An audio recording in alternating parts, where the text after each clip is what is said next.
The following programs were originally aired live, long before the advent of high fidelity, and they were recorded using a variety of means, from direct recording onto early audio tape and glass records, to simply placing the microphone of a wire recorder in front of the speakers of a radio playing the program. I hope, however, that any variance in audio quality will not take away from your pleasure in listening to these, some of the all-time favorite shows.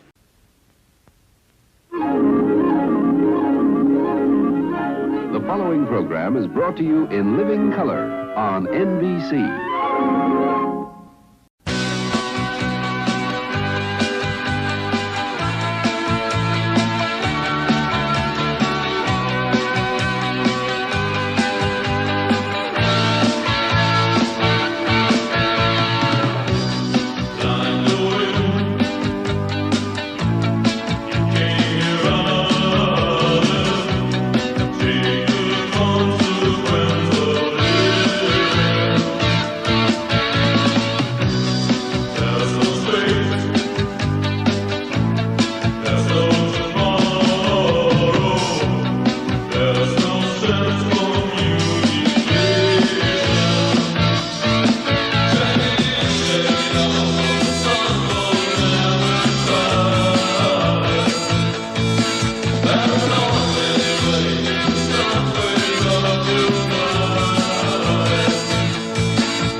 Is about a robbery in a diner, so who knows?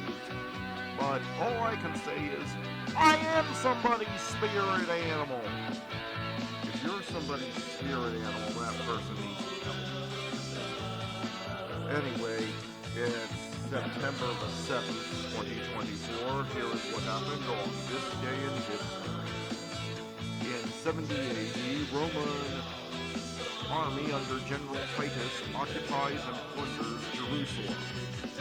In 1714, Treaty of Madrid, signed by the Holy Roman Empire and France, ending the War of the Spanish Succession.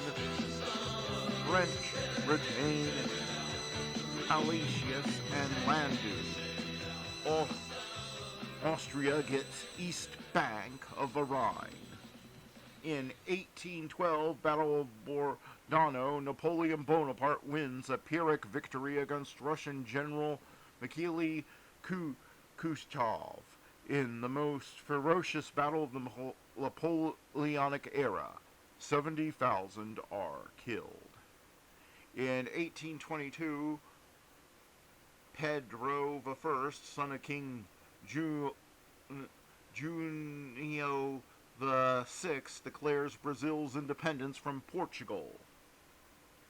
In 1888, Edith Edner McLean is the first baby to be placed in an incubator at State Immigrant Hospital on Ward's Island, New York. In 1909, Eugene LeBrave becomes first pilot to die in an airplane crash while test piloting new French-built Wright biplane at Javassi. In 1940, beginning of the Blitz as German Luftwaffe bomb London for the first of 57 consecutive nights, losing 41 F-1 bombers as the Nazis prepare to invade Britain. In 1980, 32nd Emmy Awards, Taxi, Lou Grant, Ed Asner, and Barbara Bel Gelb's win. Notable for going ahead despite 51 of the 52 nominated performers boycotting the event due to a strike by members of the Screen Actors Guild. In 1996, rap artist Tupac Shakur, shot multiple times in a drive-by shooting in Las Vegas, dies 6 days later. In 1896, A.H. Whiting wins the first automobile race held on a closed-circuit track in Cranston, Rhode Island. And that was This Day in History. Now let's get on with the show. Hey, Matt, who's on first? Why, it's Bud Abbott and Lou Costello who are up next.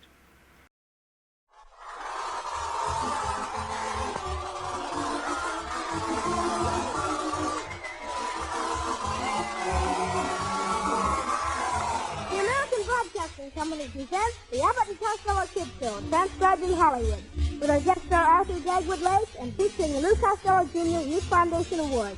Every Saturday morning on this program, some lucky boy or girl receives hundreds of dollars worth of valuable gifts and a $500 savings fund. Every boy and girl in the country is eligible for this award. We'll tell you how to win it later in the program. But first, let's have some laughs with our stars, Bud Abbott and Lou Costello.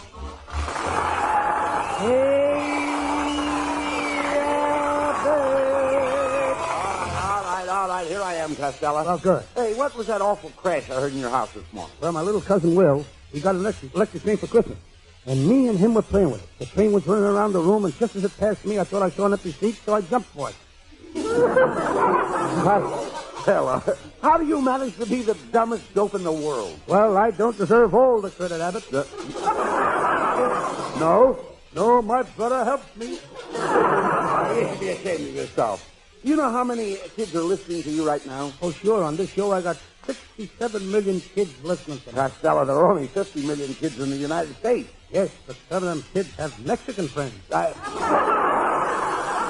thought you were going to have something special to tell the kids today. Well, what I have. Now, all the kiddies all over the country, they get close up to the radio. And I'll really get real close. I want to get very chummy with you. Because Uncle Lou is going to tell you the story of Romeo and Juliet. Ah, that's a beautiful story. Just a second, Abbott. I tell the story all alone, and I don't need any help from you. All right, no argument. Go sit down and rest your hands and face. All right. Now, Romeo was the... Now, wait a minute. That story was written by... I'll tell him who the story was written by. All right, long as you tell him. Kiddies. It was written by a fellow named Shakespeare who was a great eater. He was the guy... Wait a minute. Not ether. You mean author. Ether puts people to sleep. That's what this story is going to do. Now, Romeo was the leading character in the story and his father's only son. Now, his father... he was his father's heir. Yes. What did you say? His father's heir. His father didn't have any hair. He was bald-headed. All right. Go ahead. Now, but will you keep out of this and don't get technicality? All right, go ahead with your story. Now, the girl in the story was Juliet, and her father threw a big party for Juliet to give her a little shove into society. Oh, she was making her debut. Yes. She was making her what? Debut. I don't like your attitude. I am telling this story. All right, go ahead and tell it. So Juliet's father invited a lot of people over to the house. Yes. In other words, the people who are coming in to her coming out party. Yes. Now, how can you come in to come out? He was already inside. Well, naturally, she had to come in to come out. What did she want to come out for? She was inside, I understand that. This wasn't an outdoor affair. It was on the inside. Of course. But if the people are going to come in to come out and she's coming out to come in... Oh, wait a minute. Why don't they all stay home? Look, Costello, you don't understand. The party is supposed to bring her out. Oh, why should the party bring her out? What did the little girl do? The party didn't even start. Right away, some guy wants to drag her out. No. Why don't you leave the girl alone, Abbott? Costello, will you please? She wasn't drinking. That's good. Maybe she had one popsicle. Never mind. What happened to Romeo? I'm coming to that. Oh. Juliet's father didn't like Romeo, so he didn't invite him to the party. Romeo had to sneak in. How did he do it? He got himself a match. Then he borrowed some clothes from another guy, and then he went to the party. Oh, Romeo went in disguise. Yes, he went in disguised clothes. You gotta stop butting in. I'm only trying to find out why Juliet's father didn't like Romeo. Romeo's father and Juliet's father had been fighting for 15 years. Which family brought on the feud? They both brought on the feud, but he wouldn't eat it. The poor little guy was lovesick. He was starved. He was thin. He was frail. He must have looked wan. Yes. What did you say? He looked wan. Don't you know what wan is? Sure. One is the number before two. Never mind. Go ahead. Now, Juliet would sit on the balcony, and she then... Wait a minute. Why did she sit on the balcony? Because she couldn't afford a seat in the orchestra. Why do you keep questioning me? She wanted to sit in the balcony. All right. Go ahead. Up there, you can smoke. All right, go ahead with it. Come on, let's get to it. Now, when Juliet saw Romeo under the balcony, she got excited and dropped her handkerchief. And zoop! He picked it up and brought it to her. Then she... Wait a minute. What did Juliet do when Romeo gave her the handkerchief? She done like anybody else. Well, what? Oh, you know. Well, you know the story, don't you? Oh, sure. Then what did Juliet do when Romeo gave her the handkerchief? He wiped her nose. Why do you make me say those things? You should be ashamed of yourself, Costello. You've taken one of the greatest masterpieces that was ever written, one of the most beautiful love stories in history, and made it a ridiculous mumbo-jumbo. Why do you do these things? Oh, I'm a bad boy.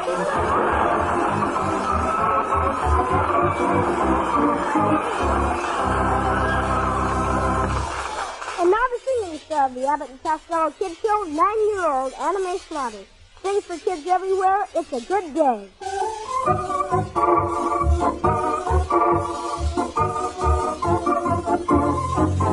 It's a good day for singing a song, and it's a good day for moving along. Yes, it's a good day. How could anything go wrong? A good day from morning to night. Yes, it's a good day for shining your shoes, and it's a good day for losing the blues. Everything's a game, nothing to lose, 'cause it's a good day from morning to night. I said to the sun, good morning, sun, rising sun today. You know you gotta get going if you're gonna make it showing. And you know you got to right away, 'cause it's a good day for paying your bills, and it's a good day for keeping your ills. So take a deep breath and throw away your pills, 'cause it's a good day from morning to night. I said to the sun, good morning, sun, rising sun today. You know you gotta get going if you're gonna make it showing. And you know you got to right away, 'cause it's like a day for paying your bills, and it's a good day for feeling your ills. So take a deep breath and blow away your pills, 'cause it's a good day, a good day, a good day for singing a song.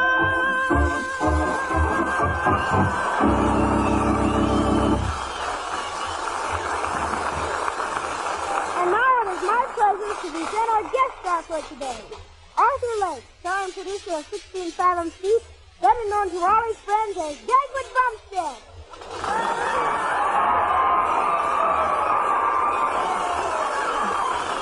Hi, kid.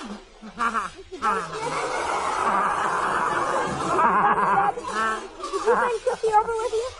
No, I didn't, Johnny. Blondie and I are kind of punishing Cookie. Because Saturday night I found out she didn't take her bath. Well, how'd you find out that Cookie didn't take her bath? Huh? What'd you say? How'd you find out that Cookie didn't take her bath? Yeah, she forgot to wet the soap. But I was too smart for her. Say, what are all the kids doing here, huh? Oh, they came over here to see Abbott and Costello. You mean their mothers let them? Oh, boy. Blondie and I won't let Alexander play with Costello anymore. He's a bad boy. How do you say that? I heard you, Deadwood. Look, my name is not Deadwood, it's Dagwood. Look, Costello, I think you're the worst boy in our neighborhood. Why, even in school, you're at the tail end of the class. Well, what's the difference? They teach the same thing at both ends. Well, you're so smart. Why did they kick you out of school last year? On account of geography. I didn't know where the Rocky Mountains were. Well, it serves you right. In the future, remember where you put things. Deadwood, did you ever go to school stupid? Huh? Did you ever go to school stupid? Yeah, and I came out the same way.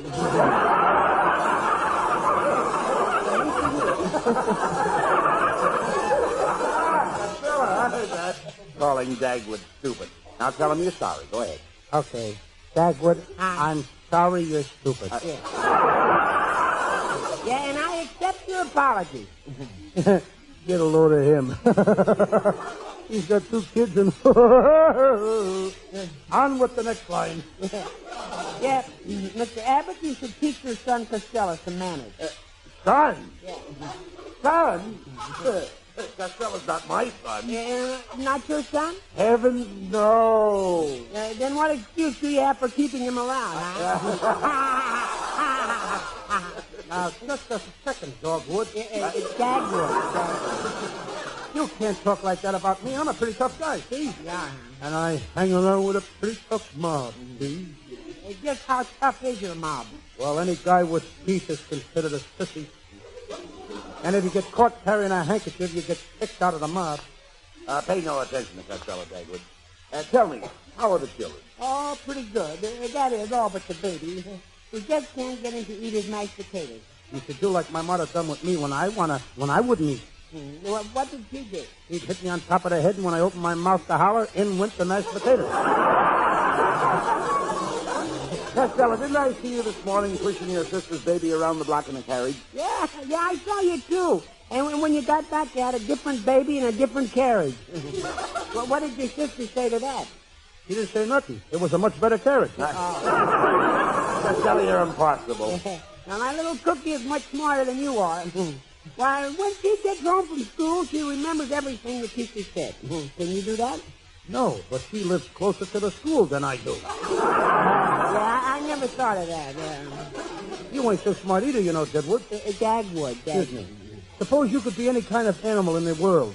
What would you like to be? Oh, I'd like to be a bird, so I could flutter around. What would you like to be? An elephant, so I could squirt water on people. No. That's a shame on you.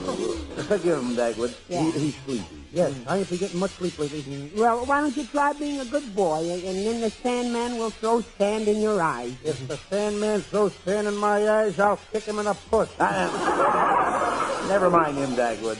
How's the baby looking these days? Oh, just beautiful. He has my eyes, Blondie's hair, and Alexander's nose. Yesterday, he had your father-in-law's teeth. Now, Costello, you keep away from Dagwood's kid. I saw you this morning standing across the street throwing spitballs at Alexander. Why did you throw them from across the street? Yeah, well, he couldn't get any closer to him. You see, Alexander's got the mumps. You know, you look kind of lumpy yourself, Dagwood. Mm-hmm. Well, you see, I had to leave the house early this morning. I didn't have any breakfast, so I brought the makings of a Dagwood sandwich with me in the front of my shirt. So if you'll excuse me, I'll take them out.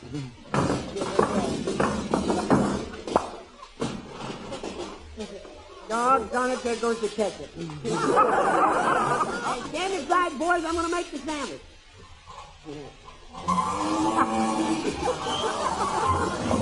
Boy, look at him go. Ham, lamb, chicken, pig, knuckles, cheese, frog's legs, pickles, relish, mustard, 6 slices of bread. Brother, what a sandwich. Now I'm going to eat it. Ouch! He bit me. Right in the back. Well, I feel better now. And Costello, I must warn you not to fight with Alexander anymore. He told me he'd kick your teeth in. Costello, do you fight with Alexander? Oh, sure. But he's just a boy. Why, he wears short pants. So what? When Joe Louis fights, he wears short pants, too. Anyways, I ain't afraid, Alexander, and I ain't afraid of you either, Deadwood. Oh, no? No. Here, Deadwood, knock this tip off my shoulder. Yeah. Okay. Now knock this one off. Yeah. All right, let me see you knock this one off. Costello, what are you doing? I'm tiring him out. Now, Deadwood, I'm going to draw a line between us. Mm-hmm. Now, and I dare you to step over the line. You do, huh? Yeah. Yeah. I stepped over the line. Now what? Now you're on my side. Costello, you're acting like an idiot. Who's that? Dagwood is our guest.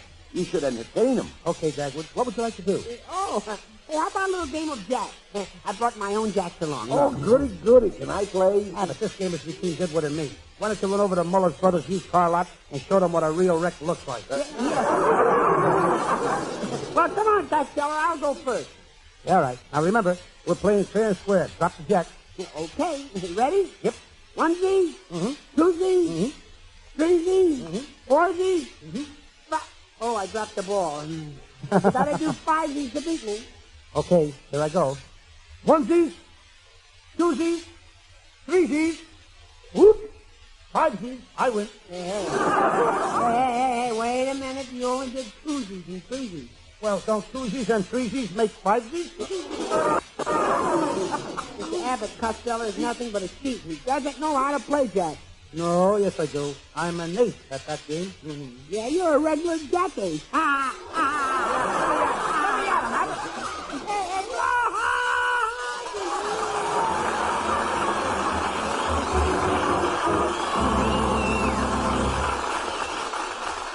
Thank you for coming over, Dagwood. And it's been a lot of fun. Oh, thanks. And it's been nice to be here. Bud and Lou and, well, hey, Bud and Lou, I have a gift for the kids at the foundation. A load of Hollywood star stamped albums. And stamps of all the movie stars. And I think every parent should be thankful to you two guys for the wonderful work you're doing for the kids. Thanks a lot, Arthur. Thanks.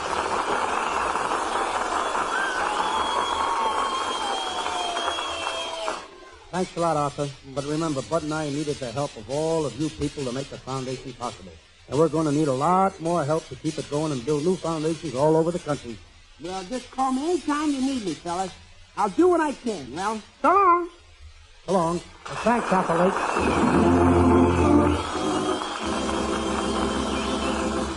And now for our quiz game, Bubble or Nothing.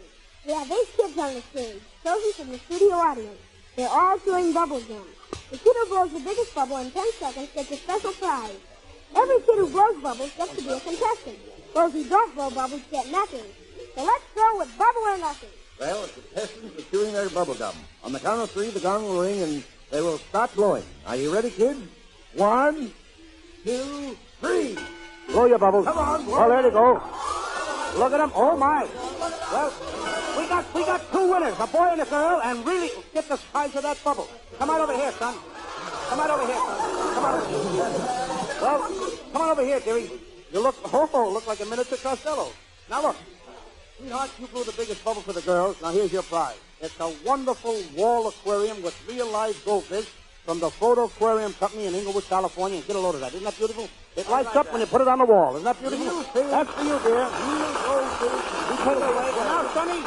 Now, Sonny, you won the prize for blowing the biggest bubbles for boys, and you're going to get your prize, and here it is, a pair of Wild Bill Elliott shooting irons and a 2-gun Wild Bill Elliott holster. Nobody will get tough with you now, will they? Look at that. Don't go away because you're in the real Wild Bill Elliott, too. Okay, and now we're on with the contest over here. We have contestant number 1. What is your name, dear? Beverly Pennock, Where are you from, sweetie? Chicago. You're from Chicago, Illinois. Good. Well, Beverly, did you pick any subjects you'd like to talk about? Dancing. Dancing. Think hard now. What kind of a dance is named after an animal?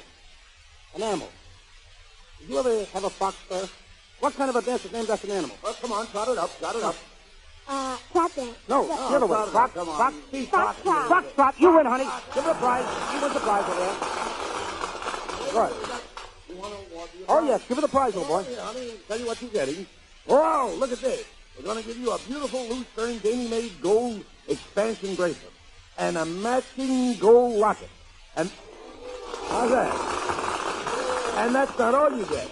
because here's a complete set of Royal Chef aluminum ware. Good. Now, here we have contestant number 2. Here we are. Contestant number 2 over here. What's your name, son?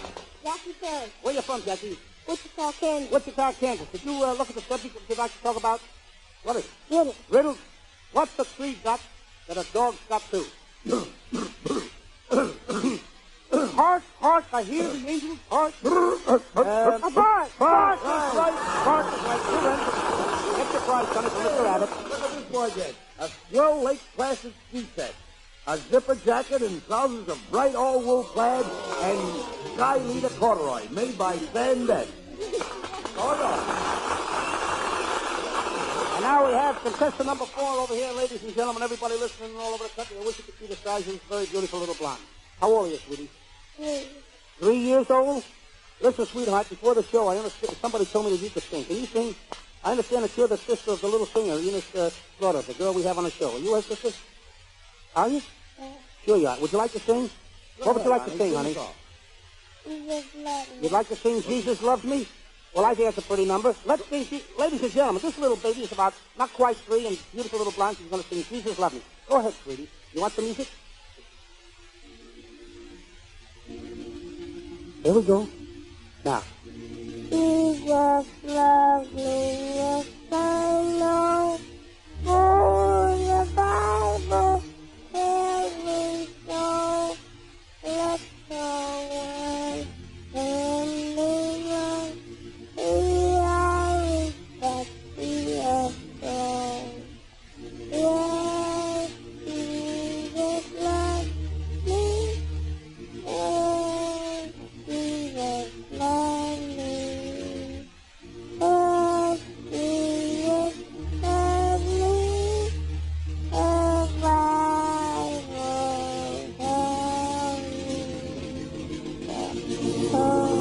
Oh, that was beautiful. That was wonderful. Wait a minute, Lou. Hold it. We got contestant number 5 over here, sweetheart. What's your name, dear? Ronnie, Where you from, Ronnie? in New York. Brooklyn, New York? Oh, that's where the tree grows. Now, what would you like to talk about, Ronnie? Fairy tales, huh? Okay. What was the name of the little girl who had all the trouble with the 3 bears? Goldie, you put the key in the where? Goldie, say Goldie. Goldie. Now, you Lock put it the up key, you now. put the key where? Where do you put the key? Don't lock it up. Where do you put the key? Where do you put the key when you want to get in your house? Oh, come. What do you call that thing where you put the key? In that little hole. What do you call What do they call that? what do you call that little hole in the door? What do they call it? La la la la la. Rock hole. That lock. Goldilocks. Oh, boy. This girl is really going to step out now. Honey, you will receive a beautiful, genuine pork ham and muff set from I.J. Fox, the world's largest furrier. And you also get this famous Hollywood movie star stamp album, so you can start your collection now. And every kid in the audience also gets a packet of movie star stamps. Good. Now, here we haven't got too much time, ladies. Well, here we have contestant number 5 over here. Now, what's your name, son? Myron A. Myron Ace. Where you from, Myron? New Jersey, Bayonne. Bayonne, New Jersey. That's right near my hometown of Patterson, New Jersey. Well, we're neighbors. Myron, what would you like to talk about? Weather. You like to talk about the weather? Yes. Okay, when it's cloudy, what does it look like? When it's raining, how does it feel? It feels wet. That's right, you win. You don't get 1 prize. Wait a minute, you get 6. 2 pair of street cog longies, 2 pair of street cog polo jud paws, and 2 pair of boxer shorts. Created for hard-playing boys everywhere by Tri-Apparel. Okay, and here we are, contestant number 7, a very pretty little girl. Martha German, where you from, baby? South Bend, Indiana. South Bend, Indiana. How old are you? 13. 13. When you're 3 more years, I'd like to see you. Now, look. Here, honey, what would you like to talk about? Dog. Like to talk about dogs? A dog's a slow pal, but what useful things can a dog do? He can carry your what? Well, they can guide certain people, too, What can a you dog know. carry? If you Mail. want, he can carry the mail. You win. That's got it. Well, you got a A male dog can carry How the do you mail. like this? 1 cute little pedigreed ideal cocker spaniel puppy. How's that? And that's not all. You also get a 6-month supply of Wilson's Ideal Dog Food, the 7-course meal, ideal for your dog. All right, Sonny. Now we're going to ask you a very difficult question. What's your name? Walter. Walter, you win a prize, Walter. Go over and get it. You win. All right, well, Billy the Kid embroidered Western shirts and a pair of Billy the Kid Texas jeans. How's that? It's all the contestants we have time for, but the rest of the kids on the stage will all get a prize anyway. Well, kids, how did you like Bubble or Nothing?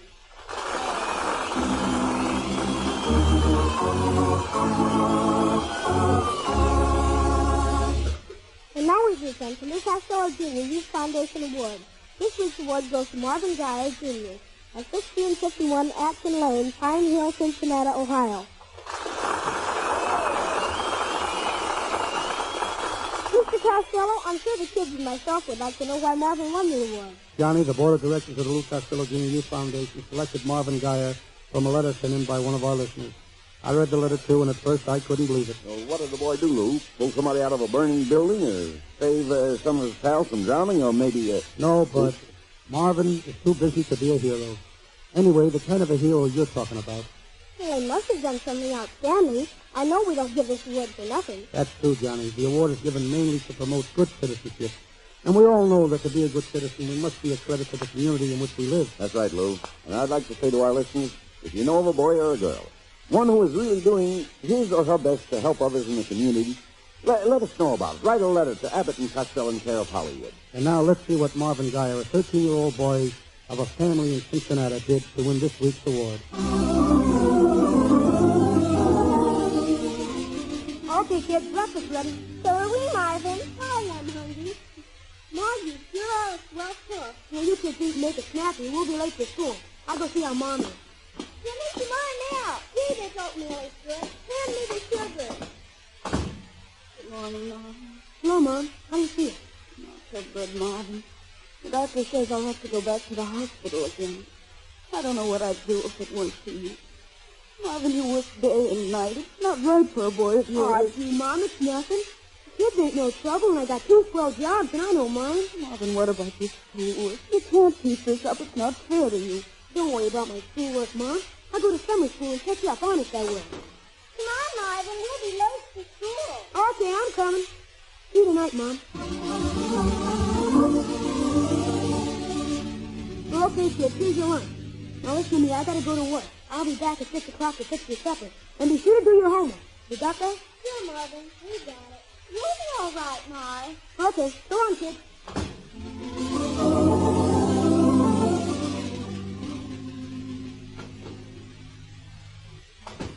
Is that you, Marvin? Yeah, Mom. What time is it? Just a little past midnight, Mom. We had a busy day.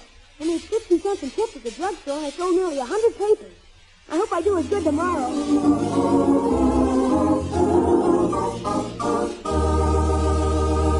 And that's just one out of 7 days a week in the life of Marvin Geyer, a 13-year-old American boy that I think every person in this country should be proud of. Johnny, what do you say? Does Marvin Geyer get the award? Brother, he deserves it. How about it, kids?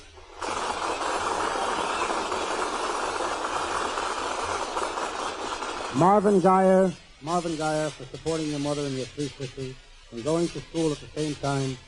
Abbott and I salute you, Johnny.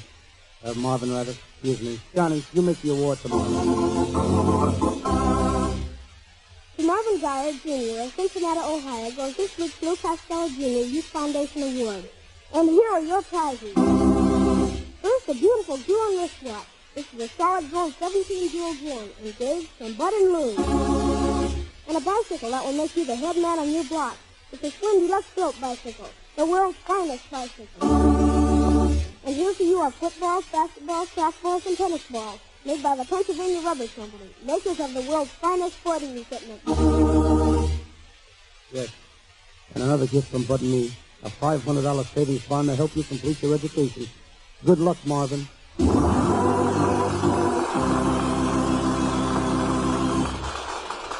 Lou Costello Jr. Youth Foundation Award is given each week to a boy or girl for a civic good deed. You, the listeners, will nominate this boy or girl of the week. Anyone can write a letter nominating a boy or girl. Just write to Abbott and Costello, Hollywood, California. Simply tell a story of an outstanding good deed or act of heroism by a boy or girl 16 years of age or younger. All letters become the property of the Lou Costello Jr. Youth Foundation. They will be judged by its board of directors, and the judges' decisions will be final. Rewards will be made each Saturday morning on the Abbot and Costello Kid Show. Be sure to listen. The winner may be your kid or the kid next door. Well, kid, that's all for today. Kid, be sure and listen next Saturday when our guest will be George Skelton. So long, kids, till next Saturday.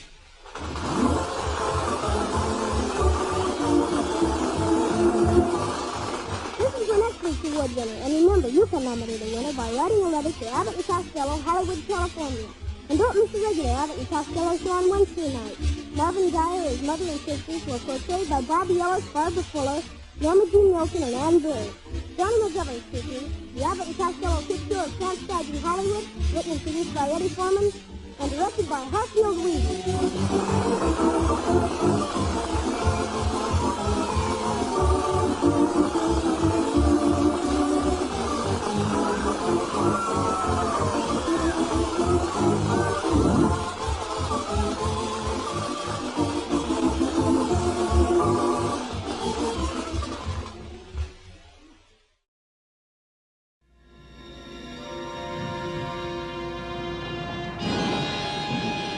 You think I've done something wrong, don't you?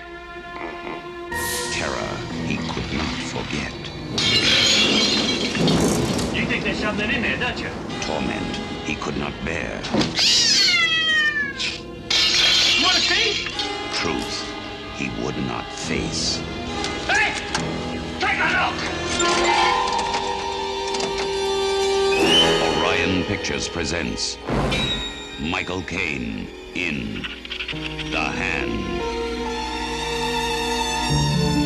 You don't want me to go to New York with you, do you? I'm not talking about a separation or anything permanent or anything like that. I thought you understood that. I thought that was why you said Well, I could... we obviously do not understand each other. Look out! Get back! How does it feel? Like they're still there, my fingers, like they're moving. You'll have phantom feelings for years. Heat, irritation, pain. Your memory is still feeding familiar sensations of having a handle on your nerve endings. What have you been doing during these blackouts? Misplacing things. I'd be scared if I were you. Did you see my signet ring? No. Are you all right? Oh, yes. You never know what you can do. The unconscious is capable of anything. You could do anything you ever dreamed of and never had the guts to do. Hi. I like the way you look at me. Blackouts are nothing to fool with. You could kill somebody. It's all up there, and you'll never know. Know what? Who you are. Don't be afraid of the pain. Tell me what you're feeling. You're trying to kill me, aren't you? Sense it, feel it, touch it. You want to destroy me. What is your image? A man trapped in a nightmare, locked in the grasp of The Hand. Oh, John. John? John? What's the matter? Why are you looking at me like that? There's no hand.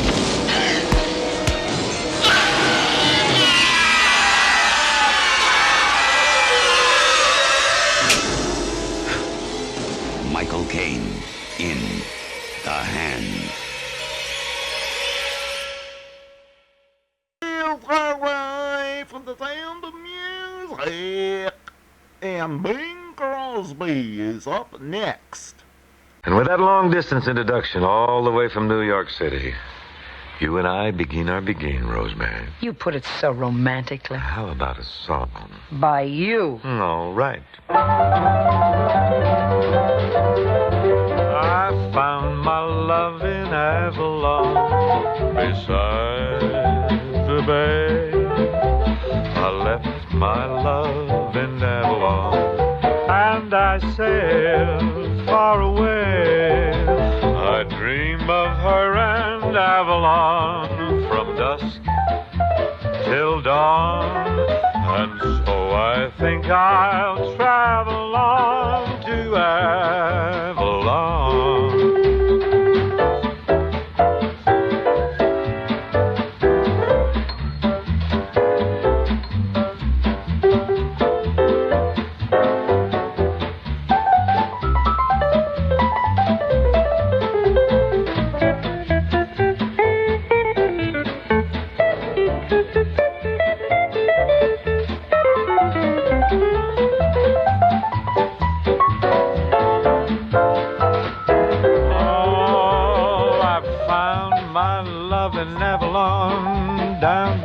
behind Mr. Wrigley's bed. I left my love in Avalon, took a tuna clipper and sailed away.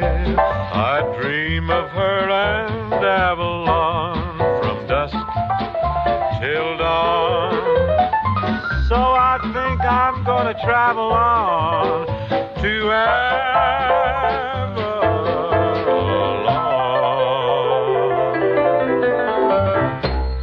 Now, here's a word or two for every housewife. Listen, ladies. Paper lady, get your Royal Edge and Royal Lining paper. Royal Edge and Royal Lining paper? Yes, ma'am. The latest news for every shelf and drawer in your home. Spruce up for spring. Don't just do spring cleaning. Add the touch of elegance that gives spring cleaning meaning.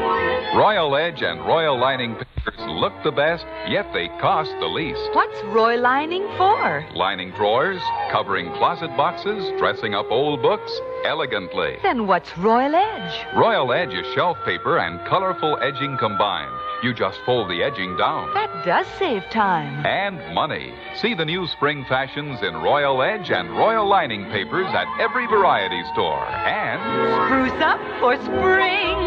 Make your home bright and gay. Get Royal Edge and Royal Lining papers today. Rosemary, may I tell you that it's wonderful to have you here on the show and brighten things up with your radiant personality. And do half the work? Yeah, that's what I mean. Mm-hmm. But also brighten things up. We can't call this work, Bing. You're so right, Rosie, really. Singing is a joy. Right you are. Say, you don't happen to be in a sentimental mood by any chance, do you? Always. Well, then let's sing something to remember you by. I'm game.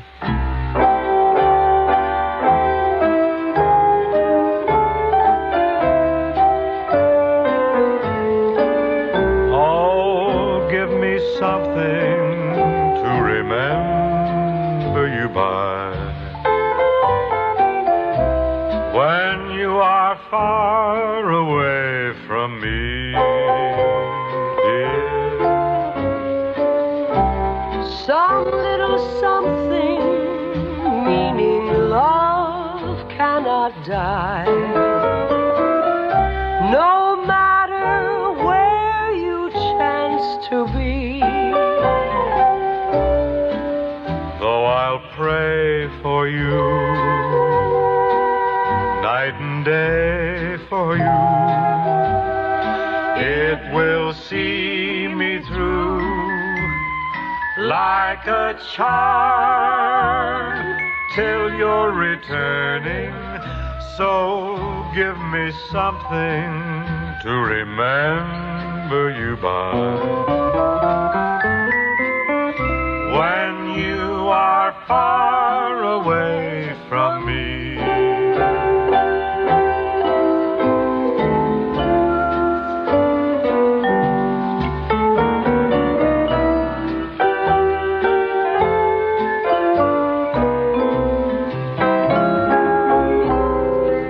Though I'll pray for you night and day for you, it will see me through like a charm till you're returning. So give me something to remember you by when you are far away from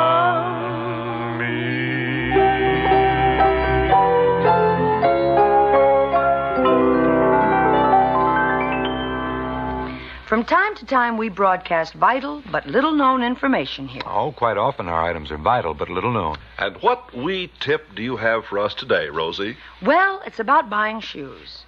When would you say would be the best time of day to buy shoes? Oh, well, I suppose really during the lunch hour when you have a little time off. How about that? Would that be the time? Nope. What do you think, Ken? Well, I'd say the best time of day to buy shoes would be the time you had the money to pay for them. Yeah, maybe. But really, the time of the day to buy shoes is after 4 p.m. Oh, really? We should buy our shoes after 4, huh? Yeah. And that is because your feet stretch out a full size after you've spent most of the day on them. They do? Your plates of meat stretch out a full size after Yeah. you've been clomping around on them for the day, huh? Yeah, Tootsie's really flatten out there. Oh, I get it. So if you're going to buy shoes, you buy them after 4 p.m., or you're liable to buy them too small. Is that it? That's it. Well, of course, this advice doesn't apply to ladies, does it? Well, it applies to ladies who are sensible. Are there any... I thought ladies always bought shoes that were too small for them. Not always. Of course, a lady does sort of like to force a foot into a shoe. Well, it's just because they enjoy the struggle, the challenge. Yeah, that probably accounts for that painful look on a lady's face after 4 p.m. Yeah, you see, a lady's probably wearing a shoe that's a size too small for her anyway, and then her foot stretches out a full size after 4 p.m., so that makes it 2 sizes too short. Man, she's in a lot of trouble. Oh, well, have fun with it, boys. I just wanted to let the folks listening know that for real comfort and for real fit, buy your shoes after 4 p.m. When you buy those shoes, keep your eyes peeled for cat's paw heels and soles. These are the bottoms that are the tops.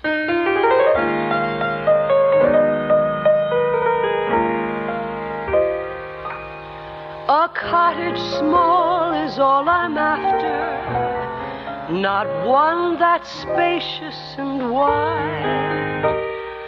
A house that rings with joy and laughter, and the ones you love inside.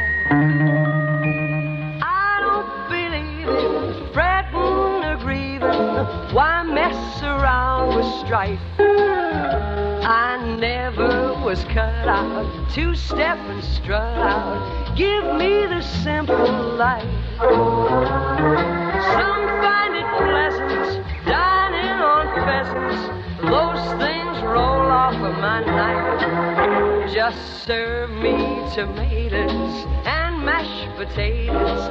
Give me the simple life. Yes, a cottage small is all I'm after, not one that's spacious and wide.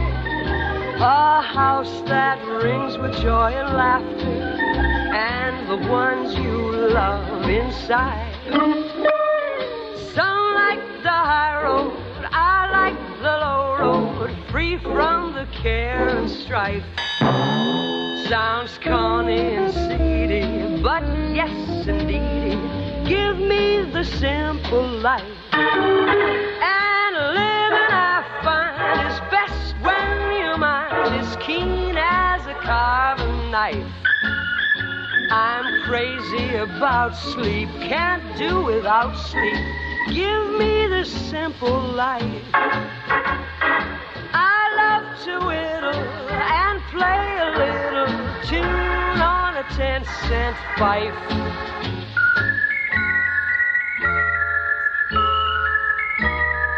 Give me the simple life.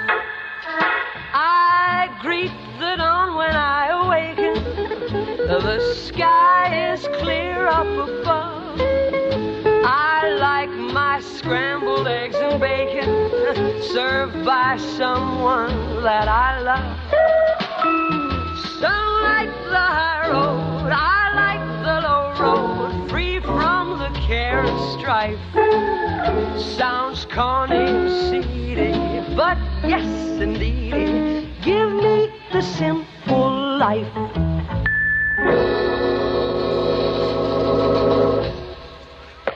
Prosecution ready? Court will proceed. I'm innocent, Your Honor. How do you know? You haven't heard the charge yet. Yes, what is the charge, Mr. Prosecutor? Well, in these cases, the charge is mere pin money. That's all? Then I'm guilty, Your Honor. But guilty of what? Well, somebody please read the charge. Gladly. Not having her shoes repaired when it costs so little, Your Honor. Mm-hmm. Well, this calls for the maximum penalty. Does prisoner wish to make a statement? I plead extenuating circumstances. And I object.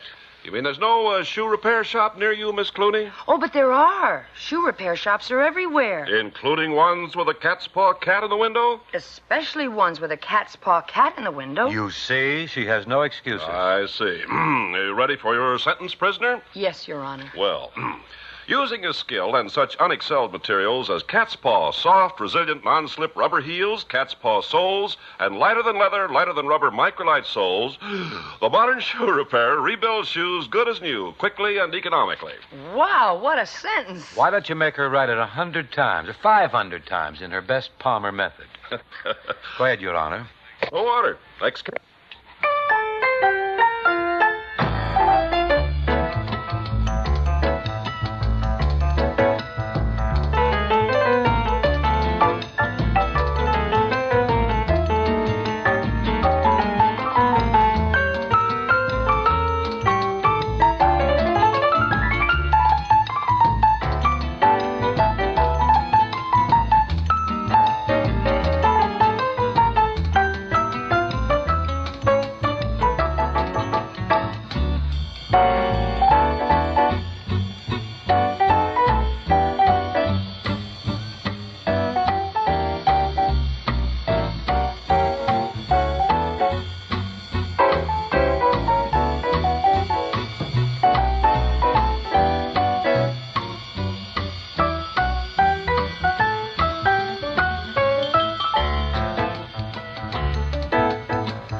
Very listenable, buddy. Wonderful, thanks. Stylish. Professor Cole, I tell you what you do. Just kind of vamp a little, huh? Let's see what ensues.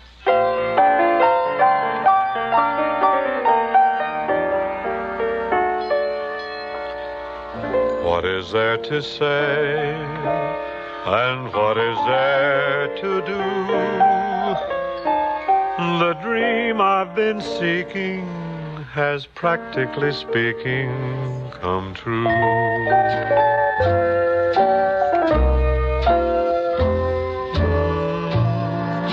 What is there to say? And how will I pull through? I knew in a moment contentment and home meant just you. You are so lovable, so livable.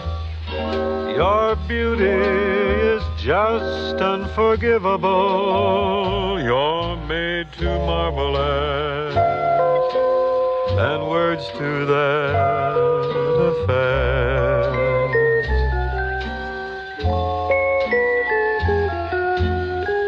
So what is there to say? And what is there to do? My heart's in a deadlock. I'd even face wedlock with you.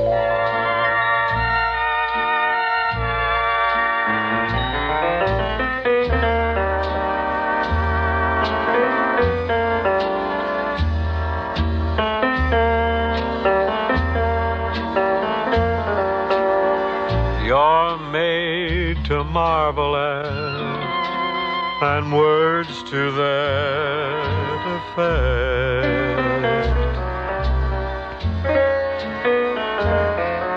So what is there to say? And what is there to do? My heart's in a deadlock. I'd even face wedlock with you.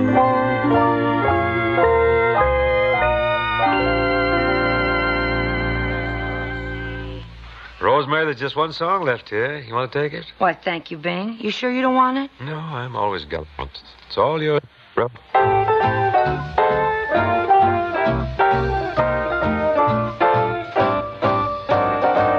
Here I go again. I hear those trumpets blow again. All aglow again.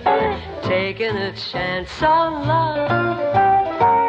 Here I slide again, about to take that ride again, starry-eyed again, taking a chance on love. I thought that cards were a frame-up I never would try, but now I'm taking the game up, and the ace of hearts is high. Are mending now. I see a rainbow blending now. We'll have our happy ending now. Taking a chance on love.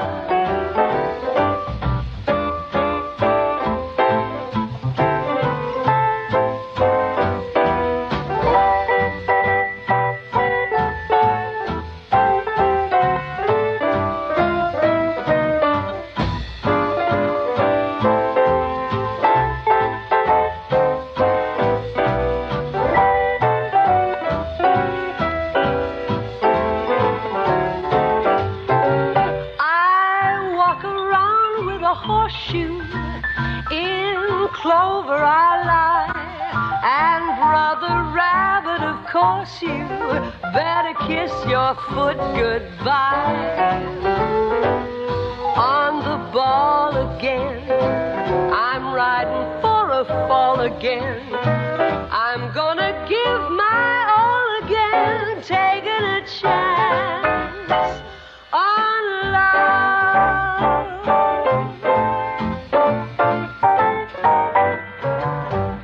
Bye, ladies and gentlemen, and thank you. Au revoir.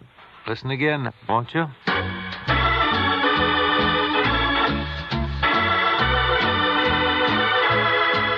Bing Crosby and Rosemary Clooney with Buddy Cole's music were presented from Hollywood. Produced by Bill Morrow and Murdo McKenzie. This is Ken Carpenter inviting you to join us again tomorrow.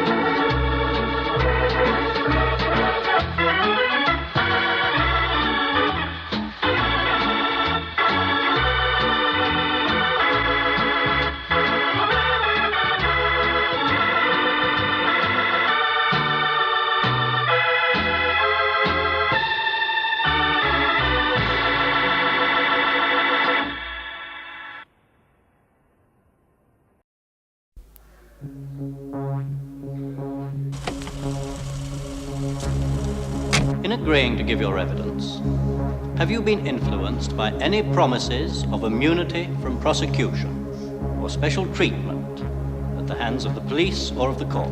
No, sir. I'm here, and I'm saying this because I think I should. I think it's right.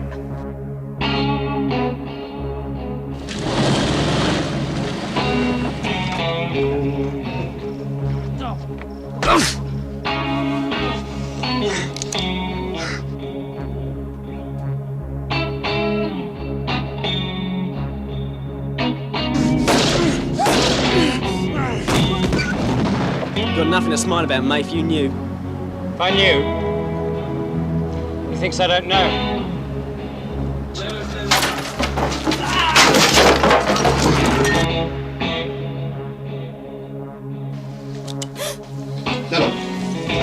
I have to take her, Harry.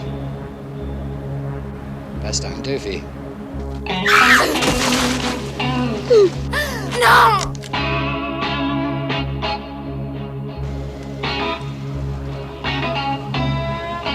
Are you really up to this? I ain't worried about me. Good. Then worry about your boss.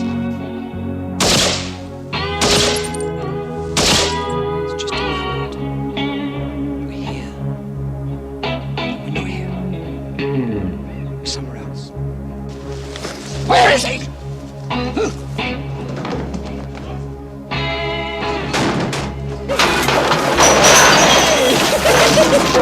Why didn't you make a run for it when you had the chance? I'm not scared. You've got to be.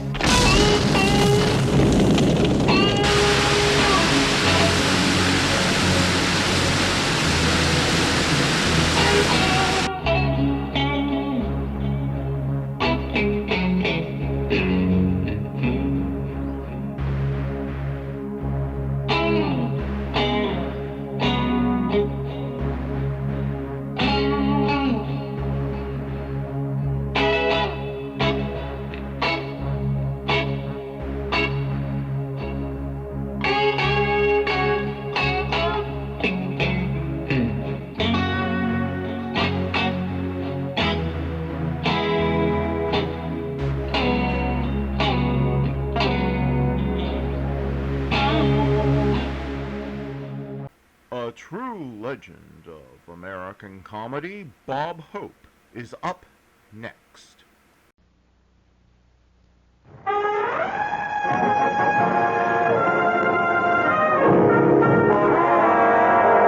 Bob Hope Show, transcribed direct from Hollywood with Les Brown in his stand over now. Our singing star, Margaret Whiting. Our special guest, Merle Oberon. And here he is, Bob Hope.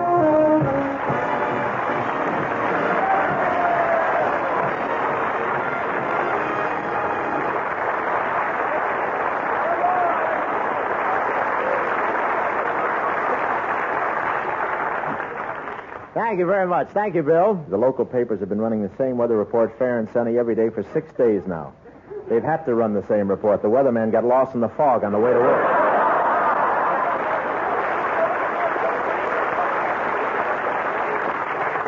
No, I spent Sunday on the beach, and in the first 20 seconds I had a beautiful tan. It was very becoming, but it's the last time I help anyone pull the cork out of his coffee thermos. I had it with cream and sugar yet. Everybody was at the beach. It was so crowded down there I could only get one little spot of sunburn, and I wouldn't have gotten that if the lady next to me hadn't had a pierced ear.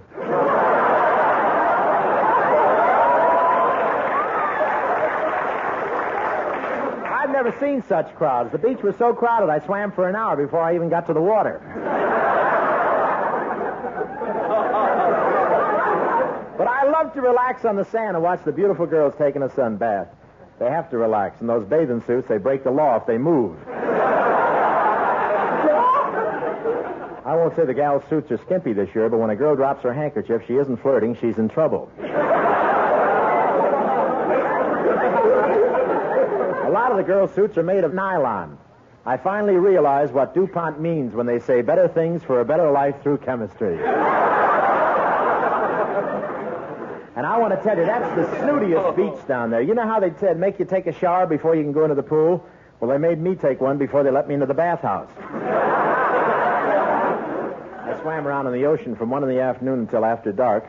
I didn't intend to, but I was wearing one of those plastic bathing suits, and I found out it dissolves in water. What traffic? I've been in heavy traffic before, but it's the first time I ever locked bumpers, and they were both mine.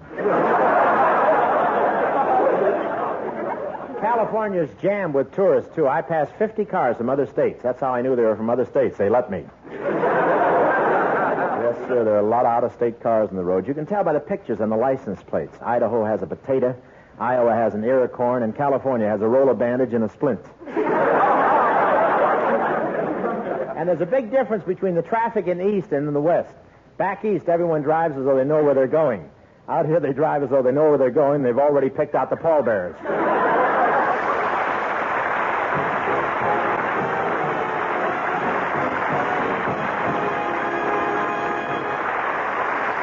Who's our guest star tonight? Oh, we have Merle Oberon as our guest, Bill. Gee, you're really living, aren't you? Oh, they don't mean anything to me, Bill. I'm always surrounded by pretty women. They're just moths attracted to my flame. Your flame? That's right. I didn't even know your pilot light was turned on.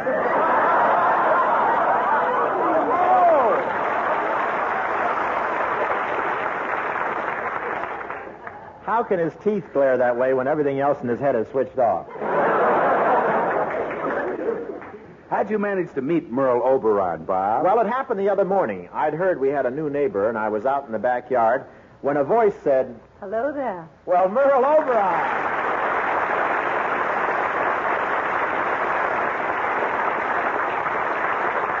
Well, this is a pleasant surprise. Thank you. You know, the neighbors are getting prettier all the time. Really? Who lived here before me? Maxie Rosenblum. Somehow he didn't look quite as shapely as you in a sunsuit. But you know.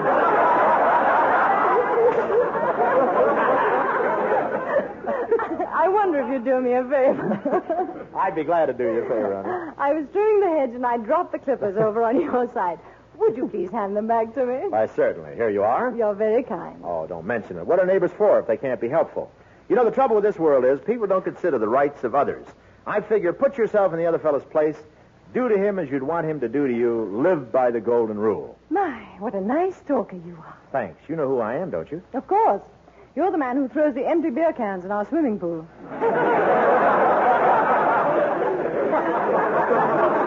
I tell you, I want to be fair about it. I throw the garbage over the other fence. You do know who I am, don't you? Naturally. The real estate man told me when I rented this place that I'd be living next door to Bob Hope. Were you pleased? Well, of course. I was delighted. You don't find many 16-room houses with a swimming pool renting for $30 a month. Yeah, this neighborhood's nothing since Crosby moved in. It's quite warm this morning, isn't it? It sure is. I've got some cold drinks in the refrigerator. Why don't you come over and have a nice tall glass of lemonade? Oh, sounds wonderful. Come on, then. Walk around through the little gate there. No, I'll just run and jump over the hedge. Bob, you'd better come through the gate. Oh, nonsense. I'm an athlete. I'll run and jump over the hedge. Watch me. But, Bob... Uh-oh.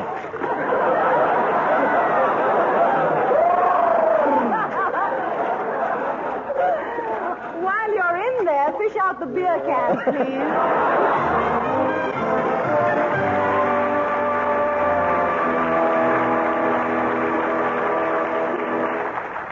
Well, that's how it happened, Bill. That's how I met Merle Oberon. And while you were drinking the lemonade, you asked her to be on the show tonight? No, that happened the next day. I bumped into Merle in the neighborhood grocery store. Let me see now. I've bought the meat, butter, soap, bread. Oh, why, Bob. Well, fancy meeting you here. Yes, and fancy meeting you at the post office this morning, and at the cleaners, and at the gas station, and at the fruit market, and at the 5 and 10, and at the bank. Yeah, I wish you'd slow down. I'm pooped. Bob, I'm beginning to think you're half wolf, half bloodhound. Do you have to trail me all over town? Oh, I'm not so bad, Merle. I didn't follow you into 3 of the places you went. Yeah. The girdle department of the May Company, the beauty parlor, and the steam room at the YWCA. Yeah, I can't go in there. My card has expired. Bob, I came in this grocery store to do my shopping. Will you please go away and leave me alone? Well, maybe I can help you shop, Merle. Do you want anything out of the store icebox here? Look at that big, long, yummy pickle in there. Pickle? That's your reflection in the glass.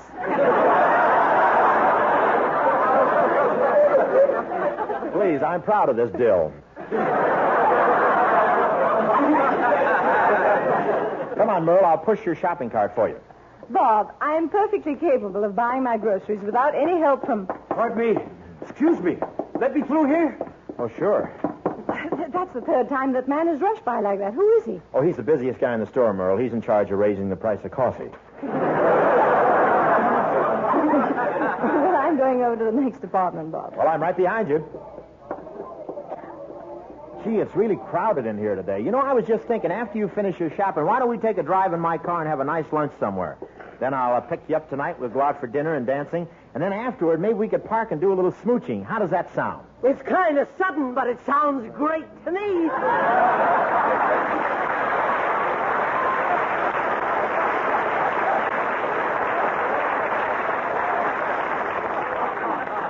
My gosh, I've been following the wrong woman. I'll just pay for my pot roast, and then, Buster, we're off to Lover's Lane. Oh, now, wait. I may be old, but I still got the spark.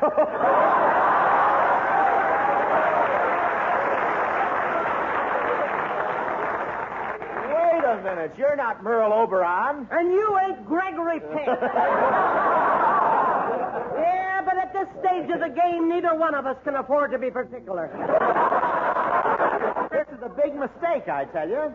Come on, Buster. I wasn't talking to you. I'm not interested. Well, I am. That smooching sounds good to me. How about a sample now? I'm all puckered up. You sure are. You got a double pucker there. If you would just excuse me. Don't run away. If you're busy now, what are you doing tonight? I got some swell Dizzy Gillespie records and a jug of cider that'll knock your head off.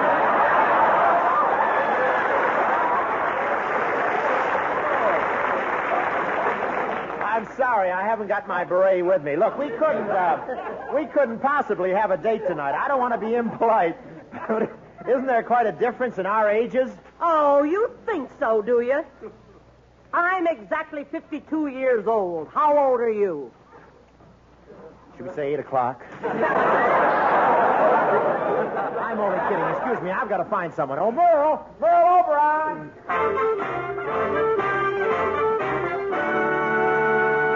Well, gee, Bob, you had quite a time in a grocery store. I sure did, Bill. And that woman you bumped into accidentally, was she sore at you? Oh, no, I smoothed the whole thing out. We left the store on good terms. She was wearing my fraternity pin, and I was wearing her pot roast.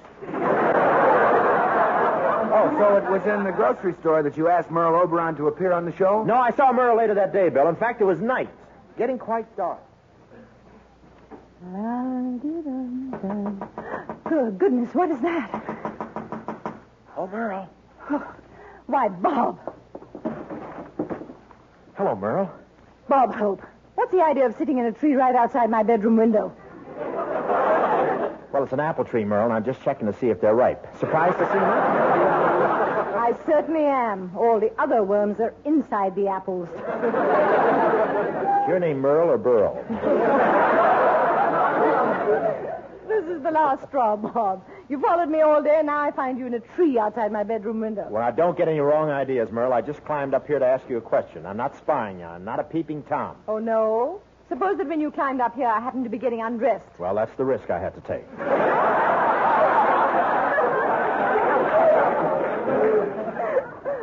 Well, what's the question you wanted to ask me? Just this, Merle. Will you appear on my radio show this week?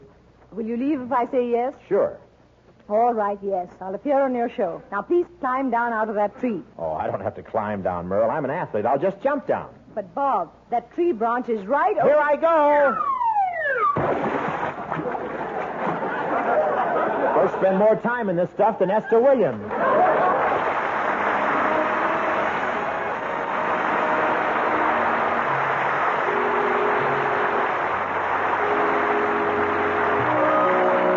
And here's Maggie Whiting to sing Answer Me, My Love.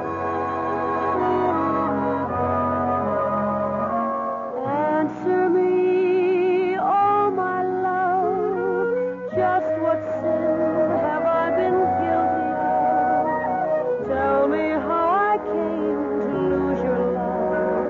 Please answer me, my love. You were mine yesterday.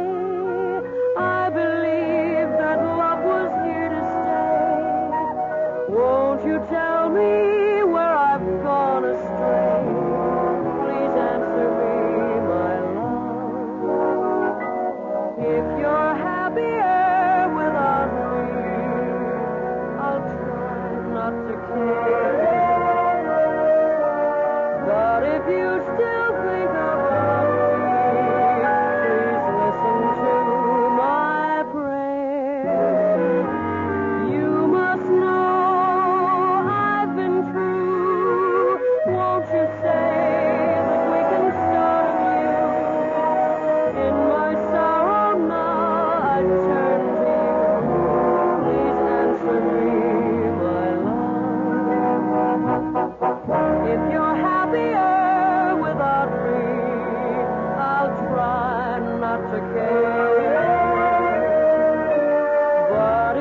Yes, Merle?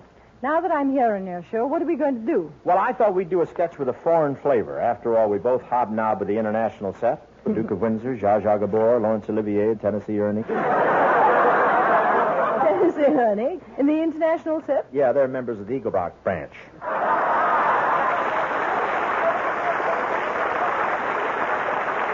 Well, I think a sketch like that will be just right for your personality, Merle. You often play a beautiful, exotic woman of mystery. In fact, someone said you have the fragile, delicate loveliness of a white orchid gleaming in tropical moonlight. What a lovely compliment. Who said that, Bob? I did, but your agent still insisted I pay your full price. You weren't born in this country, were you, Merle? No, Bob. I was born in Tasmania. My father was a British Army officer, so we traveled constantly. Rangoon, Suez, Shanghai, Malta, Delhi. My family was like that, Merle. We moved from London to Cleveland, to South Cleveland, to East Cleveland, to West Cleveland, to Ashtabula, and back to South Cleveland again. Was your father an army man, too? No, we couldn't pay the rent. Say, Merle, you've made a lot of pictures on the continent and in England, haven't you? Quite a few. Well, I remember one picture in which you poisoned your husband and they couldn't arrest you. Every detective assigned to the case fell hopelessly in love with you. You were harder to pin anything on than Gypsy Rose Lee. Yes, I remember that picture, Bob. I had the whole London police force twisted around my finger. Well, that couldn't have happened if I'd been on the case, Merle. You don't think I could influence you? Not in a million years. With me, duty comes first. I could send a dozen beautiful women to the gallows without batting an eye. You mean, Bob, you'd actually send me to the gallows? Nothing could swerve me from my duty. I'll show you. Music, Les.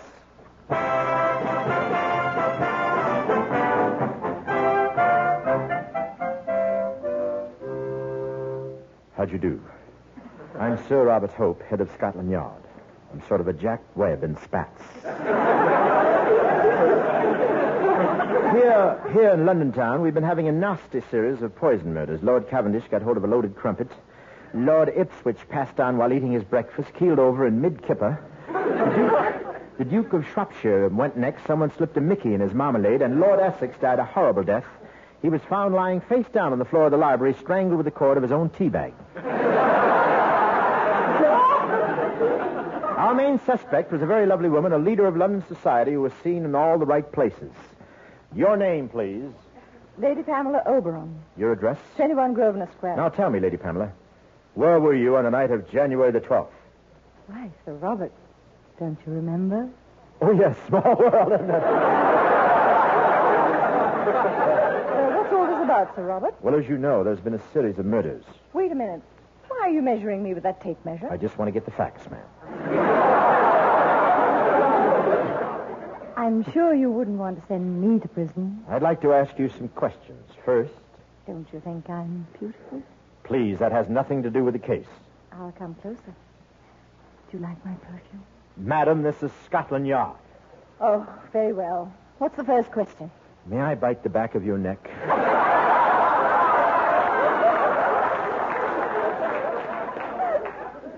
Steady, Sherlock.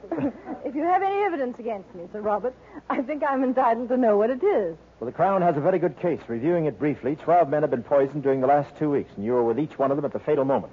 And at the chemist shop in the Strand, you recently purchased 50 pounds of arsenic. Do you have anything to say? Yes. I didn't commit any of those murders. Oh, thank goodness. That puts you in the clear.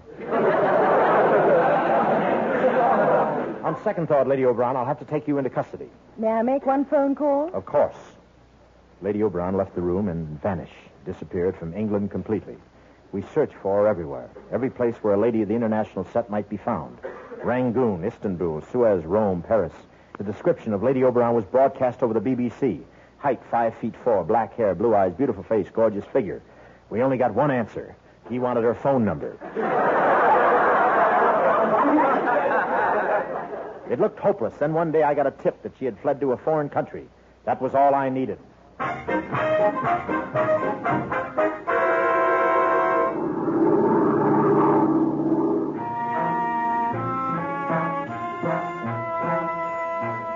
The next morning, Lady Oberon was leaving the famed Shepherd's Hotel in Cairo when a ragged beggar approached her. Here you are, lady. A pretty flower for the lady.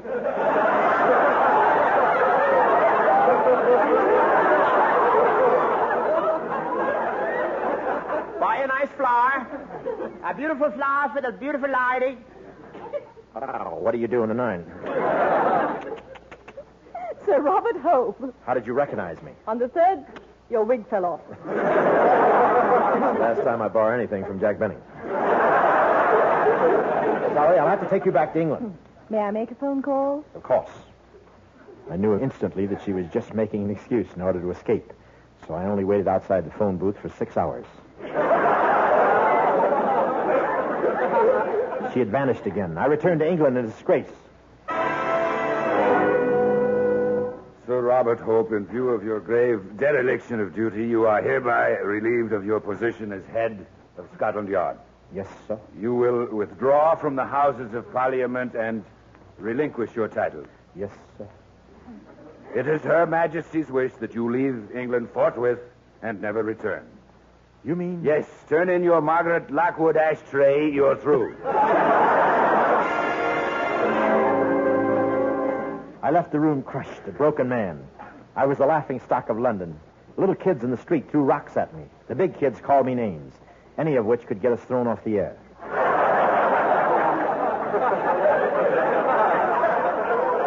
Newsboys shouted my shame to the crowds. Here you are. Read it in the Daily Express. The Queen says Hope is a dope. Read all about it. Read it there. Read it now. Schnook gets the hook. Just read it, Bill. Don't enjoy it so much.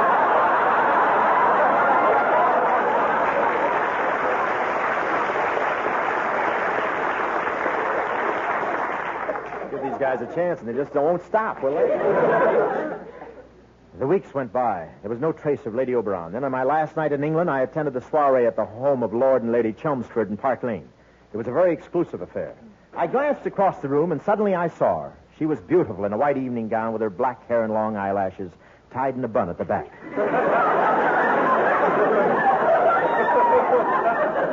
I walked over to her. Sir Robert, Quite. we meet again. Quite. You're arresting me? Quite. Then why don't you stand up? Why are you crawling about on your hands and knees? Tight.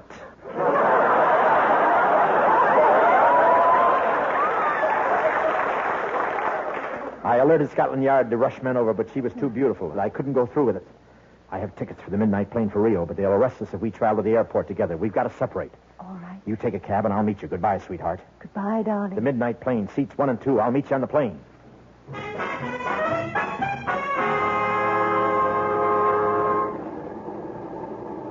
The midnight plane for Rio now leaving from gate 3. Last call for passengers. I made it. Here's seats 1 and 2. All set to go, honey.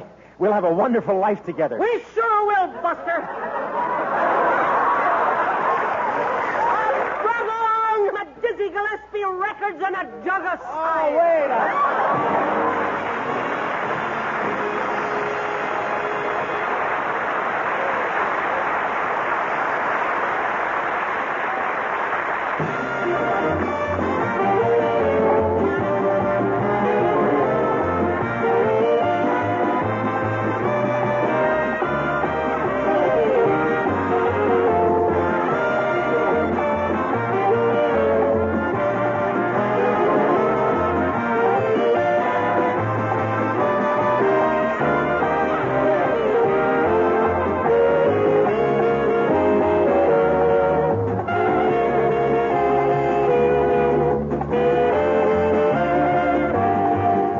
This is the United States Armed Forces Radio and Television Service.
On the matter of motive, we ask you, why did you conceive, plan, and execute this dastardly and scandalous crime? I wanted the money. It takes a bold man with a brilliant plan to take what has never been taken before. Such skill is so rare these days. Depends on the skill of the workman, of course. And he must have the proper tools. How can I be of service to you? Find me a dead cat. The first great train robbery. Robbery indeed. The very idea. 2 tub safes, 4 keys, separately guarded. 2 are locked away by the station manager. 1 is in the hands of our president, Mr. Edgar Trent, whom you all know to be utterly reliable. No respectable gentleman is that respectable. I don't know where Mr. Trent keeps his key, but I know of a 4th. Such a strong man. But I am myself entrusted with guarding it. What is this? A key, but I'm afraid... Oh, there must be nothing between us. So you see, gentlemen, the Crimean gold shipments and all other transactions of the bank are entirely safe. Thank God for that. The first great train robbery. Bizarre escapades. Dazzling escapes. Daring adventures. Excitement with every tick of the clock. Oh! It's a race against time. To conceive, plan, and execute the all-time perfect crime.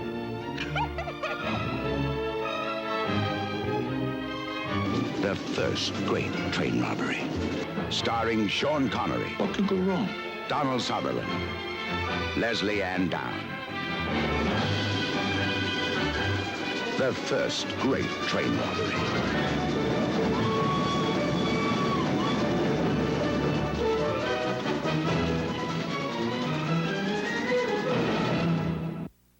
True crime stories of the LAPD are up next with Jack Webb's Dragnet.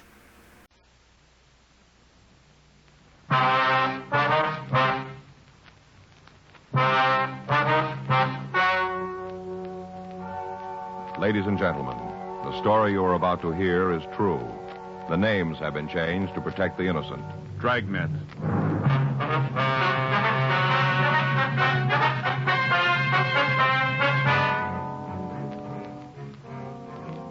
You're a detective sergeant. You're assigned a robbery detail. 2 men are terrorizing your city. They're both armed and considered dangerous. Your job, get them. It was Thursday, September 9th. It was warm in Los Angeles. We were working the night watch out of robbery detail. My partner's Frank Smith. The boss is Chief of Detectives Thad Brown. My name's Friday. I was on my way back from the street, and it was 11:42 p.m. when I got to the 814 Club, the back room. I hate to think what's going to happen when Mr. Negri hears about it. It's going to be pretty bad. Yes, sir. How about it, Joe? You catch the fellows yet? No, sir. Description's out. Guys from the F cars are checking the neighborhood. Haven't got nothing yet, though, huh? No, sir, not yet. Wish I was home. Sir? If I was home, I could turn off the phone. I got one of those attachments in the extension in the bedroom that turns it off. Wish I was there now. Mr. Negri's really going to be sore. Mm-hmm. Was there anything at all about the 2 men that would stand out and make it a little easier for us to identify them? Tell you the truth, Sergeant, if there was, I didn't see it. All right. I was scared. Darn scared, and I'm not afraid to say so. Yes, sir. I can tell you again if you want me to about the robbery. All right, if you would. Might be something you didn't remember the first time, sir. Okay. Guess it was about 11:15 when it came in. Just a guess, but I think it was about then. Mm-hmm. A dark one. He had the machine gun. He kind of moved over so he had a good look at the people sitting at the bar. What kind of a gun was it? Machine gun. I see. Go ahead. Guess he could have hit him off from where he was. Held the gun kind of low, you know, like at his hip. Here. Mm-hmm. What about the other one? Well, he waited with his friend, and he walked up to the bar, stood right in the middle of the floor. He had the automatic, huh? Yeah, it looked like a .45. He stood right in the middle of the place, just looking there, watching it. What happened then? Well, the fellow up in front reached over and pulled the plug in the jukebox, turned it off right in the middle of the record, pulled the plug. And that's what made the other people turn around. Uh-huh. turned right around and looked at the guns. That's when the light fellow, the one with the 45, he said, "Sit where you are. This is a stick-up." Are those his exact words? Well, near as I can remember, yeah. He kind of had a squeaky little voice, like it was still changing, you know? Yes, sir. But those were the words. "Sit right where you are. This is a stick-up." All right, Mr. Gilmore, you want to go ahead? Well, the one with the funny voice told everybody to get up and turn around so they was facing the bar. You know, with their back to the hold-up man. Made them all turn around. Mm-hmm. Then he told them to start in the back of the place and walk over to one of the tables and dump all their money out. Said not to forget anything. Put it all there. Did they take anything besides money? Not that I saw. Well, there were a couple of people who had pretty good-looking watches on, but the only thing the bandits seemed to want was cash. I see. Then they left after they got the money, is that Yeah. right? Yeah. Walked to the door and said for us not to try to call anybody for 5 minutes. After that, they walked out. Did you see if they had a car? No, sir. Didn't even go near the door. We did like they said, 5 minutes, and after that, I called you. Mm-hmm. You'd know them again if you saw them, would you? You bet I would. You put me in a crowd with them, and I'll tell you. No trouble there. I'd know them. Oh, excuse me. Go right ahead. 814 Club. Yeah. Oh, yeah, Mr. Negri. Uh-huh. That's right. Well, who called you? Yeah. Well, there wasn't anything I could do about Mr. Negri. Well, no, sir. Both of them had guns. Yeah. All right, sir. If that's the way you feel about it. All right, sir. Fine. I'll be in the morning. Right. Good night. Fired me. Well, that's too bad. I thought I heard you say you'd be in the morning now. Yeah. Well, I'll come in to pick up my money, you know. I see. Yeah. Time I get here tomorrow, I'll have another change of heart, so hire me back. I've been fired 12 times already. 12. He always hires me back. Isn't anybody else who worked for him? Is that right? Well, he had a lot of trouble keeping help. He thinks I should have stopped the hold-up men myself. Just walked in with my bare hands and stopped them. Pretty silly when you think of it. Uh-huh. He says they're only kidding with the guns, that they wouldn't have really shot me. Pretty silly. Says he'd have bet on it. Is that right? Doesn't take too much to figure that out. Yeah. Either way, I'd have lost, wouldn't I? The description of the suspects, the method of operation they'd used, everything about the robbery sounded just as if it had been read from our M.O. bulletins. For the past 3 weeks, Frank and I had been after the two gunmen. All sources of information had been tapped. Victims and witnesses had been questioned and re-questioned. People in the immediate vicinity had been talked to. Mug shots had been pulled and worn out by handling. To date, in concrete information, we had exactly what we'd started with. Two gunmen who were moving around at will and robbing citizens where and when they chose. The victims of the latest robbery were shown the mug books, but they were unable to make an identification. The canvass of the area turned up no usable information. Frank and I worked until 3:45 a.m., and then we filled out the log and left the office. The next morning, we checked with Captain Donahoe and Chief Brown. As a result of the meeting, we arrived at the only possible solution to apprehending the suspects. Legwork and a lot of it. We spent the rest of the afternoon rechecking informants. At 9:30 p.m., we stopped for dinner, and then we went back to the office. You got the address Sam gave you? Yeah, it's here somewhere. Yeah, here it is. Yeah. You think it's worth checking out? Well, we got nothing else to do. We might as well. As soon as I get these straightened up, we can take a ride out there and see him. Yeah. Robert Murphy. Yeah, he's here. Just a minute. Friday? Yeah, Murph. Take 3, will you, Joe? Thanks. 3? Yeah. This is Friday. Yeah, boy. When was that? Well, it's possible. Did you see anybody else? All right, we'll come right over. Bye. It's Highland Park. They just picked up a guy for 459. Yeah? Matches the description of our blonde hold-up man. You think it'll check out? I don't know. They shook him down when he was picked up. They found a 45 with a full clip. It's pretty heavy for a burglar. Yeah, let's go over and talk to him. Sure be a break. We've been chasing Luck long enough. Well, maybe we caught up. Frank and I signed out of the office immediately, and we started over to Highland Park. It wasn't the first time we'd gone out on a similar call. During the time we'd been after the hold-up men, there'd been several others. All of them had to be checked out. We never knew when an odd piece of information might turn the lead that we'd been looking for. Just before we turned off onto Avenue 64, a call came in over the radio.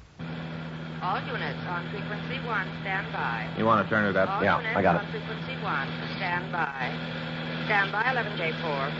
All units on frequency 1, please stand by. Sounds like a good one. Yeah, wait a All minute. units in the vicinity of Highland Park area. All units in the vicinity of 6045 York Boulevard, Highland Park Division. Units 11F2, 11F3, 11F5, and 11F7. And all traffic units, attention. It's a big one. At 10:47 p.m. this date, an armed man entered the Highland Park police station and forced an officer to release 2 prisoners. The man was armed with a submachine gun believed to be a .45 caliber. Suspect is described Sounds like our boy. as WMA.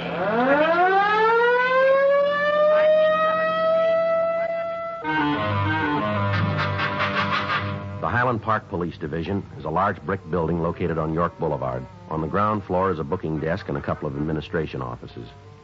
Directly behind the booking counter across the hall is a cell block. Prisoners are held there pending further investigation or transfer to the main jail. When Frank and I arrived, there were a dozen police cars around the building. Other units were searching the area for the escaped suspects. The call had gone out to the entire state, and members of the Highway Patrol and the Sheriff's Department and all other departments were joining in the manhunt. Frank and I talked to Officer Boyd Hutchins, the policeman who'd been on duty when the escape took place. Well, he came in the side door, and first I thought he just wanted some information. Uh-huh. When I walked over to take care of him, I couldn't see the gun. He was carrying it low, kind of hidden by the counter. You didn't see him come into the building then, huh? No, I was on the phone. First I knew was when he asked me if he could see Burton. Uh-huh. I told him we couldn't swing it right then. Said he'd have to come back. And that's when he asked me if there was anybody around who could okay a visit. Well? I told him there was and said for him to come back in the morning. That's when he showed you the gun, huh? Yeah, he brought it right up over the counter. Said for me not to cause any trouble and I wouldn't get hurt. He didn't have to tell me. Yeah. If there'd been a chance for me to take on him, I'd have tried, but I didn't see how it'd prove anything for me to bleed all over him. Yeah. He made me take him back to the cell block. I unlocked the door and he told Burton to come out. What about the other guy? Oh, his name is Kenneth Lechner. He was in the same cell with Burton. The guy with the machine gun asked if he wanted to go for the ride, and Lechner said yes, and then the three of them walked out of the building. Did they make any attempt to tie you up, anything like that? No, he just said sit tight. I wasn't about to argue. What do you know about this Lechner?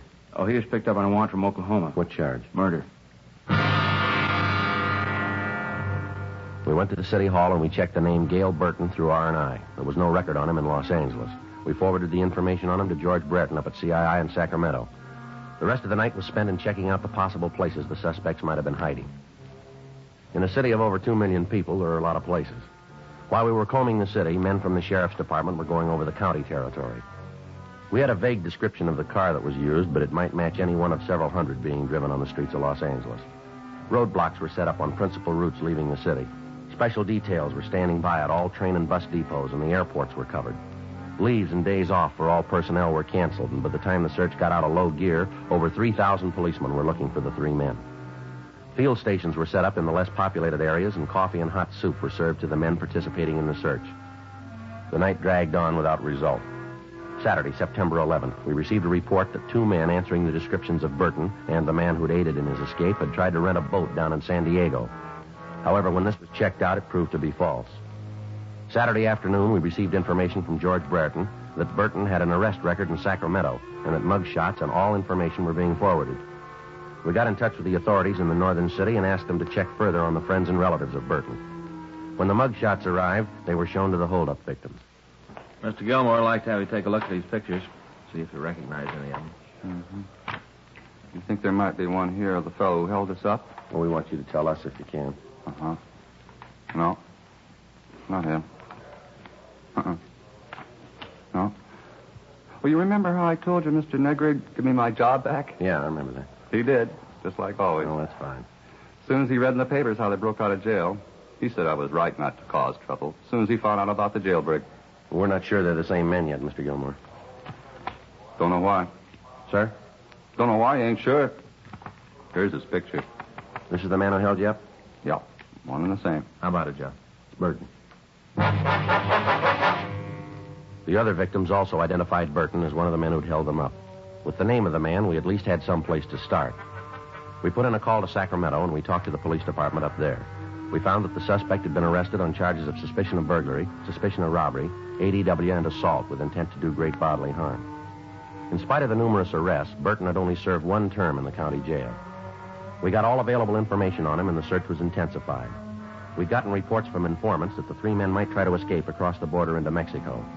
San Diego was notified of this, and Al Gayton was dispatched to the international boundary at Tijuana to aid the Mexican police. 2 days passed without news of the suspects. Monday, September 13th, Frank and I got back into the office from chasing down a lead that went nowhere. Better check with the skipper. Yeah, I'll do it right away. I got it. Robbery Friday. Yeah, all right, I'll take it. It's long distance San Francisco. Might have gotten up there, huh? Hello. This Friday. Oh, yeah, Eddie. Mm-hmm. Yeah, well, we got the identification from Brereton. No, nothing yet. When was that? That could be. It'd give him time, wouldn't it? Just a minute, Frank. Yeah? It's Eddie Vandervert up there. When did these guys pull the first job? I think it was August 16th. Place over on Pico. That's the first one, isn't it? Yeah. August 16th, Ed. No, the other one doesn't show up on any of the sheets. Kenneth Lechner. No, we're expecting it from Oklahoma. Well, you guys will check it out for us then, huh? All right, let us know as soon as you got something definite, will you? Right. Okay, Ed. Thanks for calling. Right, bye. What's he got? Well, I got a rumble that Burton was up there the first part of August. He stayed about a week, he said. Yeah. Ed says he's got an informant down in the Fillmore district used to run with Burton. Might give us a lead on the partner. How come? Well, according to the informant, Burton met a guy up north. They got real chummy. They left town together. Come up with a name? Yeah, he did. Kirby Monet, M-O-N-E-T. Been in trouble? A couple of times. Petty stuff. Rumble's got it that he was always talking about going big, forming his own gang, cutting into the heavy stuff. Matches? Real good. Monet's description's the same as our number 2 man. Pictures of Kirby Monet arrived from San Francisco, and when they were shown to the victims of the thieves, we had a positive identification on our second suspect. Armed with this information, the job of the men in the field was considerably easier. Now they knew who they were looking for. 10:42 p.m. Frank and I started downstairs for our car. Excuse me, fella. Yeah? You tell me where the office of the chief is? Down the hall and to the right. Thanks. Wait a minute, fella. Hold it up. What do you want to see the chief about? Well, it's personal. Maybe you better tell me, huh? Well, if I wanted you, I'd ask it that way. All right, get over the wall. Better shake him down, Frank. All right, over here. You don't have to go through all this. I'm not going to cause you any trouble. Your name's Kenneth Lechner, isn't it? That's right. If you couldn't find me, I figured I'd come to you. Frank and I took the suspect to the squad room, and we got in touch with Chief of Detectives Thad Brown. We told him what had happened, and he said he'd come over to the office as soon as possible. We shook Kenneth Lechner, but we found nothing. We asked him to tell us about the jailbreak. I didn't have nothing to do with it. You got to believe that. We'll let you tell us. I'm giving it to you the way it happened. Where are Monet and Burton? I don't know. Last I saw them, they were out on West Pico. You got an address? No. They were sitting in the car. They had a place cased, and they were waiting for the crowd to clear before they took it. You know what place it was? Well, it's a bar out there. Got the name? No, I haven't got any idea. I told you I want no part of it. That's the reason I left. You haven't got any idea where the place is, huh? No, none. You want to tag communications, Frank? Tell them about it? Yeah, I'll get right away. You guys must have every cop in the country out looking for us. Never saw so much fuzz. Yeah. I can't go that route anymore. It doesn't work out for me. Never was any good at running. Did you hear anything at all about the plans they were making? No, not a lot. I don't think they trusted me very much. I was with them, but like an in-law or something. I'll tell you something, Sergeant. What's that? These guys are roof jobs, both of them. What do you mean? Well, they lost the road all the time talking about how they're going to put class back in holdups, going to form a big gang and really jump the cops. All the time talking like that. Roof jobs. Mm-hmm. You got any idea where we can pick them up? Ain't nothing I'd like better than to give you the address, but I ain't got it. What about this car they're using? Can you give us a description of it? Yeah, it's a 52 Nash, 4-door. Stolen? Well, it must be. They had it when we left Highland Park. You give us the number on the plate? I don't think so. I can't pull it up. I don't think I ever really took a good look at it. What about this machine gun? They got shells for it? They're loaded with them. These two guys are heavy enough to start a small war on their own. Monet carries a chopper and a 45 in his belt. Burton's got 2 45s and a 38. He carries a 38 strapped to his leg. He's always laughing about it. Says even if he's picked up, he's got to tick it out. Mm-hmm. Oh, these guys are real far out. They've been reading too many comic books. All the time talking about Dillinger and Floyd. Burton even took to smoking cigars. Says it makes him look like Doc Barker. Anything you can give us that'll help us nail him? No, nothing. All right, Lechner, let's go. You take me to jail? That's right. Hey, you do me a favor, huh, Sergeant? What's that? Give me a cell by myself. I hadn't much sleep in the last couple of days. I'd sure like to get some. We'll see what we can do. All right, sit still a minute. All right, let's go. You got to put these on again? That's right. All right, come on. Get the word out? Yeah, a little late. What do you mean? Burton and Monet have already hit the bar. Patrol car spotted them on the way out. Yeah. It was a beef, and the men in the car took Burton into custody. Mm-hmm. Dropped him in the car and started to bring him in. Hadn't gone more than a couple of blocks when Monet drove up, rammed the police car, and started shooting. Anybody hurt? Yeah. He took Burton away from the men in the unit and shot one of them. How bad? Well, he's at Georgia Street receiving now. They don't expect him to live. We had Count Lechner held for the Oklahoma authorities. We contacted Captain Donahoe and told him what had happened. He'd taken over the search for the 2 suspects in the Pico area. A blockade had been set up on all streets leading into and out of the area. All vehicles were being stopped and searched. All pedestrians were being interrogated. Frank and I joined in the manhunt. By 6:30 the next morning, Wednesday, September 15th, the area had been covered without result. However, in checking all automobiles in the vicinity of the holdup, we'd come across a 1952 Nash, gray in color. The left front fender was damaged, and it matched the description of the suspect's car very close. We put a stakeout on the vehicle, and it was kept under watch for the next 24 hours. During that time, no one approached it. We checked the license number with Auto Theft Division and found the car to be stolen. It had been taken from the owner 5 days before on September 10th. We brought Kenneth Lechner from the main jail, and he positively identified the car as the one driven by Monet and Burton. At the end of the surveillance, a crew from the crime lab came out and identified paint scrapings from the damaged fender as having come from the police car that had been rammed. The crew from Leighton Prince came out and went over the car. While they worked, Frank and I stood by. Looks like we got it turned. Well, it's not going to do us much good if we can't find the guy with the key. Well, he should be about finished now. I'll check with him. All right. I'll walk over with you. Excuse me. Yes, ma'am? Something we can do for you? You know what those men are doing to that car? Police business. You a cop? That's right. You tell me what's going on? Investigation. Of what, the car? That's right. What are you looking for? Information. Not going to tell me, huh? Well, it'd be a little better if we didn't, ma'am. Okay. But he's not going to like it, not a bit. Who's that? The fellow that owns the car. He's not going to like having all you guys roam around. You know the man that owns the car? Sure. I'm figuring to get married. I know him. What's his name?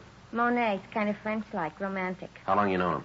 Not long. Sort of a whirlwind courtship, you'd say. Just met each other and we knew. You know where this Monet is now? Not right off. I know where he'll be. Where's that? At his place. I'm supposed to meet him there at 7:30 tonight. We got a date.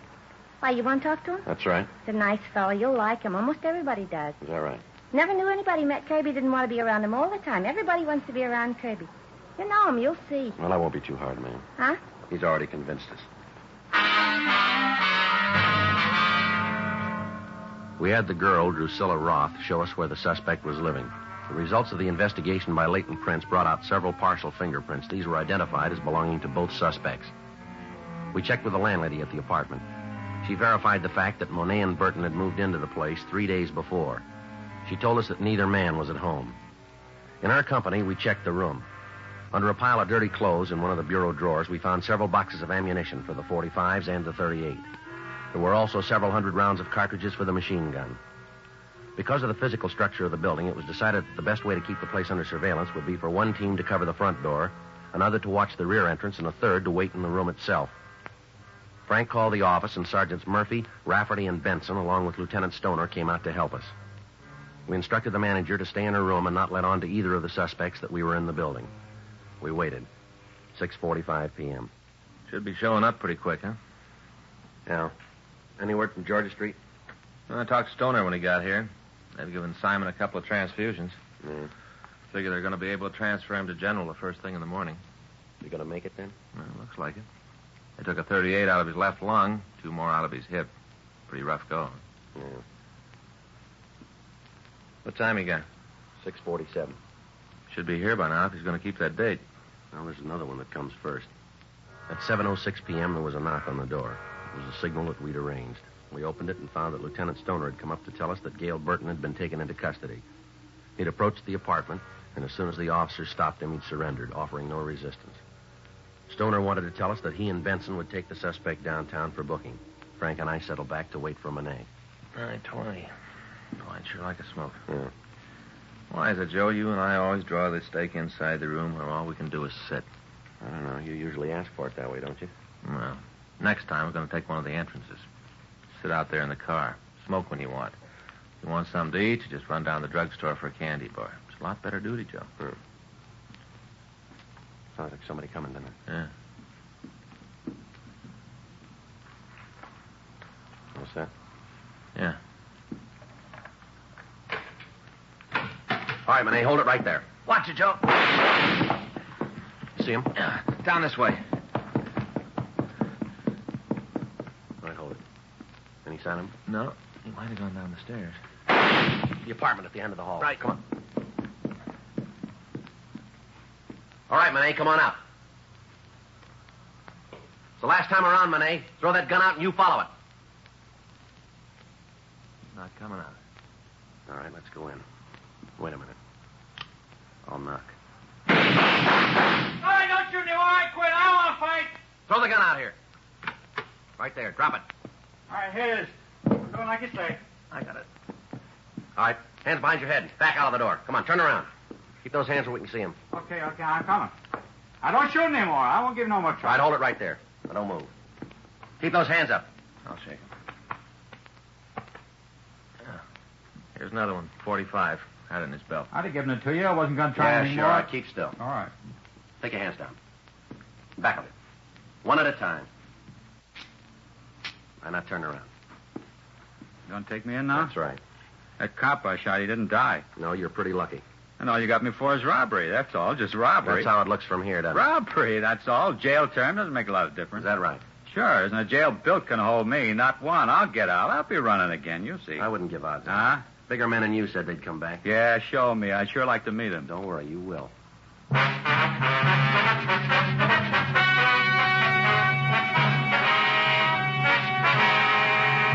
Kenneth Nelson Lechner was returned to the state of Oklahoma for prosecution on a murder charge. A hold was placed against him by the state of California in the event he is paroled. Gail Claude Burton and Kirby Arno Monet were tried and convicted of robbery in the first degree, 6 counts. Violation of Section 4574 PC, bringing a firearm into a prison, violation of the machine gun law, and assault with intent to commit murder. Robbery in the first degree is punishable by imprisonment for a period of not less than 5 years. Violation of Section 4574 is punishable by imprisonment for a period of not less than 1 year in the state penitentiary. Violation of the machine gun law is punishable by a term in the state prison not to exceed 5 years and/or a fine of $5,000. Assault with intent to commit murder is punishable by imprisonment for a period of not less than 1 nor more than 14 years in the state penitentiary. You have just heard Dragnet, the authentic story of your police force in action, and starring Jack Webb, a presentation of the United States Armed Forces Radio Service.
Was a man so gentle and kindly that the sight of cruelty and violence cut him like a whip.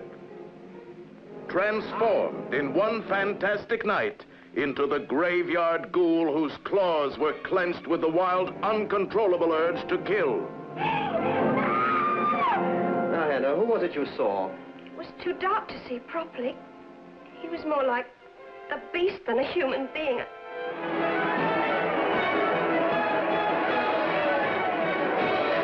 A man with the appetites of a monster. All human passions twisted by the same strange obsession that turned his face into a hideous mask of cruelty. It was the same man, the very same man. I tell you that if you brought me face to face with him now. It was the Haymarket Strangler. Body and soul, torn by the battle between good and evil, running amok in a reign of terror that paralyzed a city with fright.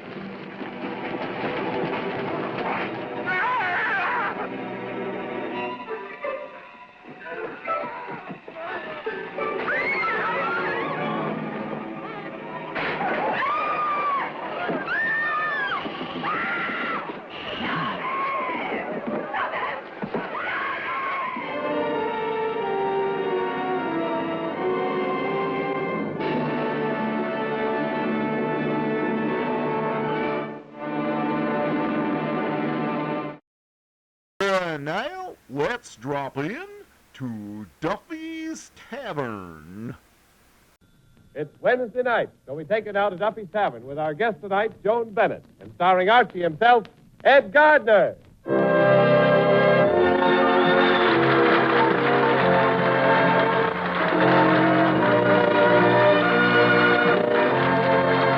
Duffy's Tavern is brought to you by Bristol Myers, makers of Ipana toothpaste and True Shade, the beforehand lotion. Two products that will pay you to remember.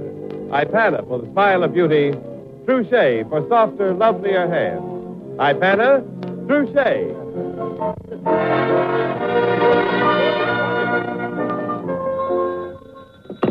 Hello, Duffy's Tavern, where the elite meat to eat. Archie the manager speaking. Duffy ain't here. Oh, hello, Duffy. Tonight, Joan Bennett, woman in the window. Huh? A mannequin. No, Duffy, on the contrary, she's quite a girlykin. Yeah, Duffy, a terrific assemblage of punkritude. What she got that Mrs. Duffy ain't got? Well, take a look at Mrs. Duffy.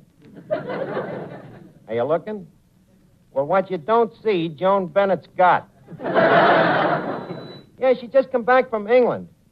England, it's a little place, just a blarney stone's throw from Ireland. Yeah, she went over there with a bunch of other movie stars, sort of a lend-lease arrangement. Yeah, the English sent us their beefs, and we sent them our hams. Well, Joan is coming down tonight to help me raffle off a diamond Terrara. Huh? Well, it's for Christmas, Duffy, to help feed the needy families of 3rd Avenue.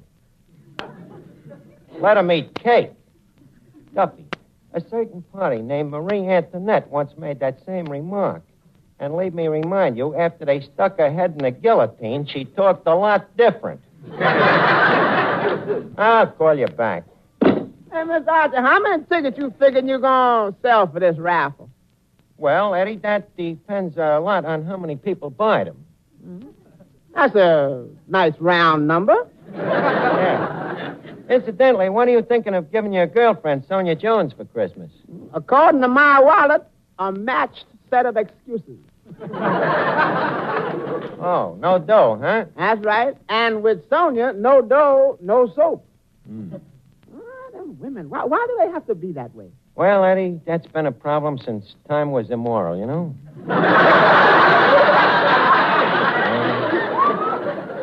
Anthony had that problem with Cleopatra. Napoleon had it with Josephine. You mean Josephine was wallet-minded, too? You've seen pictures of Napoleon with his hand inside his coat? Yeah.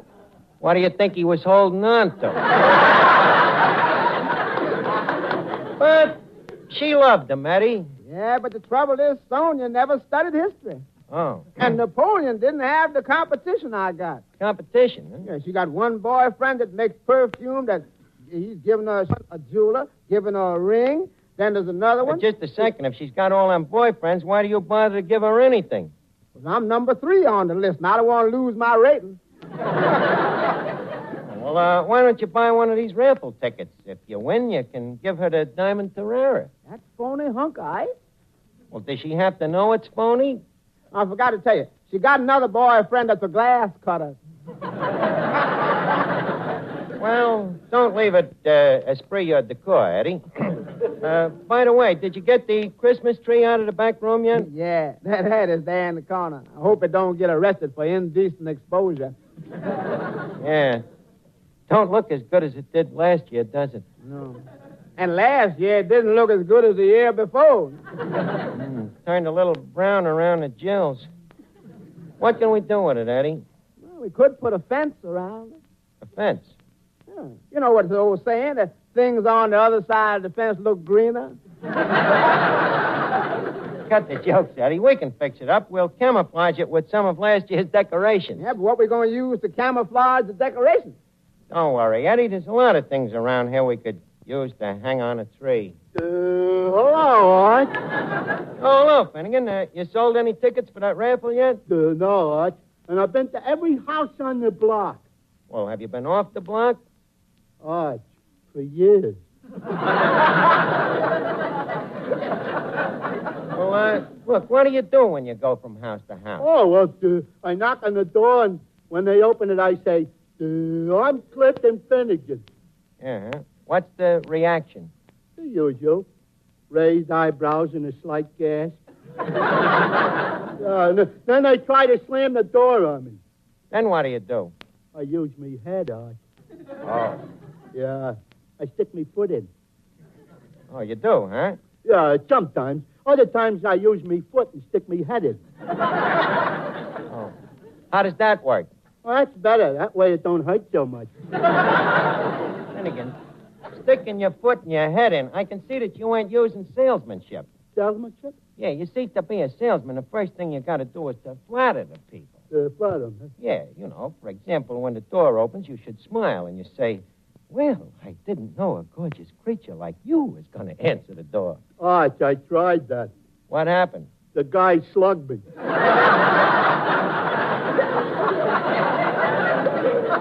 Well, you talked out of turn. That's another thing. You see, the smart salesman lets the other guy do all the talking. I tried that too, Arch. One place I went into to sell the tickets, it happened the guy was also a salesman. Yeah? Yeah, so I was cagey. I laid back and I let him do all the talking. What happened? I am now insured against earthquakes. And not one ticket sold for all of these needy families. Ain't you ashamed of yourself? Now go on out and try it again. Yeah, okay, Arch. And this time I won't leave one stone unturned. Okay, but don't turn over any rocks. You might find a relative. Now get going. Okay. Hey, look, Arch. You mind if I leave one shoe here? One shoe? Yeah, it'll help me make change. How? So, tickets are a dime, right? Right. So, in case a guy hands me a quarter, 10 fingers and 5 toes makes 15 cents change.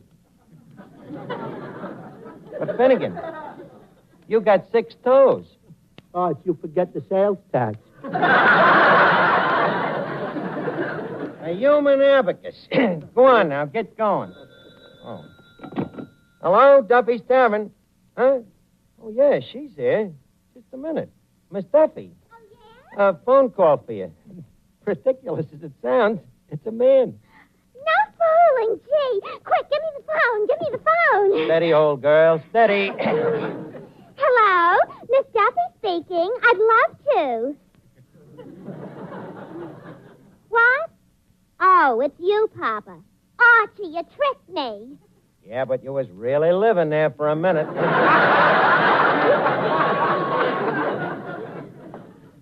What, Papa? Where was I till 3 o'clock this morning? Well, Papa, yesterday was a busy day. No doubt. Yeah. I had a lot of things to do. Well, first I had my hair curled and... What'd you do, look in the mirror? Shut up, you jerk. No, not you, Papa. The other one here. So then I went over to Katrinka Yorbitz's for their housewarming. Yeah, they just got a load of coal in. Well, anyway, the party got going, and you know how it is, Papa. Everybody started dancing with each other, and Katrinka and I got sick of just sitting around, so... Well, so we went to the movies. Huh? Look, Papa, I could tell Mama a few things about the other night when you were supposed to be playing poker. Yeah, I seen him in that game of poker. The chips was very well stacked. What, Papa? Okay, it's a deal. We'll both keep our big mouths shut. Miss Duffy, did you and Katrinka enjoy the movies last night? No, we had a terrible time. 2 fellas sitting next to us did nothing but annoy us. Oh. So where did the 4 of you go? Well, it turned out that they were going our way. So, naturally, they offered to give you a lift. Naturally. Yeah. But we warned them that we were nice girls and they'd have to drive us straight home. Well, so far, you've acted like a perfect lady. Yes, but they were no gentlemen. Oh, they didn't drive you straight home. That was the trouble. They did. Straight home. I think I know the trouble. Look, when you got into the guy's car, was it standing under a street lamp? Yeah, I think it was. That's where you made your mistake. Now, look, Miss Duffy, Joan Bennett's going to be here any minute to raffle off this Terrara for the needy people. And, hey, I wonder if a kiss from a pretty girl, it helps sell these tickets. Thank you. I'd love to. Miss Duffy, the needy ain't that needy. I was referring to Miss Joan Bennett. That's a terrific idea. Joan Bennett kisses the winner, and we'll collect so much dough for the Third Avenue poor people, they'll be coming over here in limousines to thank us.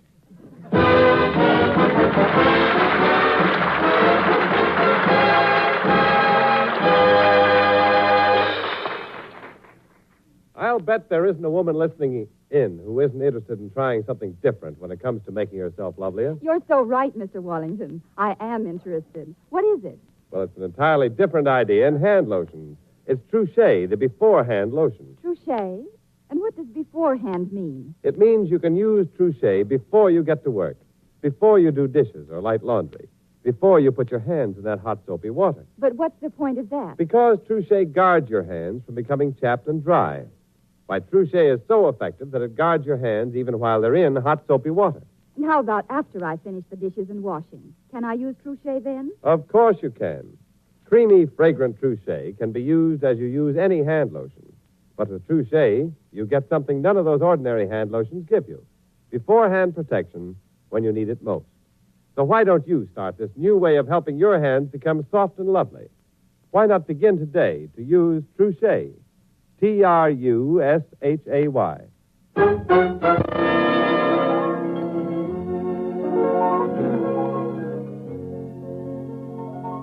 Look, Eddie, Joan Bennett's going to be here any minute. Now, leave us make the place look Christmassy, huh? We'll put some candles around the tables. Candles? You trying to put Miss Bennett on a diet? What do you mean? Well, if she sees what she's eating, she won't. Maybe you're right. What could we do to make it Christmassy? I know. We'll take a lot of the Christmas cards we've been receiving and stand them up along the bar. Be the only thing at that bar that's standing. Yeah, very funny. By the way, just got a card here you did from Sing Sing. I did? Let's see. Hey, it's from Rockpile Roach. I didn't know he was still up there. The last time I heard from him, he was waiting for the governor to make up his mind about a reprieve. Let's see what he says. Dear Archie, just a line to wish you a Merry Christmas and a happy.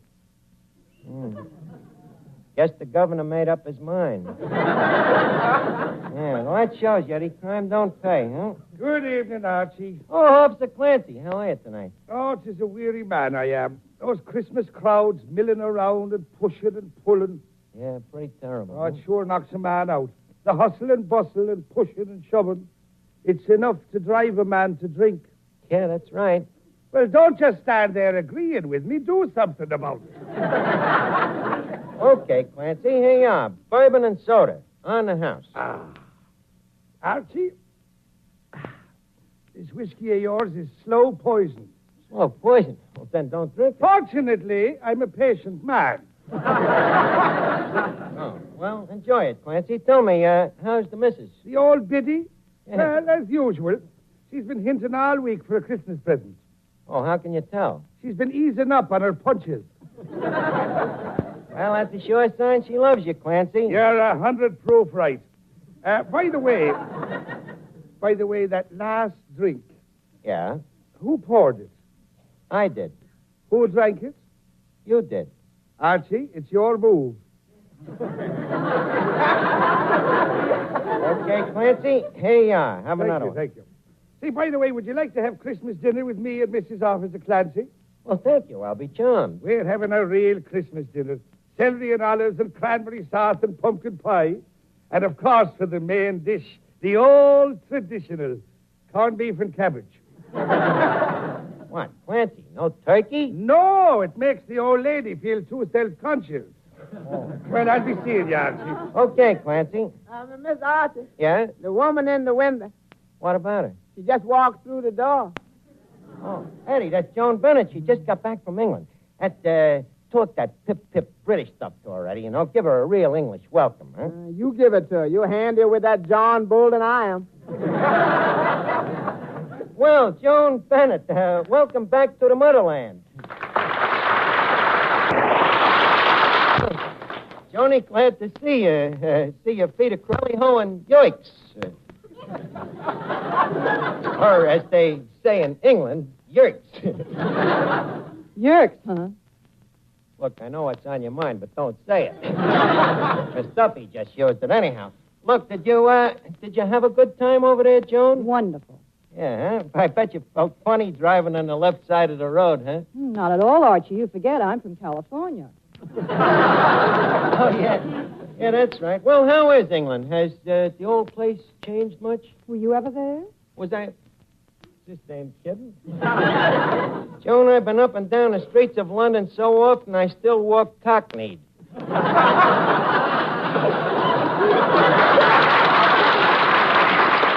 Yeah, in fact, to this day, I get sinuses if I ain't breathing that Londonderry air. Well, what did you do over there? What did I do? Well, the first time I went over to play cricket for Washington and Lee and Perrins.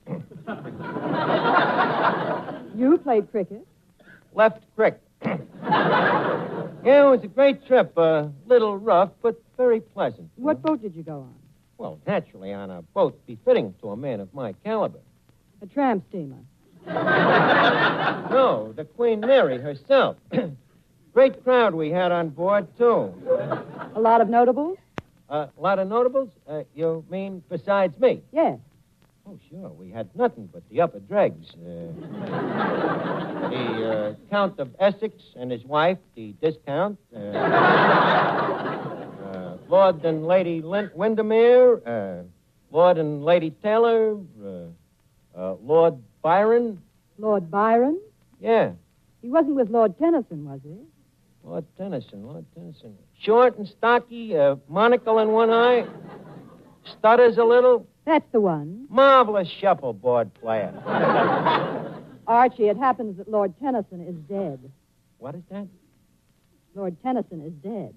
Oh. Well, it was a pretty rough trip. In fact, even I had a slight case of mal de mer. You know, that's French for you can't take it with you. Yeah. But where are my manners here? Oh, Edward. Yes, sir, my lord. A crumpet of tiffin and some tea for Miss Bennett. How many spots? Tuppence. How much is that? That's 12. We ain't got enough for 12 spots. How about just one big blob? Well, I guess that sounds all right. Okay with you, Joan? Yes, with lemon, please, in a saucer. Saucer? How bourgeois. Have you ever tried it with a putrid mug? No, this will be my first experience. Well, I think you'll like it. Archie, I can see you know all about English dishes. Oh, sure. In fact, I almost married one. But by that time, they didn't let us fraternize. Say, that's a jolly good one. I must remember to send that into Punch. Yeah, Joan, all this talk about England makes me very neuralgic.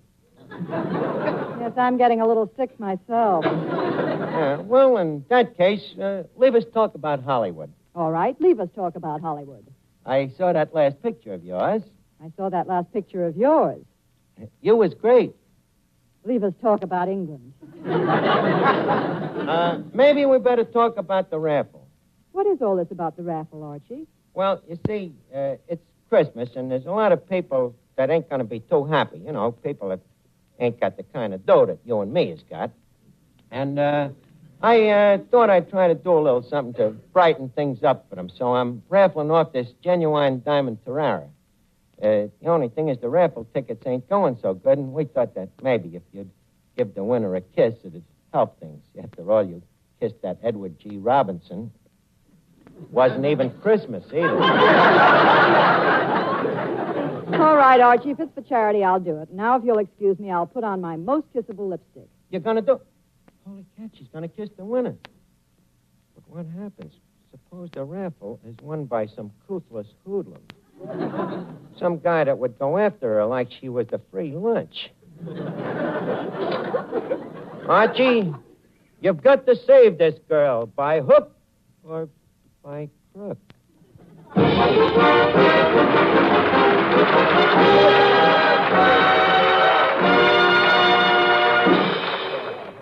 Say, Eddie, if Miss Bennett is going to kiss the winner, I'll buy a couple of those raffle tickets. Why, sure, Mr. Warrington. Yeah, they are. You know, if Mr. Archie wins and Miss Bennett has to kiss him, I bet she died laughing. Oh, boy, I'd like to see that. Miss Bennett kissing Mr. Archie? No, Miss Bennett laughing. Because if there's anything I go for, it's a beautiful smile, Ed. In fact, I think everybody goes for a beautiful, sparkling smile. That's why we all should try to keep our smiles as bright and as radiant as can be. That, of course, calls for firm, healthy gums. And that means Ipana toothpaste and gum massage. For Ipana is designed not only to clean your teeth, but with gentle massage to aid in the health of your gums. Ask your dentist. A national survey shows that 7 out of 10 dentists recommend gum massage. Not only that, but dentists themselves prefer Ipana toothpaste 2-to-1 over any other dentifrice for their own personal use. So why don't you start using Ipana toothpaste and gum massage yourself? It's easy. Just brush your teeth with Ipana. And every time you do, put a little extra Ipana on your fingertip and gently massage it on your gums. So get Ipana for your smile of beauty.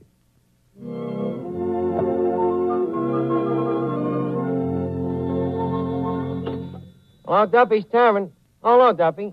Huh? Oh, the tickets has been going like wild cakes. Yeah. Well, Joan Bennett's going to pull the tickets out of a hat, and in addition, for charity, she's going to kiss the winner.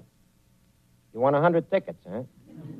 But suppose Mrs. Duffy found out you kissed a movie star. Oh, you'll throw up to her the kiss in the orchid she got from Tom Brenneman, huh? Well, is she there? Well, look, you better not let her hear you talking about kissing a strange dame, Duffy, or your name will be Mud. Hello? Hello? So long, Mud. I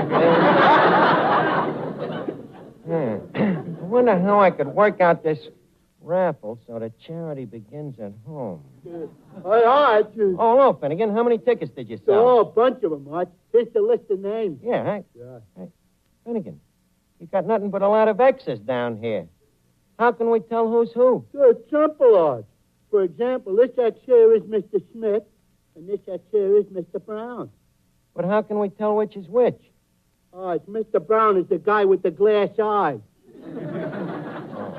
Well, put all the tickets in this, put the tickets in this derby hat here, okay, Finnegan, and I'll go get Joan Bennett and pick out the winner. Yeah, okay, Mrs. Finnegan. Put him right here in the hat. Yeah. Hey, Eddie, I think I'll put my ticket right on top. Yeah, you're pretty anxious to win so you can get that kiss from Miss Bennett.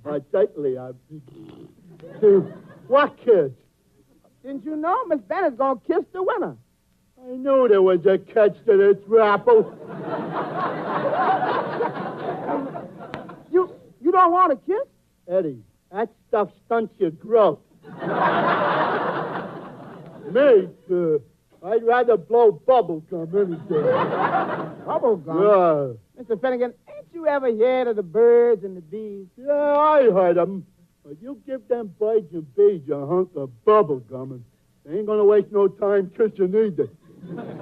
Yeah, but what you going to do if she picks out your ticket? Well, she won't find it in the hat band. What? I'm putting my ticket right inside the hat band, and she'll never find it. No dame is going to make a chucker out of me. Well, Joan, all set to pick the ticket out of the hat? Archie, before I do, may I see the tiara? The tiara? Well, you talk funny. Well, sure. Here it is. Take a look at it. See? Ever see diamonds like that before? Only on chandeliers. Oh, surely you're jesting. This is the kind of stuff you see in Tiffany's window.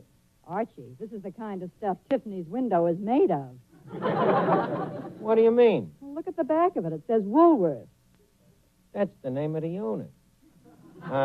Look. I didn't want to let this get out, but this tiara happens to come from the private collection of the heiress to the Woolworth millions. But isn't her name Hutton? Occasionally, yes.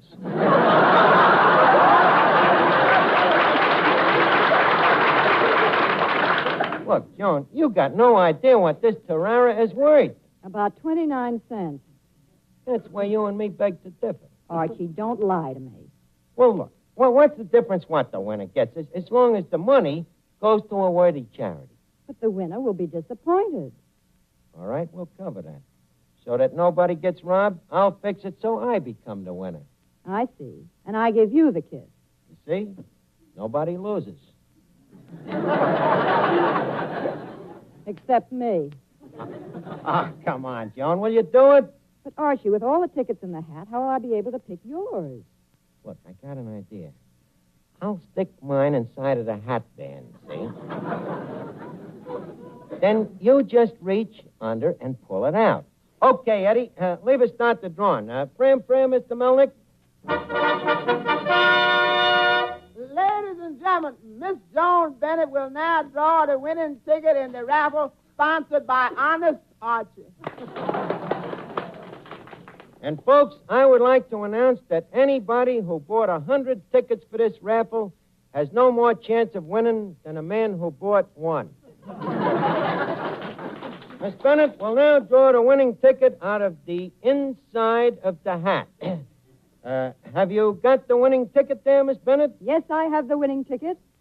And what is the name? The name is Clifton Finnegan. Clifton Finnegan? I was framed. Finnegan, that rat in wolf's clothing. Well, I guess I better kiss the winner. Mr. Finnegan? Now, you lay off of me. Don't be afraid. Hold still. Oh, this is terrible. What? To think of all the years I wasted me lips blowing on soup. What a waste of osculation. Well, I'm sorry, Archie. I tried. Oh, well, forget about it, Joan. As long as the dough goes to the poor people. Well, Archie, as long as that's the way you feel about it, I think you deserve a consolation prize. Huh? You mean? Hold still.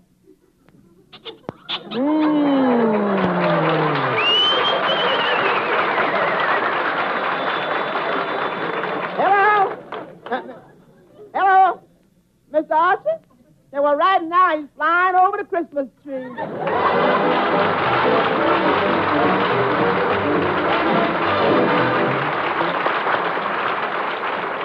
Mother, you never can tell when your child will come home with a cold.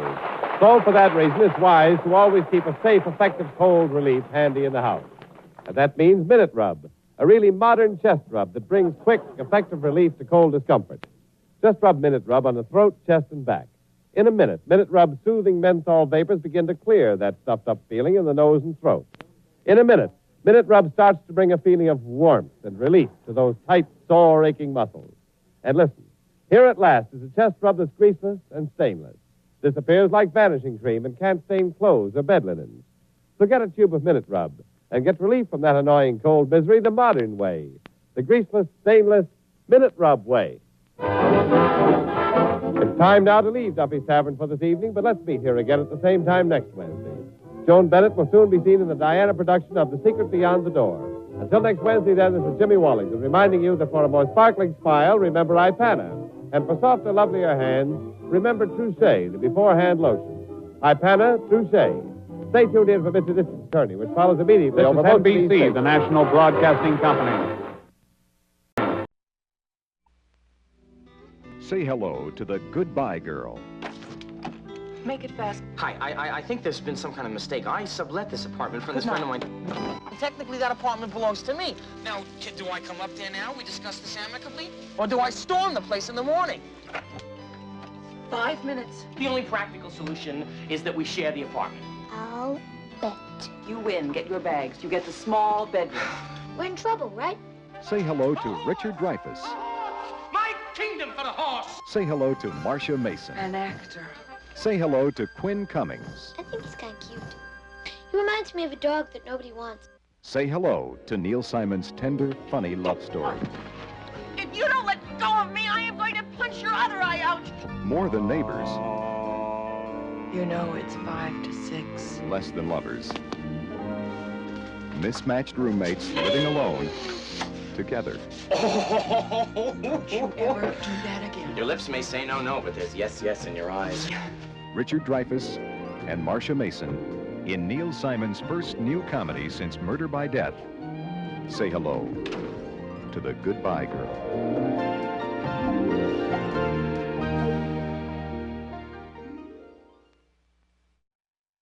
Fasten your seatbelts. Classic Adventure is coming your way with the air adventures of Jimmy Allen up next. In the last episode, Jimmy was sent into the air for his first solo flight. But the kid has had no practice in landings. Acting under the command of Mike Jones, Jimmy's instructor, Shorty Mason, knocked out the bolt holding the left wheel to the axle. As Jimmy took off, the wheel dropped off. Now, this was seen by his chum, Speed Robertson, who immediately went aloft in another school ship. In the air, Speed changed planes successfully. But in attempting to land Jimmy's ship on the one wheel, the left axle dug into the ground and the ship crashed. Here are Speed and Jimmy in the wrecked plane. Speed, are you hurt? No, I'm all right. How about you, Jimmy? Are you okay, kid? Yeah, I'm all right. I don't think I'm even scratched. Oh, that's great. Boy, anything might have happened when that axle dug down on the runway. Yeah, I'll say so. You know, the old bus is kind of a washout. Oh, but gee, that was a beautiful landing you made on one wheel. I still don't see how you did it. Let's climb out of this mess and see how much damage we did. You're sure you're not hurt now? Absolutely. There's not a mark on me, Speed. Okay. Come on, let's climb out and look over the wreck. Okay.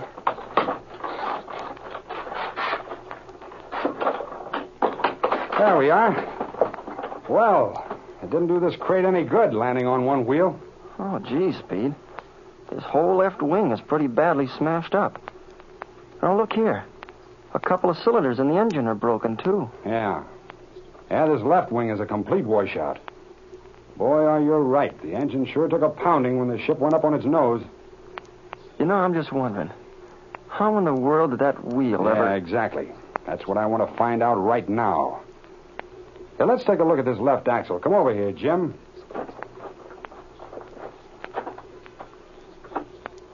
You know, Speed, that was a wonderful thing for you to do. You know, I'd have been out of luck if you hadn't come up there. Dirty hounds. But look here, Jimmy. Let's take a look at this axle. Okay.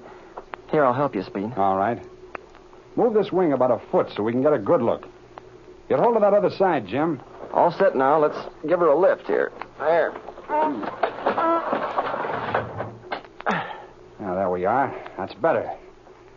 Now, let's have a look. Right. Well, the axle looks all right to me. Yeah, and it looks all right to me. In fact, it is all right. That's just the trouble. What do you mean by that? I mean just this, kid. Take a close look now.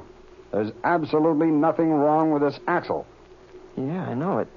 It sure looks all right to me, but as... The wheel is held on, Jimmy, by a heavy bolt that goes through the hubcap and clear through the axle shaft. That's this hole here.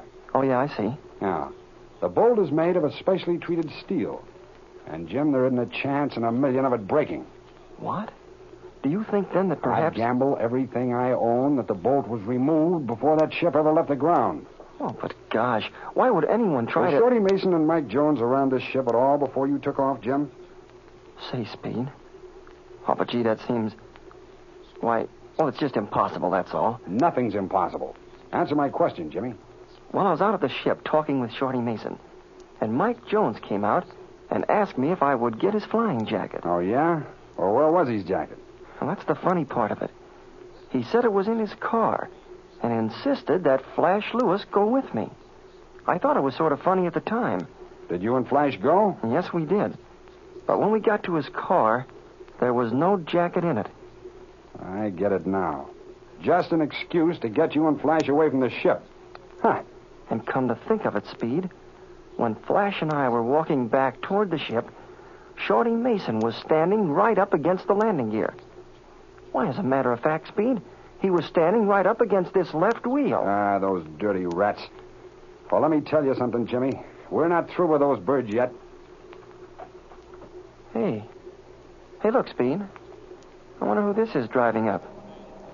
It looks like Dick Croft's car. Who's Dick Croft? Oh, he's a student with me in the school. Oh, it's Dick's sister, Miss Barbara Croft. And Flash Lewis, too.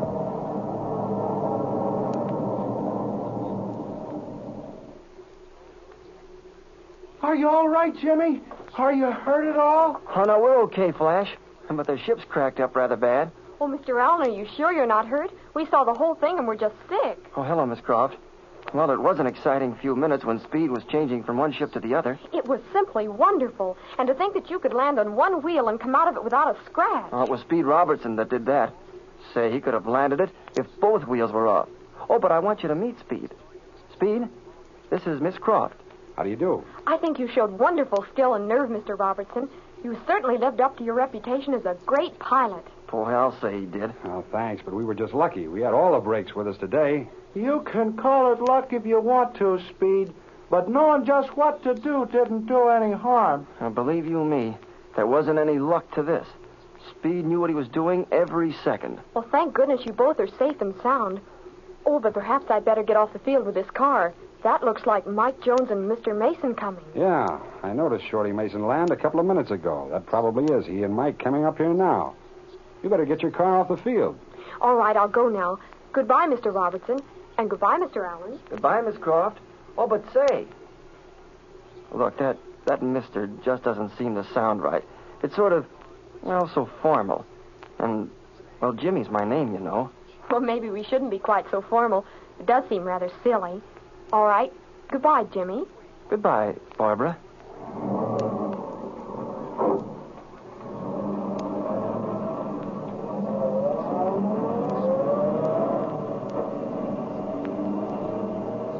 Well, that's a nice girl, Jimmy. Yeah. Her brother Dick Croft is the boy I was telling you about, remember? Oh, yeah, I remember. And what about Barbara? Oh, she seems to be pretty nice, don't you think? She's a very sweet girl, Jimmy, and very good looking. Say, is that sunburn on your face, or... Why, I actually believe you're blushing. Oh, quit razzing me, Speed, just because I happen to meet... That's all right, kid. I won't tell anyone. Hey, Speed, that old trainer's gonna take a little fixing. Flash, did you thoroughly inspect this ship before it went out on the line this morning? Speed, you've known me for a long time, and was I ever careless with my inspections? Well, if you were, I never knew about it, Flash. I give this ship a regular daily inspection. And them axle bolts was in there, and they was okay. And the nuts was safety. And I give this left axle a once-over now. There ain't a thing wrong with it. Yeah. Yeah, we just got through looking at it before you drove up.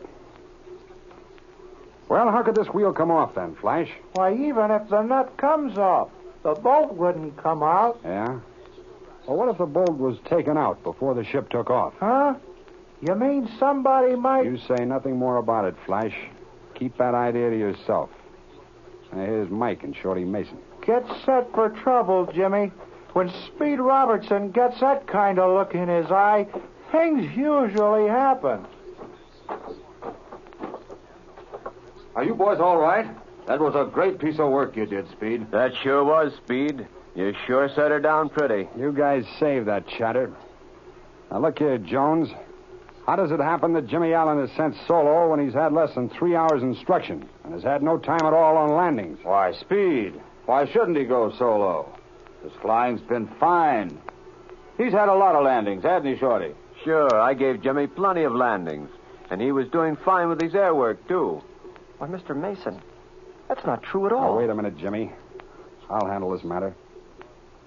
Mason, don't stand there and tell me that. I know better. And another thing I want to know, Mike, is why this left wheel so conveniently dropped off the axle on Jimmy's first solo. You know as much about that as I do, Speed. Of course, it's very unusual. I'll admit that. But those things have occurred before. It must have been a defect in the axle or the bolt. Do you take me for a complete chump, Jones? I've just inspected that axle. There's not a thing wrong with it. And as for the axle bolt, well, I'm far from being convinced that a failure occurred in that type of steel. Well, these mechanics get careless, Speed. You know that. Maybe the nut wasn't... Flash Lewis gave this ship its daily inspection this morning, and he tells me the landing gear was okay. Yeah? Well, what would you expect him to say? If the landing gear was ready to drop off, he wouldn't admit it. Flash Lewis is the best mechanic on this field, Mason, and you know it. If he was even the least bit doubtful about any airplane in that school, it wouldn't go out on the line. I'll say it wouldn't. Flash Lewis is like all grease balls. The whole lot of them is nothing but a lazy bunch of loafers. Well, this is no place to argue about that. And before we waste any more words about the cause of the wheel coming off, I think we'd better let the CAA inspectors investigate the matter. Yeah? They're a bunch of wise guys, too. Well, it wouldn't surprise me, Mason, if they were not just wise enough to take away your instructor's license. Say, what do you mean, Robertson? I mean this. I'm going to turn in a complete report on you to the inspectors here. You're not fit to instruct a bunch of stray dogs, let alone young fellows like Jimmy Allen. Now listen, Robertson. I forgot more about teaching guys to fly than you'll ever know. I know what I'm doing. Young Allen was ready to solo, so I sent him solo. How many landings did you give Jimmy Allen? Oh, I must have given 15 or 20. That's not true, Mr. Mason, and you know it. You never gave me 1 minute's instruction in making landings or takeoffs. You're a liar, Allen. Why, I gave Listen here, Mason. I've taken a lot from you. I'm not a liar, and I'm not going to stand for that, see? But you're going to take this. Look out, Shorty. Don't call me a liar. Think you're going to get away with it?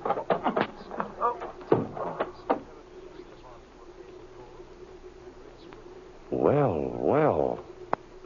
Now what? Shorty Mason's treatment of Jimmy, the instructor's attempt to kill Jimmy's pal, Speed Robertson, his untrue statements regarding the kid's practice and landings have proved too much for Jimmy. What will the outcome of this struggle be? But don't miss the next episode of the thrilling adventures of Jimmy Allen. Dr. Schaefer? Listen, did you know that Dr. Schaefer was in room 806 because he's dead? Ruth, what the hell are you talking about?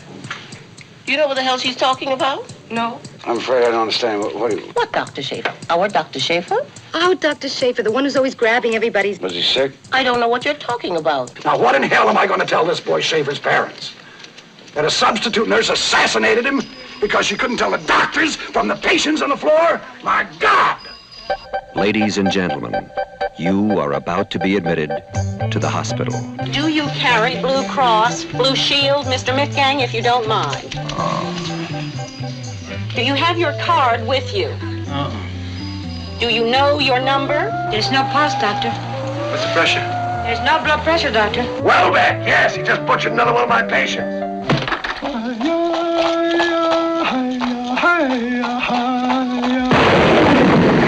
We got a witch doctor in 806. I built up one of the best damn departments of medicine in the world. You may be crazy, Doctor, but I don't think this is your patient. What the hell are you talking about? I'm very sorry, Doctor. There's a very nasty one in the OR.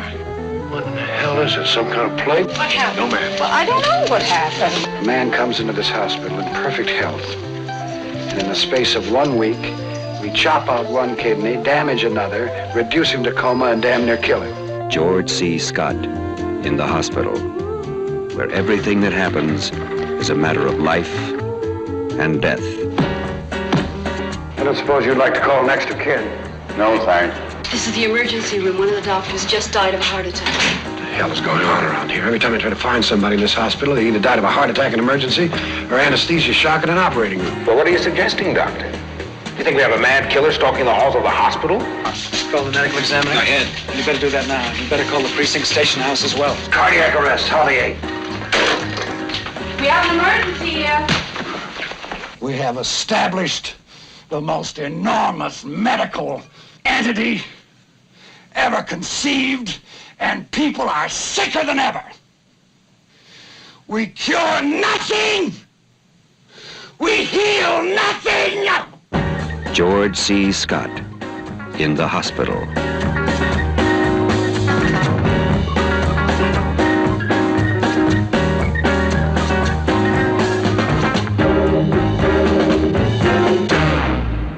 Hey, man, how about we check in with Fibber, Magee, and Molly next? That sounds good to me. Wax program with Fibber, Magee, and Molly.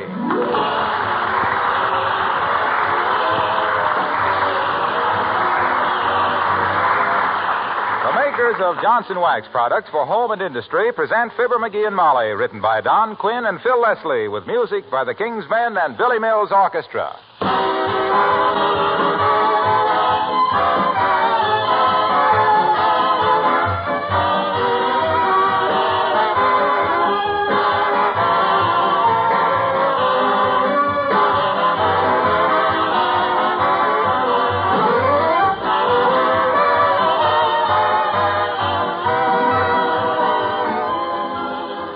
you know about Johnson's Cream Wax and what it will do for your light-colored furniture and woodwork and for your white refrigerator and kitchen things?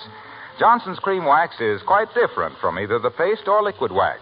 It's a creamy white liquid, easy to apply, takes a minimum of rubbing, and because it contains several cleaning ingredients, it does an amazing job of cleaning as it polishes.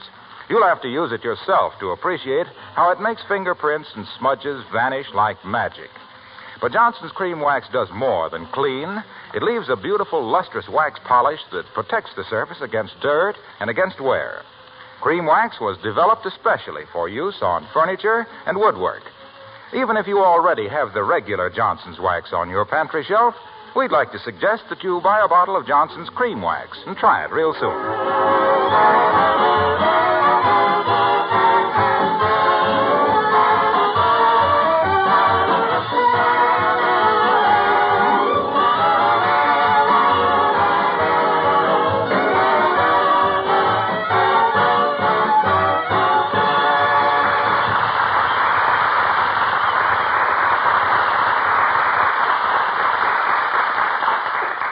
One reason the people at 79 Wistful Vista have been happily married for so long is that everything's always been on a give-and-take basis. Like right now at the breakfast table. He takes the news section of the paper and gives her the want ads. As we meet, Fibber, Magee, and Molly.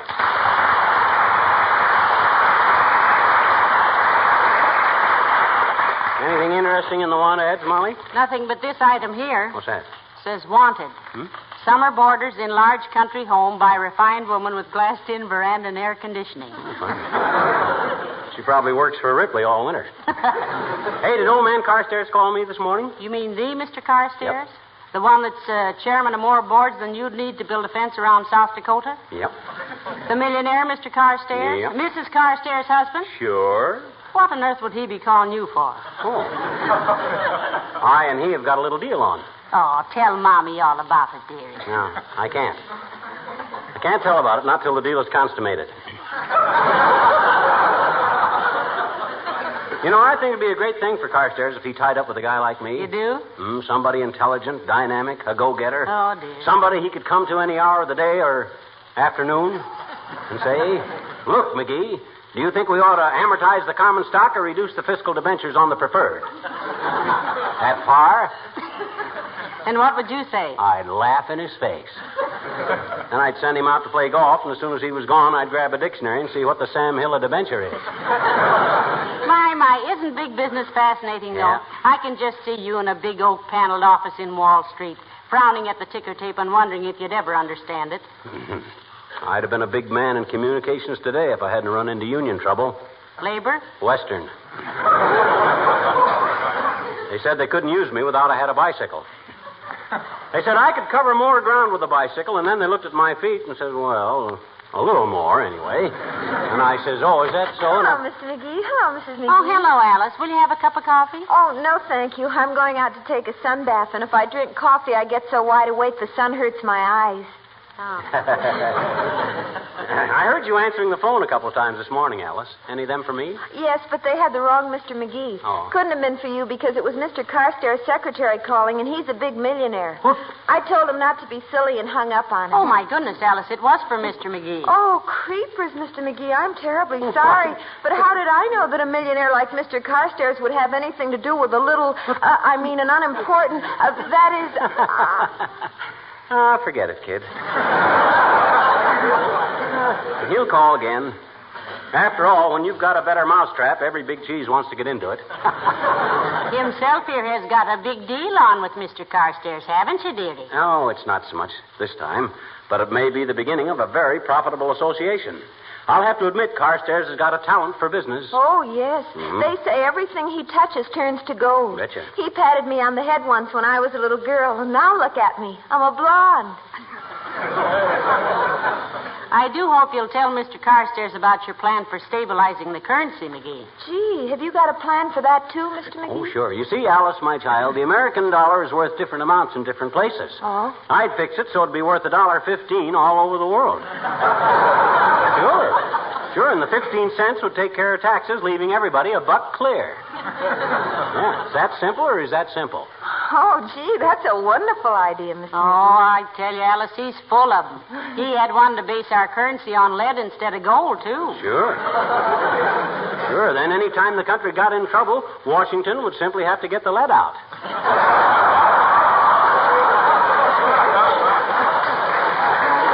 But that's for the future. I wouldn't go into that. Gee, you must have been a whiz at school, Mr. McGee. He wouldn't study, Alice. He was a very unruly boy. That there is a falsehood. I was the ruliest kid in school, and you know it.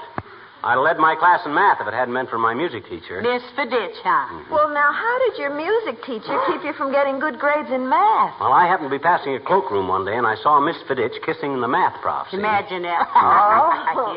Yeah, there they were, mushing like a dog sled from Fairbanks. The math prof was telling the music teacher how he loved her to 14 decimals. And the music teacher was playing Ravel's Bolero on the back of his neck. And I caught him colder than Noel Digger's boots. And they knew I'd seen him. So you decided on a little blackmail. Oh, I wouldn't say that. I just slacked off in my homework, see? No use knocking myself out when I was a cinch to pass anyway. Oh. So you kept their little secret and they passed you with high grades. Well, no. 2 days before graduation, they told me they'd been married for 3 years and slapped me with a D-. Which goes to show you, Alice, it isn't the math that gets you. It's the aftermath. Always remember that. Yeah, and see where it gets you.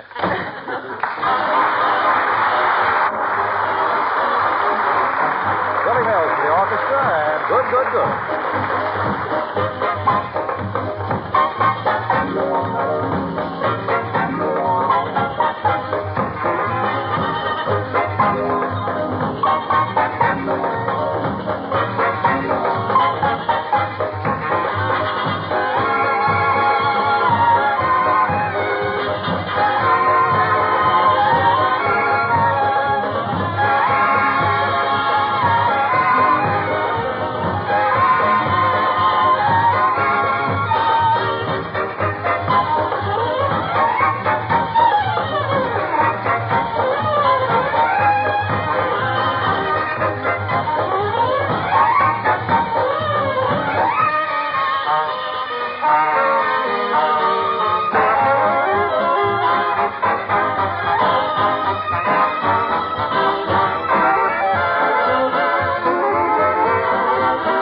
Did an old man Carstairs call again? No, dearie. What'll I tell him if he does? You tell him you're my secretary, and you'll see if I'm in. Yeah? Then when you get me, his secretary will keep you waiting a while, and then when you get Carstairs on the phone, I'll keep him waiting.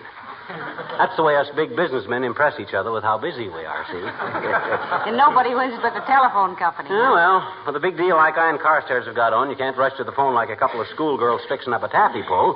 You got to get some dignity into the thing so that... Oh, there's Carstairs. Now grab the phone and make me hard to get, baby. I'll tell him you had to fly to England for a conference with Churchill, yeah. But you'll be back in 15 or 20 minutes, yeah. huh? Tell him anything. Just make me important, that's all. He's going to... Oh, my goodness, I don't know what to say, Magee. Oh, I got it. Here, give me the phone. I'll give him a busy signal. Biz. That did it. His secretary hung up like she'd been bit by a mongander. By a what? Mongander. That's a male mongoose.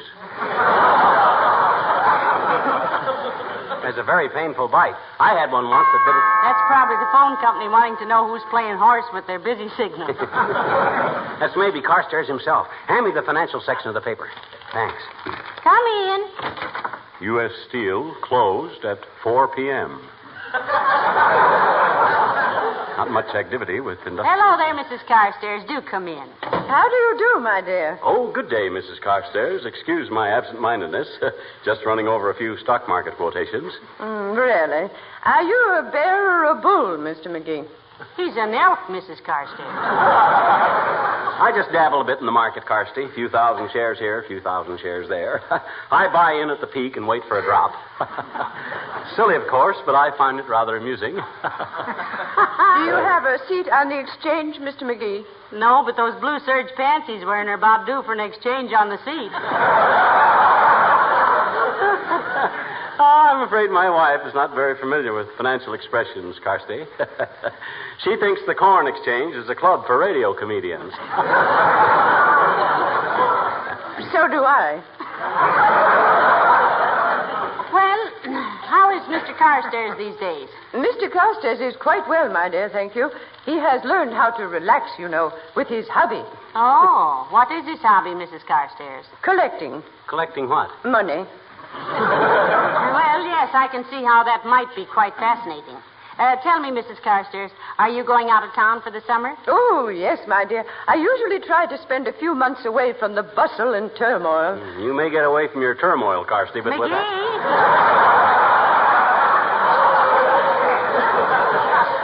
Okay. Where do you usually go for the summer, Mrs. Carstairs? Oh, we have a little cottage at the seashore, Mrs. McGee. Nothing elaborate, 19 rooms or so. We hope to add onto it when conditions permit. Oh, yeah. Sure. 19 rooms at the seashore. That's just Tobacco Road with water wings. Well, don't be surprised if we drop in on you for a few weeks this summer, Carsty. Oh, now, McGee, we don't even know where it is. I'll find it. Don't worry. I'm sure you would, Mr. McGee. It's just a stone's throw from the railroad, and I might say we keep a large supply of stones in the back of the station wagon. Well, good day, Mrs. McGee. Good day, Mrs. Carstairs. Goodbye. Oh, she's gone. You know, I think that's pretty pathetic. Her and old man Carstairs huddled together there all summer in them 19 rooms. Too bad. Ah, well, I'd rather be poor, wouldn't you? No. Me either. Hey, you think I ought to call old man Carstairs? I haven't the slightest idea, dearie. You haven't told me yet what your deal is with him. Oh, you'll find out in due time. Well, I hope it isn't the kind of a deal where you'll both do time. Now, sir, this is strictly on the up and up, Mommy. Very legitimate operation. One of my smarter business ventures, I might say. Well, now, don't forget the time you put $300 in that nursery because you like children, and then found out you own 92 walnut trees. We had all the walnuts we could eat, didn't we? We never had any walnuts. Well, that's all we could eat. Neither of us likes walnuts. Outside of that... Hello, folks. Hello, Mr. Wilcox. Hi, Junior. You'll excuse me if I have to duck out on short notice. Got a big deal pending with old man Carstairs. Oh, I'll be seeing him in just a few minutes at the Chamber of Commerce. I've got to get right down there and put on my makeup. Your makeup? Yes, I'm acting secretary. Oh, waxy. That's awful. I'm giving the members a short talk on war bonds. But what can you tell them that they don't know about war bonds, Mr. Wilcox? Well, nothing, baby, but I can repeat a few things that they might have forgotten, like the fact that victory in Europe is just the seventh inning stretch, and that we've got to stay in there and pitch to get our men home from the bases in the Pacific. I can emphasize the fact that every bond they buy in this seventh war loan is a Japanese obituary, and that it's no extravagance when our country has money to burn Tokyo. You going to say anything about when you buy a war bond, you're not doing anybody a favor but yourself, Junior? Or about how every extra bond you buy is another peg to hold down inflation? No, I'll cover that all right. But it can't be said too often that war bonds buy weapons. And the best investment in the world right now is the common stock of an American rifle. Well, I got to get going. See you later, folks.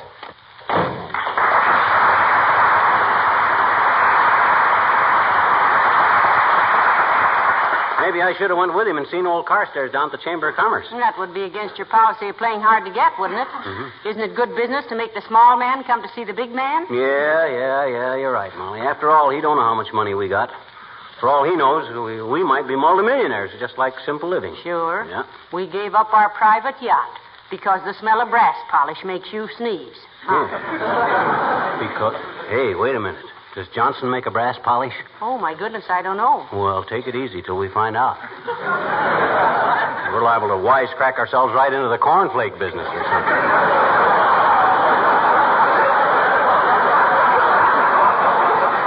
Gee whiz, you can't be too... Come in.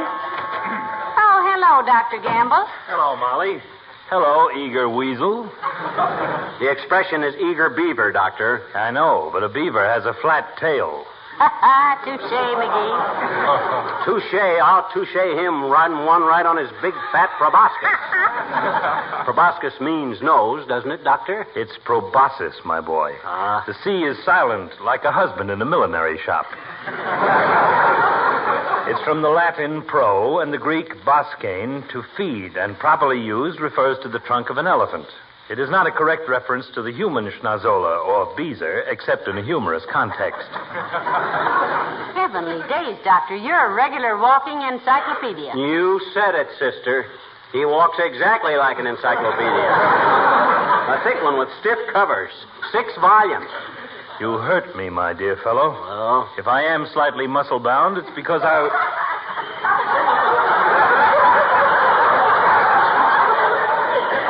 If I'm slightly muscle-bound, it's because I was a well-known athlete in college. Yeah, I hear you got caught in some pretty low dives when you were on the swimming team. Oh, were you really a great athlete, Doctor? I was a lousy athlete, but I was well-known. I held the record for the shot put at one time, however. The shot put, eh? What'd you use, BBs? Being somewhat of a psychologist, gopher puss, I realize that your scoffing attitude is due to a subconscious realization of your own physical shortcomings. Oh, you're not saying that just because you admire me. Oh, yes, I am. In fact, you were probably turned down by the track coach for having 2 left feet. Oh, well, now listen. He made the basketball team, Doctor. With 2 left feet? A likely story. Why, he hasn't dribbled with any success since he was 6 months old. And furthermore, he couldn't shoot a basket with a Tommy gun. Now, just a darn minute, you big iodine artist. Who was it in the last quarter of the big football game between Peoria and Joliet in 1911 that saved the game by running 210 yards for a touchdown? 210 yards? Yeah. Where were you playing, in the Mojave Desert? He had to run around the field twice, Doctor. Yeah, I had mud in my eyes and couldn't see where I was going. Remember that, Molly? Oh, I do indeed. I do indeed, dearie. The rest of the team must have had mud in their eyes, too. Hmm? They carried the goalposts out on their shoulders and tried to make a bonfire out of Magee. Yes, and everybody said I was... Oh, my gosh. My call. I'll see you later, Doc. Oh, I'm not going. I wouldn't miss a word of any phone call that gets you this excited. Go ahead, answer it. This is a personal call, Go on. Doc. Go on. Beat it. Go home. It's a business matter, Doctor. Well, I hope he doesn't mumble. I don't want to miss any of it. Oh, my. Gee whiz, Doc. Go on, answer the phone. Hurry up. Oh, Go sure. on, I'm listening. Hello? Oh, hello there, Carstairs. Yes. Huh? No, I've been busy all day with them Argentina municipal bond issues. Yeah. Incidentally, keep your eye on international soybean, Carstairs. There's something going on there. Huh? Yeah. Though the Morgan crowd might give us a little trouble. Isn't this nauseating? Hush, Doctor, hush. What say, Carstairs? Yeah, I thought it all over. I'm game to go through with my end of it. Meet me where? Under the 3rd lamppost west of 14th. Oak. Heavenly days, this is exciting, isn't it? Yeah, in a dull sort of way. I'll be there on the dot, Carstairs. I'll be wearing a buttonhole in my carnation and my eyes pulled down over my hat. You whistle 3 times in a low voice, see? And I'll blink my flashlight twice. Yeah. Now, look, Carstairs. Take it easy. We don't want any slip.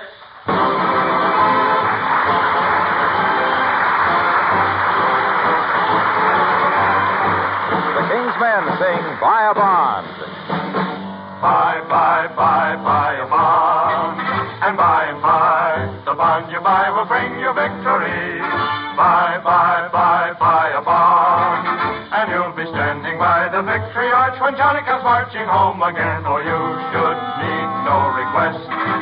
For after all, you know that you're investing in the best. Till the lads come back again. Back the old attack again. And buy bonds. This is no time to say you've done enough. This is a time to really do your stuff. Even if you can't be a soldier in the ranks, you can be the guy to help to supply the guns and planes and tanks. This is the time for you to do your best. This is no time for you to take a rest. We got the enemy reeling and his morale is low. So now is the time to fall into line and deal the final blow. Buy, buy, buy, buy a bond. And by, the bond you buy will bring you victory. So buy, buy, buy, buy a bond. And you'll be standing by the victory arch when Johnny comes marching home again. You should need no request. For after all, you know that you're investing in the best. Till the lads come back. Back the final attack. Bye, bye, bye, bye, bye.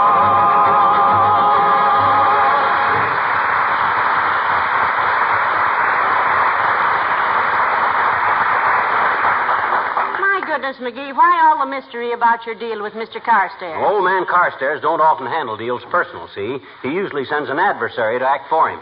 You mean he sends an emissary? Why do I? An emissary is where soldiers buy chocolate bars and stuff at an army camp. That's a commissary. I thought a commissary was a camel with 2 humps. You're thinking of a dromedary. Go on, dromedaries are dates. I've eaten tons of them. It's just a brand of dates. Well, then what's an adversary? An enemy. That's ridiculous. Why should Carstairs send an enemy to see me? I didn't say that, sweetheart. You said it. Well, I better be careful, that's all. I'm liable to blow this whole thing higher than a kite. Well, I gotta be off any minute now. How do I look? All right, but you should have a hanky peeking out of your breast pocket. It'll look dressier. Where is they one? The laundry's just back. Beulah'll give you one. Oh, Beulah! Beulah! Somebody bowl for Beulah?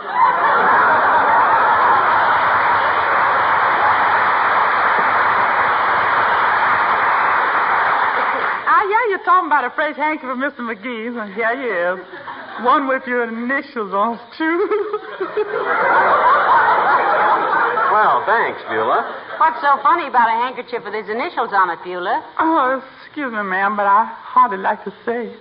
Oh, come on, Beulah. What's the joke? I think these initials are pretty handsome. A little on the big side, but nice. Well, sir, you see... When the laundry man handed me that hanky, he looked at the initials, FM, and he said... Well, Beulah, what did he say? He said, give this to the little field mouse. That's what he said. Yeah, well, I don't think that's very funny. Just for that crack, I got a good notion to change laundries. You better not, sir. You'll be biting off your pillowcases to spite your shirt. Because the other laundries ain't taking no new clients. Just laugh it off, Magee. And you better be going if you're meeting Mr. Carstairs. My goodness, Mr. Magee. You got a date to meet Mr. Costello? You sure is traveling in rich company. Oh, his dough don't impress me any, Beulah. Money ain't everything. What ain't it? I think character's more important than money, Beulah. Maybe, ma'am, but with a little cold cash, I could be an awful hot character.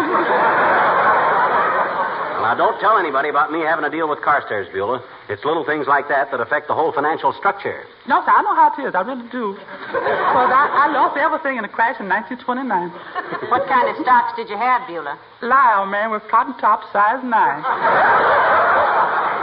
She said stocks, Beulah, not socks. Oh, well. Well, I was mostly in electric futilities. Utilities, Beulah. Futility means hopeless. You said it, ma'am. Well, anyway, now, not a word about this to anybody, Beulah. This is strictly hush-hush. If Wall Street knew I was operating with Carstairs, the English pound would drop to 3 ounces. It can't drop to 3 ounces because it's 6... Oh, look at here. 60. Oh, I love that man.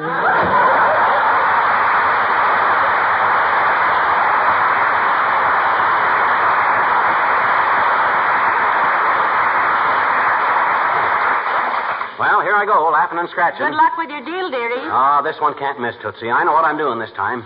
I'll tell you all about it when I get back. Wait a minute. You didn't kiss me goodbye. Huh? Oh, goodbye. Oh, had a little moth, and his name was Ernie. Flew through a flame, and Ernie Bernie. Now, let me see. 3rd lamppost, he says. 1, 2. Ah, this is it.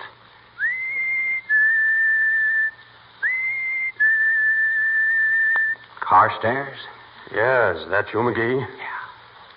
Didn't know you in that turtleneck sweater. Thought you were a turtle. sure you weren't followed, Carstairs? Nobody could follow me, McGee. Swung through the branches of the trees for 3 blocks. Smart tactics, Carstairs. That's the kind of thinking I like to find in men I work with. Yeah. You bring that thing? Yeah. You, have the money? Right here. $75. Countrified check. You mean certified? Countrified. I got it at the Farmers National. Oh. Now, look, Carstairs. You guarantee I'll eventually get a definite $100 for this? Why, certainly. That's a war bond, man. Surest investment in the world. Here, take it. Thanks. Believe me, I'd never have delivered it personally if I weren't chairman of the committee and want to be sure I get over my quota. Thanks very much, McGee. That's okay, Carsty. Glad to do business with you. See you again. Not necessarily.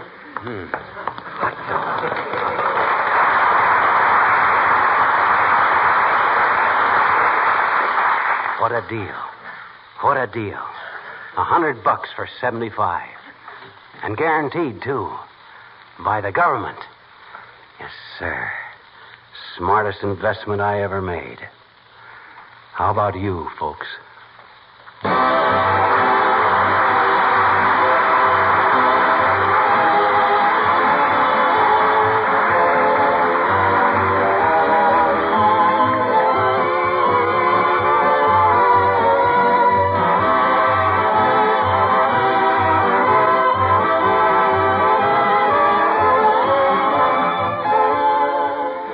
There's no fun driving a dull, dingy-looking car. And there's no need to when you can still get Johnson's Car New. Now, you've heard about Car New, but perhaps you haven't tried it. And you don't realize that it does 2 jobs at once, both cleans and polishes, with one application. That's one reason it's so easy to use. Another reason is that it's a liquid, and you apply it with a cloth with just enough rubbing to loosen the dirt and grime. Then Car New dries to a powder. And you wipe this off to find that long-forgotten, beautiful finish, that showroom shine that gave you a little thrill when the car was still new. Yes, your car looks like new when you use Car New. That's a common saying among car owners from coast to coast. But don't take my word for it, not while you can still ask your dealer for 1 package of Johnson's Car New, please.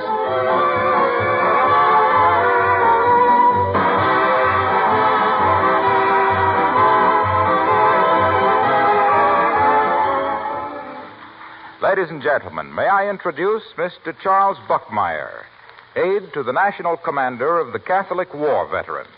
Mr. Buckmeyer. Thank you, Mr. Wilcox. Ladies and gentlemen, by the power vested in me by the National Commander, McCaffrey, and as past commander of the Los Angeles Post, I am happy to present the annual National Commander's citation to Fibber, Magee, and Molly.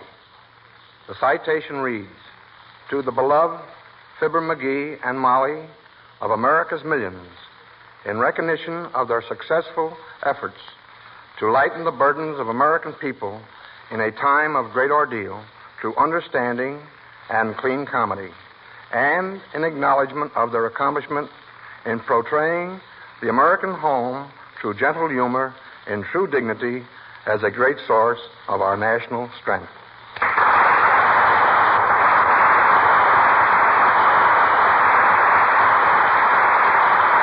Thank you, Mr. Buckmeyer. Thank you very much. We're very proud to accept this citation. And we're sorry we couldn't be in New York tomorrow night to receive it at the National Military Pageant. Good night. Good night, all.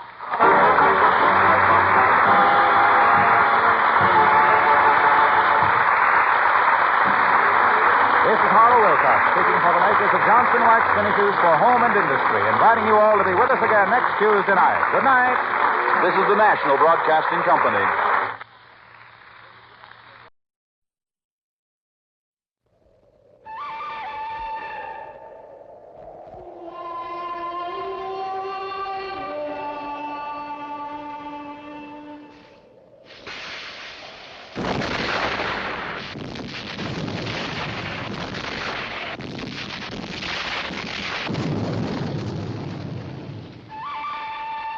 The good.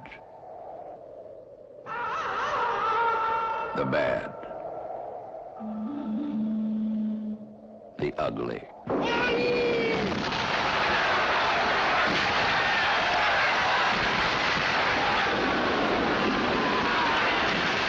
The blue. The gray.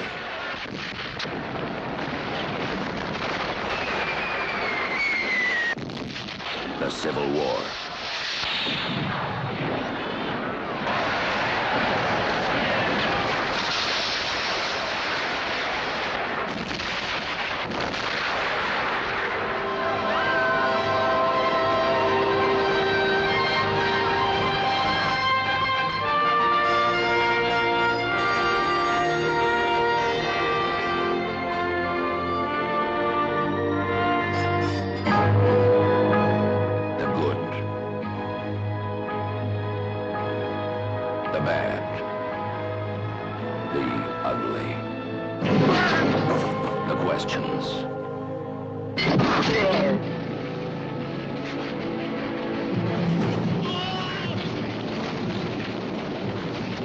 The answers.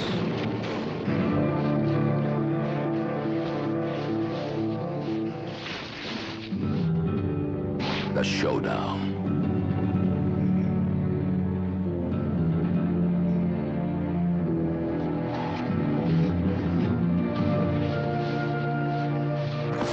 The reason. The goal.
I sure hope Jack Benny doesn't mind that Fred Allen is our next show.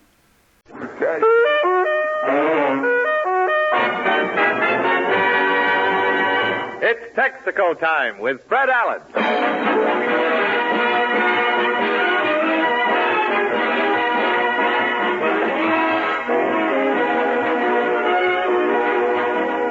Texaco dealers from coast to coast present the Texaco Star Theater, starring Fred Allen. With Fred's guests, the popular screen and radio comedian Jack Haley, Portland Hoffa, Falstaff Openshaw, the Texaco Workshop Players, Hilo Jack and the Dame, and Al Goodman and his orchestra. Yours truly, Jimmy Wallington, is here to remind you that warmer days mean danger for your car if you're still driving with worn-out winter lubricant.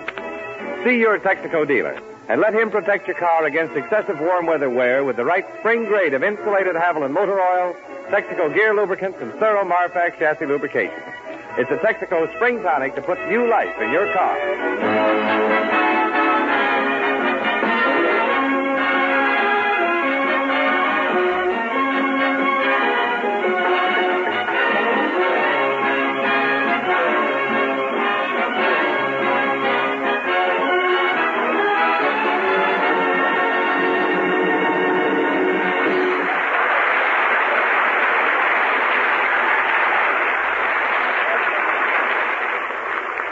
Ladies and gentlemen, yesterday was April 1st. Now, it may seem a little late for jokes, but tonight we bring you radio's funniest and most hilarious comedian.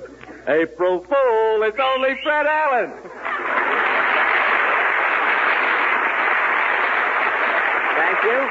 Thank you, and good evening, ladies and gentlemen. Well, Jimmy, April is finally here. With the rain and these new taxes, people are sure going to get soaked this month, don't you think? Why, Fred, you should welcome the rain. The rain makes everything beautiful. Jimmy, it has been raining on me for 40 years. I still look like a man from Woodlawn Cemetery out on a 2-hour pad. Oh, well, Fred, don't be discouraged. You know the old saying, let a smile be your umbrella. Jimmy, I have tried letting a smile be my umbrella, too. And what happened? I got a mouthful of rainwater. You know, there's been too much rain lately, James. I turned on my radio the other night. Oh, was it raining? Oh, it was pouring. I tuned in the Lux Theater. In 2 minutes, the room was full of bubbles and foam. Cecil B. DeMille was treading foam around the room there for quite a while. You know, it rained so hard down around City Hall, they say the little flower grew 2 inches this week. He has to take his hat off when he walks under a Pekingese now. He can't... It shows that the... Mr. Allen! Well, Portland.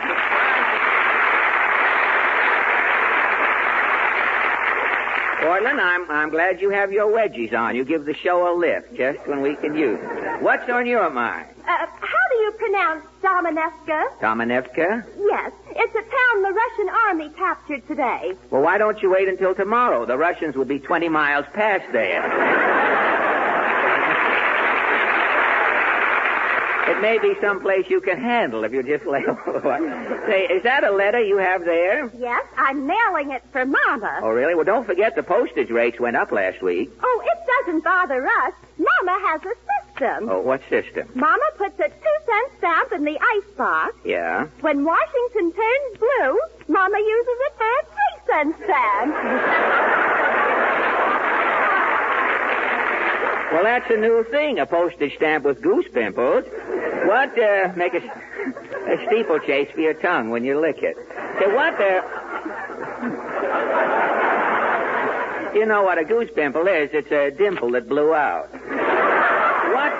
Where was that? Well, what else is...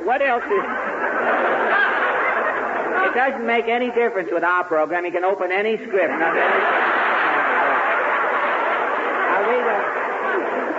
I'll read a thing here. I'll show you. It doesn't make any difference. What else new happened, Portland? My uncle fell in the army is sick again. Sick? What's wrong now? The doctor gave him some blood plasma, but he made a mistake. It was baking powder. Oh, they gave Uncle Phil a transfusion of baking powder? Yes, and he's all covered with lumps. Lumps, huh? Uncle Phil has biscuits in his bloodstream.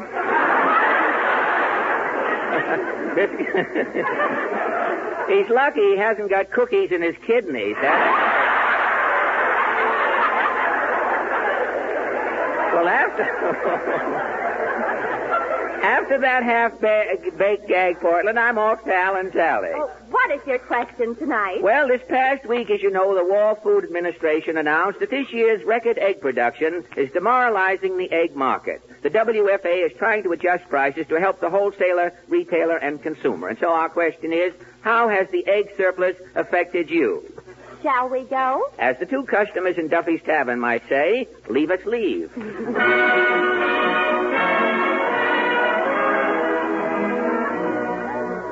What a fat handle our mop has.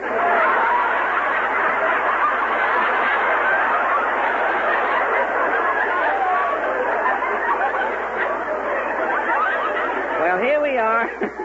Here we are back in Allen's Alley, Portland. I wonder if Senator Bloat is in. Yes? Senator Bloat? Yes, but you'll have to hurry. I've got to rush over to the White House. FDR has bronchitis. Well, how do you think the president caught cold? The White House is very drafty. Eleanor rushing in and out.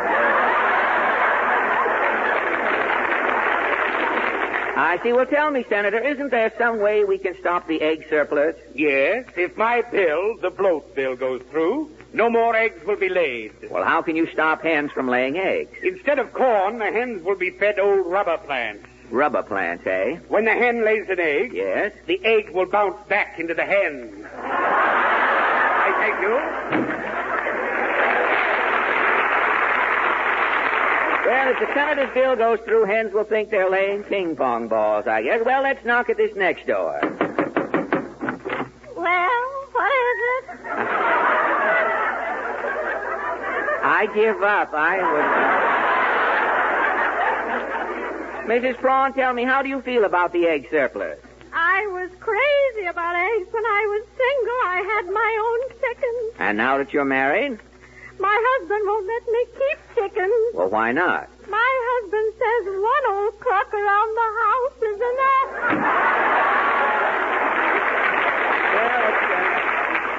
Well, it's my own fault. I shouldn't have egged her on, I guess.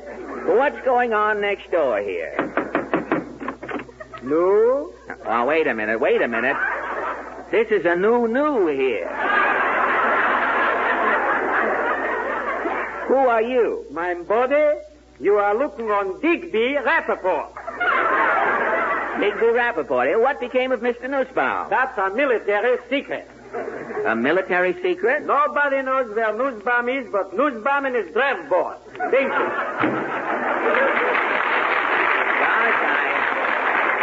I forgot to ask him about the eggs. Well, that brings us to the little toadstool-covered cottage at the end of the alley. P5 full thumb. Falstaff's here to join you, chum. Well, Falstaff? I cannot tarry tonight, old boy. I'm busy working on my new radio program. Your radio You have a sponsor? Indubitably. Falstaff Beer is sponsoring Falstaff Openshaw. Congratulations. Thank you. My program starts tomorrow night. I shall be heard 3 times weekly. Well, I guess you're too busy to give us a poem tonight. Oh, contraire, old boy. Have you heard she said she was Ruth, that she came from Duluth, but it wasn't the truth? She was full of vermouth? No, I don't think so. Or, when Mother gave me her locket, she didn't think I'd hock it? No. Said the timid skunk to the little mink, confidentially, do you think I...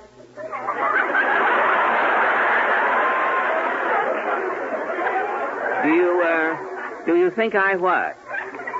The skunk didn't say. Now, wait a minute. Now that you have your own radio program, you're trying to ruin mine. Tonight we're discussing the egg shortage. Precisely. Why you are here, I know. What is your egg poem called? There's simply no solution. How does it go? The WFA tried egg control. The WFA is ruining it. For today, eggs flood the market. The hens are overdoing it. These eggs must stop, bureaucrats cry, or there will be arrests. We'll subpoena every Plymouth Rock and padlock all the nests. But the nation's hens go blithely on and daily do their stuff. For hens are hens, and every hen must lay on like Macduff. For a hen has no alternative, and threats serve to provoke her. A hen can only lay an egg. If she coughed up the egg, it would choke her. Falstaff, adding his over to the ovation, rushes into the arms of his new sponsor. Maestro Goodman puts down his jackknife and raises the baton he has just whittled to summon Hilo, Jack, and the Dame. Tonight the kids sing Louise.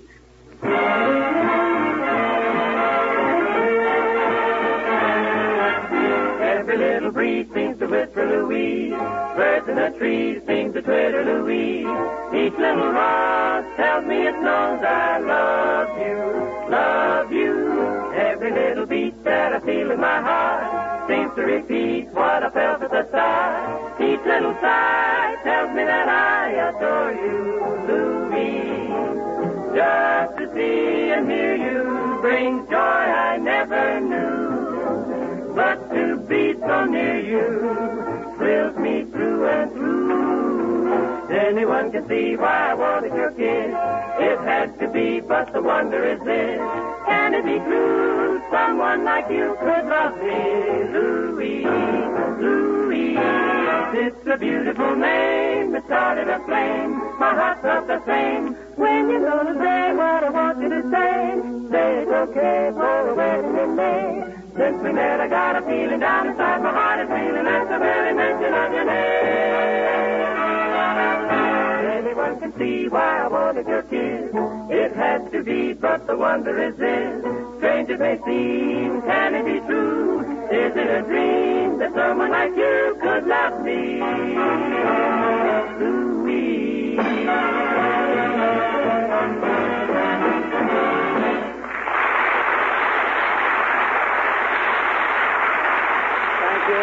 Jack in the Day.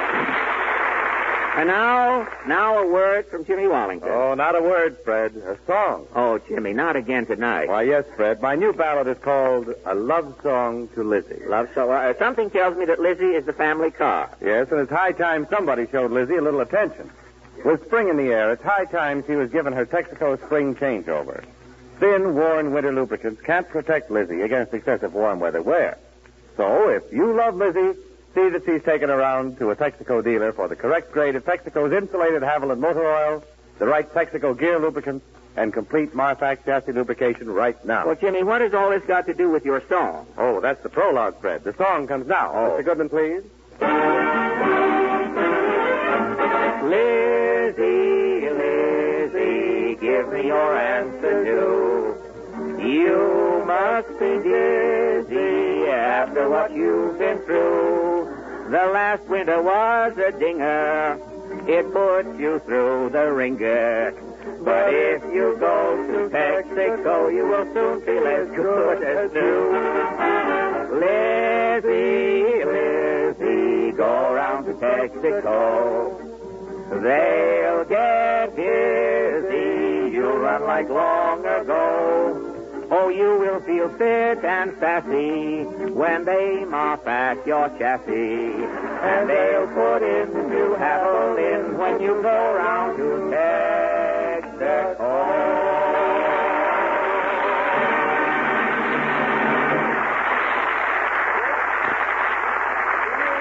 How do you like that? You and I sing two choruses and no squeals, nobody swoons. It's very quiet. I guess we just don't get the Bobby Sock audience, Jimmy. We get the shawl and high button shoe crowd. Hey, Portland, what do you do? Are you studying something? Is that a racing form you have there? No, I'm trying to figure out these new taxes. Oh, they'll take a little figuring, Portland. If we all start paying through the nose in a few months, everybody's going to look like Jimmy Durante. The tax on cosmetics is doubled. I know that. Mama's cutting down 50%. Well, how? Mama's only making up one side of her face. Oh, one side. Well, as long as it's the outside. From now, liquor taxes went up, too. Every man from now on who says, here's looking at you, will see Morgenthau's face in the glass. And I guess I'd better get busy. Who's our guest tonight? Well, we haven't any guests. Why? Well, it's a long story. I couldn't find a guest anyplace. Friday, I went over to the broadcasting building. Actors are always hanging around the hall. Sometimes you can pick up a talking bird or a guest chief over there. And as I walked into the building, one of those sightseeing tours was just about to start. The guide was barking. Step right up, folks. A complete tour of the radio studio. See a radio broadcast. See the announcers in their cages.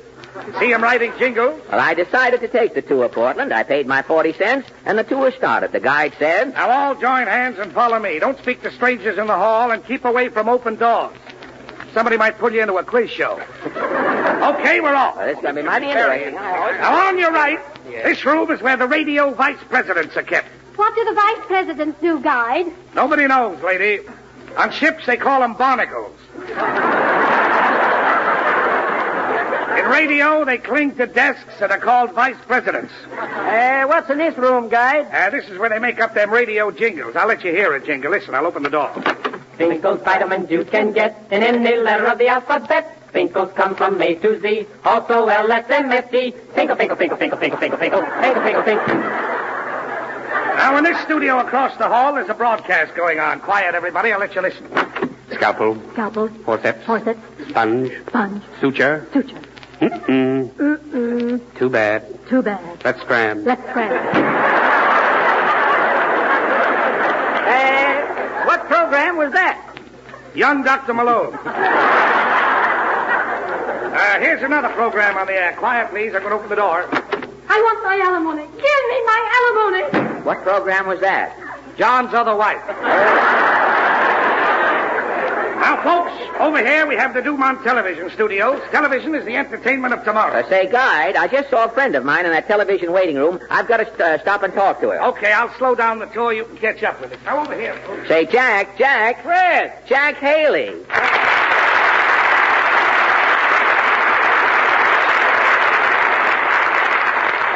Jack, I haven't seen you The last time was Kansas City. We played that benefit together. Remember, Fred? That's right. Remember Shapiro and his seal were on the bill. Uh-huh. I met Shapiro last week. His wife was wearing the seal. Say, the great Limbo... The great Limbo, the contortionist, was on the bill. Remember, Limbo used to twist his body into all different letters, A, B, C? Whatever happened to Limbo? Fred, Limbo finally went too far. He made a nest of himself. Say, wasn't Flanagan and his midget on that bill? That's right. The midget was drowned in a USO clubhouse. He was asleep in a chair, and a big wave came in. Did you stop at that hotel, Fred, in Kansas City with a small room? Oh, say, the walls in my room were so close together, Jack, the mice had to walk around on their hind legs. Say, how was your room? Fred, the furniture in my room was so small the bureau didn't have drawers. It had shorts.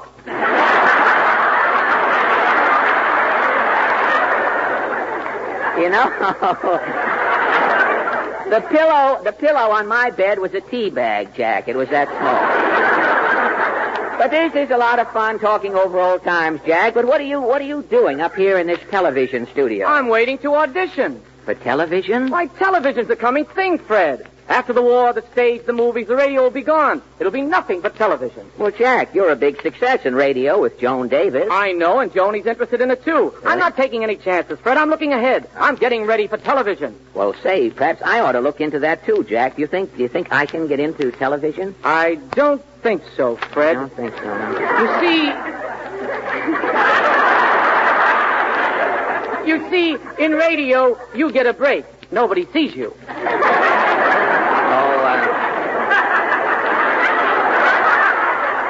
You mean? How will it look? People will turn on their television set and bang, there's your puss right in their living room. Well, so what? Why, you'll set interior decorating back 200 years. You mean I'm just not the television type? Fred, those bags under your eyes. Yeah? When your face shows up, people will think it's the front of a pawn shop with a third ball missing.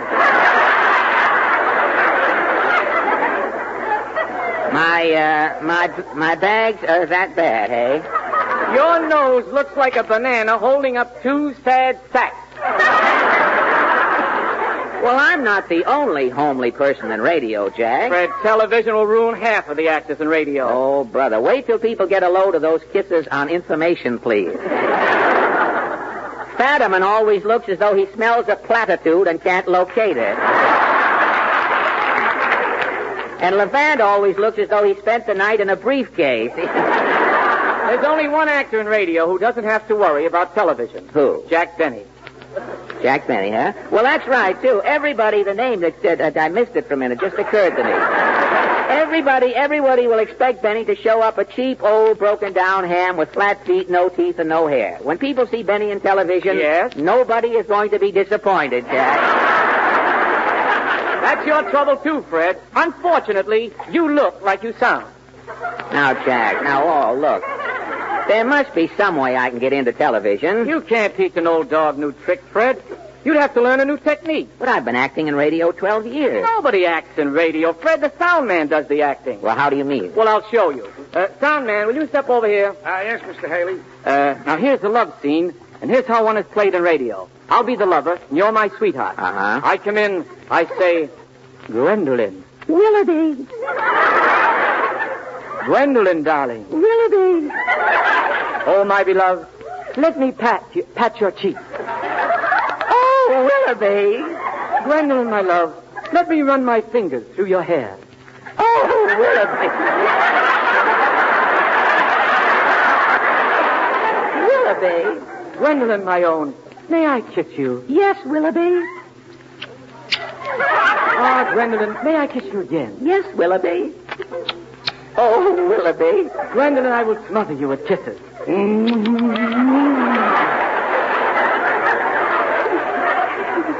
There, Fred, see what I mean? In radio, that is a passionate love scene. Uh-huh. We stand around like a couple of jerks while the sound man is kissing the back of his hand. You mean in television the actors will have to act? Yes. Now, the same scene will look like this. I come in, I say, Gwendolyn, darling, at last. Willoughby. Gwendolyn, my pigeon, let me pat your cheek. No, what?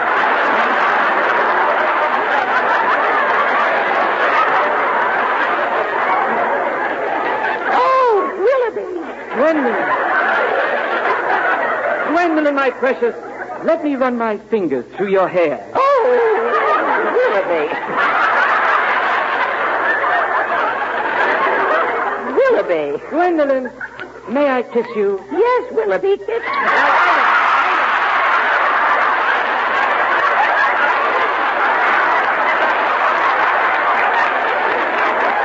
Now, wait a minute, Fred, Dave. I'm only showing you.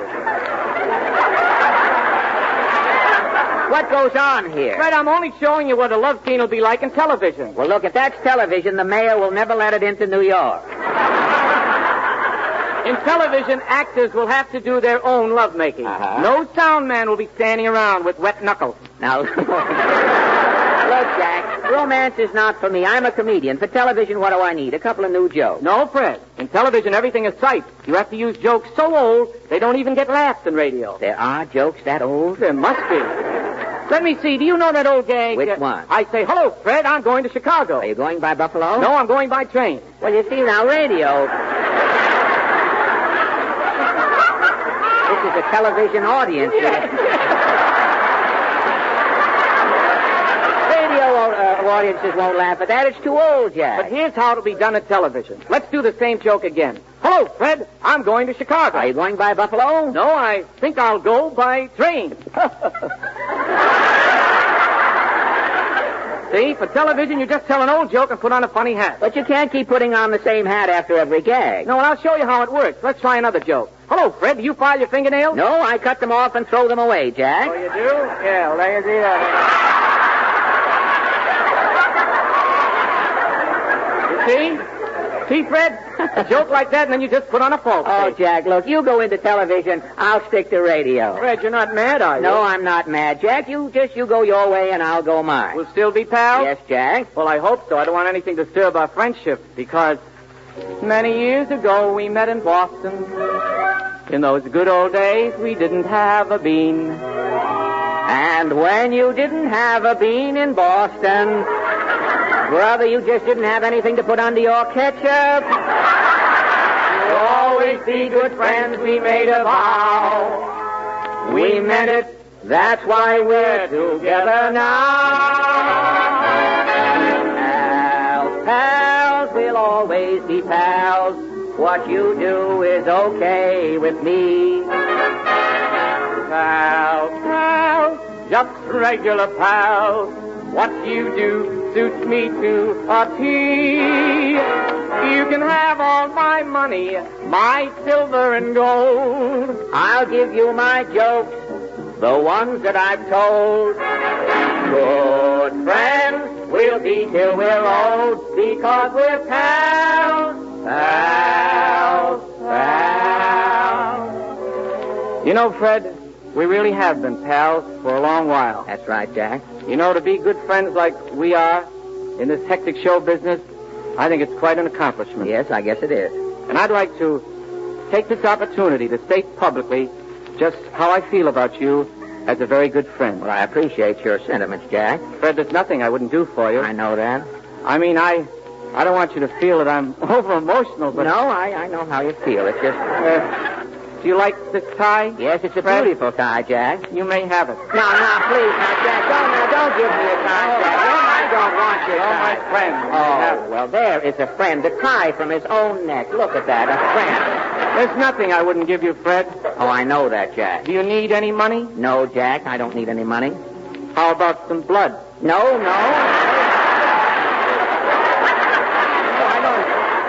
You look awfully white. Well, I know, but I'll get by some way. Won't you take some blood? No, please, Jack. I don't know. I don't care for any blood. Anybody out there got a razor blade? Now, wait, Jack. Jack, don't open a vein just for me now, please. I know how... Just one or two corpuscles? No, please, Jack. But... No, I know. I have your tie. That's enough. And believe me, I feel the same way about you. You are my friend. There's nothing that I have that I wouldn't... I'd give you the shirt off my back, Jack. I know you would, Fred. Now, you're laughing. Oh, no. No, you don't think I'd give you the shirt off yes, my I back. do, Fred. Oh, now, wait. When I say I'll give you the shirt off my no, Fred. I'm not kidding. I'm not fooling you. See, you can't. He's taking his shirt off. Oh, you can't see that. There's the shirt off my back. You can't tell me.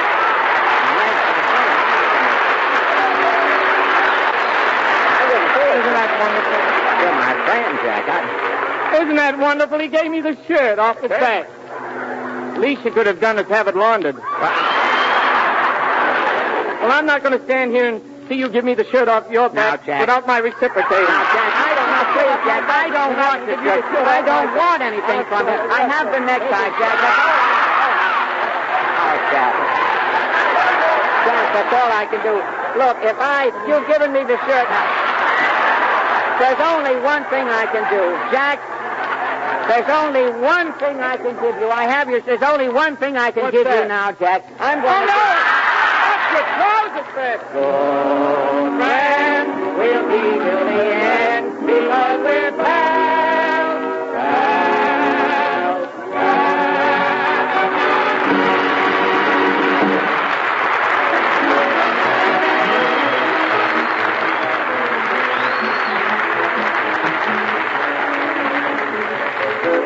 Before we close the Texaco Star Theater, I want to thank Jack Haley for coming over for the SEAL test program to help us kill a half hour tonight. Next week, our guest will be the popular man about Monaco, Reginald Gardner. And now, this is Fred Allen speaking for Texaco dealers from coast to coast and reminding you that gasoline powers the attack. Don't waste a drop. Thank you, and good night. Thank you. This is CBS, the Columbia Broadcasting System. The greatest story ever told is a magnificent picture, stunningly rendered for the screen. A monumental film. It may run for 40 years. The greatest story ever told could be the most majestic production the screen will ever have. One of the greatest motion pictures yet made. Pictorially magnificent. A classic, timeless picture. Behold,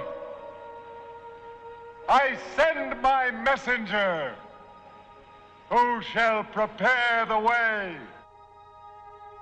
Listen to the voice of one crying in the wilderness, one whose sandals I am not worthy to carry.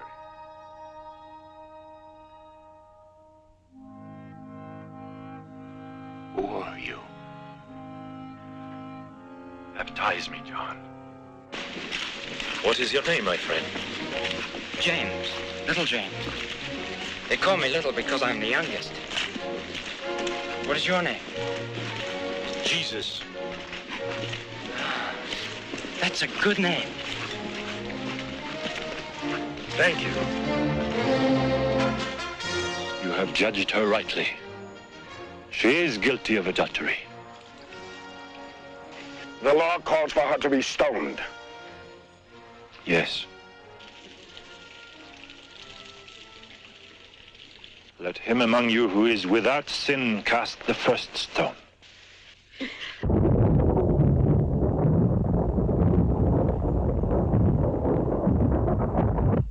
Lazarus, come forth!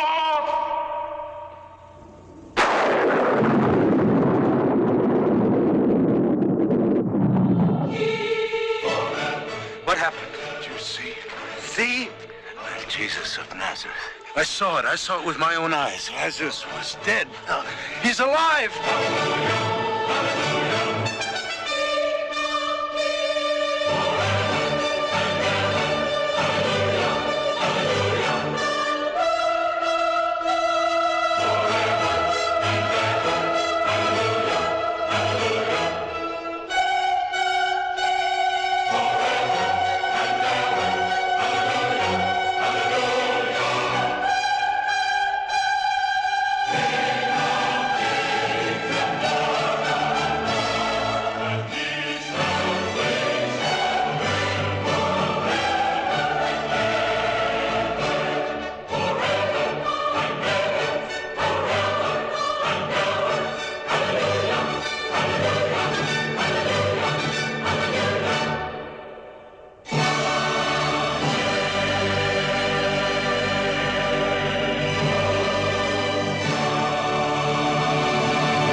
Now it is time to go back to Dodge City with Gunsmoke.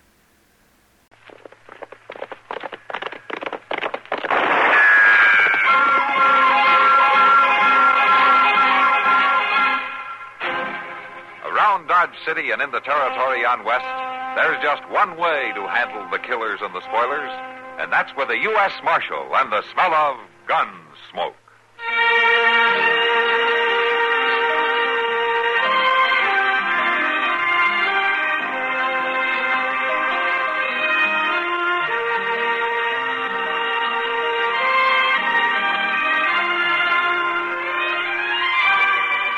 Gunsmoke, starring William Conrad. The story of the violence that moved west with young America. And the story of a man who moved with it. I'm that man. Matt Dillon, United States Marshal. The first man they look for and the last they want to meet. It's a chancy job, and it makes a man watchful. And a little lonely.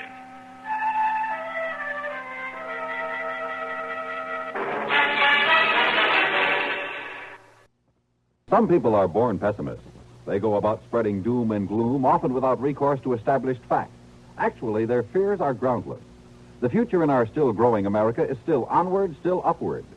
Former President Eisenhower's nonpartisan Commission on National Goals has made a complete report, many, many pages long, in which a course to a bright future is roadmapped. You can get a free copy of highlights of the report simply by writing for it. Get a pencil ready, and we'll give you the address. With changes taking place all around the world, many of them profound and sweeping, Americans need more than reassurance of their continued leadership role. They need the blueprint. Right now, for the free booklet, Goals for Americans, send your name and address to Goals, Box 1776, New York 17, New York. That's Goals, Box 1776, New York 17, New York. When you've read this booklet and you've shown it to any local gloom spreaders of your acquaintance, you'll be able to stop the gloom spreading to replace such an attitude with a justifiable air of confidence.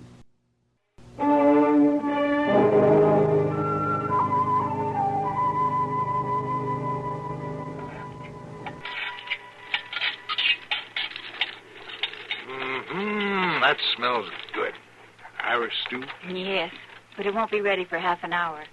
Why don't you go over to the wagon and take a rest? Oh, now don't you worry about me, Harriet. Taking out the horses doesn't tire a man out. I know, but this trip has been hard on you. You should have had a real plainsman for a father, not a withering, pallid school teacher.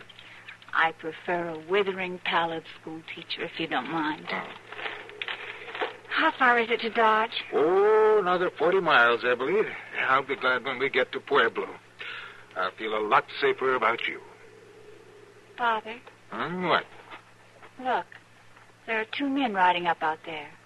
Oh, yes. Yes, I see them. All right, Harriet. Now, you hurry. You get over in the brush there and hide. Do I have to? You stay there, no matter what. Oh. Don't argue now. Hurry. And don't show yourself until I call for you. You promise me now? All right, I promise.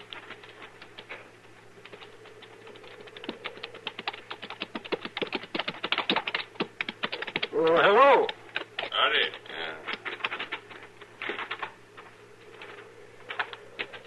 You alone here? Yes, I'm alone. What's a man like you doing out here alone? Well, I'm a school teacher. I'm headed for Pueblo. A school teacher? Oh, ain't that something? What you got in that wagon, mister? Oh, why, nothing. I mean, just my personal belongings, that's all. Take a look. We wouldn't want to miss nothing. Now, you keep away from there. You got no right to go through my things. You just keep quiet, mister. No, I'll not have this. You just stand still. I'll have to rough you up good. You got no right. Here, looky here, dresses. What? Well, now, you got a woman with you? Oh. No, they're my wife's. She died on the way. No, that's too bad. Just about the size I like. And maybe he's lying. Maybe the woman's hiding somewhere. Let's take a look around. Oh, no, you don't. Look out!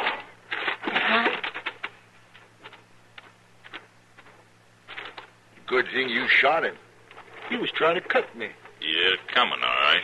We better clear out of here. Yeah. You ain't got nothing we want anyway. Yeah.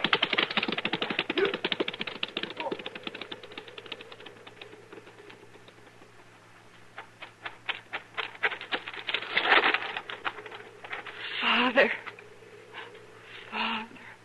Oh, no.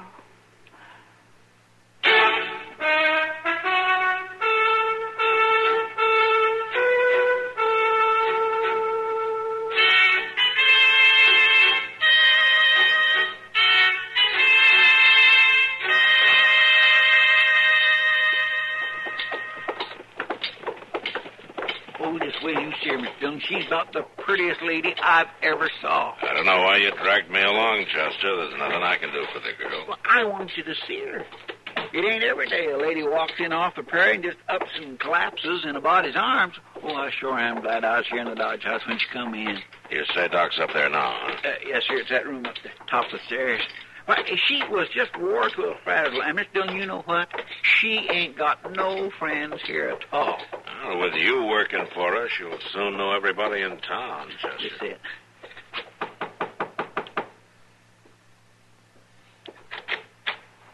Oh, hello, man. Doc? Doc, how is she, Doc? Well, there's nothing wrong that about 24 hours rest won't cure. Hello, Miss Harriet. I brung the marshal. This is him here. How do you do, Marshal? Hello. There'll be some victuals along soon. I told them over at El Monaco's, and they're fixing you a big pot of soup. I do appreciate all you've done, Chester. Land, it ain't nothing. I hear you had a 40-mile walk, Harriet. Yes. You were driving a wagon? Chester says your horses ran off. They got away during the night. And you were traveling alone? Yes, Marshal. Where are you from, Harriet? I'm from St. Louis. I was coming to Dodge. I made it, too. Well, I had a little bad luck, that's all. It could happen to anybody. Sure, but it's not often a young girl tries to make a trip like that alone. I did, Marshal. Harriet, those powders I gave you will put you to sleep soon. You'll be fine by tomorrow. Thank you, Doc. And you, too, Chester. Oh, well, anything you need or anything, you just send word. Thank you. Goodbye, Harriet. Goodbye, Marshal. Doc. Well, what do you think now, Mr. Dillon? Chester, I sure hate to disappoint you, but that girl's a liar. What? I'll ask Doc what he thinks. Well, she wasn't lying about walking 40 miles, but for the rest of it, I have to agree with Matt. Well, now you're both wrong. Why'd she be lying? What are they to lie about anyway? Just because the poor girl's all alone and broke and everything, you have to call her a liar. Doggone it, it ain't fair.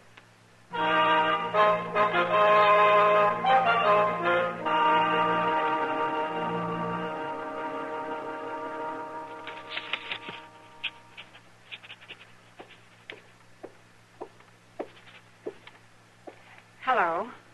Hello. Are you Kitty Russell? Yes. They told me you were the owner of this place. That's right. My name's Harriet Horn. I'm looking for a job. Sit down. Thank you. I've heard about you. The marshal and Chester are friends of mine. Oh. Well, you look pretty good for a girl who arrived yesterday broke and on foot. Oh, I bought this just this morning on credit. Well, I'd say you're a good risk. But, Harriet, the Long Branch is no place for a girl like you. You don't think I can handle it? There are other jobs. Maybe I can help you find one. Chester was talking about this place. He said that sooner or later every man in the West comes here. What's that got to do with it? I want the job, Kitty. I've got to have it. You're looking for somebody, is that it? Yes. Well, maybe I know him. I'm looking for a husband, Kitty. All right, Harriet. You can work here. Thank you. But you're going to hate it. You're really going to hate it.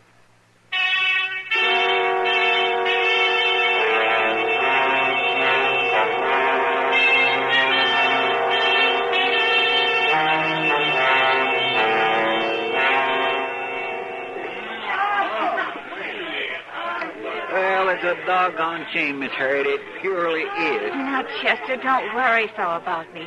I get along fine here. No, you don't. No lady like you couldn't. You tell Kitty that and she'll fire me. She should never let you come to work here in the first place, and I told her so, too. Chester. What's the matter? You know those men coming over to the bar? Them two? Why, that's Dan Scorp and Webb Hogler. And one's no better than the other, neither. What do you care about them? Huh? Why, I don't. But I've got to talk to them, Chester. What in the world for? I'm supposed to be working here, you know. Well, I'm a customer, too, ain't I? You're a friend, Chester. Now, please excuse me. Well, forevermore. Hello, gentlemen. Huh? Here. Come on, have a drink. Barkeep, bring us a glass here. Hey, you're new here, ain't you? Yes, my name's Harriet. You should come in more often. Well, never mind here, Harriet. I'm the one who asked you to have a drink. I've only been here a couple of days. I hope you're not just riding through. No, we'll be here a while. We drift in and out, you know. Good. In and out. This town needs some real men. Well, lady, you're talking about me, ain't you? What do you mean? I'm talking about both of you. Come on now, let's find a table. It's cozier, don't you think? It could be without him. I like both of you. Now, come on. Okay. The Hogler here ain't got no manners at all, Harriet. You can't stand him very long. I'll put money on how long she can stand me. Oh, you men, you're always betting on everything.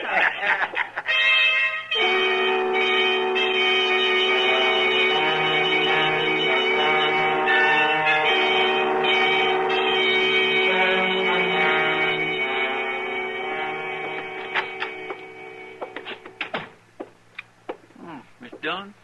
Chester, where you been? Oh, just dogging around town. I was over at the Long Branch for a little bit. Things pretty quiet, are they? Mr. Dillon, how could a lady like Harriet Horn walk up to men like Dan Scorp and Webb Hogler and start acting real friendly with them? Scorp and Hogler? At the Long Branch? Yes, sir. I swear I just don't really believe I heard it. Well, just what was she telling them? Oh, I don't know. She played up the first one and then the other. Is she still at the Long Branch? No, that was over an hour ago. She's at her room now. I'll see you later.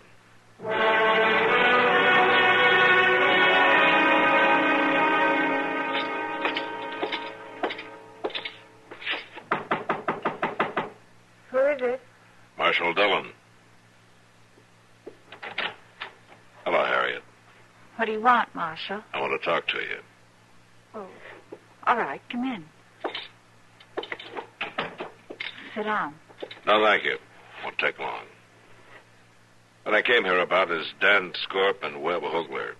What about them? You're setting them up for a fight, aren't you? What? You want them to kill each other if you can arrange it. You're smart, Marshal. Just smart enough not to have believed you right from the start. Who was traveling with you, Harriet? My father. And they killed him. Oh, I'm sorry. I was hiding and I saw it all. Well, I'll go find them. No, Marshal. They're mine. Harriet, I know how you feel, but those men will get a trial and probably hang. I won't testify. I won't give any evidence. I won't even tell you where it happened. Now, look, Harriet... No, they're mine. They're going to die because of me. I'll be their hangman, not you or anybody else. If I tell them you know, maybe they'll confess. Don't bluff me, Marshal. You know they won't confess. And if you tell them about me, they'll kill me. And you can't put them in jail without my evidence, and you know it. All right, Harriet, you come to me if you change your mind. But in the meantime, remember, this isn't your kind of a game. You can get hurt. Bad.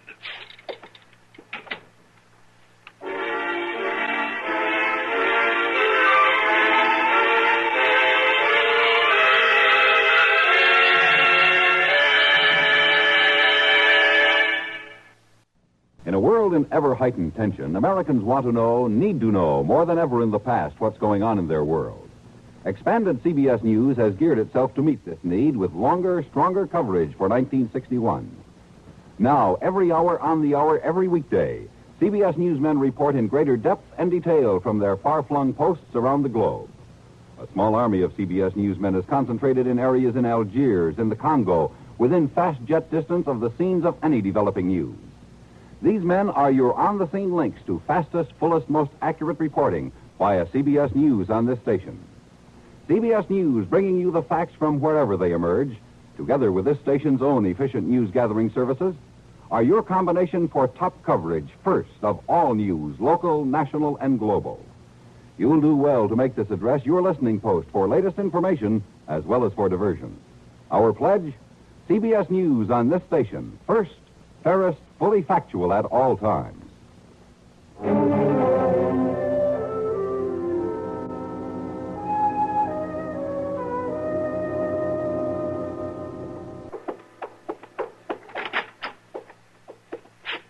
Hey, Mr. Dillon.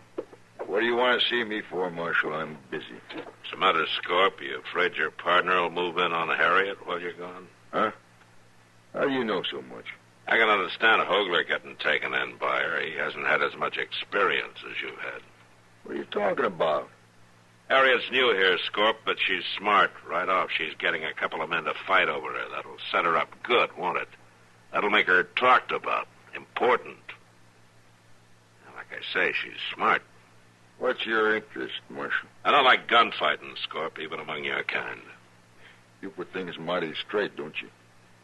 You know I don't like either you or Hogler. I'm trying to stop a fight for the sake of the law, not to save either of you. By golly, Marshal. Man just has to believe you. I'll let Hogler have her. Like you say, he's a younger man than I am. Yeah. Thanks. Yeah. What do you think, Mr. Dillon? Chester, you had a good sleep last night, didn't you? Yes, sir, I did, and a little nap this morning, too. Well, you hang around. Keep an eye on Harriet as best you can without anybody knowing it. From now on. From now on till when? I don't know. But you better get started.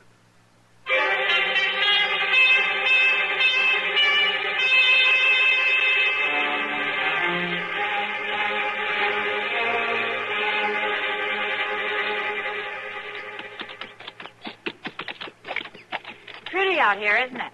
That's why I wanted you to come. River's just over beyond that brush. Let's get down. Oh, we can't stay. I promised Dan Scorp I'd have dinner with him at Delmonico's at 1 o'clock. Well, it ain't hardly noon yet. We got plenty of time. Well, all right, but just for a few minutes. Sure, come on. Yeah. You want to walk over and look at the river? No, I don't have that much time. What's bothering you, Harriet? Nothing. You worried Scorp might take it wrong if you're late? Oh, of course not. I told him we were going for a ride this morning. Sure you did. What do you mean by that? Well, looks like we got company.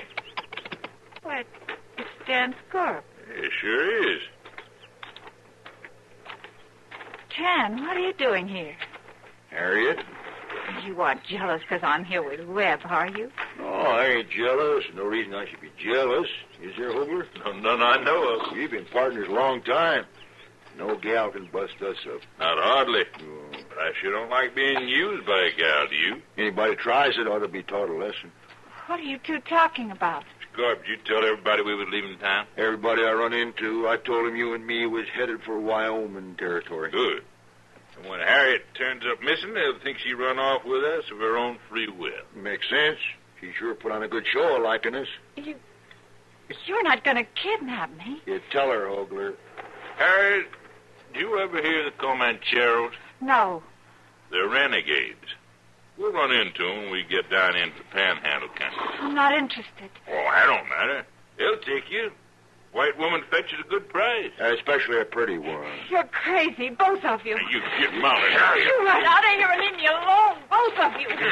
You ever been whipped by a rope, Harriet? What? If you don't get on that horse, I'll whip you good. Then tie you up and dump you. All right, hold up there. Well, hello, Marshal. What's going on here, Scorp? Nothing, Marshal. And what are you doing with that rope? Kidnapping me. They said they'd sell me to some renegades. Harriet, you sure tickle me. You never know what she's going to do next, do you? Don't listen to them, Marshal. You ready to play it my way, Harriet? Yes, arrest them. What are you talking about? You two killed a man on the prairie about a week ago. What? It was Harriet's father. She was hiding. She saw the whole thing. Get him over it. Don't try it. Hey, you killed him. He didn't even have a chance to draw. He was going for his gun. Now, you drop your gun to the ground, Scorp. No. No, you ain't taking me in, Marshal.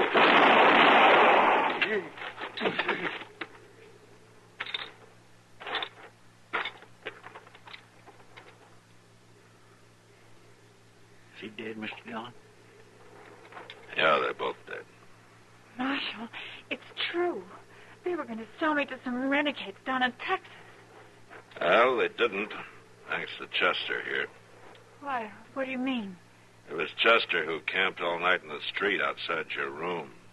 He saw you ride out with Hogler this morning. Oh, Chester. Oh, I've been terrible ignoring you like I did. Oh, well, I just didn't understand at first. All right, take her back to town, Chester. I'll hang around here till you send somebody out with a wagon. Yes, sir. You up to the ride, Miss Harriet? It'll be the best ride I ever had. Well, I'll hurry right back, Mr. Dillon. No, send somebody, Chester. We'll hire this job done, huh? Well, doggone. Yes, sir, that's fine. Shall we get going, Miss Harriet? Yes. Thank you, Marshal. Sure.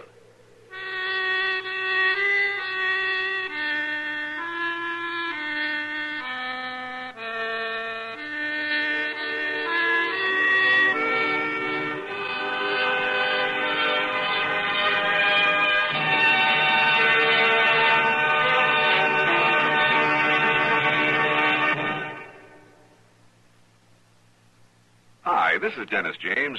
To make a point about reliable, effective Kellogg's All Brand. Repeat after me, please. What do you want when you need brand? What do you want when you need brand? Reliability. Reliability. Now, what do you get in Kellogg's All Brand? What do you get in Kellogg's All Brand? Reliability. Right. You see, Kellogg's All Brand is the reliable brand that millions depend on for the effectiveness they want. It's the real Battle Creek formula that brings you more brand bulk in every serving.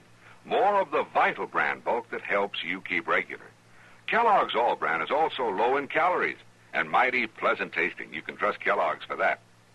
The crisp toasted shreds have the kind of good bran muffin flavor that most folks are partial to.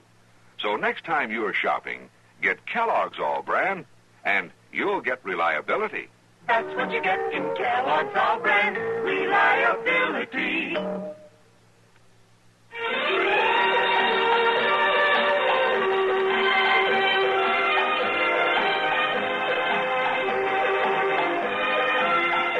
Gunsmoke.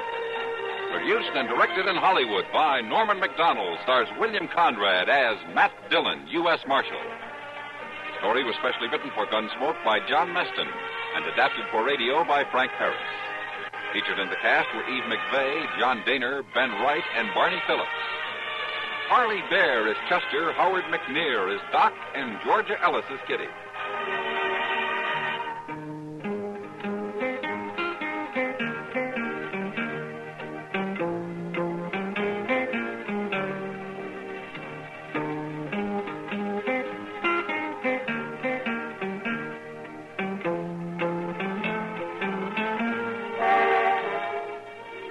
This is George Walsh inviting you to join us again next week when CBS Radio presents another story on Gunsmoke.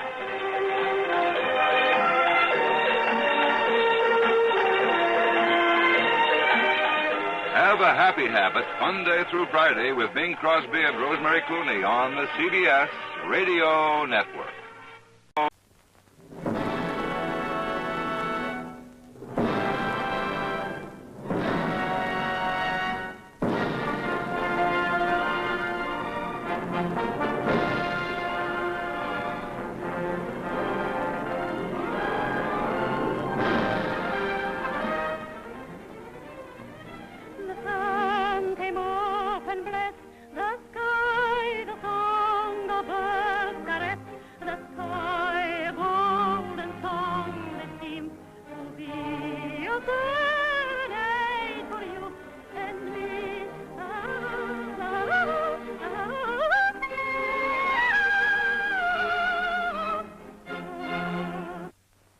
I advise you to act quickly. What would you have me do? Fight. Whatever one wants in this world, one has to fight for. Like the beasts in the jungle. Especially for a man.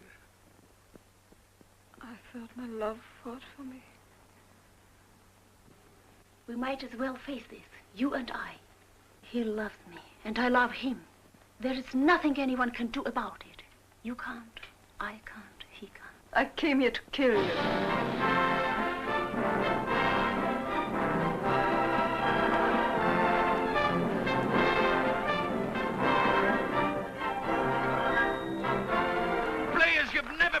in your life.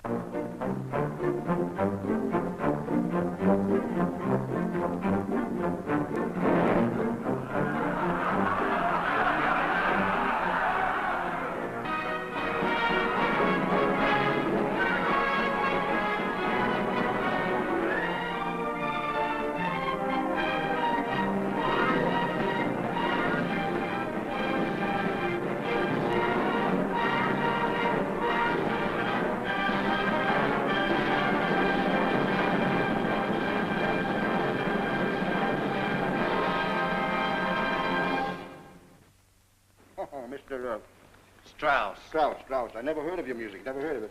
You'll hear it, perhaps tonight, from Madame Colladonna herself, if you have no objections. Oh, I have no objections at all, Mr. Oh, I don't care what your name is. I don't care. Schmidt! Rudolph Schmidt! Oh, good night, Rudolph. Good night.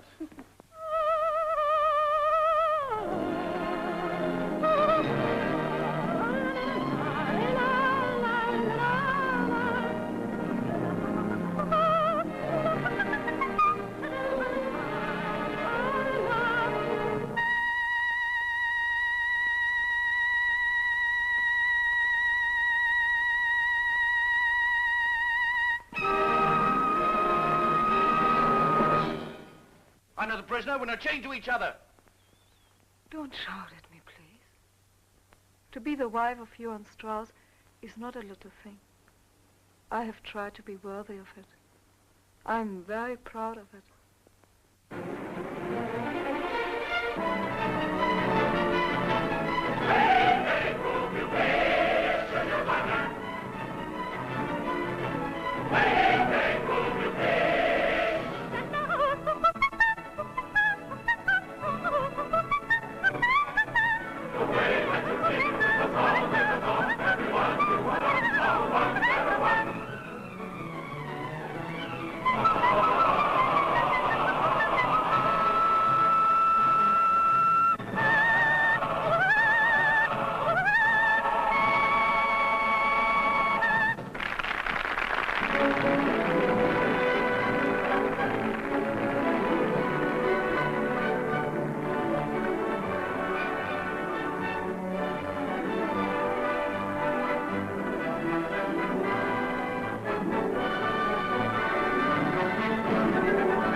Our next guest will give you the laughs, just don't ask him to lend you money.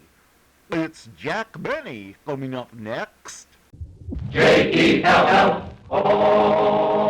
The Jell-O program coming to you from Hollywood, California, starring Jack Benny, with Mary Livingston, Phil Harris, Dennis Day, and yours truly, Don Wilson. The orchestra opens the program with Silver Threads Among the Brass Section.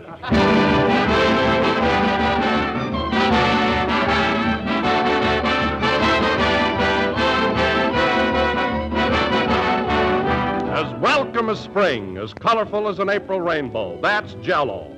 One of the gayest, cheeriest desserts you ever laid eyes on. Jell-O's glowing colors offer a rich invitation you simply can't resist. And when you taste its intriguing flavor, you're tasting a flavor that's beyond compare when it comes to downright goodness.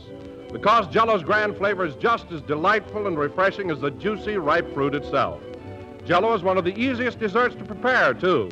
It dissolves instantly in lukewarm water, sets as quick as a wink. So ask your grocer for several packages of Jell-O, choosing any or all of Jell-O's 6 delicious flavors: strawberry, raspberry, cherry, orange, lemon, or lime. By the way, next time you try strawberry, raspberry, or cherry Jell-O, just notice how much better they are than they've ever been before. Each has a new improved flavor obtained by using a natural flavor base artificially enhanced. And the result is something truly distinctive, really swell. Try a rich, shimmering mold of Jell-O tomorrow.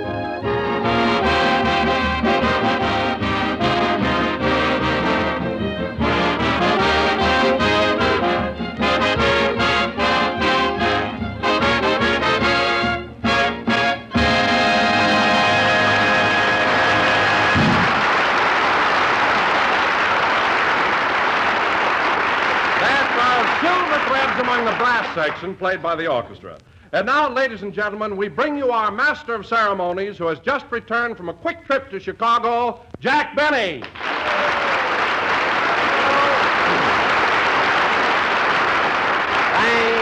Thank you. Hello again. This is Jack Benny talking, and Don Quick Trip is right. I was in Chicago and back before I knew it. 3,600 miles. Oh, that's really traveling. Did you fly, Jack, or did you go by train? I took the train, Don, and you know, that's the first time I've ever been on the Streamliner. You talk about modern design, I never saw anything like it. Take the engine was streamlined, the coaches were streamlined, and the compartments were so compact and narrow. Well, you see, Jack, that's to cut down wind resistance. Everything has to be streamlined. I know, Don, and I'm in favor of it. But when the conductor asked me to tape back my ears, I thought that was going too far. After all, how much can they slow the train down? But at that, you do save a lot of time. Oh, there's no question about it. In fact, the next time I go east, I think I'll take the Streamliner myself. With your hips? Why, that would spoil the whole effect. Huh? After all, Jack, I could do the same as you did and tape my hips back. You could, eh? Well, Don, let me know when you're going to use that much adhesive tape. I want to buy some Johnson & Johnson stock. That'll really start a boom. Oh, hello, Mary. Hello, Jack. Good to see you. We kind of missed you around here all week. Well, thanks, kid. I'll bet it was pretty chilly in Chicago, huh? Well, it was for me, Mary. I'm used to this warm California climate, and that cold air sort of got me.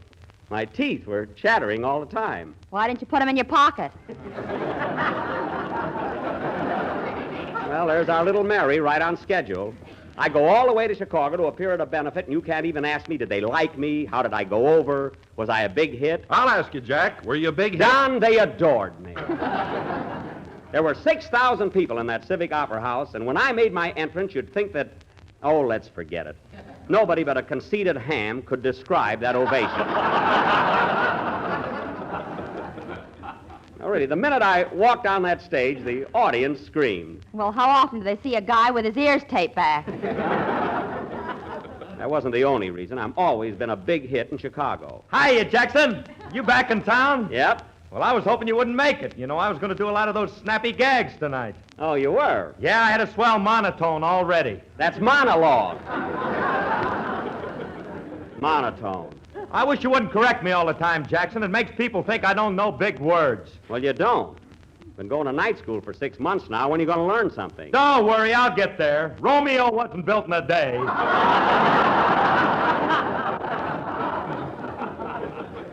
Oh, fine. Huh? Romeo, yeah. Say, Phil, why don't you ask Jack if he was a big hit in Chicago? Don and I got a face full of it already. Well, I was a hit. What do you want me to do, lie about it? Oh, yeah, you played that big benefit for the Greek war relief, didn't you? Yes, and it was a swell affair, too. Did you get paid for it? No, it was a benefit, Mary. Naturally, I didn't get any money. Did you know that ahead of time? Well, certainly. Certainly I did. Of course. Well, didn't you even sell magazines on the train? Oh, quiet. And that reminds me, Mary, I want you to stop kidding me about being cheap. Thanks to you, I had the most embarrassing thing happen at the station in Chicago. What was it, Jack? Well, Mary keeps saying I'm cheap so much, people get to believe it.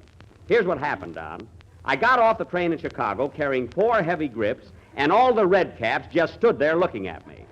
You mean they didn't offer to take your baggage? No, they just stood there. So I said, well, how about it? Will one of you fellows help me or not? Finally, one little red cap came over and said, I'll take your grips, Mr. Benny. Uh-huh. So I said, are you sure you want to? He said, yes, if you can do a benefit, I can.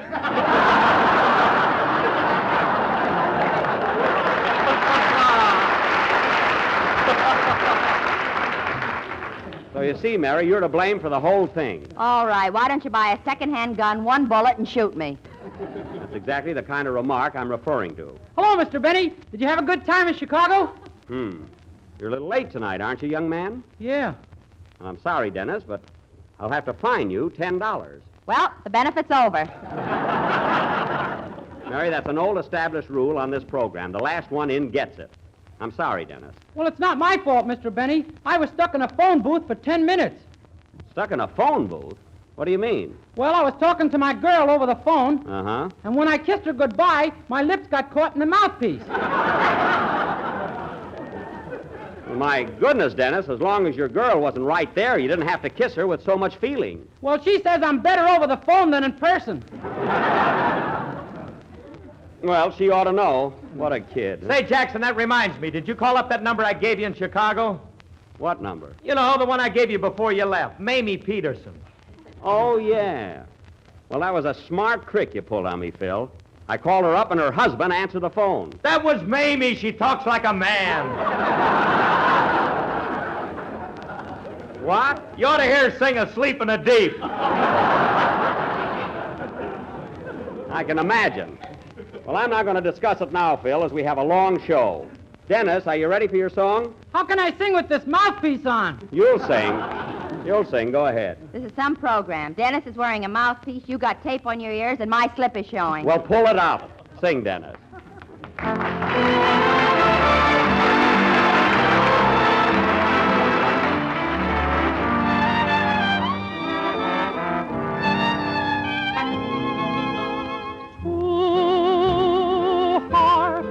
Pass in the night, in the magical light of the moon, knowing how soon night is gone. Two hearts that join in a glance and discover romances are made only to fade with the dawn. So, for an hour you were mine, and my heart was aglow with a power beyond divine. Two hearts have tasted delight. Must they always be lonely, alas? That pass in the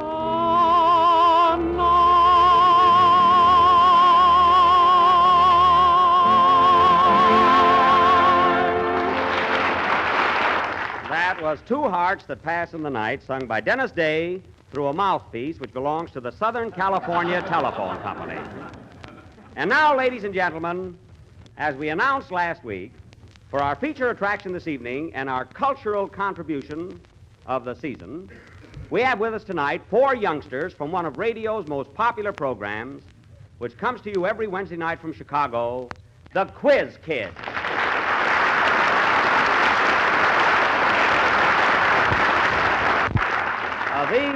These children are here tonight to match wits with Mary Livingston, Don Wilson, Dennis Day, and Phil Harris. And I will be the quizmaster.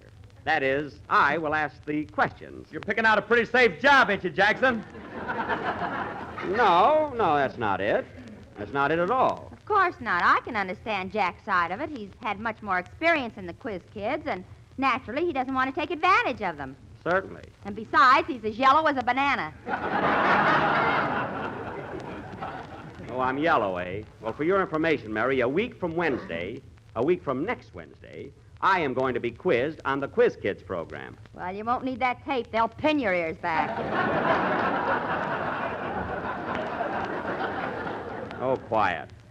Now, let's see. Where did I put that list of baffling questions? Oh, Mr. Benny, Yes? do I have to answer some of the questions, too? Yes, Dennis, and I'm depending on you to pull the Jello team through to ultimate victory. Do you think you can do it? Yes, sir. Good. And now, folks... Ultimate? What does that mean?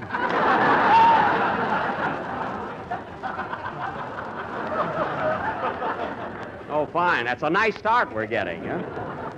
Don't worry, Jackson. Ask me the tough ones. I'll pull us through to ultimate. That's ultimate victory. Phil, that's ultimate victory. Ultimate is an adjective. Why not?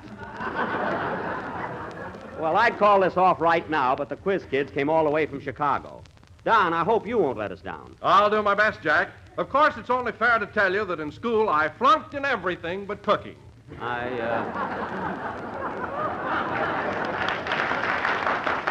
I see.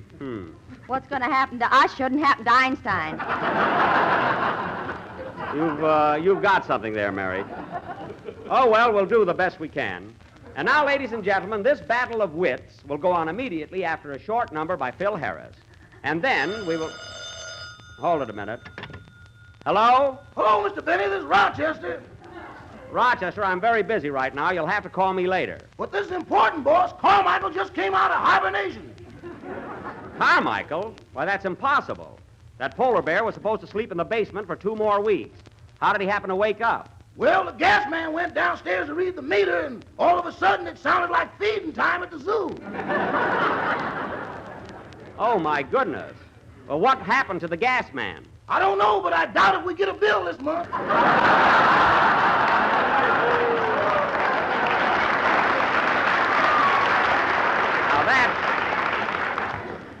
Now, that's just silly. Rochester, Carmichael wouldn't hurt a fly. He was just playing, that's all. Yeah, but where's the man? Stop being so pessimistic. Now, Carmichael's pretty hungry after sleeping all winter, so the first thing you have to do is give him a big dinner. Well, all we got in the icebox is some roast beef. All right, put that on a plate and give it to him. Uh-huh. But don't let him eat too fast. This is his first meal. Second meal. Where's the man?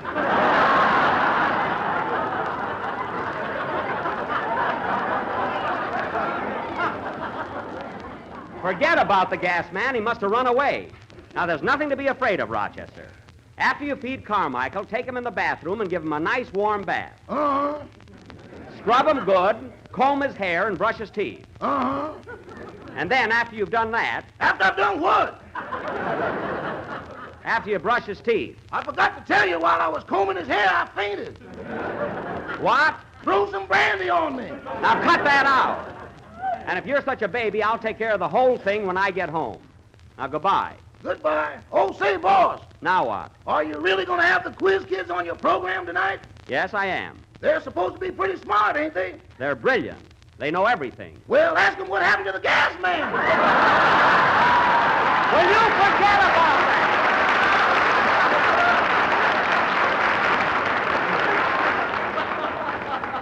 And goodbye.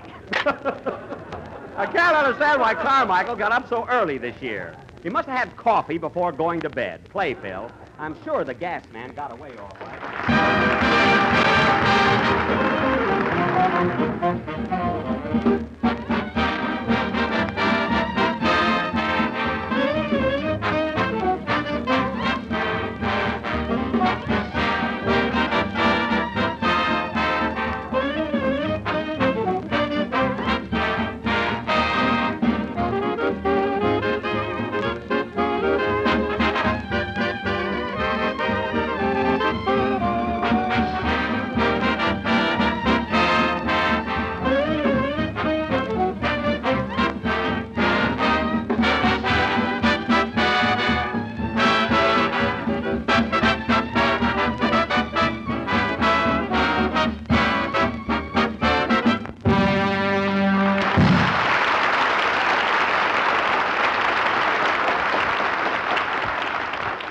That was a very short number played by Phil Harris and his orchestra, and quite enough, believe me. Oh, Gerard, are all you children here? Yes, we are, Mr. Benny. Good, good. Well, here we go, folks. The Quiz Kids versus the Jello Kids. And may the best team win. May the better team win. Oh, yes.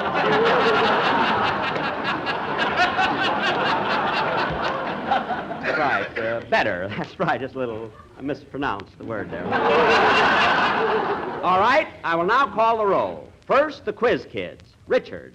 I am Richard Williams. I'm 11 years old, and I'm in the 6th grade at Harrison School, East Chicago, Indiana. Isn't he cute? You know, folks, Richard's a whiz at mathematics. Claude? I am Claude Brenner. I'm 12 years old, and I'm a sophomore at Senn High School. Well, I was a sophomore once. Yes, sir, I was sharp as a tack. Now you can sit on one and not even feel it. Quiet.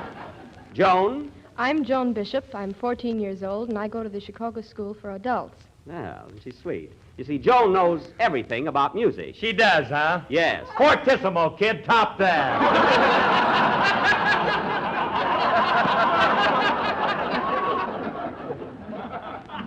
Keep out of this, Phil. You don't even know what fortissimo means. Oh, stop, will you? Fortissimo means when you're playing a violin and you pluck on the strings. That's a cadenza. Isn't it, Joan? No, Mr. Benny. When you pluck the strings, the musical term is pizzicato. Oh, yes, of course. I was thinking of raviola.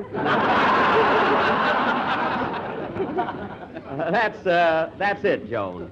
Oh, brother.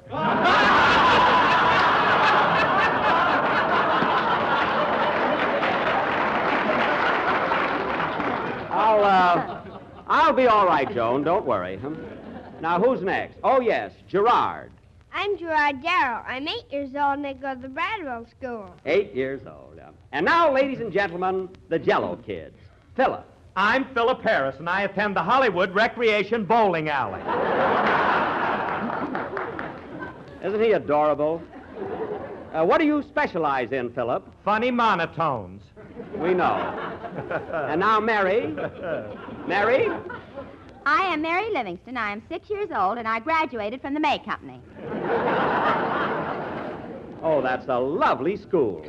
What did you learn there, Mary? If you won the stockings, madam, you cannot exchange them.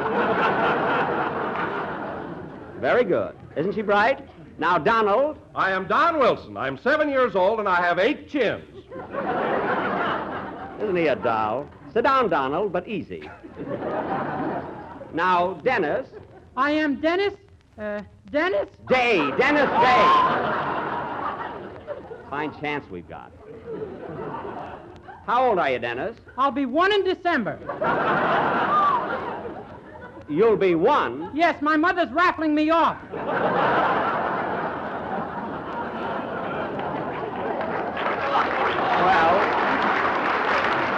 Well, I don't blame her. And now, folks, we will proceed with the Battle of Wits.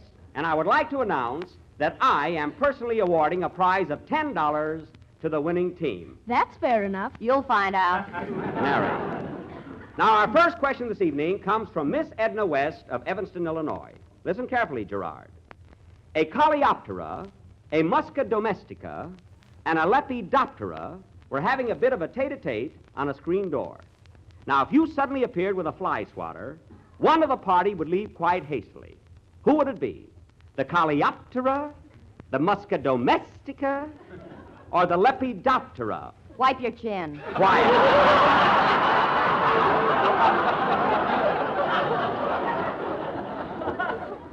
Now, Gerard, have you the answer? Yes, sir. The Musca domestica had a reason to leave in a hurry because it was the common housefly. The Coleoptera and the Lepidoptera shouldn't leave in a hurry because the Coleoptera is the beetle, the Lepidoptera is the moth. Very good, Gerard.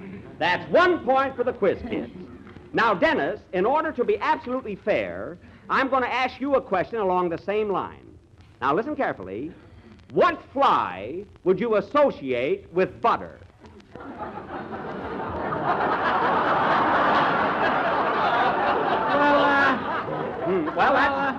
That's a little tough, so I'll put it this way. Butter is associated with what fly? The butterfly, of course. Gerard, I didn't ask you. This question is for the Jello kids. Dennis, do you know the answer? No, sir. Mary Livingston. Mary Livingston. The butterfly. Correct. And there's a point for the Jello team. Both sides are even. Now, let's see. Or is it a bumblebee? The question is over. Now, here's the problem in mathematics sent in by Miss Catherine Johnston of Los Angeles. I think this is in your department, Richard. I'm ready, Mr. Benny. Now, listen carefully. 2 men who earn $450 and $150 a month, respectively, decide to build a house and divide the cost in proportion to their incomes. Each of these 2 men has 3 sons who help with the work, but they cannot work full time. Listen carefully. One works every day, the second every other day, the third every third day, and so on. Are you following, Richard? Yes. Are you?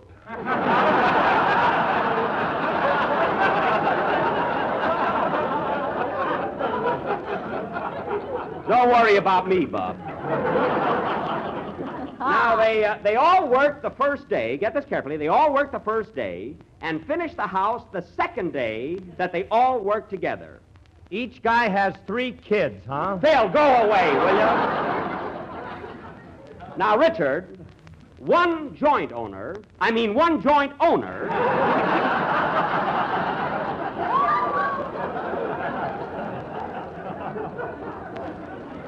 had to pay $1,500 more than the other. How much did the house cost, and how long did it take to build it? Well, Richard, have you figured out the answer yet? Yes, sir. The house cost $3,000, and it would be 60 days before the house was finished. Excellent.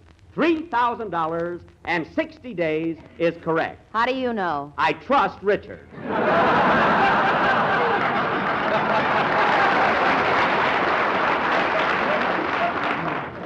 Now, Dickie boy, Richard, will you please tell us how you arrived at the 60 days?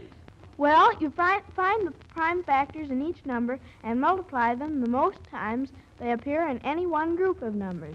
So that would be multiplying 1 by 2 by 2 by 3 by 5. Oh, yeah. If you don't get that prime factor, you're a dead pigeon. Really, you must prime it up, you know. If I was Richard, I'd kick you right in the shins. Quiet. Continue, Richard. By multiplying these prime factors together, you get the product of 60, which is the least common multiple of these numbers. Obviously. Very good, Richard. I was afraid you'd miss on that least common multiple. And there's another point for the quiz kids, making the score 2-1. Now, Mary, here's your question. The answer is 15. Wait till I ask you. Now, Mary, concentrate. If you had 20 apples and your mother took away 5, how many would you have? I give up. You know it's 15. The score is now 2 for the quiz kids and 2 for the Jell-O kids. That was a tough one, Mary, but you came through. There's something funny going on around here. Gerard, if you don't think that's fair, I'll ask one of the Jell-O team another question. Donald Wilson. Yes, sir? Now listen carefully. If you were on your way to your neighborhood grocer, and his store was 2 miles from your house, and you could make it in 17 minutes by rowing a boat across a river, have you got it so far? How wide is the river? 350 feet. I see. However, on this particular day, there is a strong current carrying you downstream at the rate of 3.6 miles per hour. So it takes you an extra 23 minutes to reach the grocery store. Now, here's the question. What did you buy when you got there? Jell-O! Absolutely correct.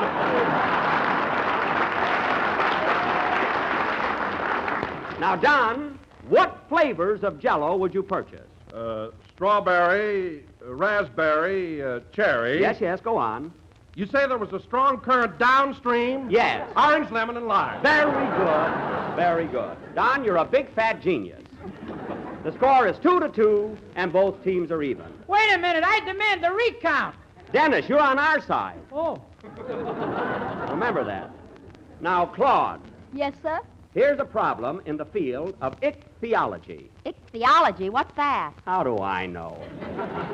Now, Claude, name the 5 subclasses of fish in order of their development and give examples of each. Go ahead, Claude. Authorities differ, but I prefer this setup. Oh, I do too.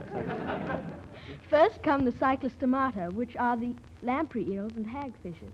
Next, we find the elasmobranchii, which are the sharks and rays.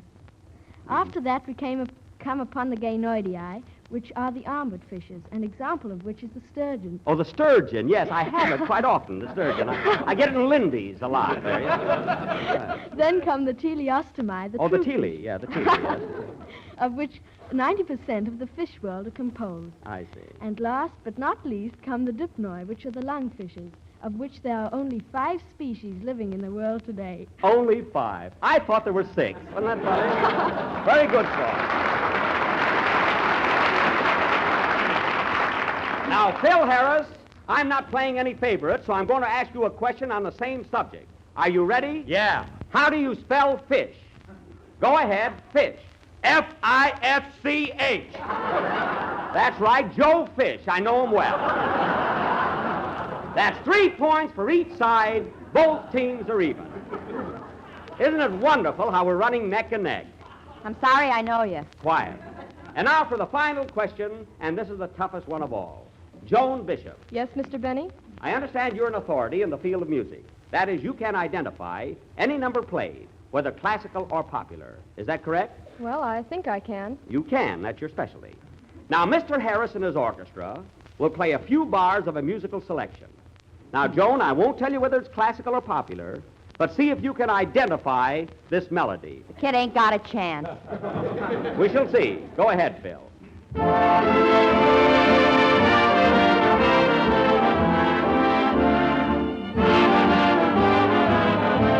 All right, that's enough, boys. All right. All right, Joan, what's the title of that number? Well, I'm sure I don't know. Well, is it popular or classical? I haven't the slightest idea. Oh, you haven't. Well, Joan, would you like to hear that melody again? I'm afraid that won't help. Aha! We stumped one of the quiz kids. Here's your chance, Yellow Kid.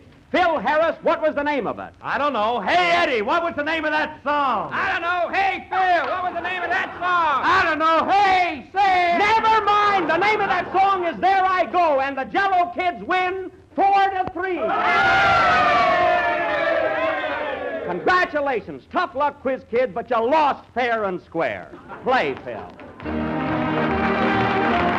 prominent citizen arrived in town today to be with us for the Easter holidays. He's Mr. Easter Rabbit himself. In interviewing him for this program, we asked Mr. Rabbit, what's the good word? And he replied, the good word, my friends, is Jell-O. And confidentially, you might tell your listeners that a swell dessert for Easter would be a creamy Jell-O parfait. A swell dessert, ladies and gentlemen, and I might add, an easy one to bake, too. Simply prepare 1 package each of strawberry Jell-O and Jell-O's grand vanilla pudding as directed on the boxes. While the Jell-O is chilling, turn the pudding into parfait glasses, filling them about 2/3 full, and then chill. When the Jell-O is slightly thickened, pour it over the pudding and chill until both are firm. The result will be a gloriously creamy, delightfully refreshing dessert. So get a package of strawberry Jell-O tomorrow and blend it with a package of Jell-O vanilla pudding for the best Easter dessert you ever tasted. Creamy Jell-O parfait. We're a little late, so good night, folks. It's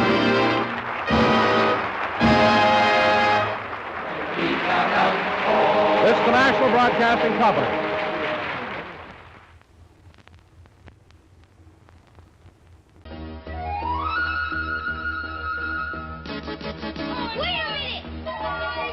Steven Spielberg presents The Goonies, a Richard Donner film. Hey, Mike found the map! Whoa, do you guys realize what we could do? I don't want to go on any more of your crazy Goonie adventures. Meet Mikey, I gotta go to the bathroom. Brand, Andy, Shame. Come on, Brand. Slip her the tongue. That's disgusting. No, I can't even look. Mouth, Gotcha! Now get out from behind her. You're ruining the painting. You're ruining my joke. Stephanie, Data, Booty banger! Oh, guys, isn't that neat? and Chunk. It's locked.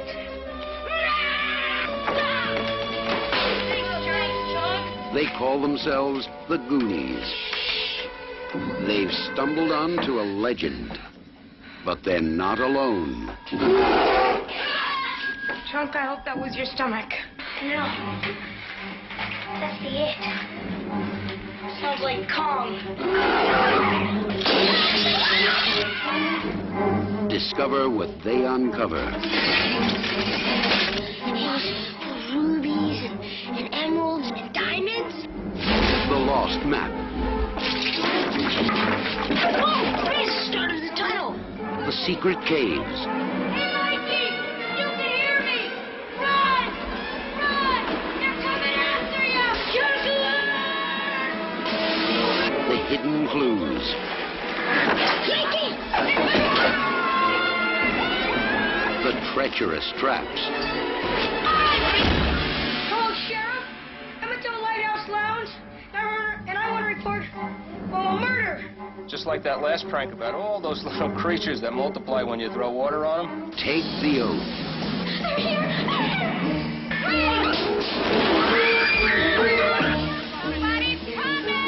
Join the adventure. as Steven Spielberg presents The Goonies, a Richard Donner film.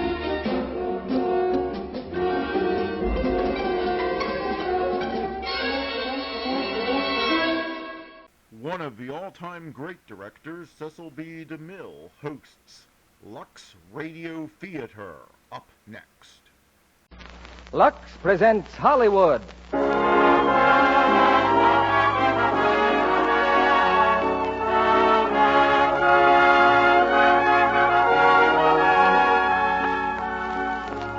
The Lux Radio Theater brings you Bedtime Story, starring Greer Garson and Cary Grant. Ladies and gentlemen, your guest producer, Mr. Donald Crisp.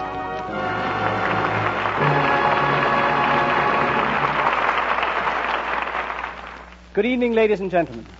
Among the many traditions of the American stage is the amiable ability of show people to laugh at themselves. And as a result, some of our most entertaining comedies have been built around the theater. Tonight we bring you one such comedy with two of the screen's best-loved stars, Cary Grant and Greer Garson. I have just had the pleasure of making Valley of Decision with Miss Garson at Metro-Goldwyn-Mayer. Both of our stars, as you know, are nominees for the 1944 Academy Awards. Greer Garson for the 5th time. In addition, Miss Garson was voted America's favorite screen star in the nationwide Gallup poll, conducted for Photoplay magazine. Tonight, Greer and Cary appear in the screen hit Bedtime Story, produced by Columbia Pictures. Incidentally, the studio has just completed another hit production, Tonight and Every Night, starring a popular favorite of the Lux Radio Theater, Rita Hayworth. I think you'll agree that the versatile Rita was never presented to better advantage on the screen. Now, there's a strong belief supported in our play tonight that once you're stage-struck or bitten by the theater, you never lose your addiction to grease paint and footlights. Well, that could be said of other things, too. I think once people are exposed to Lux Flakes, they remain loyal devotees for life. One lady tells us of using Lux to wash a piece of Chinese silk embroidery that she was about to discard as hopelessly soiled and faded. She writes, "The colors came back just as lovely as they were years ago and did not run at all." Well, now, in these days when all fine fabrics are doubly precious, it's nice to know that Lux Flakes are helping to preserve their color and charm. Now here's the first act of Bedtime Story, starring Greer Garson as Jane and Cary Grant as Luke.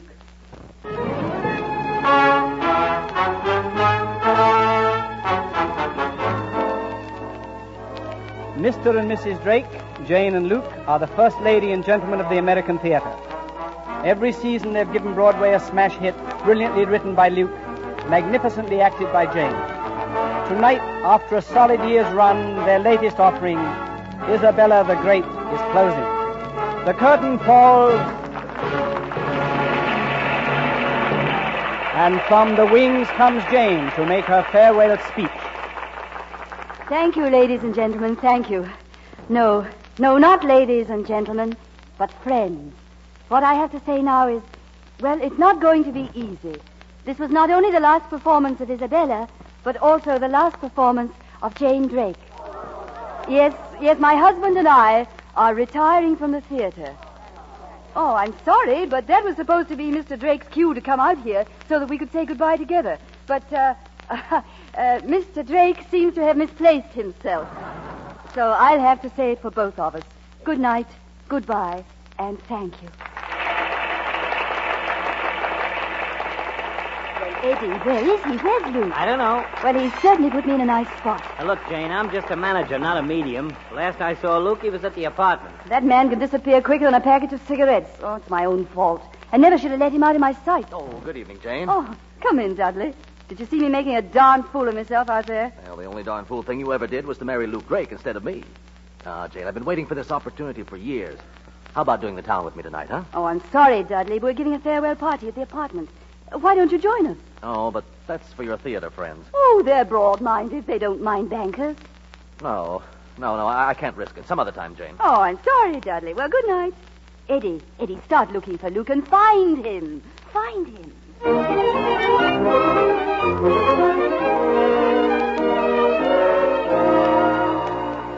Say, where's Luke? Well, that's what I've been trying to find out all night. Jane, I simply can't understand it. Now, why this farewell to the theater? Well, Emma, 7 years ago, Luke and I were making an overnight jump from Duluth to Minneapolis. Oh, that's a tough one. Uh-huh. Well, right then and there, we got to thinking about all the things we were missing. And we decided that before we were too old, we'd take time out to live.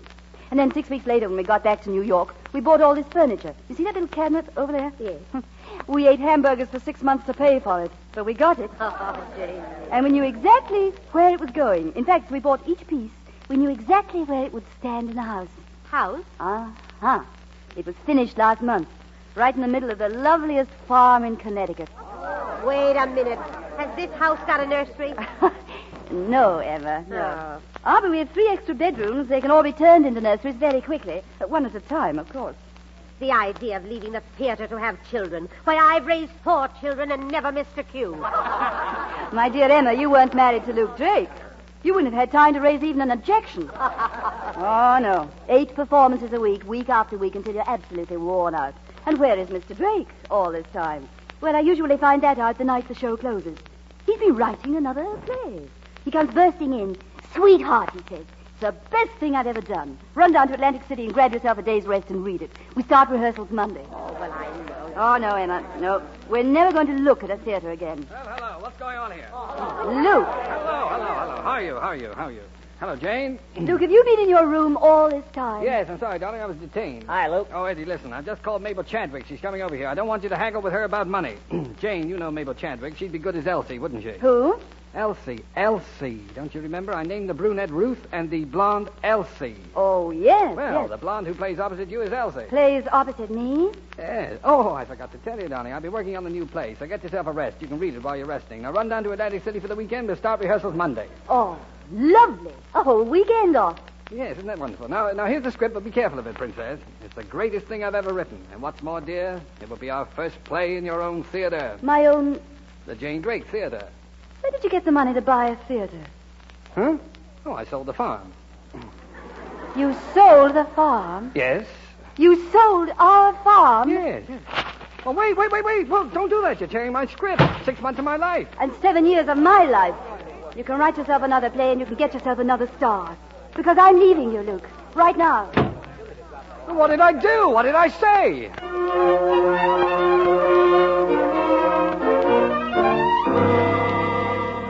Oh, my play. Look what she did to it, my beautiful play. Here's the opening of Act 2. Oh, no. Jane couldn't have gone to Reno. This is just a bad dream. This apartment looks like a bad dream, too. What happened? Oh, she threw things at me, Eddie. She broke things. Hey, where's Elsie's second speech? I don't know. Oh, find it. Yeah, it's just like a bad dream. I tell you, Eddie, something's gone out of me. I'll never set foot in the theater again. Come in. Hello, Luke. Hello, Eddie. Hiya. Hello, Mike. Come on in, Bert. Well, Luke, the set worked out fine. Yeah, and here are the sketches for Jane's gown. Oh, yeah, let me see them. Oh, Mike, what is this? I told you I wanted the stairs in the middle of the set. Well, sure, but I was just... Let me see your sketches, Bert. Sure. Oh, dear me, look at that. You call yourself a designer? Well, there's too many ruffles for Jane. I said simple. Luke, just to remind you, Jane is in Reno, and you're never going to set foot in the theater again. Oh, yeah. Oh, but, Eddie, I can't pass this show up. It's got to be done. Now, come on, you two. Don't stand there gawking. Change the stairs, Mike. Fix the ruffles, Bert. Hurry up. Get going. Okay, Luke. I'll have them done tomorrow. Good. Eddie, she's got to play it. Don't you see what happened? I was thoughtless. She was overworked, all keyed up. She wanted a little rest, and I offered her a few days at Atlantic City. I should have given her at least a week. Hey, Eddie, get that, will you? Get that? Yeah, okay. Hello? Oh, hello, Kitty. Kitty Morgan of the Globe, for you. Oh, what does she want? What do you think? Now, tell her that... Hey, wait a minute. They print her column in Reno, don't they? If Reno's got a newspaper, they do. Well, let me have that phone. Hello, Kitty. Yes, Kitty. Well, naturally, I'm pretty broken up. The show? Oh, I wouldn't touch that show now or any other show. I'm through, Kitty, and, well, I don't just know how to put it. Something's gone out of you. Get out of here. Don't come back until you bring me an Elsie. Okay. Hello, Kitty. Well, let me put it this way. Something has gone out of me. Something has gone out of me, says Luke Drake. Something has gone out of me, says Luke Drake. Something has gone out of me, says Luke Drake. Playwright abandons theater. Oh, Luke. Oh, darling. Hello, operator. Get me New York. Mr. Lucius Drake, quickly, please.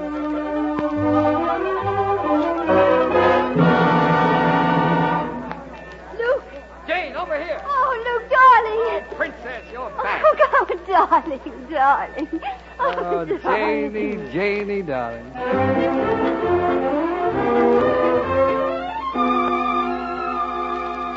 Oh, Luke, I'm so glad to be home. Oh, Princess, I was lost without you. Oh, darling. Oh, you had the cabinet. Mm-hmm. Oh, darling, I cried every time I thought about breaking him. You did. Oh, darling, let's face it. You are the most wonderful person in the world. Oh, now, Janie. Taking care of all our beautiful things and giving up the theater.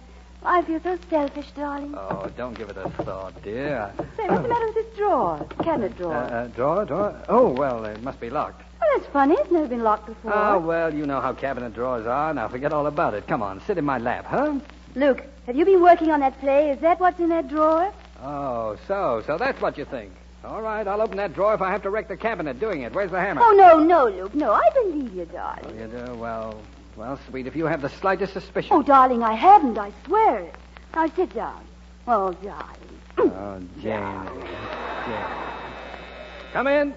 Hi, Luke. In here, Eddie. Well, you told me to find a girl, and I got her. Eddie, the princess is back. Why, Jane, when did you... Oh, you're back. Yeah, huh? Find a girl for what, Eddie? Just what were you saying? Yes, Eddie, a girl for what? Well, you told me to go out and find a nice girl and settle down, so I did. Come in, Beulah. Jane, meet Beulah. Oh, how do you do? Hello. Well. Well, Jane, who'd have dreamed that Eddie would take the big step, huh? What do you know? Old sourpuss went and done it. Well, we haven't exactly done it yet. Oh, no. We haven't done it yet. Well, we've got to get together sometime. Now, how about tomorrow? Goodbye, children. Why, Luke, shame on you. I want to hear all about these lovebirds right now. Oh, you do? Sit down, Beulah.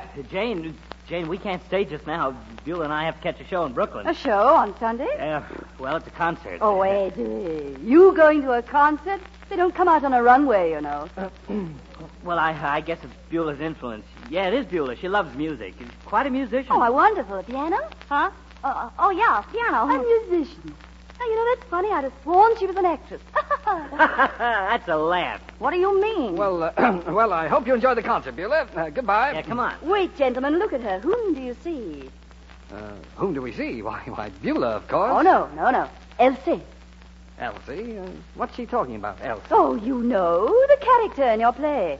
Oh, there. Oh, imagine that, the play.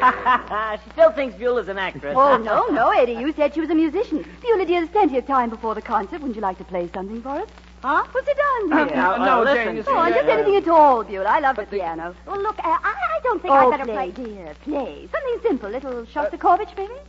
Jane, please. Oh, Beulah, dear, don't be so bashful. Beulah, can you... would it be all right? Well, that's a girl. Go ahead, dear. Play. Well, okay. Oh, for heaven's sake. Lovely. Oh, it's lovely. What technique? Jane, let me explain this. Listen to that cadenza. Next rhythm. I'm really afraid I don't play very well. Oh, what are you stopping for, Beulah? Play, dear. Jane, no, please, give me a chance to... Here's the model for the new set. Now, get out of here, get out! Huh? The model for the new set.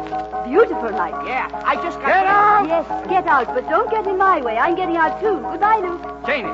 If you want me again, my address is still the Harper Hotel in Reno. Good luck with the play. Janie. Look, listen, I couldn't help it if the dame... Shut up. And get that woman away from that piano!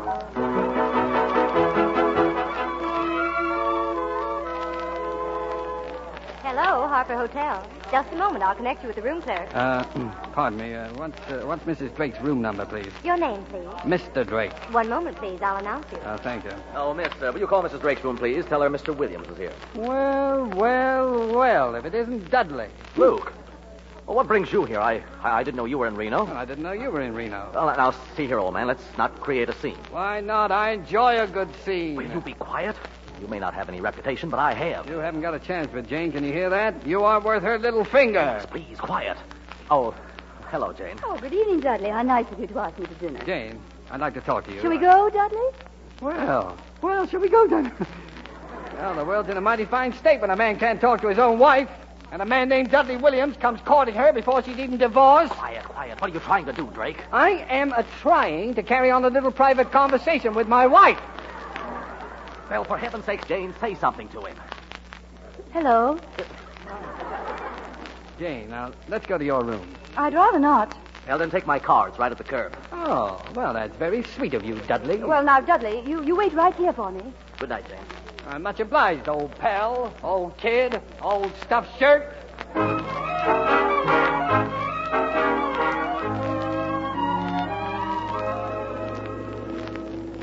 Well, when are you going to talk? And, you know, Jane, we've come a long way since we stood before that small-town preacher, haven't we? Yes, and what have we got out of it? Well, I don't know. We've had 7 years, the greatest, the most electrifying years of my life.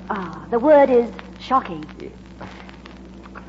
Well, I can't remember any other years, only the ones I spent with you. Now, just keep driving, Luke. Just keep driving. Why? What are you afraid of? Luke, I want you to tell me something before we go any further. In mileage, I mean. Are you going to give up the theater? Nope. Then there's nothing more to be said. Please, take me back to the hotel. And you won't give it up either. All right, maybe you'll hook up with somebody like old stuffed shirt Dudley. But just as sure as the day is Wednesday... I've got news for you, darling. Today is Thursday, not Wednesday. Oh, well, all right. All right, Princess. Anyway, will you do one thing for me? Will you read the new play? I've never put on anything without your advice and help. And, well, here, I brought it along. Well, I can't read in the dark. I'll switch the light on for you. All right, give me the play. Oh, thank you, Jane. Hey, what's that? Oh, I don't know. Well, what's the matter with it? Well, I guess it's... Well, what do you know? We're out of gas. Oh, that's fine. Oh, dear me. I've met characters in my time, but never any like Dudley. Can you imagine that? A man with all his money, and what happens? He comes a-courting with an empty tank. Who ever heard of such a silly thing? I'm never out of gas. This is one time I wish you were. Well, do something. We can't sit out here all night. Well, there must be an auto court nearby. There must also be a gasoline station nearby. Oh, as a matter of fact, there is one. Look, right over there. Oh, yeah. So there is. Aren't we lucky? Evening, folks. Hello. Hello. We'd like some gas, please. Nope, sorry. What do you mean, nope, sorry? Can't. Why not? Rita Hayworth. Oh, look, Pop, what's Rita Hayworth got to do with our buying gas? Rita Hayworth's picture sang in Reno. Son's batty about Rita Hayworth. Son at picture show. Key to gas pump in son's pocket. You'll excuse me. What did you say? He said Rita Hayworth's picture's playing in Reno. Son's batty about Rita Hayworth. Son at picture show. Key to gas pump in son's pocket. Shall we go round again? No, it's nice the first time. Well, now, it's just perfect. Did he have to take the key with him? He don't trust me. Like a cabin? He got some nice cabin. Oh, no thanks, no thanks. We'll wait for your son here. Son spends the night in Reno sometimes. Won't be back till morning, maybe. Oh, is that a definite maybe? Maybe. Sure you don't want a cabin? Well, All right. We'll take 2 cabins. Sorry, lady. Only got one. Then I'll take it alone. Yes, ma'am. This way. Oh, Jane. Good night, Luke. No, Jane, I'm going to be cold out here. How can I keep warm? Talk to Pop. He'll tell you about Rita Hayworth. Good night, Luke. Janie.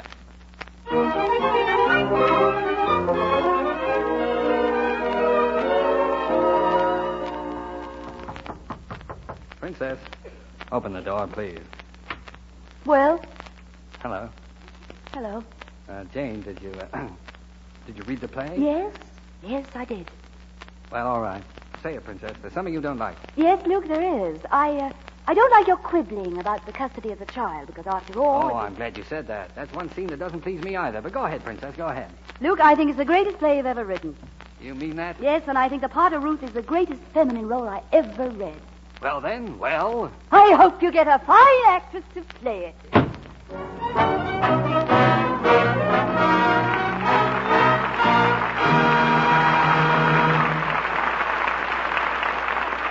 Our stars will be back with Act 2 of Bedtime Story in a moment. Now, Sally, what have you behind your back? That's for you to find out, Mr. Kennedy.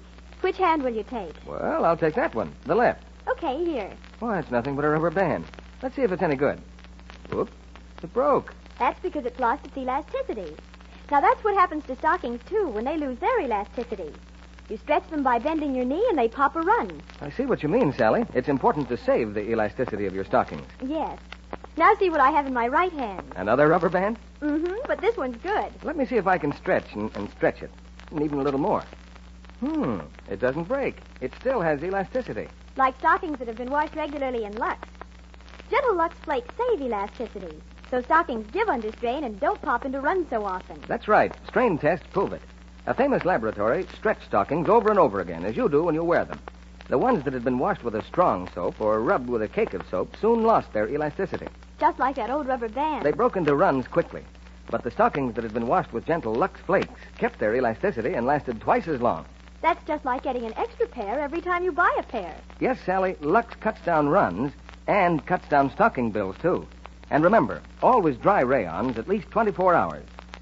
We pause now for station identification. This is CBS, the Columbia Broadcasting System.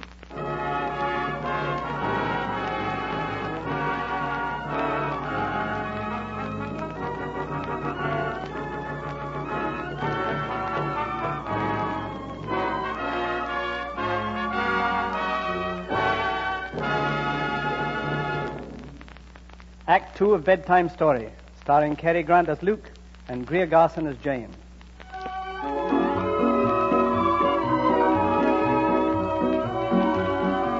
After a sleepless night in the back seat of the automobile, Luke is bleary-eyed and rumpled. At the wheel of the car, ready to leave the auto court, he glances appealingly at Jane, who is gazing very interestedly at the scenery, and the attendant waits so patiently for his money. I said my son put in 10 gallons. That'll be $4.40 with the single cabinet. What?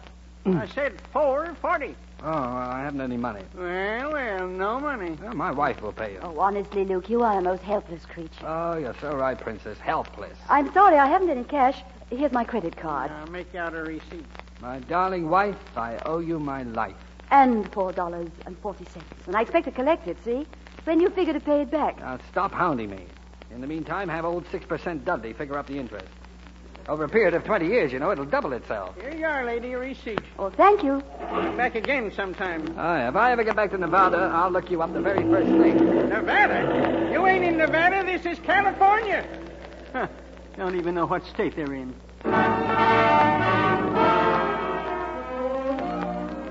Jane Drake granted divorce. Famous actress gives up career. Oh, she can't do this. She can't. Luke Drake casts new play. Virginia Cole gets lead dramatic part. Virginia Cole, a comedian. Oh, he can't do that. He can't. Now listen, Luke. I can't play a part intended for Jane Drake. Don't be silly, Virginia. Tell her, Luke. Look, what is all this? Virgie, the part in that play is still intended for Jane Drake. Oh, a dual role. I play it, but I don't play it. That's right. Well, so long, Luke. No. Wait a minute, Virgie. Please.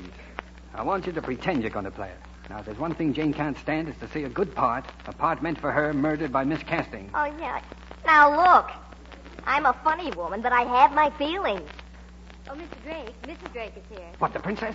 She's here? Send her in. Yes, sir. Well, Eddie, what do you think of the general now? Okay, General, you win. Virgie, what do you say? Will you say you're playing it? Well, at least it's different, being fired before you're hired. For you, I'll do it. Oh, Virgie, you're a sweetheart. Watch it. Morning, Luke. Oh, hello, Jane. Now, look, Virginia, on the second act curtain, Ruth slaps her face, see? A backhand blow, get it? Sure, I see. Good girl. Oh, Jane, this is Virginia Cole. And this is this is Jane Drake. How do you do? How do you do? And congratulations, Miss Cole. It's a wonderful part. Oh, I'm dying to play it. And Luke's so confident. Well, he should be. You're very talented. Oh, thank you. So are you. Many's the time I've cried at your performances. Well, I've laughed a lot at you, so that makes us even. Well, I'll be running. Goodbye, Luke. Goodbye. So long, Eddie. Yeah. Got the makings of a great actress, that Virgie. Luke, Now, Eddie, for the part of the editor, I want Whitbeck. Luke. Just a second, Jane. The best people for every part, no matter how small, Eddie. Luke, I just dropped in here to tell you that I'm selling the furniture. Okay. And another thing, Eddie, What? Well, I thought you'd like to know. I'm selling the furniture. What?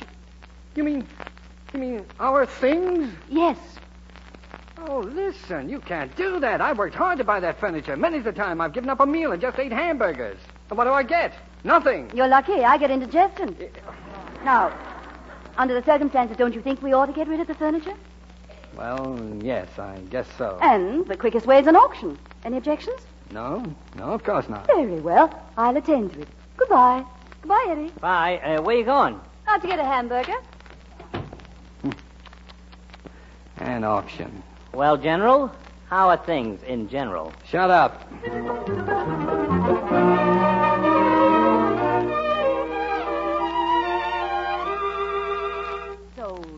Sold. Everything I had in the world.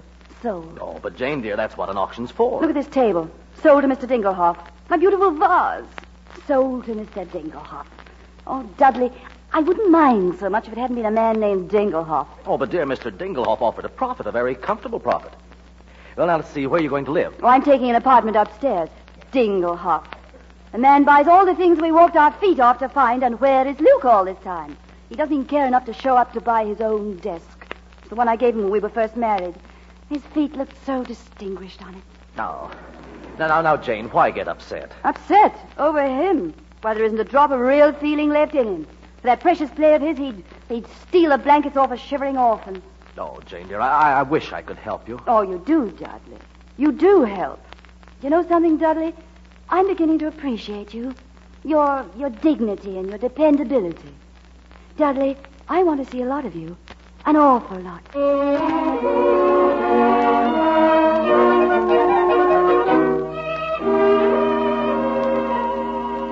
Well, come on, Emma. Put some life in the part. Try that line again. Ruth, you've been out over an hour. Where were you? You'd really like to know. Where were you? Oh, no. You're not asleep, Emma. Or are you? Perhaps my play is boring you. Oh, Luke. Oh, that's fine. I raise my voice above a whisper and she blubbers like a schoolgirl. That's not what I'm blubbering about. How can you expect us to rehearse? How can you do it when... When what? Everybody seems to know about it but you silly playwright. The papers are full of it. But you're so busy yelling your fool head off. And where's the paper, Eddie? Get me the paper. There it is, Luke. Picture on page 6.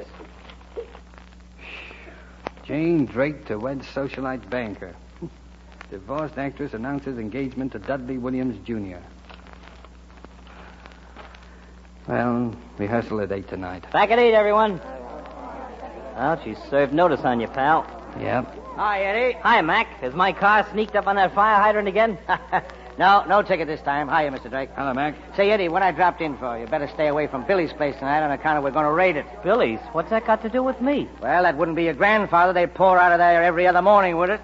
Hey, wait a minute. Where is this Billy's place, Eddie? How should I know? Now, stop stalling. What kind of a joint is it? Liquor without a license and a nice friendly clap game on the side. Yes, where is it? Don't look at me. I don't know what he's talking Where is it?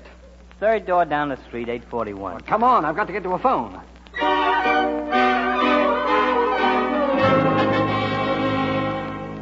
Hello, Jane. This is Luke. I just read the news. Congratulations. Listen, dear, I'd like you and Dudley to have dinner with me this evening. Oh, now, please. I'll ask Dudley. Really? Yes, I'll tell him to meet us here at the theater. And the minute you both get here, we'll go. Oh, that's fine, Jane. Thanks. Okay, I'll call Dudley right now. Goodbye. Hey, Eddie. Yeah? What's that Billy's address again? 841. Hey, what are you doing? I am calling Mr. Dudley Williams. I'm inviting him to dinner at Billy's place. But, Luke, there are other places besides Billy's place. This one will do, in a pinch.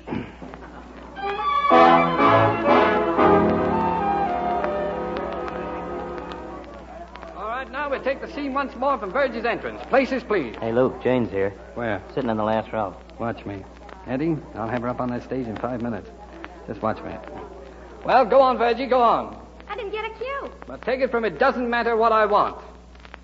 And get a little feeling into it. Now, please, go on. It doesn't matter what I want. You're telling me what's good for me. Oh, hold it. That's horrible. I want you to bite and scratch and snarl, but like a lady. Now, try it again and without the yodel. It doesn't matter what I want. You're telling me what's good for me. What's proper and what isn't proper. Well, you scolded me long enough. Now I'll tell you something. No! Eddie, what have I done to deserve this? I give my whole life to the theater, and what do I get? A honk caller! Stop it. Oh, you aren't crying. You couldn't cry. You haven't got an emotion in your whole body. Oh, Luke, cut it out. You ought to be ashamed of yourself. Oh, hello, Jane. I didn't know you were here. Well, it's obvious she doesn't know what you want. Why don't you go up there and show her yourself? Well, what do I look like, a guinea pig? Don't be so self-conscious here. I don't know what he wants, Miss Drake. Won't you show me? Not even Jane Drake could show you. Ellen Terry couldn't. Sarah Bernhardt couldn't. Why don't you crawl back under your rock? As I was saying before, I was interrupted by this snake, maybe? Don't flatter yourself. I'll try and show you, Miss Cole. Has anyone got a script? Here, take mine. Thank you. Now, if you'll just give me a minute to look this over. Okay, Jane. Hey, listen, Luke. The patrol wagon. Well, don't look now, Eddie, but I think that's Dudley going bye-bye. Ready, Jane? Ready? I'll take a crack at it. Oh, darn that racket. Well, just talk above it, Jane. All right, let's start here. It doesn't matter what I want. You're telling me what's good for me, what's proper and isn't proper. You bullied and scolded me long enough, and now I'll tell you something that you'll never forget. It's a free country, and what I choose to do is none of the town's business. No. And another thing, that gardener's going to stay just as long as I want him to, and that's forever, because I love him. You love him? Yes, I love him, and I'm going to marry him. Curtain! Very nice, Jane. Oh, thank you, Emily. Well, there you are, Virgie, you see? Yeah, I see.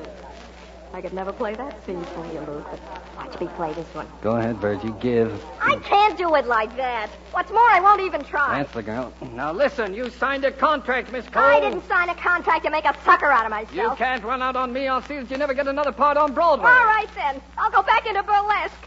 I won't have to act there. I won't have to say a word. Oh, please. Oh, wait a minute. No, Jane, no. Let her go. Oh, I'm terribly sorry, Luke. I thought it would help her, maybe. Oh, maybe she's right, Jane. She could never have played the part. Well, Well, thanks just the same, Jane. Yes. Well, my friends, I hate to tell you this, but there's not a chance for us opening now. You've been very kind and patient with me, and I hope you'll all get better parts and better plays. Thank you very much. Good night. Well, come on, Jane. Dudley ought to be along any minute. We'll wait out in the lobby. Yes. Good night, everyone. Oh, Luke, there must be somebody who could play that part. You can't just give up. Well, what if I did find her? It would take work and time. I can't postpone indefinitely. Well, No, I'm going to forget all about it. It's tough on the troupe, though. They need the job. Yes, I know. Where in the world is Dudley? Yes, that's right. Where is Dudley, Eddie? Oh, he'll probably be along pretty soon. I don't understand this at all. It isn't like him. No, this isn't like Dudley Williams. Junior? You said it. No, he probably got held up somewhere. Well, now, look, why don't we go over to Tony's, huh? Wait a minute. What about Dudley? Oh, the stage door man will tell him. It'll be all right. Well... Look at that sign. The Jane Drake Theater. Well, Eddie, I guess you can haul the sign away with the scenery. Oh, it's an awfully nice sign. Yeah, such nice big letters, too. Yes. Luke? Mm-hmm? Luke, suppose you had someone to play that part just temporarily, I mean, so that you could keep the troupe together and open as you planned. Suppose. Well, you'd have time to find somebody and work with her until she could take my place. Your place? Well, I... Princess, would you do that for me? Now, don't misunderstand me, Luke. I haven't changed my mind about the theater, but temporarily to help out the company. Gosh, Jane, that'd be wonderful. Hi, Eddie. Oh, hiya, Mac. Well, Eddie, we raided Billy's place, just like I told you. Well, I'll see you again sometime. Mac. So long, Mac. Boy, when you tap one of them places, you should see what comes rolling out. Yeah. See you around, Mac. Goodbye, Mac. Everything from a boot black to a blue blood. This time we nabbed a Park Avenue banker. What? Yeah, did he try to pull a new one? Ha! He said he thought the place was... Come on, Jane. Let's go. Let's go. Just a minute. Mac, this Park Avenue banker thought the place was what? He said he thought it was a restaurant. How do you like that? Very funny. Luke, dear, you know that scene in the play where the girl delivers the backhand slap? Well, sure. What about it? Well, you know, I think it ought to be done like this. Oh!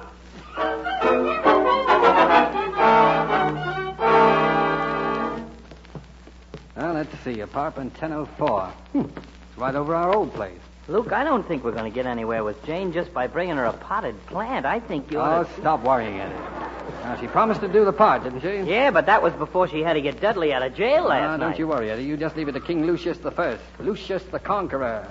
Now, here we are, Prime Minister. Ring the bell. Eddie, the play in the Drake shall go on for 7 more years. For 7 times 7 more years. Oh, Mr. Drake. Good day.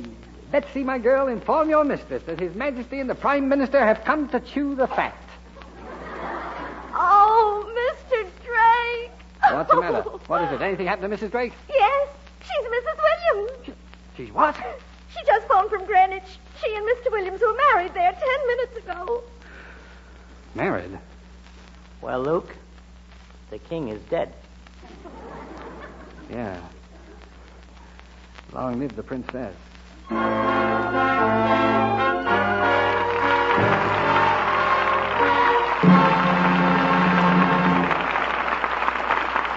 Our stars will be back with Act 3 of Bedtime Story in a moment. Now, here's a lady who solved a problem. The problem of keeping the house down to 65 degrees to save fuel and still keeping her family warm. We do it with sweaters. We all wear them indoors as well as out this year. Of course, it does mean extra washing, but I don't mind. And I suspect there's a box of Lux Flakes in your kitchen. That's right. I started using Lux for the children's woolies when they were small. And, well, I just kept right on. I always do woolens before they're really dirty. That way there's no rubbing and they stay soft and fluffy. Did you know that rubbing actually makes a sweater less warm? Why, no. How's that? Wool fibers contain tiny air pockets that act as insulators, keep cold out and heat in. But if you rub the wool, the fibers flatten and the air pockets disappear. Of course, with Lux, you don't need to rub. I just squeeze the suds through the sweaters ever so gently and use almost cool water. Any other special hints? Well, yes. I make a master pattern for all of our sweaters. One pattern for everybody? I don't see. Well, I drew Dad's first. That's the biggest. On a big piece of brown paper. Just an outline around the sweater. Then inside this outline, I drew mine and Sister's and then Tommy's.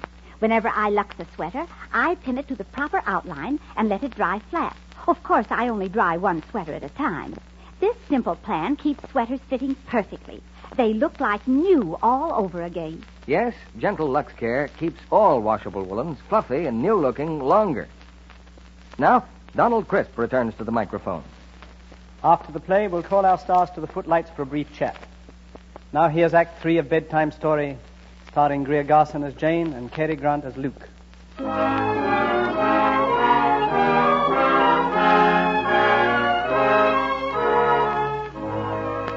Mrs. Dudley Williams, a bride of 10 minutes, is on her way back to town. But King Lucius refuses to acknowledge defeat. Somewhere in his fertile brain is a plan. It is evolving. Eddie, I've got it. Get me 2 character actors who've never played in New York. What? 2 character actors. Now, get them. 1 hour later, just 30 seconds after the bride and groom reach their hotel suite, there's a knock on the door. Well? Is Mrs. Drake here? No, if you mean Mrs. Williams, yes. Aha, that's exactly what we've come about. Whether she is Mrs. Williams or still Mrs. Drake. What? Oh, come in, please. Just a minute. Who are you? Collins and Pierce, legal representatives of the Colony Insurance Company. We hold a trust fund in the names of Mr. and Mrs. Drake jointly. Well, what about it? Well, if either party remarries, the fund is to be divided. Well, I've remarried. Divided. Oh, what? That's the question. Is the marriage valid? Is it valid? Why, of course it... Well, I'm Mr. Williams. Where were you married?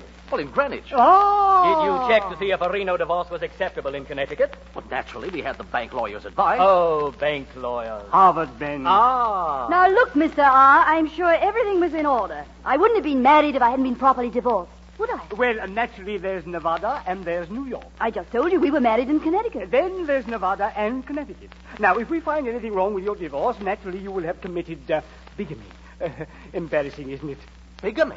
For just a moment. Haven't I seen you somewhere before? I doubt it very much, madam. A doctor. Haven't you a brother who's a doctor? Oh, well, I haven't even got a brother. I don't know anyone who looks like me. That I can believe.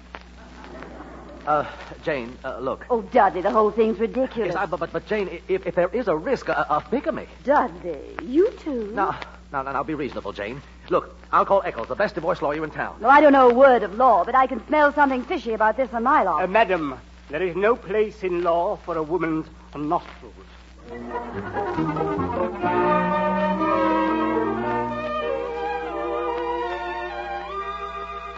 Oh, where is Eccles? We've been waiting an hour. Why doesn't he come? Oh, will you please stop saying that? There he is, Dudley. Oh, I'll get it. Oh, you. Evening, Dudley. Congratulations, Jane. I sort of expected you. I dropped my mirror this morning. Well, quite a crowd. Well, I must say you've got a nerve to show your face around here after making me spend a night in jail. Don't knock it. Rooms are hard to get. But I'm not the kind that holds a grudge, Dudley. No. Grieving playwright comes to congratulate ex-happy actress. You wouldn't happen to know these two, I use the word loosely, gentlemen? No, I don't think I've had the pleasure. And you wouldn't know anything about questioning my divorce either, would you? Oh, now, don't tell me that's what they're doing. Yes. Why, what for? Oh, just for the fun of it. These boys like to play Halloween all the year round. In fact, they're still wearing their masks, I think. Oh, boys, you ought to be ashamed. Look, I'm sorry, but I'll have to ask you to leave. Oh, Jane. Eccles. It's Eccles. Oh, come in, quick. Evening, Dudley. Oh, thank heaven you're here. Darling, this is Mr. Eccles. How do you do? How do you do? Dudley, this is the most preposterous thing I've ever heard of. I'm sure it won't take a minute. Ah, there, you see? Oh, Dudley, stop. You're acting like a frightened old maid. Well, I won't leave this room with our status up in the air. Now, Jane, Dudley knows best. He wants to iron out your status.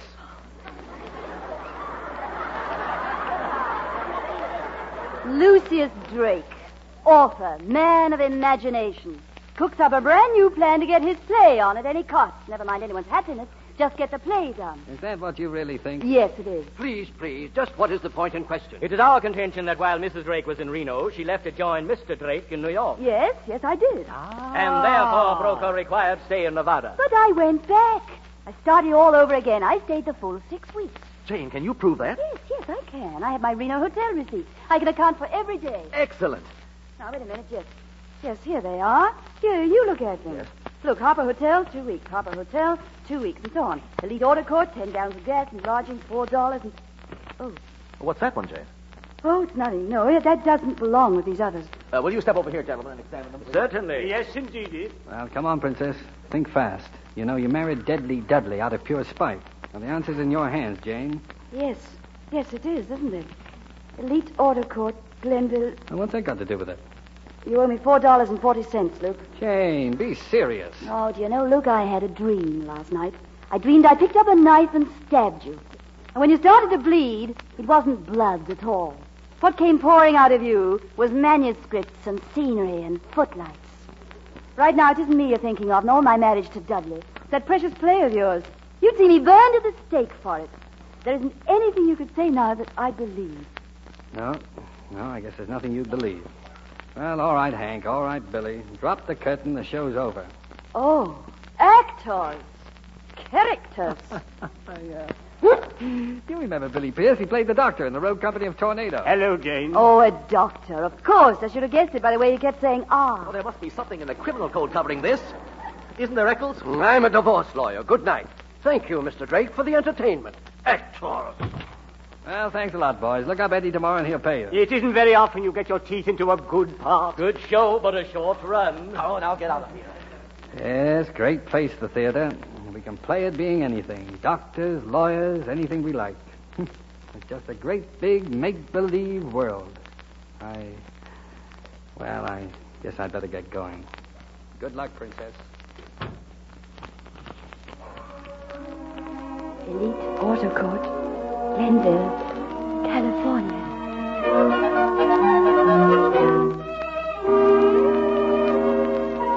Now listen, Jane, I've got to talk to Oh, you. Emma, this is my wedding day. Dudley will be back in a moment. Dudley, you left the swellest guy in the world and went out and picked that dope. Oh, the swellest guy in the world is married to his play. What play? He called it off. He called it off? When? This afternoon. Everybody in the cast was paid off with a bonus. He called it off? Yes, because he loves you. Oh, Emma. Oh, Emma, he just left here. Do you think you could find him? Anybody'd know where to find him tonight. He's in some bar. Emma, look, get to him, and get to him quickly, and give him this receipt. He owes me $4.40, and I want it, see? Now tell him to look at it and to study it carefully. He's got to do it now, tonight. Do you understand? A measly $4 at a time like this. What's got into Oh, you? Emma, just do it. Do exactly what I told you. Please, darling. Put this bill right under his nose.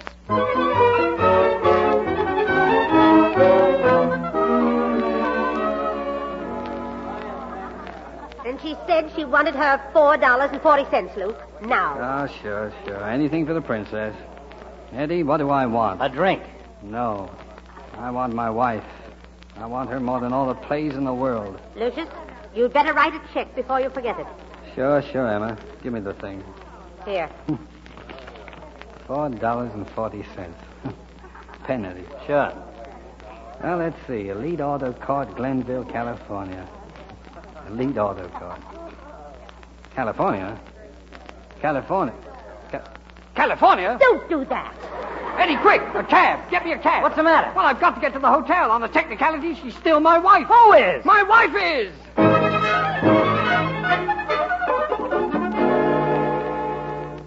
Hello. Hello, desk. Now, listen, this is Mr. Dudley Williams in 725. Mr. Lucius Drake may try to see Mrs. Williams or me this evening. And no matter what he says, don't let him up. And by the way, I shouldn't wonder if he's a little dangerous. You'd better keep a sharp eye on him. Thank you. Dudley, who was it? Was it for me? Oh, no, dear. Just the desk clerk, dear. Oh. Oh, by the way, I ordered some champagne. Oh, well, that's fine. You know, darling, I haven't kissed you since the ceremony this morning. Let's wait for the champagne, Dudley.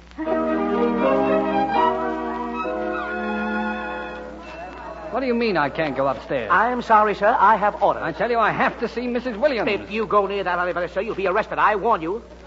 Oh, all right. Where's the telephone? Right over there, sir. Hello? Get me the housekeeper. Hello? Housekeeper? This is room 725. What kind of a hotel is this? The sheets haven't been changed. There aren't any towels and the tub is dirty. Thank you. Please come right up here. Hello? Hello? Get me room service, please. Yes. Hello, room service? This is Mr. Williams in 725. Would you send up 6 chicken dinners right away? Good. Hello, operator? Give me the plumber. The plumber. Hello, plumber? Say, this is 725. The pipes up here are making a racket to wake the dead. Please come right up here. Hello? Get me the electrician. Jane, dear. Come here. Dudley, listen. Oh, Jane, what is it? You're acting so strangely. Dudley, about the technicality. Were you and Mr. Eccles certain? Oh, who cares about a little technicality? Oh, Jane, darling. Dudley, there's another technicality. Oh, you poor baby. You're upset. No, Dudley, wait a minute. You've got to listen to me. You've got to... Oh, who can that be? Well, what's the matter with the beds? Who are you? I'm the chambermaid. That's who I am. Well, now listen, you... I'll have those pipes fixed in a minute, sir. What pipe? The bathtub pipes. Now, wait a minute. You want 6 more towels in here? No. I put in 6 this morning. No, this... Take it up here. No fire is there. You get out of here. The beds are fine. Don't worry, Mr. Williams. 6 chicken dinner! What sort of a hotel is this? Are you Mr. Williams? Yes, I'm Mr. Williams. Well, where are the bugs? What bugs? You said the joint was swarming with bugs. Oh, I did not. Turn off that vacuum cleaner. You want the rug clean, don't you? Hey, is this room 725? Yes, but... Good. Come on in, guys. No. Here's where the cot game is. Stop! Get out of here! Do you hear me? Get out of here! Jane, where are you? How did you do this? Hiya, princess. Noisy place. What'd you do? Make a great second act curtain. Come on, we're leaving. Well, what for? I'm enjoying it. Oh, you won't in a minute. I've got the riot squad coming.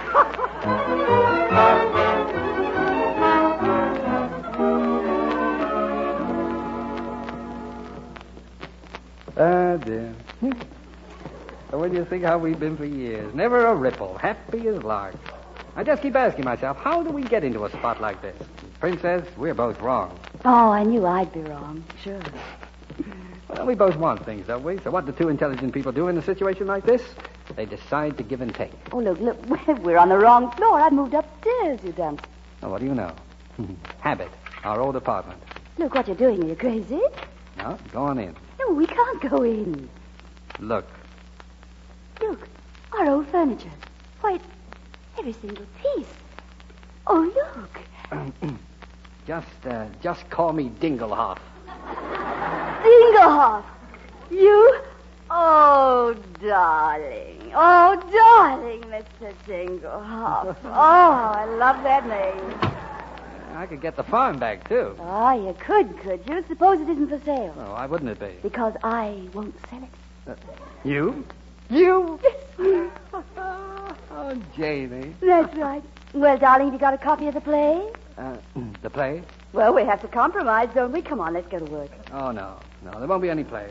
I haven't even got a copy of it. I destroyed every one. Oh, here's one, dear. Right in the cabinet drawer. Well, what do you know?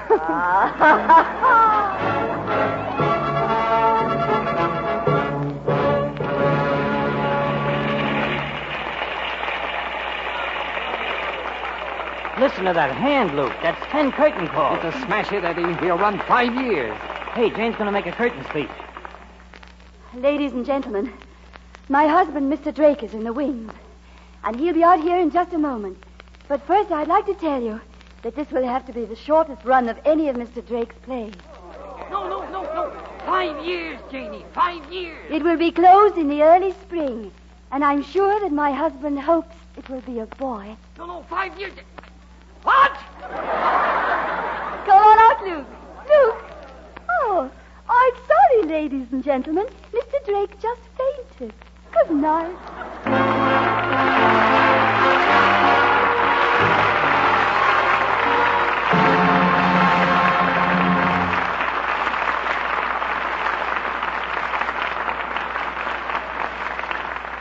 In just a moment, our stars will return for their curtain calls.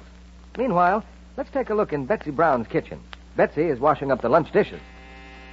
Now, who can that be? All right, wait a minute till I dry my hands, can't you? Oh, hello, Nancy. My, don't you look nice. What's up? I just thought maybe you'd like some bridge this afternoon. How about it? Oh, goodness, I'm too busy. Besides, I look like last year's dish rag. Did you ever see a worse case of dishpan hands? Never. What are you using, that strong soap on the windowsill? Uh-huh. Well, maybe that's what's giving you dishpan hands. Why don't you change to Lux Flake? Because I stay up nights watching pennies, darling. I bet you don't know how thrifty Lux is. Look, I'm so sure Lux goes further. Let's make a bet. You keep track of how long your soap lasts. I'll keep track of my Lux. And what do you suppose happened? Yes, Nancy was right. Lux won, hands down. Ounce for ounce, Lux does up to twice as many dishes as any of 10 other leading soaps tested. A little Lux goes further than these other soaps. And best of all, my hands are soft and smooth again now that I've changed from strong soap to Lux. My, I'm glad Lux is so thrifty. Now, back to Donald Crisp and our stars. And now our first lady and gentlemen of the theater, Jane and Luke, become in real life Greer Garson and Cary Grant, who come forward for their curtain calls. Well, Donald, I think that the First Lady title is especially appropriate for Greer. You know, there's another poll that she's just won. What's that, Cary? Well, that's the appeal she made on the screen for money to fight infantile paralysis. It drew the biggest response they've ever had. Well, that's splendid, Greer. And the Office of War Information asks us to remind our listeners of another vitally important thing, that we've got a long, hard war ahead of us. None of those men fighting the Japs at Iwo Jima or anywhere else think that when Germany is licked, it can just begin to take it easy. Yes, that's what I hear from my husband from the South Pacific. In other words, this is no time to let up on bond purchases or start relaxing on the job. That's right, Donald. And when you're writing to a man in the service, let him know you realize that the job ahead is tough and that you're doing all you can to share the burden. I think that's a mighty important reminder. And now, in a different note, I'd like to remind you about our show for next week. What are you going to bring us next week, Donald? One of Lloyd Douglas's great novels, screened by Paramount and called Disputed Passage. It's the tense and thrilling story of a man's soul and a man's love pitted against the harsh demands of science. A struggle that reaches its supreme test in the crucible of war. And our stars are Alan Ladd, Akim Timurov, and Ann Richards. Should make a great play, Donald. Good night. Good night. Good night. Good luck to both of you.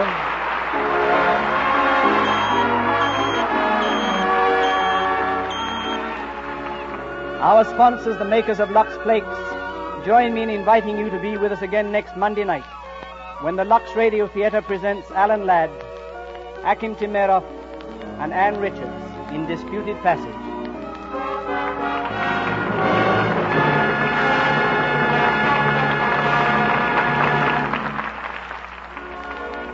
Donald Crisp can currently be seen in Metro-Goldwyn-Mayer Technicolor picture National Velvet. Bedtime Story, based on the story by Horace Jackson and Grant Garrett, was presented through the courtesy of Columbia Pictures, producers of the new Technicolor musical Tonight and Every Night. Cary Grant can currently be seen in the RKO production None But the Lonely Heart.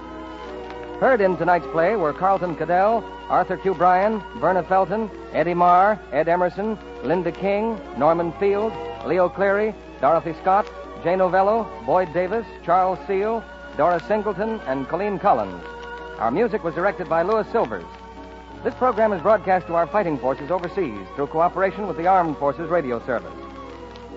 Our Lux Radio Theater production of Bedtime Story, starring Greer Garson and Cary Grant, has come to you with the good wishes of the makers of Lux Flakes, the tissue-thin soap used by smart housewives everywhere. Be part of the coast-to-coast audience that gathers each week to enjoy this hour of dramatic entertainment with the finest artists of Broadway and Hollywood in plays that you yourselves have told us you'd like to hear. This is your announcer, John N. Kennedy, reminding you to tune in again next Monday night to hear Disputed Passage with Alan Ladd, Akeem Tamiroff, and Ann Richards.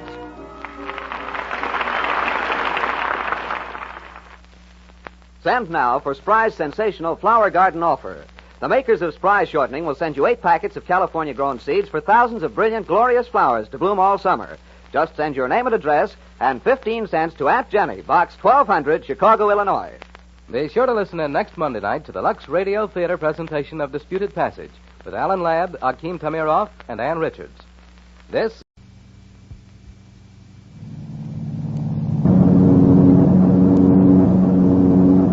As we all know, when something falls from the sky, it can only have come from the gods. Of course, the gods only send good and useful things. However, this time they made a mistake. The gods must be crazy. The unusual story of Key the Bushman as he travels to the edge of the earth to return the gods' mistake. A most unpredictable journey, fraught with dangerous gorillas, a modest schoolteacher, a dedicated scientist, a tree bearing strange fruit, bizarre machinery, and wild beasts. The gods must be crazy. A serious and revealing look at civilized man. Organized. Stop! Gallant. Thank you. I'm sorry. Poised. How far do we have to go? How? Sensible. Suave and debonair. I brought you here.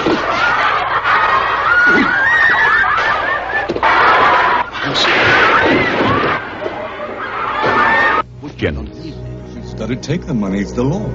He can't use that stuff. Well, I have to. Bushmen don't know about money. And as for the edge of the earth, a sense of wonder, a touch of magic. The gods must be crazy. An epic comedy of absurd proportions. The seedy side of fame comes to life with Broadway is my beat up next. You know, someday I hope to make it on Broadway myself. Ow! The FBI in Peace and War, ordinarily heard at this time throughout the year, is taking its usual summer vacation and will return to CBS 5 weeks from tonight on September 1st. Broadway's My Beat. From Times Square to Columbus Circle, the gaudiest, the most violent, the lonesomest mile in the world.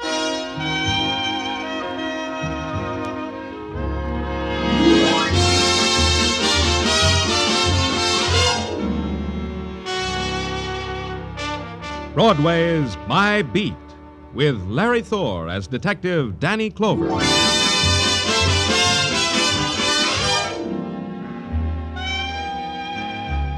Broadway. It's an enchanted island or a prison, a crazy, happy dance, or a funeral march in blues time. It's a sorcerer's palace with golden mirrors and jeweled fountains, or it's a wailing wall corroded with pain. Call it anything you want. It's My Beat.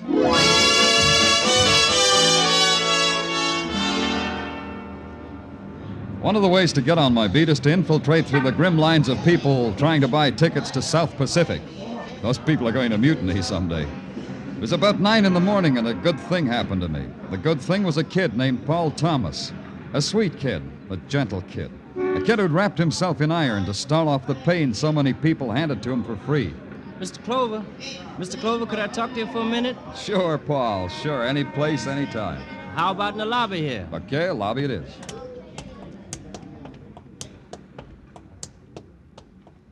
Well, I'm sure glad to see you, Paul. It's been a long time. Not so long, Mr. Clover. It's only 5-6 months since you got me that job. Maybe 7 months since you caught me breaking into a store. Who remembers what happened 7 months ago? How's the job, Paul? How's it working out? Mr. Eric Caron's been treating me fine. He's even had me bonded so I could deliver all that jewelry and stuff. I bet your folks are proud. Yeah, they're real proud, Mr. Clover. I've been meaning to get up to Harlem to visit them. Your mother's a fine woman, Paul. Give her my best. I'll do that, Mr. Clover. She keeps asking about you. Paul, it's a good thing to see you the way you are. I'm in trouble, Mr. Clover. I think I'm in big trouble. Oh? You want to tell me about it here? We could go someplace and get a quiet cup of coffee. I better tell you about it fast, Mr. Clover. A couple of days ago, they came... Danny Clover, how's Broadway's Glamour Boy? How's the finest of the finest, Oh, hi, Kirk. Am I interrupting something, Danny? The boy won't mind being interrupted, will you, boy? Maybe I mind, Kirk. Oh, no offense, Danny. Come on, ask me how I am. Ask me how I've been doing. How are you? How you been doing? Oh, great. Very, very great, Danny. Yes, sir. Don't I rate an introduction to the boy, Danny? Paul, this is Jerry Kirk, a private investigator. Paul Thomas, Jerry Kirk. Hi, Mr. Kirk. Danny, you don't keep up. A smart detective like you should keep up. I'm not a private eye anymore. No? Well, so long, Kirk. See you around. No, I'm not a private eye anymore. I'm in the plush, Danny. Plush office, plush stipend, furnished by Acme Insurance Company. I investigate insurance losses for them. Oh, it's a lot easier than breaking down doors to hall apartments. But not so much fun, huh, Kirk? More, Danny, more. It even gives me the price of a couple of tickets to South Pacific here. But how about you, Danny? You still hitting the triple features in the grind houses, Danny? Goodbye, Kirk. Yeah, it's been swell seeing you, Danny. I'm sorry about him, Paul. Now, tell me what's on your mind. I can, Mr. Clover. I got to get to work. I'm late. Paul, come back here.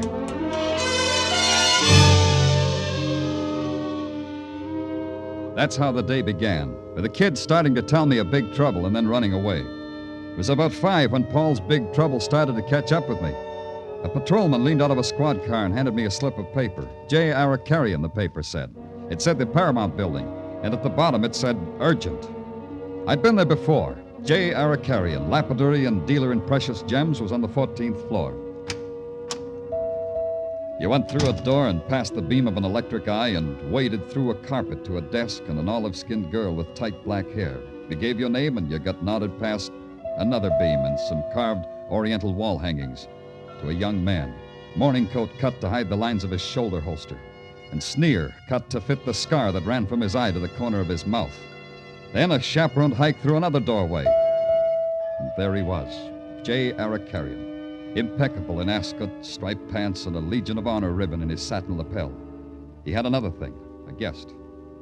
I asked Mr. Jerry Kirk to be with us, Lieutenant Clover, because his interests lie in the same direction as ours. Hiya, Kirk. What's all this about? Mr. Arakarian will tell you, Danny. Sit down, Lieutenant. What do you want to see me about, Mr. Arakarian? About the boy you asked me to hire. About Paul Thomas. You know Paul Thomas, don't you, Danny? What about Paul Thomas? Mr. Arakarian is a polite man, Danny. He's trying to tell you the kid absconded with an awful lot of jewelry. Please. This matter is very dolorous to me. $100,000 worth, Danny. How about letting Mr. Arakarian tell it his way, huh, Kirk? He was just phrasing it neatly. $100,000, Danny. Right now, you just listen, Kirk. What did Paul Thomas do, Mr. Arakarian? He failed to deliver a consignment. He failed to let me know the reason why. He has been gone since this morning. Disappeared. Like a puff of smoke, huh, Mr. Arakarian? That's what you said? They assign a bright eye like you to this, Kirk? Like me, Danny. Mr. Jerry Kirk is from the insurance company. In a matter like this, one thinks of insurance. In a case like this, one also thinks of how maybe Paul got slugged. One also thinks he could have been robbed, Mr. Arakarian. Paul Thomas turns up in an alley, Kirk, slugged. A bet? Yeah, sure. I know human nature, Danny. He's gone a long way with those rocks. Absconded. He's stolen. In a matter like this, the amount is not a pittance, Lieutenant. $100,000 worth of first water gems, jewel cases, settings. Got a list of what's missing? Right here. You see? It makes not an inconsiderable... Yeah, it's not inconsiderable. It is very dolorous, Lieutenant. You'll get them back?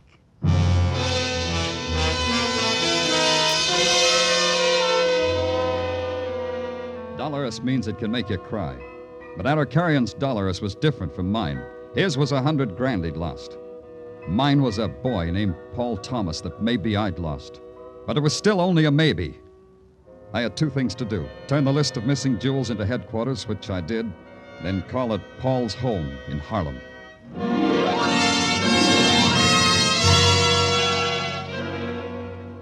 Harlem is a guilt and a scar and a wound. And the wound is a tenement lighted by kerosene lamps. A tenement with barred windows through which you can watch the moonlight darting out on the backs of hungry rats. And Harlem is a place of quiet laughter that stops when it sees you walking up the stairs to the one room in which Paul's family of 5 live.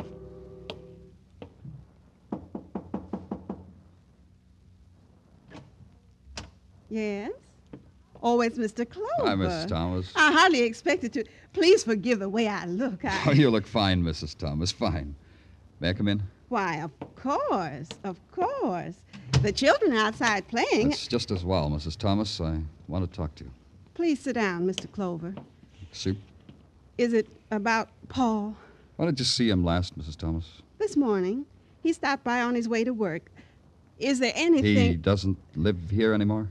No, Mr. Clover. Paul's a man now, and he needs a place of his own. Where is it, Mrs. Thomas? Is my boy in trouble, Mr. Clover? Well, we don't know. I don't think so, but I have to be sure. Where's his place, Mrs. Thomas? It's a rooming house on 137th Street, 26 East. It's clean. You can actually see the sun. Paul couldn't do anything wrong. Not anymore, Mr. Clover. Paul's good. He's good. He hasn't been by here tonight. No, but that doesn't mean anything. Lots of times he doesn't come by at night, but he'll be here in the morning. He's always here for breakfast in the morning. Well, I think I'll run over to that address you gave me, Mrs. Thomas. I'm sorry I can't stay and visit with you. You'll let me know about my boy, Mr. Clover. Whatever way it is, you let me know. It'll be all right, Mrs. Thomas. It has to be all right. Outside, it was 1 block north and 2 to my left of the subway station at 125th and Lenox. In those 3 blocks, you could feel the breeze from the East River fighting a losing battle with the heat. But it wasn't the heat that stopped me. It was Squad Car 15, Patrolman Florio at the controls. Not bad, Florio. 3-point landing. Hiya, Lieutenant. Come on, get in. Thanks. You headed uptown? Well, that depends, Lieutenant. Wherever you say. Uptown. You better call headquarters first. I've been cruising, looking for you. Headquarters said you were in Harlem. Yeah, call him, Florio. Sure. Patrol Car 15 calling headquarters. Come in. Patrol Car 15 calling headquarters. Headquarters receiving Patrol Car 15. Go ahead, 15. I take it, Danny. Yeah. Danny Clover speaking. Danny, Tartaglia speaking. About that Arcarian robbery. Guy named Jerry Kirk called you. Yeah? Said he wanted you there when he took Paul Thomas. Oh, where's all this taking place? 137th Street, a condemned tenement, 3 houses from the northeast corner on Lenox. 10 o'clock, the guy said. That's right now, Tartaglia. Thanks. Let's go, Florio. You heard the man. Right. Florio. Yeah, Lieutenant? You're only giving me a lift down the block. Turn off that siren, huh?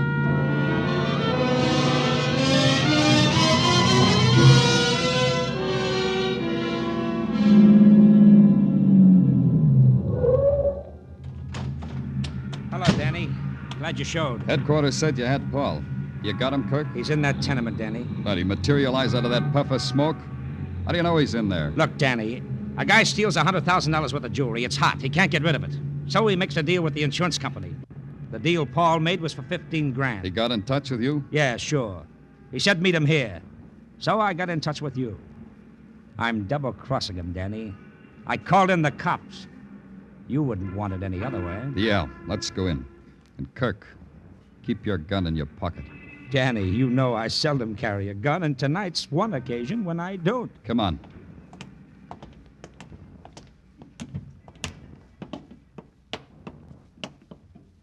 Hey, it's pretty dark. Lucky I brought a flash. Paul. Paul Thomas. Let me handle it, Kirk. Paul. Paul, it's Danny Clover. Paul! Maybe he isn't here, Kirk. He's here. That sound came from down in the basement. Hey, Kirk, somebody's shooting downstairs and not at us. Yes, and somebody's taking a powder, too. Let's get him!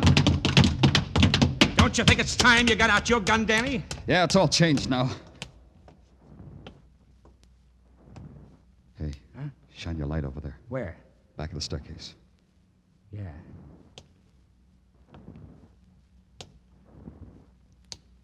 Hey, Danny. A body. Danny, look, he's got a gun. Paul. Paul. He's dead, Danny. Your boy's dead. Why was he killed? He was a bad boy, Danny. A bad boy with bad company, and the company just took a powder. How do you like your boy now, Danny?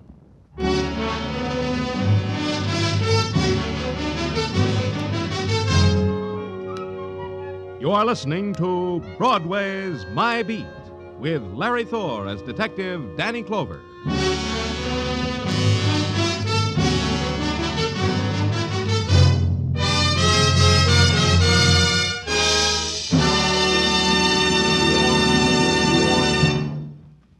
Casey, crime photographer, finds an innocent-eyed young woman riding a murder go-round tonight. As he joins her, his girlfriend, reporter Ann Williams, and Ethelbert, the magnificent bartender, caution him to go slow. For a merry ride with murder, join Casey and his pals tonight. And also be around for Second Class Passenger, another thrilling study in escape. Crime Photographer and Escape are Thursday night features of most of these same CBS stations. Now, back to Broadway's My Beat.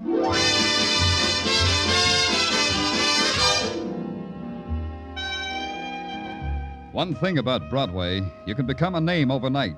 All you have to do is have 3 current wives or ride 4 winners in a row. Or you can do it the way Paul Thomas did. Get caught up in a $100,000 jewel theft. And keep your mouth shut about it by being found dead in a Harlem tenement. Not that Paul Thomas would make much of a splash, but he would make a fast 30 seconds conversation piece over cheesecake and coffee. The cop uses up the night begging, pleading, grubbing for a break in a murder case. Then he goes home and begs for sleep.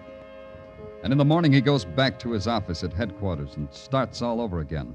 And that's where it broke. Come in. Come in. Come in. Danny, open your eyes. I got a surprise for you. You open them. I'm tired. I got something on the Paul Thomas case. What? Yeah, see? You opened your eyes all by yourself. It's not hard, is it, Danny? I could close yours just as easy. What do you got? Well, one of the Arikarian jewels showed up at a pawn shop. When? 10:30 last night. 10:30. That was after Paul's murder. How come you wait till now to give it to me? Easy, Danny. Take it easy. All right, but how come? Larry of Larry's Pawn Shops Limited just phoned it in. Says he didn't get our list till 10 this morning. Larry, sir. Give me a squad car, Tartaglia. I'll pick it up out front. Okay. Danny. Yeah? I know what this means to you. Sorry I kidded. That's okay, Sergeant. It's okay. But get that squad car, huh?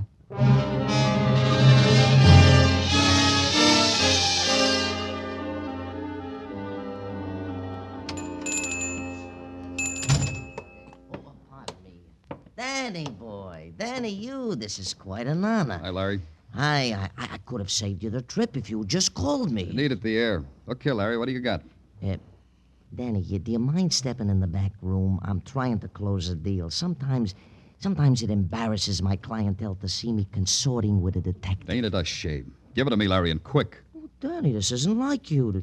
You want me to show you what I can really be like? Okay, Danny. Okay, I'll get it for you. Think it over, mister. I'll be right with you. Here it is, Danny. Here, you see? This diamond ring matches up exactly with the one on the Arcarian list you boys sent me. If I say so myself, it's a beauty. Yeah, but who pawned it? It's on the ticket. A girl named Ellen West lives at this address on 115th Street. At least that's the name of the address she gave me. You know where to send it. Send the ring. It hurts me to part with it. Say, isn't it polite the way I cooperate with you boys, Danny? You'll remember it, won't you? Sure. By the way, what did you give the girl for the ring? It's worth $2,000. I gave her $600. Can't hear you, Larry. How much? $600. Still can't hear. It was worth $2,000. I gave her $600. Oh, Danny, I could kill you. Hey, mister, you didn't hear what I said. I was just kidding. Pay no attention. I didn't mean it. I'm ready to offer you a little more. The girl whose name might be Ellen West lived in a street that might have been anywhere. Could have been a market street in the slums of Madrid or Rome or Athens or New Orleans. It could have been anywhere. But right now it was under the bridge of the New York, New Haven, and Hartford Railroad. Right now it was a street where Paul's murderer might be waiting in a dark room behind a locked door, waiting for a knock that had to come. Yes, The police. Open up. Please. Why you come here? I haven't done anything. Are you Ellen West? That's right. That's my name. How you know my name? I don't know you. I'm Danny Clover, Ellen. Broadway Special Detail. I'd like to ask you some questions. Mr. Danny Clover. Huh? Paul told me a lot about you. Please come in, Mr. Clover. Thanks. You knew Paul Thomas? I knew him. I knew him better than anybody. We were going to be married. How old are you? 16, Ellen? 18, going on 19. That's not too young to get married, Mr. Clover. I mean, it wouldn't have been. Ellen, you pawned a ring yesterday. Where'd you get it? Did Paul give it to you? Where would Paul get a ring like that, Mr. Clover? Where'd you get it, Ellen? Came in the mail. Oh, you have the package it came in? I threw it away, Mr. Clover. I threw it away because I didn't want to know where to send it back. Maybe you should have given it to the police. Maybe I should have done what I did. I got $600 for that ring, Mr. Clover. With $600, two people like Paul and me could get married. Did you tell Paul about the ring? I didn't see Paul yesterday, Mr. Clover. I didn't see him to tell him about the ring or anything. I've got so much to tell him. Paul's mother said he had a room of his own. Did you ever see it? I saw it. I met his roommate, Joe Kendall. His roommate? Well, not exactly. You see, Mr. Clover, where Paul lived, that room of his own, that was just a place where he could sleep for 8 hours. Joe Kendall had it for the other 8 hours. They do that a lot up here. Yeah, I know. Now, that's all, Ellen. Just one thing. You won't go away. Where would I go, Mr. Clover? Mr. Clover? Yes, Ellen. Here's the $600. I got no use for it now.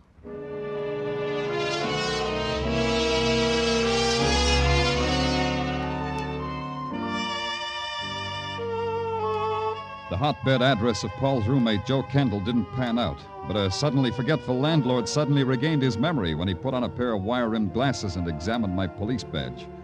His cooperation from that instant was a thing of joy. Joe Kendall was working right now, mister. Joe Kendall worked in the change booth in the subway station at 59th Street.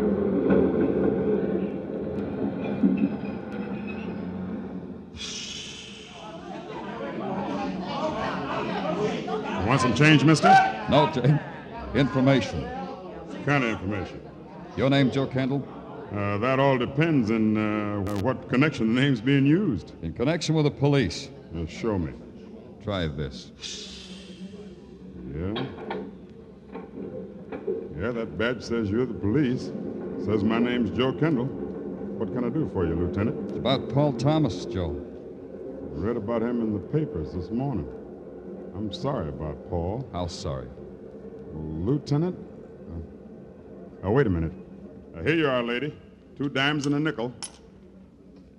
Lieutenant, it's this way. Maybe I asked you a bad question, Joe. Not at all. I'm sorry about Paul, Lieutenant. As sorry as I am for any man who died the way Paul did. What about Paul? What did he tell you about himself? Well, things like I'm tired, Joe. That's what he used to say to me. When he woke me up because it was his turn to sleep, he'd tell me things like that. That's all? Other things, too, Lieutenant, but that was a general idea. Something else, Joe. That ring on your finger. Where'd you get it? Are you going to believe me? Okay, Lieutenant. I'll tell you anyhow. I got it in the mail yesterday. You should have let the police know. I should have, but I didn't. Maybe I was going to. Maybe I was going to pawn it. I don't know. You'd better let me have it. Sure. Here. Take it. Lieutenant, I'm in trouble now, huh? I guess right now you come under a couple of laws in the penal code, Joe, but which one escapes me? Just don't run away. I'll be here, Lieutenant. Here or in Harlem, one place or the other.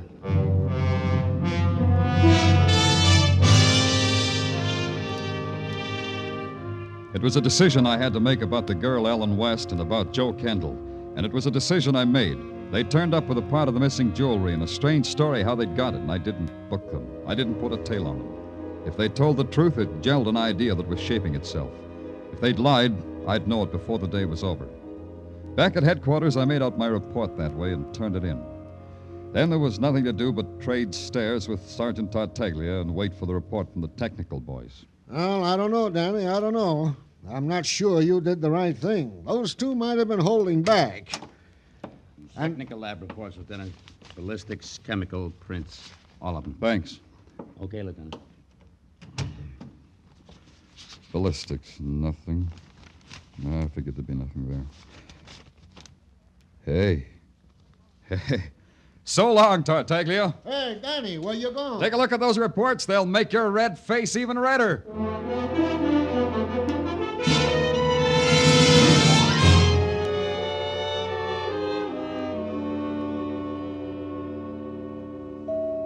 Those photoelectric eyes wink even at you, huh, Eric Carrion?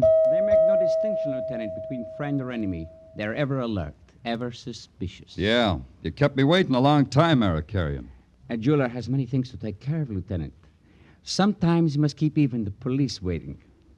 But you're not lonely. Did not Monsieur Artaud amuse you? Oh, so that's his name. No, your flunky Artaud didn't amuse me. He's so silent, so sinister, is that the word?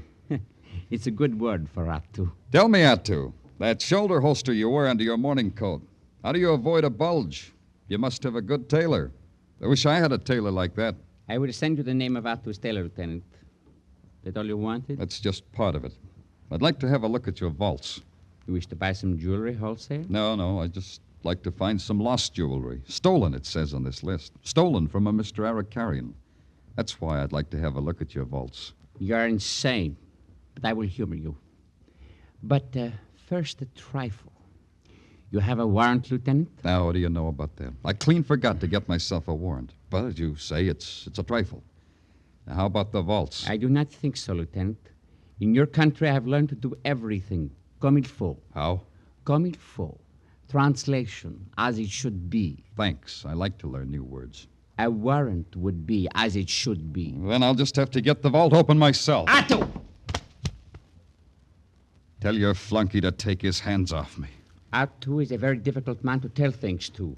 Not only does he not talk often he does not listen. Tell him to take his hands off me. Perhaps you could persuade him yourself, Lieutenant. Yeah, perhaps I could. Oh, Artaud, I went and spoiled your creases. You policeman,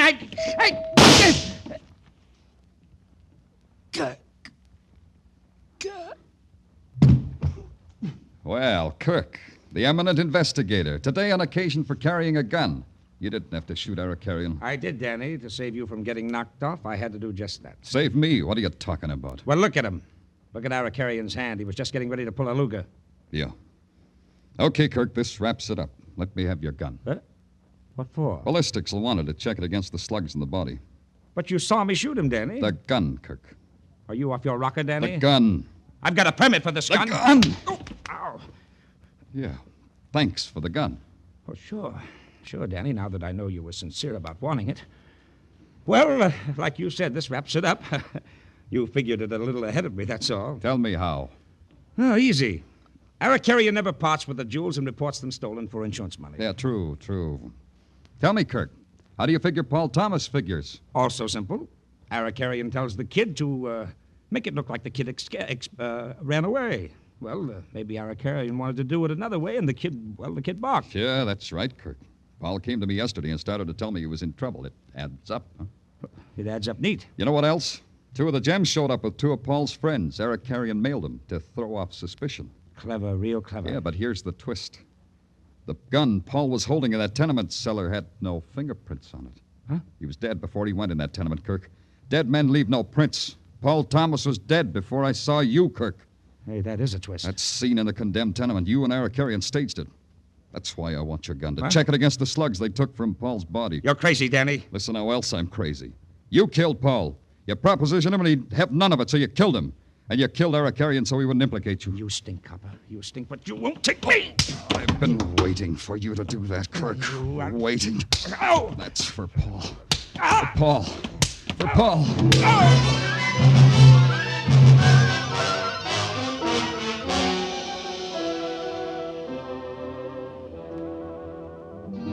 what stopped me was something gentle.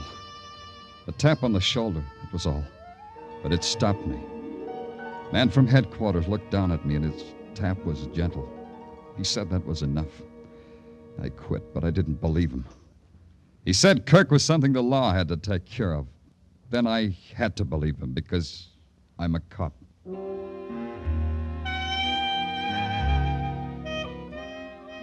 In the mid-afternoon heat, Broadway is a desert littered with mirages of what might be men or women. You touch some and they vanish. You touch others and they snarl and slink away. It's real or it's phantom. It's Broadway, the gaudiest, the most violent, the lonesomest mile in the world. Broadway, my beat.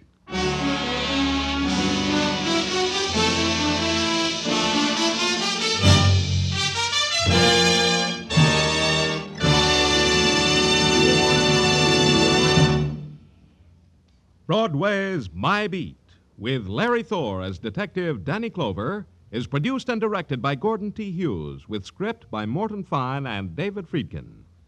Musical direction is by Lud Gluskin. Be sure to join us next week, same time, same station, for Broadway's My Beat.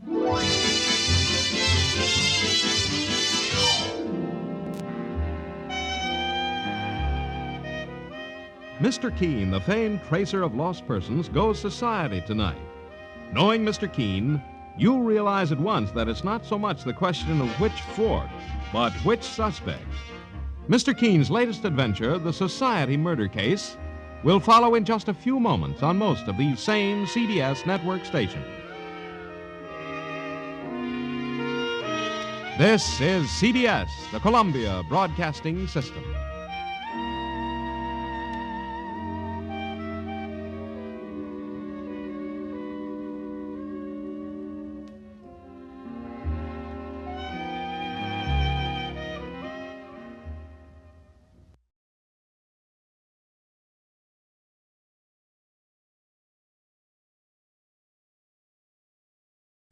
What do you see? The Howling. Somewhere in this city, in this human jungle, it begins.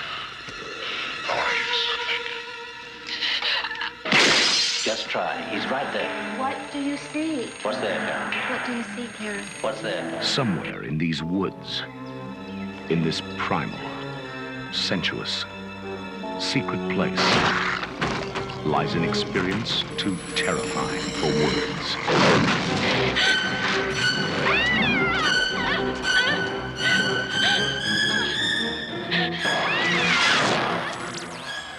And now, all anyone can do is watch and wait. Tonight I'm going to show you something. Make you believe.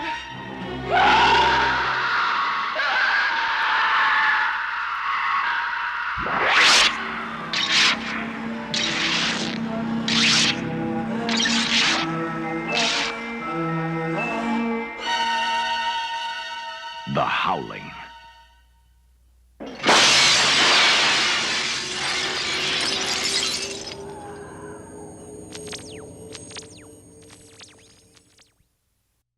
Two of my personal favorites, George Burns and Gracie Allen, are up next in our lineup.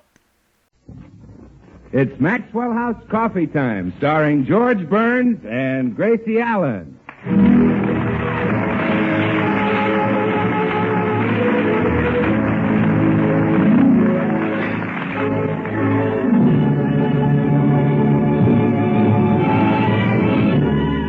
Maxwell House, America's favorite coffee, brings you a new series of programs featuring the domestic adventures of that lovable Mr. and Mrs. George and Gracie.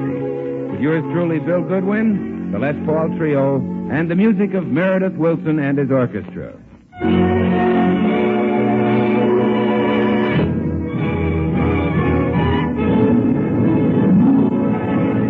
Well, there's lots of excitement at the Burns home today. It seems that during the summer, George and Gracie's landlord sold their house, so they're forced to vacate. As we look in on them now, they're packing to move to their new location. Phew. Boy, you don't realize how much stuff you've accumulated until you start to move. Look at that stack of boxes I've carried downstairs. And I want you to know I packed all of those there. Quite a job. Where'd you get the boxes? I used all my hat boxes. Wasn't that clever? Wonderful. What did you pack in them? My hat. Gracie, you're surely not going to move all those monstrosities over to our new house. Monstrosities? Here, look. Now, look at this beautiful creation. Isn't that worth moving? Why move it? Just turn it loose and it will fly over. Well, George, you're the boss. If you don't like that hat, out it goes. Good. I'll go right down and get a new one. I like it. Oh, come on, let's get busy.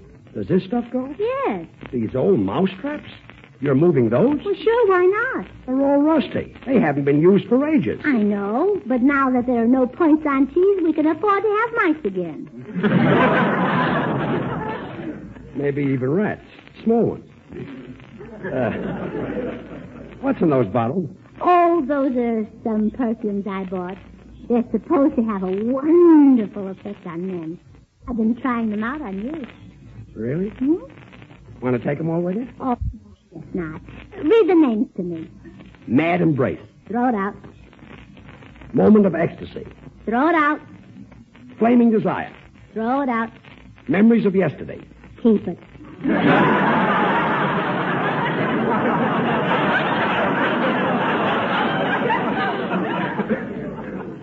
I hope I didn't influence your choice.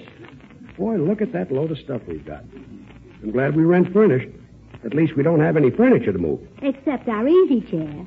The one that Mama gave us. Oh, honey, that thing is all worn out. Let's not bother to move it. But it's an heirloom. It's been in my family for years. Why, my mother had that chair before she had me. Must have been quite a surprise to your father.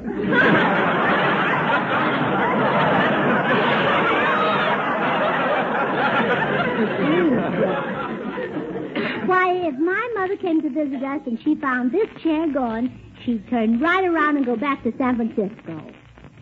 I see. George, put down that axe. Gracie, this broken-down antique is not worth moving. It stays here. It goes with us. It stays. It goes. It stays. Oh, I hope that's not the moving men already. Come in. Bill Goodwin. Gracie. Hello, George. Hiya, Bill. Gee, it's good to see you again. Same here, George. Hey, how come everything's piled in the middle of the floor? This is moving day. Oh, and Bill, you can help us settle a little argument. Oh? Don't you agree that even though something is old and worn out and maybe has funny old bent legs, don't you agree I should take it to the new house just for sentimental reasons? Well, sure. Why, doesn't George want to go?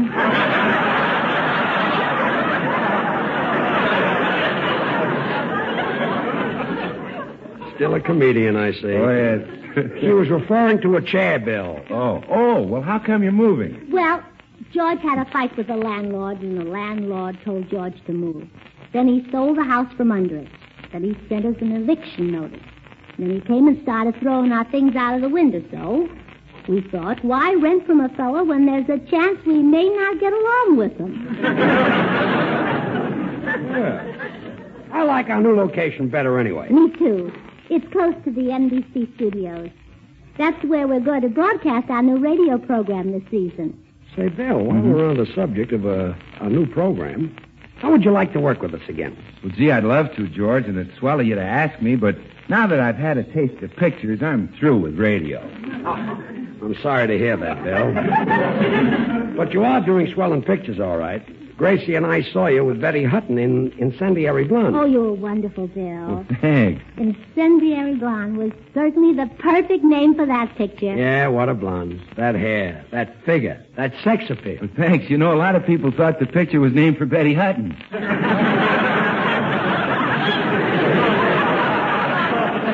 Oh, brother. Bill, won't you reconsider about working on the radio? Well, no, I'm sorry, Gracie. From now on, I'm strictly a picture man. Imagine making love to Betty Hutton all day. And they paid me for it. Radio's so cold. You stand up in front of a cold piece of steel called a microphone. No warmth. No beauty. But you'd be working for George. No money. I'm sorry, kid. Believe me, if I'd do it for anybody, it'd be for you. But $1 million a week couldn't get me back on the radio. Love those pictures. Well, thanks. Well, thanks for asking me, George. So long, and a lot of luck on your new program. By the way, who's your sponsor? Maxwell House Coffee. Oh, swell. Well, so long. Maxwell House Coffee? Are you kidding? You mean that delicious coffee that's good to the last drop? Sure. Well, why didn't you say so? Holy smoke, that's different. That's the greatest coffee I've ever tasted. I'll be tickled to death to work on your program if I can talk about Maxwell House Coffee. Well, aren't you afraid I won't pay you enough money? Money? Who cares about money? Just give me a pound of that coffee every week. Well, Bill, you won't be making love to Betty Hutton. Hutton, schmutton, give me that coffee. Why, Maxwell House is bought and enjoyed by more people than any other brand of coffee in the world. Didn't you know that? Well, yes, I know. And why is it? Because it's got more flavor, that's why. More flavor in the blend because it's a perfect combination of fine, rich, mellow Latin American coffee. We know that, And Bill. more flavor in the cup because of radiant roast, which uniformly develops the delicious full-bodied flavor of every coffee bean. We know that. Why, Maxwell House is coffee at its full-flavored best. Appetizing, rich, full-bodied, mellow. You gotta let me say that on your program, George. Please. Please let me say it. Please, please. All right, Bill, you can say it. Now get up off your knees.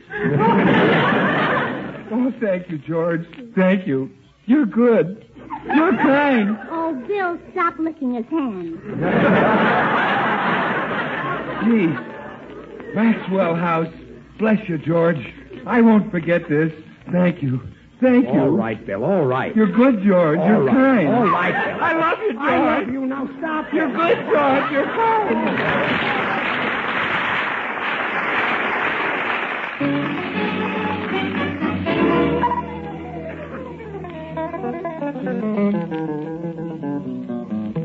Now it's Les Paul and his trio with Out of Nowhere.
Well, that finishes the packing, Gracie.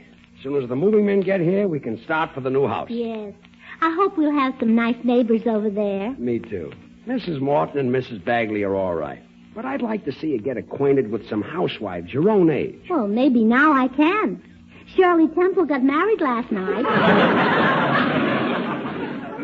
Gracie, if you're Shirley Temple's age, I'm Van Johnson's age. Well, that's not such a stretch of the imagination. You look a lot like Van Johnson. You have the same cute dimples in your face. Really? Mm-hmm. The only difference is yours are longer and there are more of them. Thanks, kid. You know, now that I think about actually leaving here, it kind of makes me sad. Every room in this house holds memories. Yes. The kitchen where I fixed your meals, the aquarium where we ate them, the living room. The aquarium? Yeah. Oh, I meant the dining room. Well, you can't blame me for getting mixed up. We've seen nothing but fish there for 3 years. How true. In the living room where we used to snuggle in front of the fireplace. I don't know which kept me warmer, the fireplace or your kisses. Oh, Gracie. I think it was your kisses. How about one right now? Okay. Hope we have a fireplace in the new house.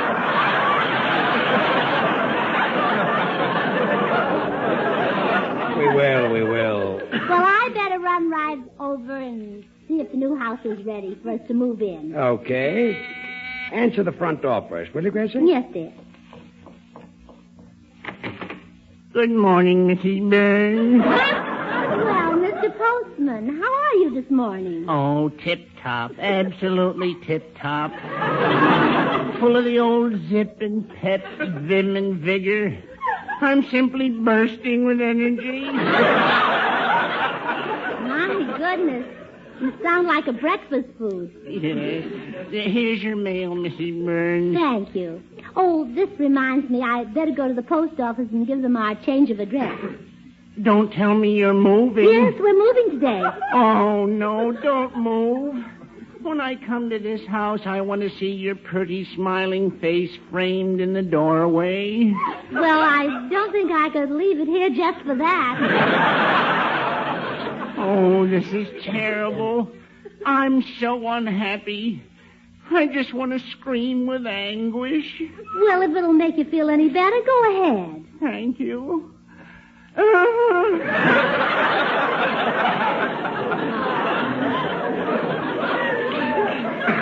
wish you wouldn't take it so hard. We're only moving to 360 North Camden. I'm going over there right now. But I'll never see 360 North Camden? Yes. Oh, that's on my route. Oh, happy day. Good. Now you don't feel like screaming with anguish anymore. No, now I want to scream with joy. Well, let her go. Thank you. Your joy sounds a lot like your anguish. Oh, thank you. Well, goodbye, Mrs. Burns. Remember, keep smiling.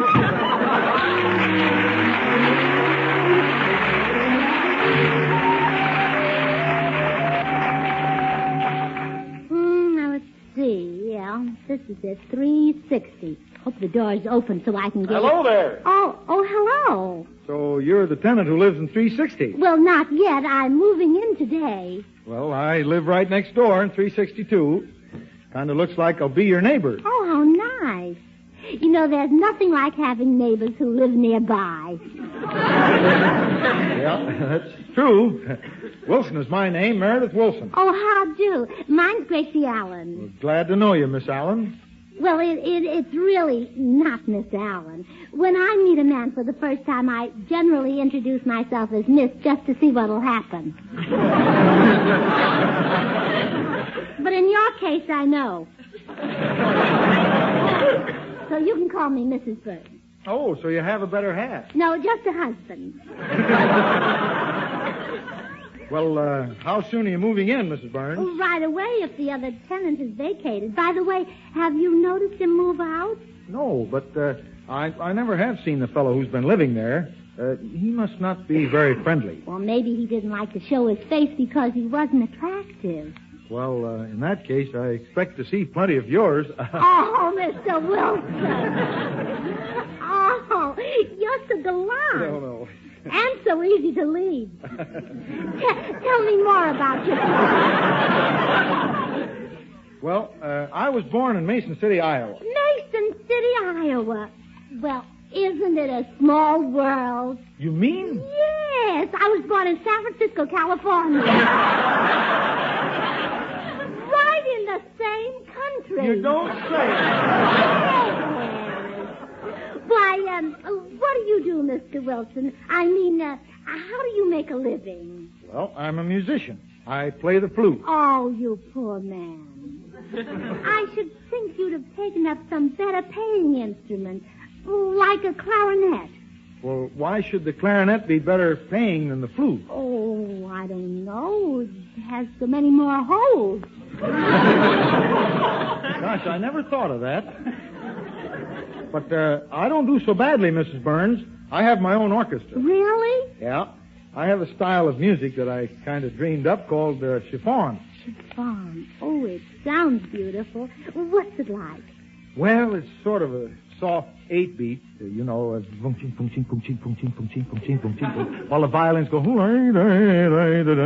ching, boom. Then the woodwinds go, boom, ching, boom, ching, boom, ching. That's chiffon. Well, that's nice, but I think I like music better. Say, I've just had a wonderful idea. As long as you're such a lovely neighbor, why not have your orchestra play on our radio program? Your radio program? Yes, my husband George Burns and I have a new show. Gosh, I'd love to play on it. Well, first you'll have to sell yourself to my husband, of course. In our family, his decisions are absolutely final. No one can change them but me. Well, I don't believe I've ever met Mr. Burns. What does he look like? George, oh, he's stunning. He's the male Betty Grable.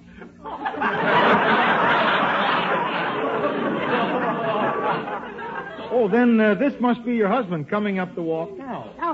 Oh, no, that's Bill Goodwin. Hi, Gracie. I thought I'd drop by and see if I could help you get settled in the new house. Thank you, Bill. Oh, I'd like you to meet Meredith Wilson. Meredith, this is Bill Goodwin. Hello, Meredith. Hiya, Bill. Well, it looks like you two boys will be on our radio program together. Oh, well, I'm sure we'll be the best of friends, Meredith. Thanks, Bill.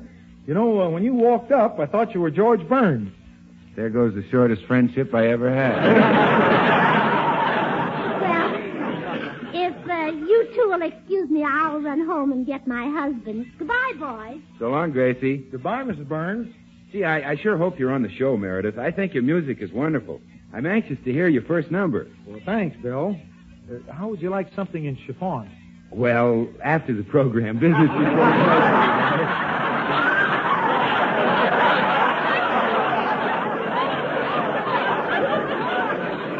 Meredith, do you think George will hire you? Well, if I were back in my hometown of Mason City, Iowa, I know how I'd get in good with George. How? Well, whenever a new neighbor moved in, we'd prepare some hot food, and we'd take it over to their new house. So when they moved in all tired and hungry, they'd have a nice surprise. Oh, we'll do that here. Food always makes a hit with an actor. It'll even make a hit with George Burns. Well, that's just what it'll do. My mother used to make wonderful spare ribs and sauerkraut. I'll fix a big pot of spare ribs and sauerkraut, and I'll put it on their dining room table. Oh, swell. Well, excuse me, Bill. I'd better go find a cabbage head. No, just fix the food. Gracie will bring him over. Meredith Wilson and that celebrated chiffon music. Anitra's Dance.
it is, darling. 316 North Camden, our new little greenhouse. Well, let's go in and look around. Got the key? Mm-hmm. Well, go on in. Why not? I want you to carry me across the threshold. Oh, Gracie. But you always have, dear. Come on. Pick me up in your arms. Okay.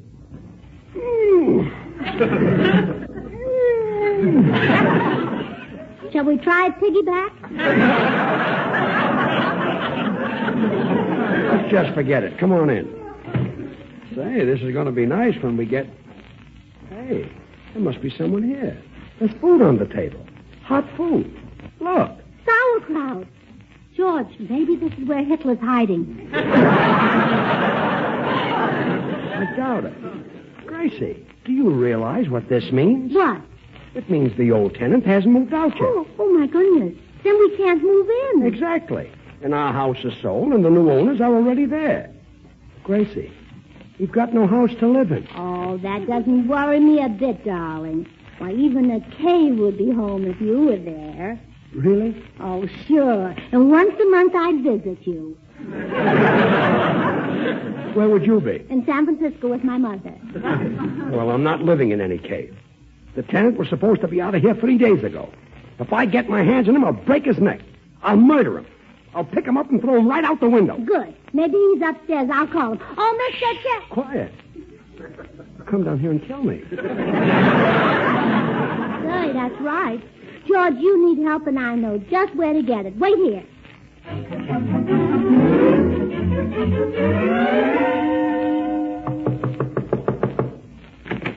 Hello, Mrs. Burns. Have you moved in yet? Not quite, Mr. Wilson.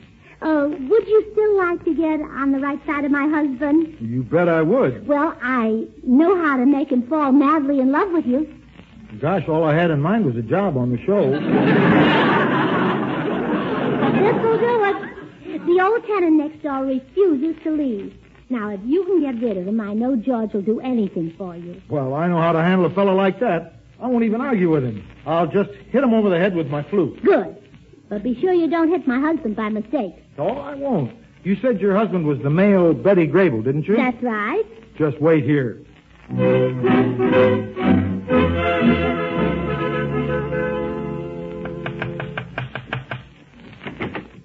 Yes?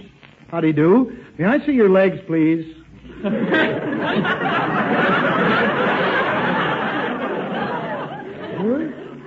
Your legs. Would you mind pulling up your pants? Okay. Your underwear, too. Oh, it's drafty. A little higher. There. Well, you're no Grable. Oh. Now, get out of this house. What right have you got to... Wait a minute. Is that your spare ribs and sauerkraut on the table? It is? Then you get out. I know my rights, and I'm staying right here. I've paid for this house, and nobody can scare me out. Boo. Okay, I'll go.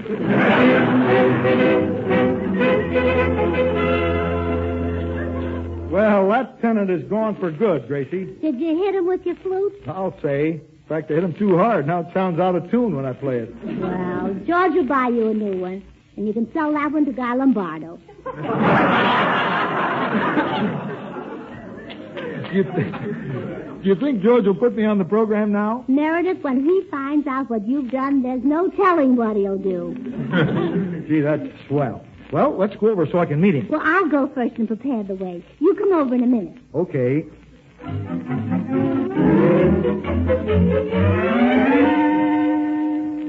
George Burns, what are you doing sitting out here on the sidewalk? That crazy tenant threw me out. Well, we'll take care of him later. Oh, George, look, right now I want to talk to you about hiring Meredith Wilson for our program. I can't think now. My head aches. That lunatic hit me over the head with a flute. But all you have to do is say you'll hire A flute? Well, here I am, Gracie. Gracie? You know this big log? Him?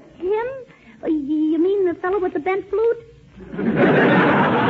That's right. Who's he? Well, if I tell you, will you hire Meredith Wilson for our program? Yes, I'll hire Meredith Wilson. Now, who is this man? George, Shake hands with Leopold Stokowski.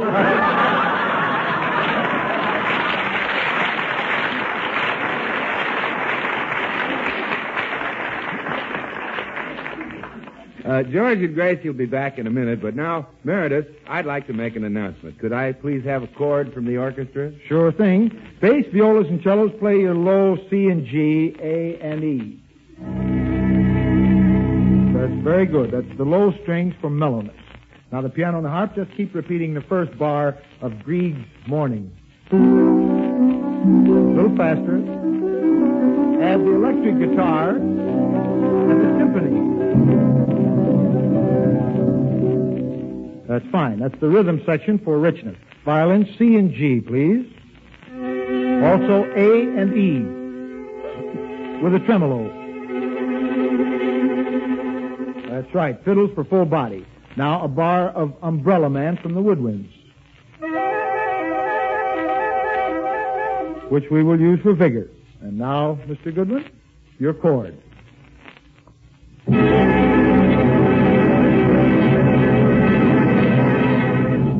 And Meredith, that certainly is a chord. Beautiful. Matter of fact, you blended that chord in pretty much the same skillful way that Maxwell House craftsmen blend certain fine Latin American coffees to create that distinctive Maxwell House flavor. Like this. There are Manizales for mellowness, Bucaramangas for full body, Medellins for richness, and other choice Latin American coffees for vigor. And the result is Maxwell House, the unmatched blend that more people buy and enjoy than any other brand of coffee in the world. Yes, Maxwell House is always good to the last drop. And here are George and Gracie again. Well, we're off to a fine start, Gracie. You get a flute player for our orchestra leader, and the first thing he does is hit me over the head with his flute. Yeah, well, you're awfully lucky, dear. Lucky? Suppose I had gotten Jose Turby.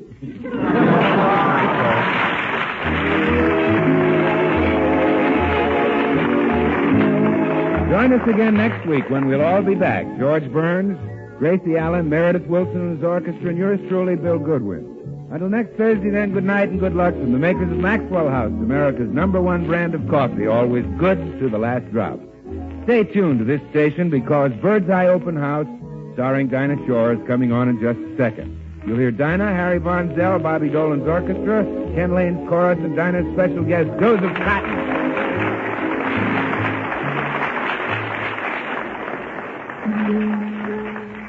Oh, goody, goody Jello pudding tonight. It tastes like Grandma's, only more so. You ain't kidding, that's right. And just the Jello 6 delicious locked-in flavors can't be beaten.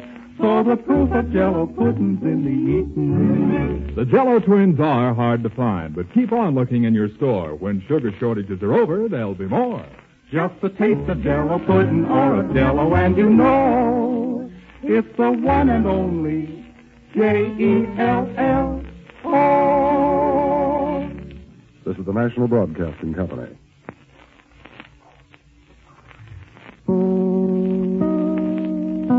KFI Los Angeles. Transcribed. Way back when they had a spinning wheel, Grandma spread about the taste of steel. But today in every way, ask any man all about the goodness of Barbara Ann. When you want bread at its best, reach for Barbara Ann. Reach for Barbara Ann.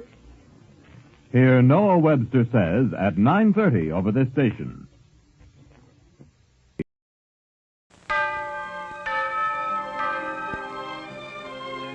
The Godfather Part 2, winner of 6 Academy Awards, including Best Picture of the Year.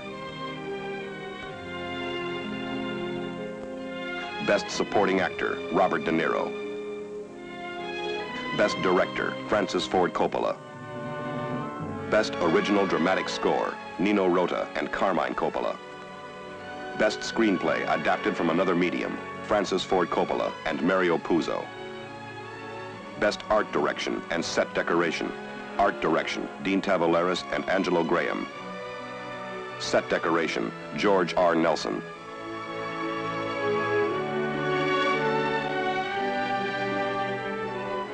The Godfather, Part 2.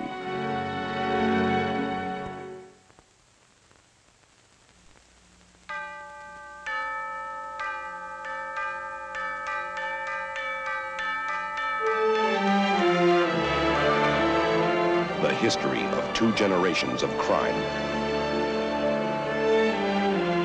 The drama of absolute power and the men who violate it. The Godfather, Part 2. What is your name?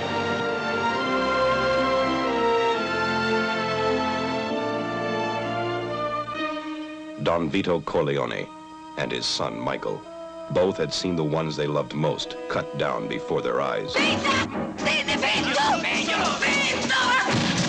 Both had killed as an act of vengeance.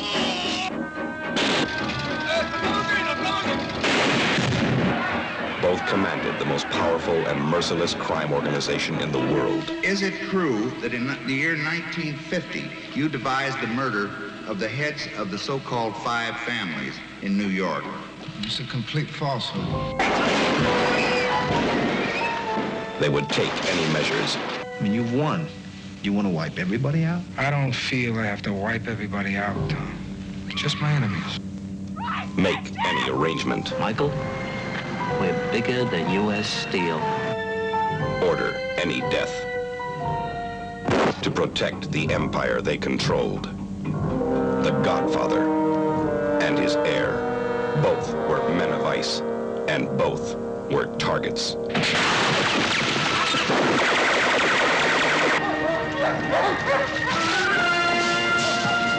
They're still on the property. Please, Michael, please stay inside. Keep them alive. We'll try. Michael! Alive! The Godfather, Part 2, is Sicily in 1921. And Nevada in 1958. It is revolution in Havana. And rubouts in New York. It is manipulation. It would be like trying to kill the president. There's no way we can get to him. If anything in this life is certain, if history's taught us anything, it says you can kill anyone. It is murder. And it is betrayal. It was a son, and I had it killed because this must all end. The Godfather, Part 2, is the final chapter in the violent history of the Corleone crime family.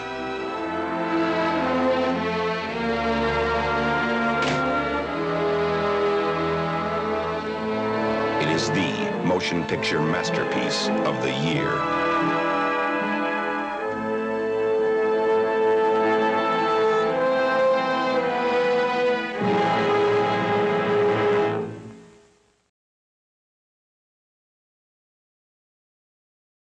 Hunt the biggest of all game with the Green Hornet and Cato coming up next.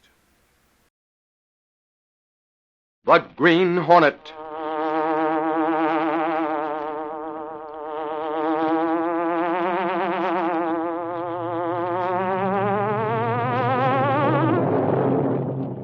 He hunts the biggest of all game, public enemies who try to destroy our America.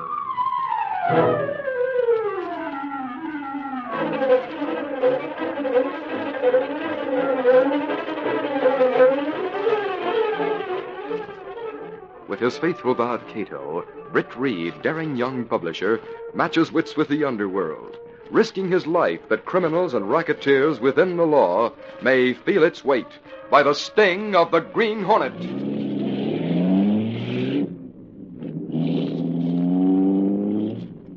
Ride with Britt Reed in the thrilling adventure Last of the Top Hat Gang. The Green Hornet strikes again.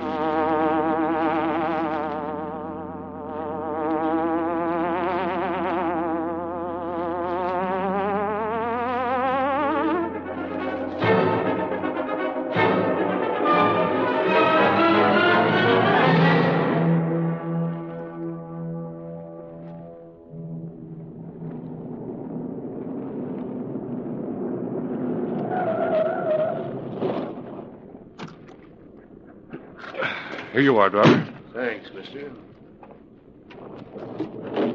Britt Reed, young playboy and publisher of the Daily Sentinel, got out of a taxi in front of his apartment house and started up the walk.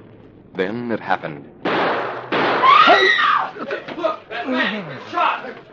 Good heavens. Is he dead? Well, call the police, somebody. Get back. Let me through. Hey, who are you? I'm the manager of the apartment here.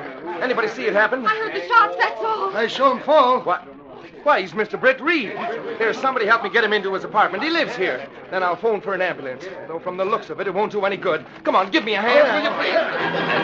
Easy now.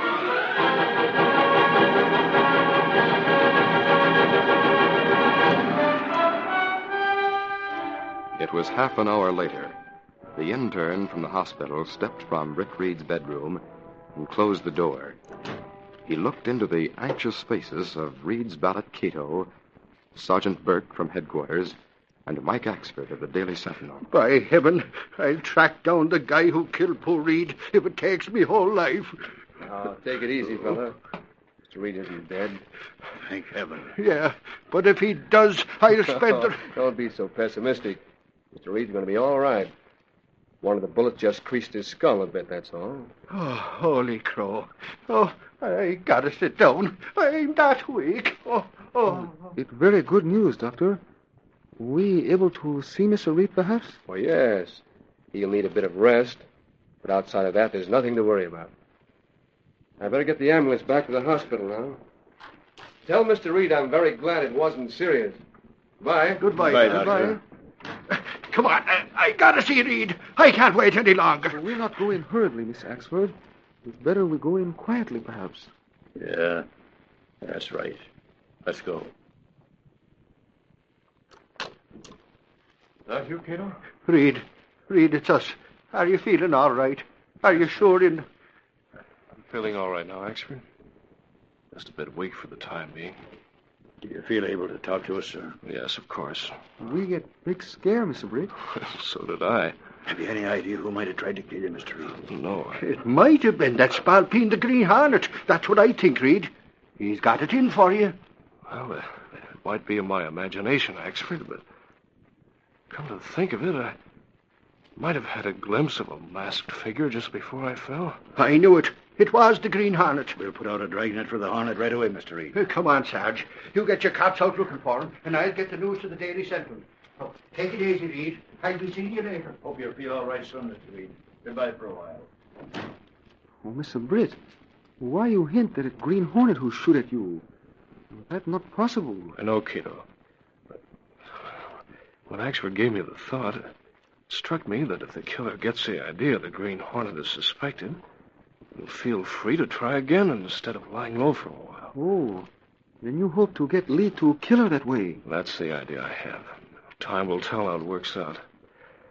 I'll rest a bit. I've had a rather exciting homecoming this evening. Mr. Lextree, Fibber, young publisher, escapes assassination. Here you are, sir.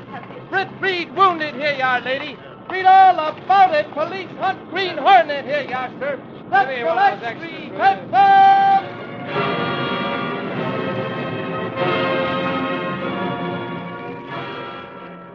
Several days later, Britt Reed left the city room at the Daily Sentinel and went to his own office.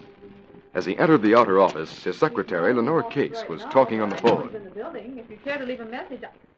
Oh, here's Mr. Reed now. Who is it, Miss Case? Mr. James Dunham is calling, Mr. Reed. James Dunham? Oh, yes, I've met him. I'll take the call. Yes, sir. Hello? Hello, Britt. This is Jim Dunham. I called to ask you to have lunch with me at the Civic Club today. Well, I'll tell you, Jim, I'm pretty busy today. You can set the time, Britt. I'd like to talk to you. All right. I'll meet you at the Civic Club at, we'll say 1 o'clock. How's that? Fine. I'll be waiting for you. Goodbye. Bye.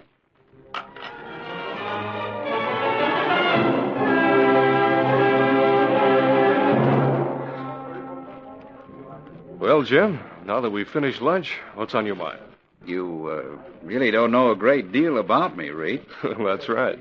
One of the things you don't know is that I've made a hobby of dabbling in criminology, and I follow every case with interest. Oh, that's a very interesting hobby, Jim. I find it so.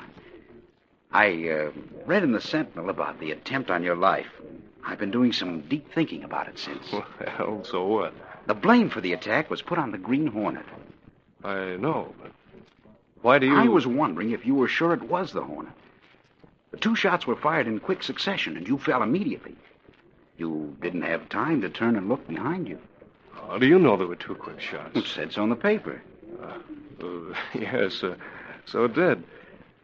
Now, listen now. What's this leading up to? I haven't much time, you know. Look, I've gathered certain facts about the Green Hornet. I have a plan to trap him, and I thought perhaps you'd work along with me. Well, look, Jim, I have a newspaper to run, and I don't have time to... I figured you'd be adventurous enough to go along with me on it, especially since you'd get a scoop for the Daily Sentinel if my plan was successful. Of course, if you're afraid of the risk... If your plan sounds feasible, I might go along with you with that. You spoke of gathering facts about the Green Hornet. Yes, I followed each case in which he's been involved. For instance, you recall the case of the Top Hat Gang? Yes, of course. A girl in the gang, Roma Lejour, tipped off your paper about the gang to get the reward.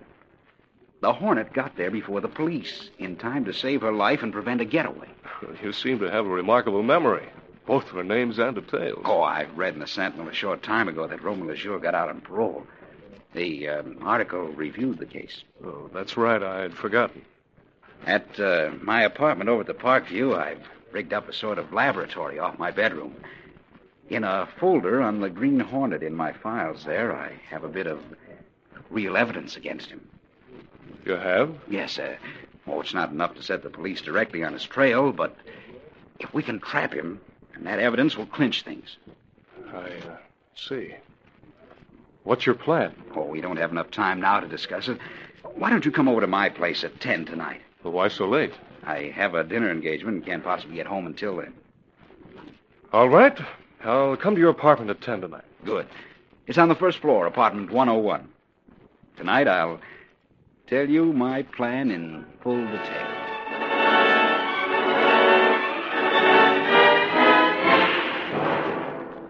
That evening, Britt Reed left his office and went to his apartment where Cato, the only person knowing his identity as the Green Hornet, was waiting. Britt told Cato of his conversation with Jim Dunham. If he have evidence against Green Hornet, Mr. Britt, it's not good. Will you think of trying to get evidence, perhaps?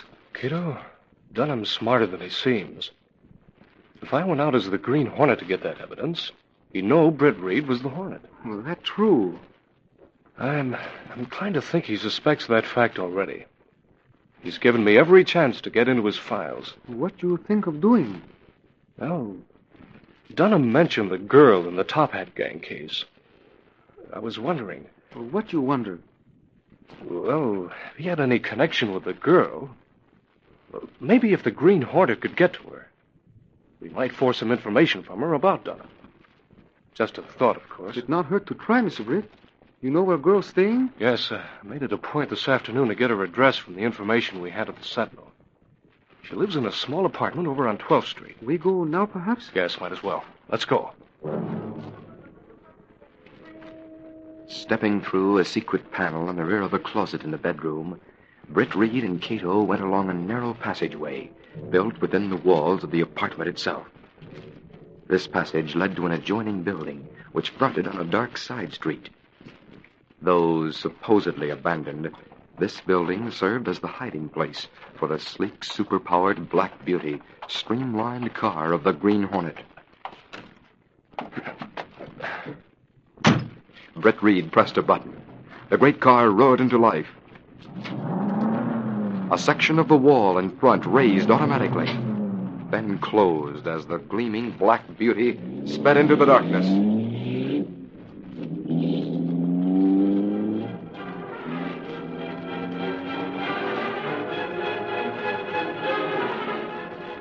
Meantime, the girl Roma Lejour walked down the corridor of the apartment house toward the door of her small apartment.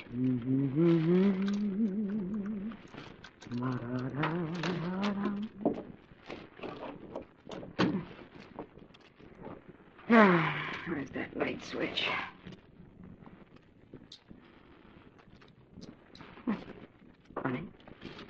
Lights don't come on. Fuse must have blown out. I'll call the janitor on the house phone.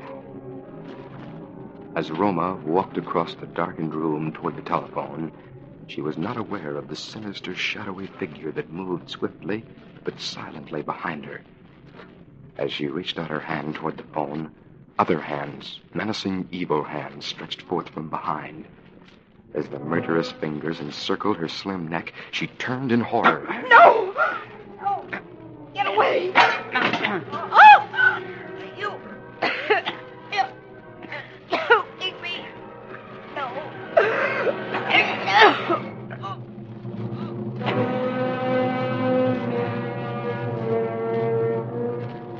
A short time later, Sergeant Burke at headquarters entered the office of Inspector Evans in a state of excitement. Inspector, we just got a call. There's been a murder in an apartment house over on 12th Street. All right, Sergeant. We'll get over there right away with the homicide squad. Come on. Okay, boys, come on with us.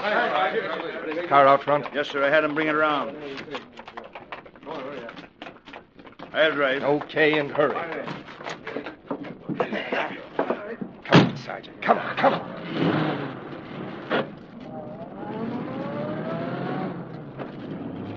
Now, what's the dope on the killing? Did you get any of the details? Clancy called in. He said it was a woman by the name of Roma Lejour. Roma Lejour? Yeah. He got her name at the desk and Great day. I thought that name was familiar. Isn't she the girl Roma who was... Lejour was in with the Top Hat gang. She turned state's evidence and got off on probation. And at that time, she connected the Green Hornet with the gang, remember? Holy smoke. Say, you don't think maybe the Green Hornet could have been the one? Possible, Sergeant, that the Green Hornet went to her for some purpose. Maybe to find out where some of the stolen loot was hidden. But we got all the loot at the time we picked up that Top Hat Yes, gang. we thought we did, but you never can tell. If there's any indication that the Green Hornet was mixed up in this killing, we're really going to get after him in a big way. Step on it, Burke.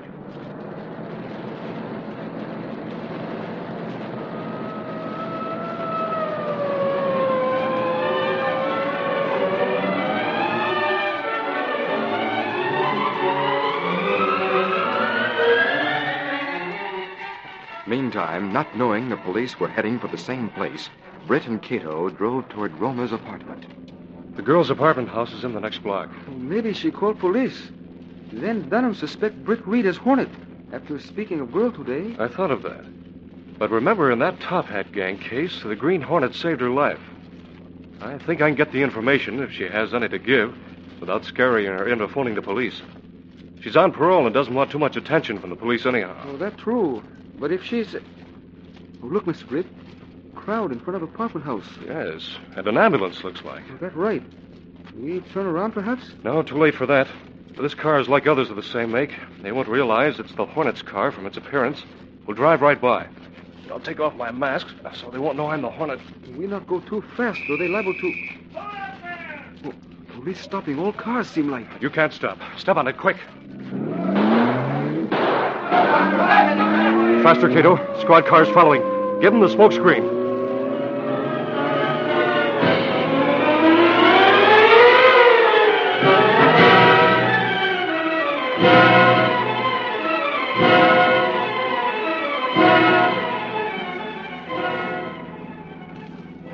Lucky for us, the Black Beauty has a super-powered motor.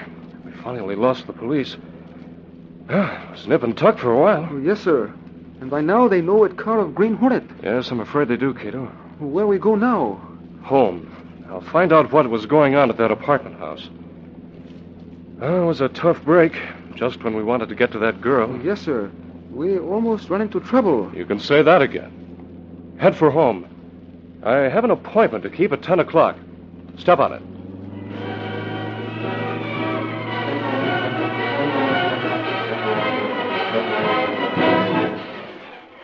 Britt and Cato had been in the apartment but a short time when the phone rang. Oh, I answer it, Mr. Britt. Mr. Reed's apartment? Cato, let me speak to Reed. Oh, just a minute, Mr. Axford. Maybe he has news about what happened. Hello, Axford. What's up? Lancy Reed, you remember that girl, Roma Lejour? The one you were I going to remember. see? What about her? She was murdered a while ago, that's what. Murdered? That's right. I tried to reach a little while ago, but got no answer. Well, maybe you dialed the wrong number. Tell me about the murder. She was strangled, Reed.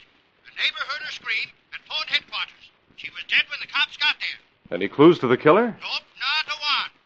While the cops were inside, the Green Hornet drove by. Cops gave chase, but they lost him, as usual. Oh, the Green Hornet, eh? They don't think that he... Figure he might have, Reed. Otherwise, why was he roaming the neighborhood? Well, of course, the police would naturally put the blame on him. Sure. Cunnington got out an extra on the murder. Hinting that the Green Hornet might have done it. Well, I gotta go. Call you later if anything new turns up. So long. Goodbye, Axford. I hear you say something about Roma Lejour? Yes, Roma Lejour. The girl I was going to question was murdered. Now the police blame the Green Hornet. Oh, that's very bad news. Strange she should have been killed tonight. Of course, no one had any way of knowing I intended to go to her. I'd like to know what the killer's motive was. Those who have motive all in jail. You mean the Top Hat gang, of course. They were fanatical about eliminating squealers. Oh, yes, sir, that's true. Axford said there were no clues. Guess the killer was smart enough to wear gloves. Oh, well, what do you think of? As I recall, that girl used heavy makeup. Perhaps if it were possible to... I'm listening, Mr. Britt. Cato, police methods today are extremely efficient. If they have a suspect, they can pin a crime on him by means of a few hairs found in the victim's hand, or by a thread or two from his clothing and so forth. Their laboratory tests are conclusive. That's right. If they knew, for instance, that a certain person wore gloves that had a trace of powder on them that matched the makeup powder used by that girl, they'd be able to pin that murder on him. Oh, that's true, but I not see... Well, it's just a thought. Well, I'll get ready to keep my appointment with Jim Dunham. Oh, before I go, there are certain things I want to tell you.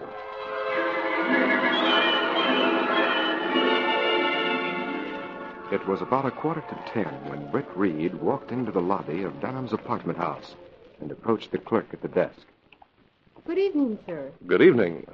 I don't suppose Mr. Dunham has come in yet, has he? Mr. Dunham? Let me see. Yes, he's in, sir. Well, I could have come over earlier if I'd known that. I guess I should have phoned. Yes, sir. You could have seen him much earlier. Mr. Dunham went out about 6, but he returned around 7:30. He's been home ever since. Well, thanks. I'll go to his apartment now. Shall I announce you, sir? No, thanks. He's expecting me. His apartment's 101, at the far end of the hall on this floor. Thanks again.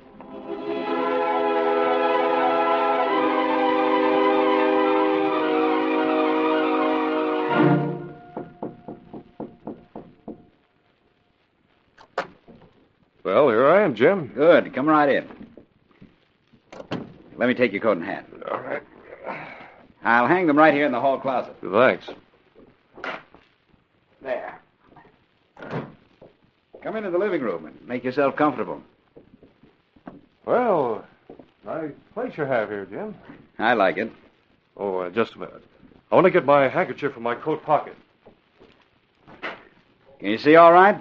Yes, the whole light's bright enough, thanks. I have a touch of a cold. Sit down, Britt. Oh, thanks. Now, suppose we get right down to the discussion about your plan to trap the Green Hornet. Yes, suppose we do. This folder here on the table beside me is the one I told you about. Well, that's interesting. I'd like to see its contents. I'm sure you would. Oh, by the way, I suppose you heard about the Lejour murder tonight, didn't you? Yes. Too bad, wasn't it? It was sort of a cold-blooded crime. I understand the police think the Green Hornet did it. Well, that's the report I got on it. You're smart enough to know whether the Hornet did it or not. What do you mean by that? Look, I asked you to come here to discuss a trap I planned for the Green Hornet. That's right. This is the trap. And the Green Hornet has walked into it. Why the gun? Are you being a bit melodramatic, Dunham? I have the goods on you, Britt Reed. There's stuff in this folder that will convince the police. I hoped you'd come here earlier in your disguise to get that folder after I told you about it. I waited here, but you were too smart for that. Would have been more convincing. You're being ridiculous, Dunham. But outside of your claim that I'm the Hornet, I've decided that you're the man who tried to kill me the other night. I'm curious to know what gave you that idea. The newspapers, of course, stated that 2 shots were fired. But only the man who fired them would know what you told me today. That I fell immediately, and I didn't have time to look behind me. That doesn't involve... Even the police weren't sure from which directions the shots had come. One bullet scraped the side of my head. If I'd been looking to the side, it could have come from the side. But you knew I was looking straight ahead toward the apartment house. Smart to figure that out. Okay, I did shoot at you.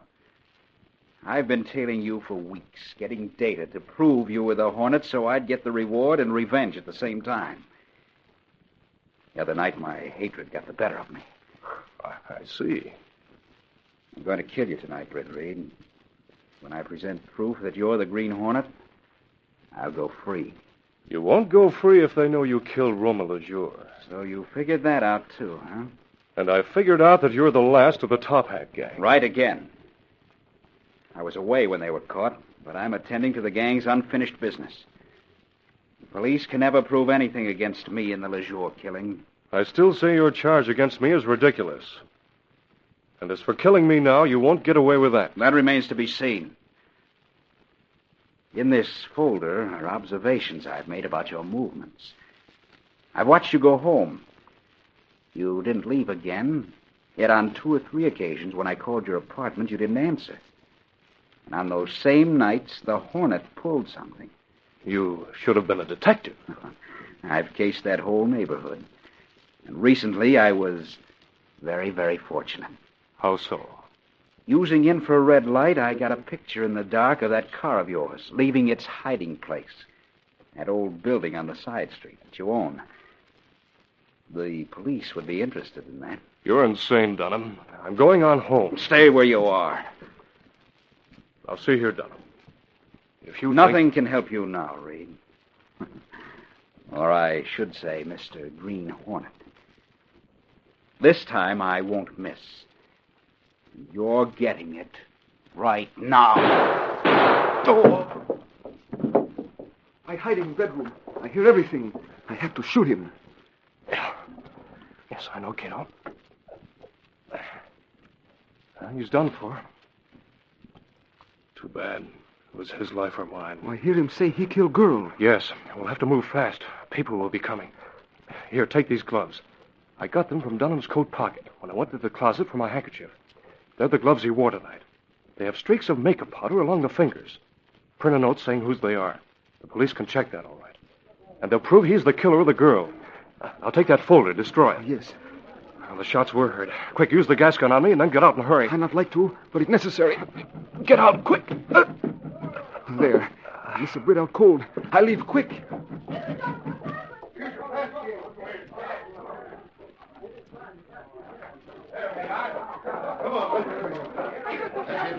Oh! Something happened to Mr. Dunham. Yeah, he's been shot. Yeah, he's done for. Who's that guy lying on the floor? He came to see Mr. Dunham a while ago. Maybe he did it. Oh, but how could he? Something's happened to him, too. I let him. Now, listen. That's a peculiar horn on the Green Hornet's car. He must have done this. I'll phone the police.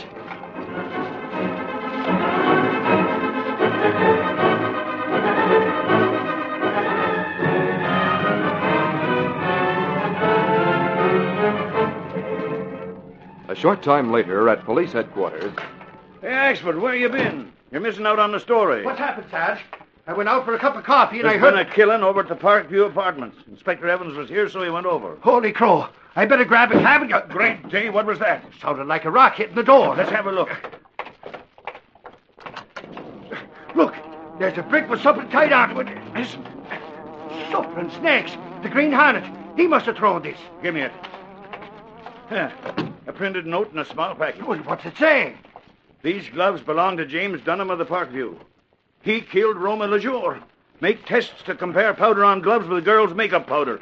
Holy mackerel, I gotta get this over to the laboratory right away. You better send and have Dunham picked up. Too late. He's the guy who was just murdered. Come on.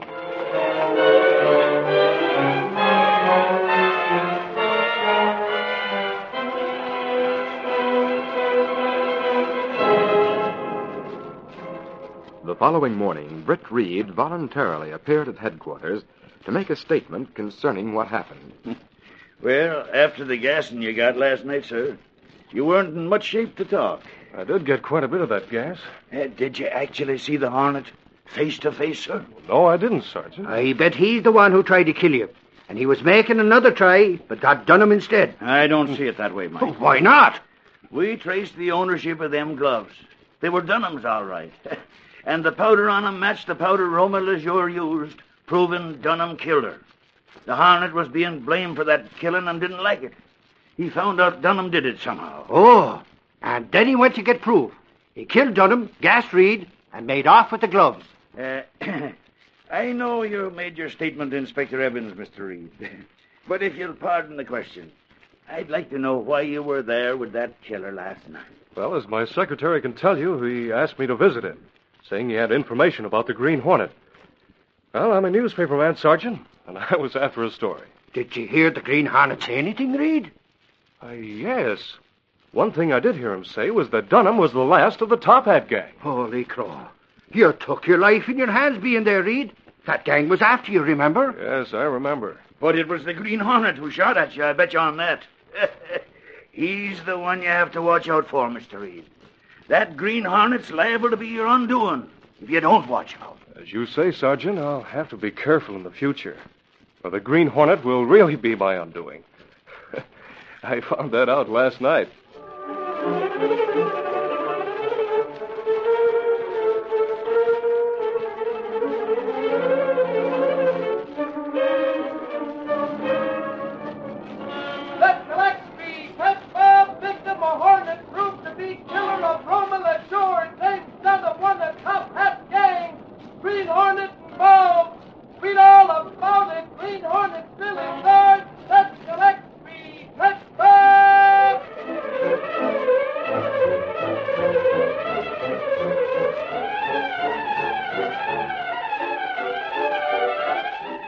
These copyrighted dramas originate in the studios of WXYZ Detroit, and all characters, names, places, and incidents used are fictitious.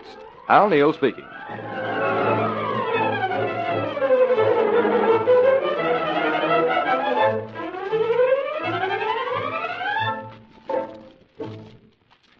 Now here's a special program note. For the world's greatest musical masterpieces, played by one of its finest orchestras, join us for the Boston Symphony program tonight over this ABC station. This is ABC, the American Broadcasting Company.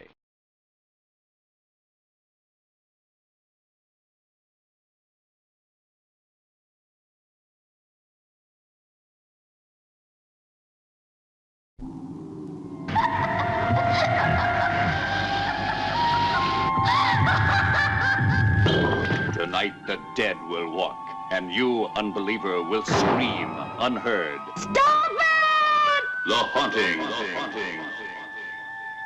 What do we really know of that other world of hauntings, of apparitions in the night, of the sinister powers of darkness? The Haunting was produced and directed by Robert Wise, the brilliant producer of West Side Story, and stars Julie Harris, Claire Bloom, Richard Johnson, Russ Tamblyn.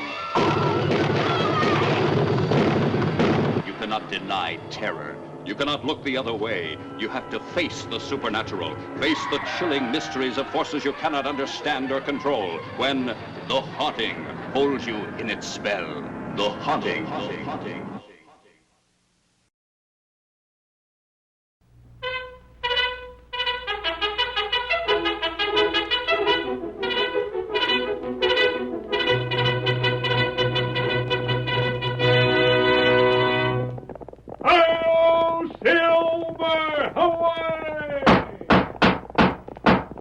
A fiery horse with the speed of light, a cloud of dust, and a hearty Hi-Yo Silver, the Lone Ranger.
In the early days of the western United States, when gun law ruled the range, the local sheriffs were unable to protect the honest ranchers from the bands of outlaws that roamed the new territory. It was not until the masked rider of the plains started his great fight for justice that these criminals met a force stronger than their own. One man's strength and courage, one man's daring and resourcefulness brought law and order to the lawless frontier and made possible the winning of the West. Return with us now to those thrilling days of yesteryear. From out of the past come the thundering hoofbeats of the great horse Silver. The Lone Ranger rides again. Come on, Silver! We're heading for Mustang Banks! Hi-yo, Silver! Away!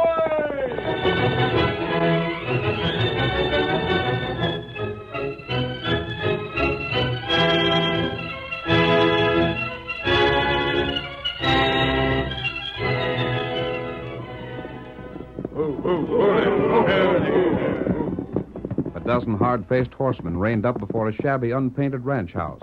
Their leader called to an Indian sitting on the porch and... Hi there, Injun. Oh, we're looking for a couple of fellas. One's riding a big white horse and the other's riding a paint. The one on the white horse was masked. Anybody like that go past here? Me not see him. Anybody inside that might have? Me find out. Thanks. They must have come this way. Sure they did. They might have circled this place to keep from being seen. I ain't doubting, but they'll keep heading north. What I want to find out is how far behind them we are. Shouldn't be more than a few miles. Hey, what in blazing is that? What's right out of that stable? Look at that horse. The horse he's riding. A paint. The one we was looking for. Well, I'll and take... over there, look. The masked man. Riding to meet him. Of all the blasted luck. Right in our hands and they get away.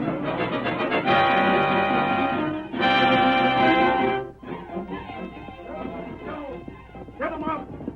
Get him up, Scout. Get him up. Get him up, Scout.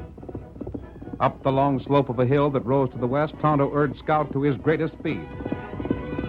In the distance, clear-cut against the sky as he followed the hill's rim, came the Lone Ranger. His great stallion, picking up Tonto's trail, seemed to fly over the ground while the pounding hooves made thunder that echoed throughout the valley below. Come on, Silver! Come on! Hi! Hi! Get him up, Scout! Get him up, fella! There them come! They'll follow Kiwasabi!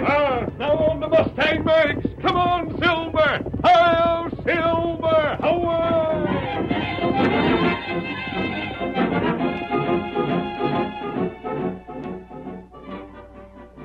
Old Missouri lay on a cot in Mustang Mag's ranch house. Mag sat beside him and... Missouri, you ugly, addle-hated old galoot. I ain't never been so happy before in my whole life. What happened, Mag? What am I doing here in bed? Don't you try and sit up. Gosh, I feel like I was run over by a herd of wild horses. Couldn't have come closer to killing you. But it how? was Bull Nugent, him and them sneaking polecats he runs with. They beat you up and left you for dead. Oh! It was 2 weeks ago, and you never come to till today. Huh? I've been laying here for 2 weeks. That you have, Missouri. But we never thought at first you'd pull through. Just wait till I get out of here. Just wait till I lay my hands on them varmints. Doggone if I don't... Now, Missouri, don't you worry. The Lone Ranger will take care of them. Huh? He knows about this? I got word to him. The masked man's coming here? Him and Tonto both. Then the minute they get here, you tell them I want to see him. Sure. Mag? Huh? You've been crying. No such thing. Was it on account of me, Mag? Was it? I got to see to my cooking. You was too crying. I can see it. Mag, you was crying for me.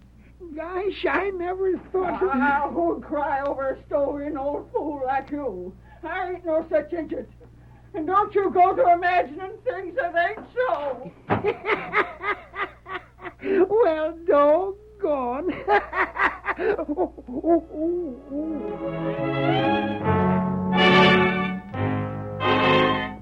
That night, 2 horsemen reined up outside the ranch house. Silver.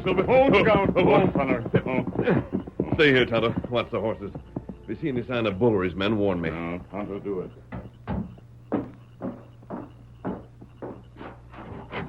I knew it. I knew it was you. Well, land sakes, ain't Tonto coming in? You're not now. But why? I'll explain later, Meg. Where's Missouri? I have to speak to him. He can talk now, can't he? Today, for the first time. Did he tell you what? No, I'd better ask Missouri myself. Now, just a minute. Yes? There's some things I aim to know.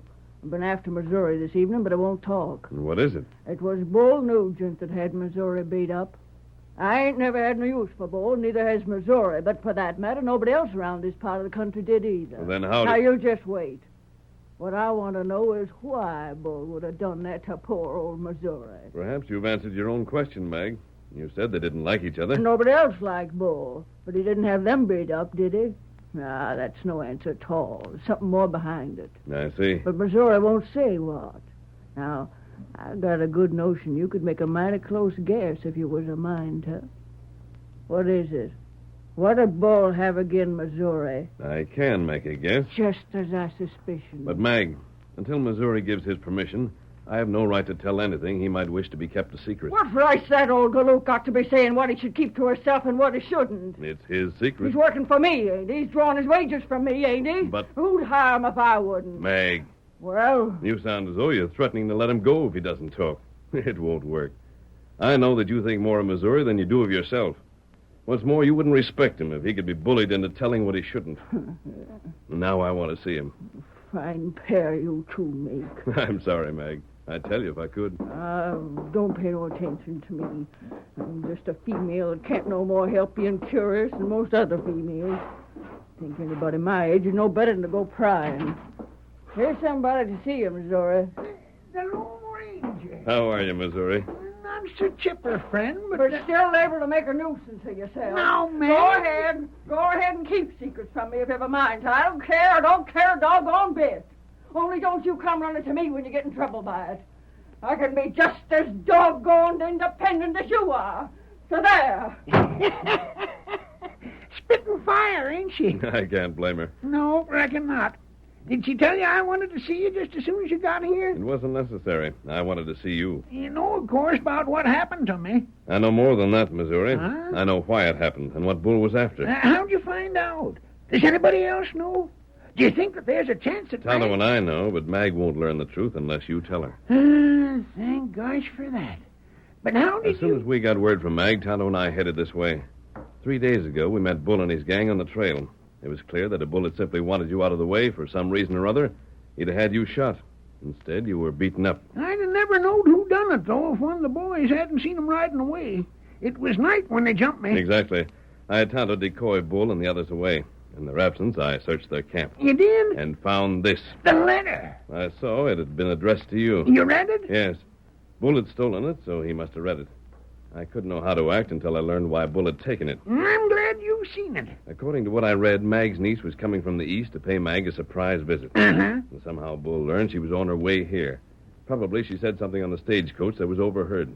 Anyhow, Bull made her prisoner. Skunk. Alice must have found a way to write this note, address it to you, and drop it on the trail. At least she writes she'll try to do that. How did it reach you, Missouri? A fella riding the grub line picked it up and brought it along with him. He just figured it had been lost by accident. I see. Too bad she hadn't known where they were taking her when this was written. They didn't keep her with them. If they had, I'd have found her when I searched their camp. And she won't be no place easy to locate. That's something I don't understand. Yeah? If Alice were being held for ransom, Bull would have gotten in touch with Mag. He not only didn't, but the fact that he was so anxious to get this letter back seems to prove he wants the affair kept quiet. I've been puzzling about that. You don't know the answer? I think now I do, though I can't be sure. Yes? I got a notion all this is connected somehow with a business deal that's got to be settled one way or the other inside of the next week or so. Go on. Now, mind you, I can't be sure. It's just what I suspect. Maybe I'm way off on this. And the deal? It's that government land that Mag leased for grazing. She leased it for a year with an option to lease it for 5 more if she wanted to. If she's going to take up that option, she's got to do it by the 1st of the month. I see. Now, as a matter of fact, she never intended to take up that option. Figured for the size herd she's got, it wouldn't pay her. She don't need that much land. But then something come up that made her hold off from deciding. What was it? Old Derrick of the Box G got too blamed interested in it. Even offered her cash to let that option lapse. And seeing as how he ain't got half the herd we got, alongside the fact that Mag ain't no more use for him than she'd have for a rattler, well, Well, she got to wondering. So she was going to wait till the last minute to make up her mind, hoping that between now and then she'd find out what Garrick was up to. You think Garrick and the abduction of Mag's niece are connected? Well, he could have hired Bull, couldn't he? And why wouldn't he have got word to Mag that she'd have to give up that option before Alice would be released? Because it's too early, that's why. The smart thing for him to do would be to wait till Mag made up her mind. That wouldn't be till close to the deadline. Then she'd have to do anything but agree. You know Alice was seized. They ain't as scared of me. You could have told Mag what's happened. But I didn't. And when you come here, you figured I hadn't. Now, why was that? I was sure you wouldn't let Mag worry unless it was necessary. Just so. And they figured the same way. They knowed blame well I'd cut off my right arm before I'd let anything hurt Mag if I could help it. We can't be sure your guess is right, but if it is, why would Garrick want that government land? That's what I don't know. And it's one of the things I'm hoping you can find out. I will if I can. But right now it's more important to get Alice back. And you'll keep it from Mag, though, won't you? I will, Missouri. I think as much of her as you do. You and me and Tonto, friend. It's up to us to see that Mag ain't harmed. Right. For the present, it's up to you to see that you get well as rapidly as you can. I'll see you later. Knowing you're on our side again, I'm feeling better already. Ouch. What's the... Served her right getting bumped. She had her ear to the door trying to hear what we was saying. Did you? Yeah, I had my ear to the door, and you can see for yourself I got bumped. And for all the good it done me, I might as well have saved myself the trouble. Doggone it all, what's the country coming to when they make doors so doggone thick you can't hear through 'em? Great day, I get bumped, and that Stovey old Maverick just laughs at it. You can tell Tonto to come in if he will, Mag. What you leave him out there for, anyhow? We purposely let certain men trail us here. We wanted them in the district. Huh? I left Tonto to watch for them. I doubt, however, that they'd come close to the buildings. Well, then I'll get him. Tonto! Hello, Tonto! Hey, where'd you tell the redskin to wait? He doesn't answer? He don't. I don't see nothing of him neither. Tonto! Come on. Tonto! Where could he have got to? I don't know. Hi, Tonto. Can't you hear us? The ghost of that told me. Mag. Huh? There, on the ground. What is it? An arrow. Well, I'll be... Pointing south. What's it mean? It means that Tonto's in danger, and I'm riding at once. Here, Silver. But wait. Mag, there's no time. Come on, old fellow. Hi-yo, Silver! Away!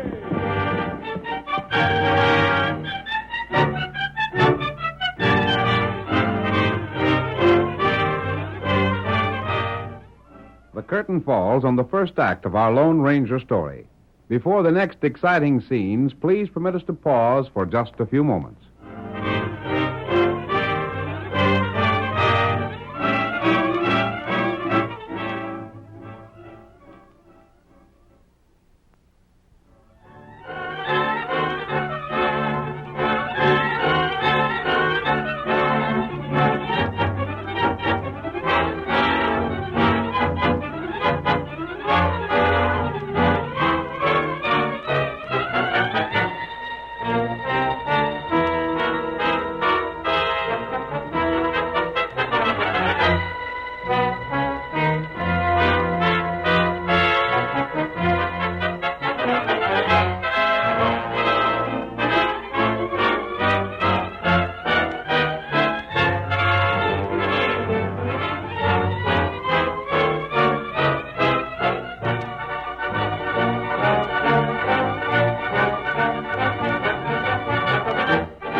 Now to continue our story. After finding Tonto's arrow, the Lone Ranger raced to the south. Faster, old fellow, faster!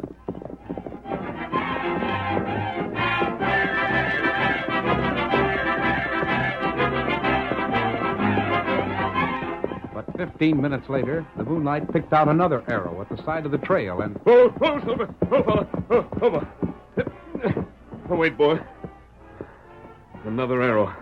This time, Silver, it's pointing east. Let's have a look here. At least a dozen horses. They swung east. They'll be heading for those woods. All right, boy. Not too far ahead, Silver. Come on. Come on.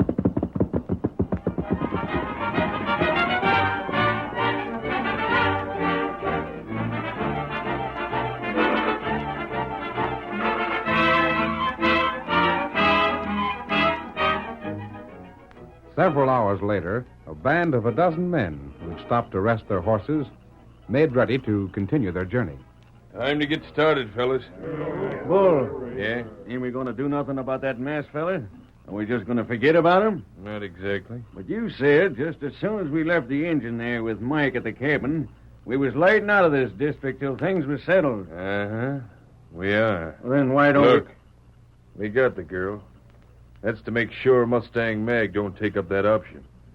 When she finds out it's likely to be just too bad for her niece if she goes again Garrick, she ain't likely to, is she? Yeah, but that still don't explain about the masked fella.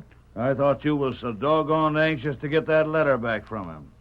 Now you talk as though it don't matter anymore. It don't. I don't see why we... Because the masked man will keep clear of us for the same reason Mustang Mag will do like Garrick wants. In her case will be on account of the girl. The masked man's case will be on account of the redskin. It was easy enough to see they was good pards. That masked man won't do nothing to get his part in bed. Maybe. Just wait. You'll see. None of this trouble would have happened if it weren't for Slick. Me? What are you talking about? Well, it was you that let the girl drop that note on the trail, wasn't it? I never even seen her write it. That's just what I mean. If you'd been guarding her like you should have, well, you would have seen her. Until that was picked up, nobody even knew the girl was in this part of the country. And nobody would have known either till Garrick was ready for it. Hey, listen, are you trying to tell me... But he just I said quit it. We ain't gonna have no fighting in this bunch as long as I'm giving the orders. That's what trouble always starts with. Now behave yourselves and get to the saddle like you was told to. That means you too, Injun. We're traveling. We're swinging south again, fellas. Figure we've covered our trail enough? Sure. Now we head straight for the cabin. Ready? Wait. Huh? You hear anything just then? Hear anything? I was almost sure I heard... you're imagining things. Come on, let's get going. Well, maybe... Forget it. Get up there. Come on. Come on. Get along.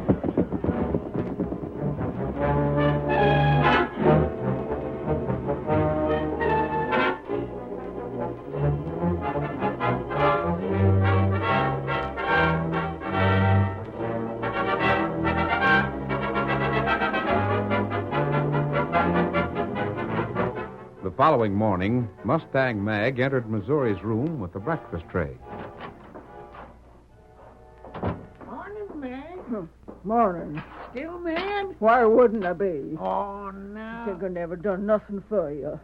Just don't count the way you keep secrets from me. Mag, Well, you find out any more about Garrick these last 2 weeks?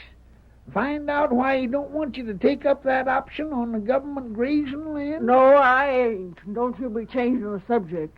Maybe I didn't. Huh? Oh, never mind. If you can't talk sense, then eat your victuals. Here's some gruel for you. Gruel? That's what I said, ain't it? No. Now, wait, Mag. I ain't no baby. You ain't going to make me eat that stuff. I want a steak and some fried potatoes and a piece of cherry pie. And after that... what happened last night, I wouldn't think you'd have the crust to eat at all. What happened last night? You know. Know what? The boys told you, didn't they? Nobody told me nothing. What are you talking about? Tonto's gone. That's what. Huh? He come here with a masked man, and the masked man left him outside to watch for somebody, and Tonto just disappeared. No. I says yes. But where'd he go? How'd it happen? You think he'd come to some kind of harm? He wouldn't have gone willing without telling us part about it, would he? Why ain't you told me about this afore? What could a stove-in old critter like you do about it anyhow? By thunder, You stay right where you are. Let me... You couldn't walk if I did. Tonto's my friend. I'll show you whether I can walk or not. He's my friend, too. What the... Who's raising all that ruckus? What's out, Mag? You're spilling the gruel. Ow! You burned me. I'll be all over blisters. Hey! Well, I'll be... It's the masked man back. We got him, Mag. What'll we do with him? Want I should go for the sheriff? He's a crook, all right. You blamed idiots. That there's my friend.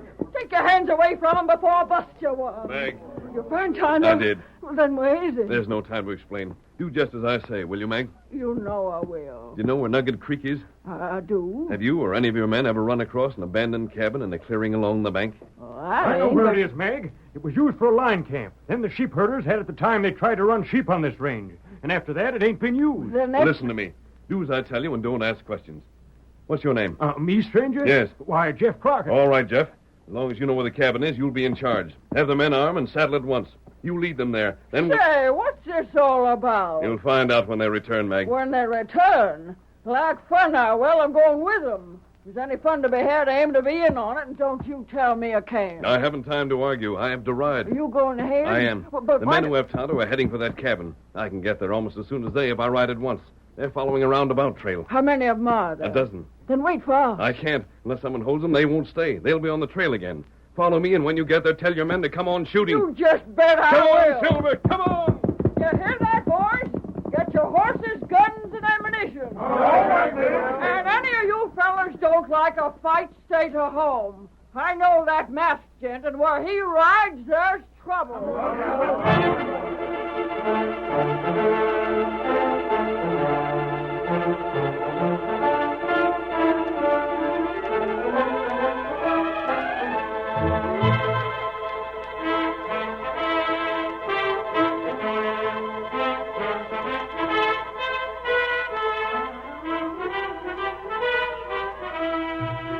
Bull and his men rode at a leisurely pace toward the cabin hideout.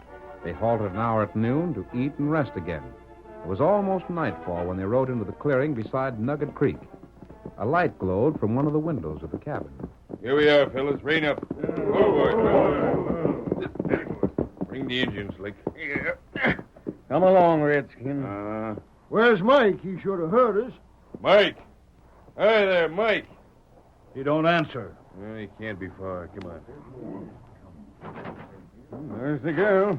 Wearing blazes. Look! It's Mike. Mike, who tied you up? Someone here? Why'd they leave the girl? Who was it done this? Mike, Hey! Don't move. The masked man. There in the corner. It was him tied, Mike. Up with your hands. Get him! Shoot him down. Watch out. You won't get away with it. Out my hand! He can't get all of us. Rush him. There he goes. Hit him off. He's heading for the door. I'm hit. He got outside. First man out of that door gets blasted. Don't let him bluff you, fellas. Go on after him. We're a dozen to his one. I ain't going first. You want him, Rush Bull? You lead the way. Hey, untie me. We'll get them ropes when we get time. Who's watching the redskin? I got him covered. Come on and get me. Play him right, we will. Blast it, rush that farmer. I ain't going to be You the one. blasted cowards. And follow me if you ain't got the nerve to go first. There you are, blast you out. Here comes some more fellas. It's a crew from Mustang Mags.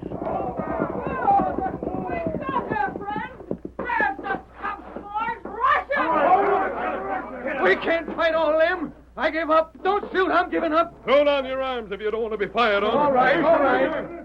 Men, pick up the guns. Round them up and tie them to their saddles. Mag, Where's Tonto? come inside the cabin.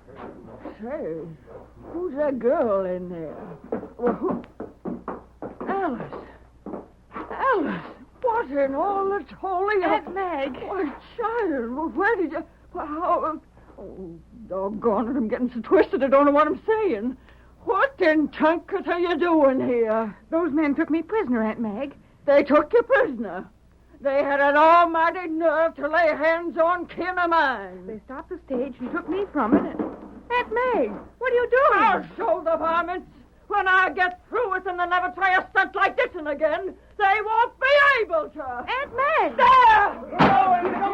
Now, fetch them! Go, Mag. We can run. Don't hit me with that chair. Oh, cat! Oh, no! Stop it! Oh, no! That'll be enough, Mag. But I tell you We that- know how you feel and can't blame you. But let the law punish them. It's not your place, Mag. The masked man's right, Auntie. Yeah, of course he's right. That ain't no comfort to me. Kidnapping you. Beating up poor old Missouri. Oh, I could tear him limb from limb. Say, friend, the way you in Missouri was keeping secrets from me, the way you wouldn't let me know what was going on, was it because It was because Missouri didn't want you to be worried unless it were necessary. And I agreed with him.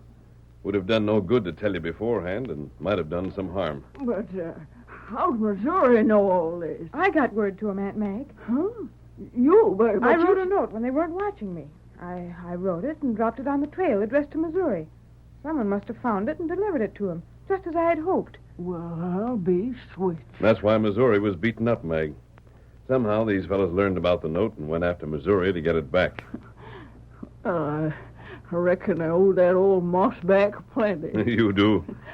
Beats everything I ever heard tell of. Anyhow, Bull is your prisoner. I don't know, but I've got an idea he was hired by Garrick. Whatever the reason for this, Bull will likely talk to protect himself. And if he don't willin', he sure is going to get some tall persuading. And I'm staying on, Mag. Staying on? Missouri told me what's been happening. That Garrick wants your lease, and you haven't learned why. Yeah, that's so. Well, before I leave this district, Mag, we'll learn the truth about this whole affair. Come on, back to the ranch in Missouri.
The story you have just heard is a copyrighted feature of the Lone Ranger Incorporated.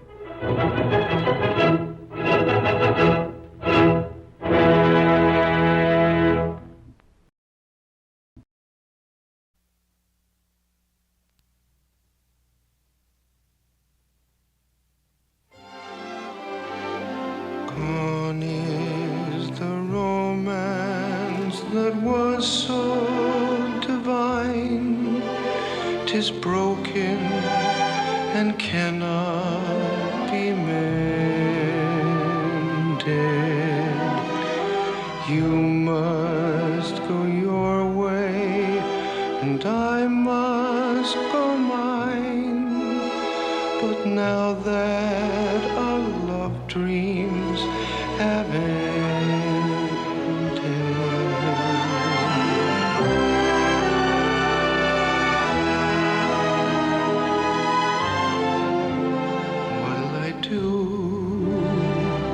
when you are far away and I am blue, what'll I do?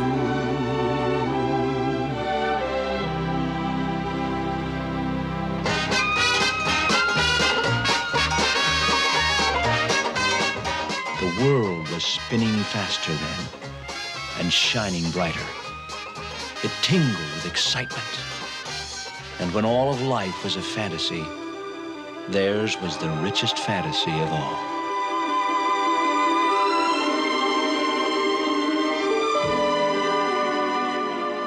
Robert Redford as Gatsby. Mia Farrow as Daisy. In F. Scott Fitzgerald's great love story, The Great Gatsby.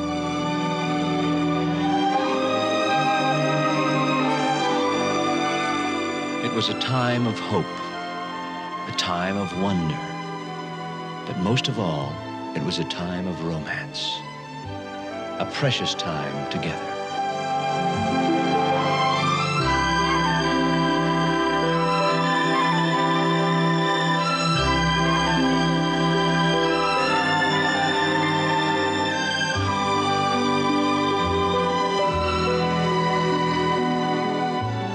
Gatsby and Daisy, the reflection of gold, the illusion of love, the meeting place of dreams.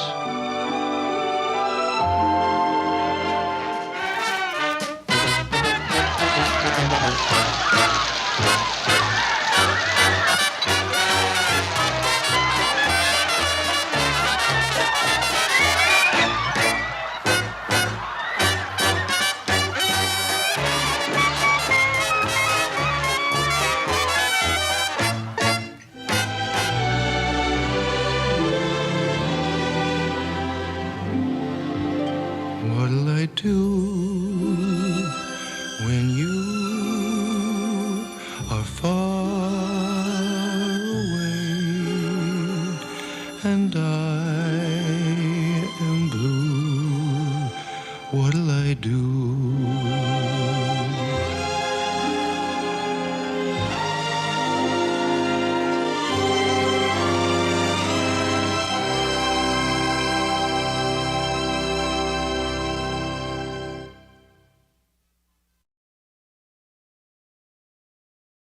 Let's check what's coming the mail at Box 13 next.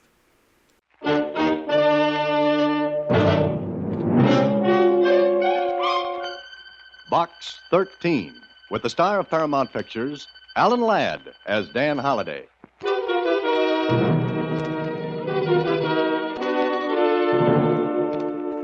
Dear Mr. Box 13, care of newspaper Star Times, I am Nick Nerekios. For 20 years I own a restaurant and there is no trouble, and that is good. Now I got trouble and that is bad. One day I look through paper, I see Box 13, that you go any place, do anything you want adventure. All right, Mr. Box 13, you come to Nick's place, 2129 10th Street. You have no trouble finding it because it is only Nick's place.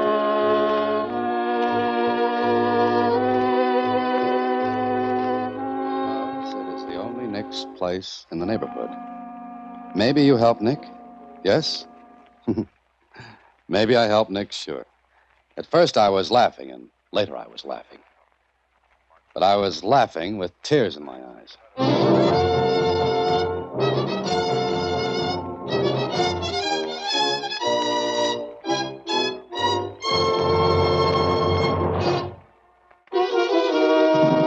And now, back to Box 13 and Dan Holliday's newest adventure, Tempest in a Casserole.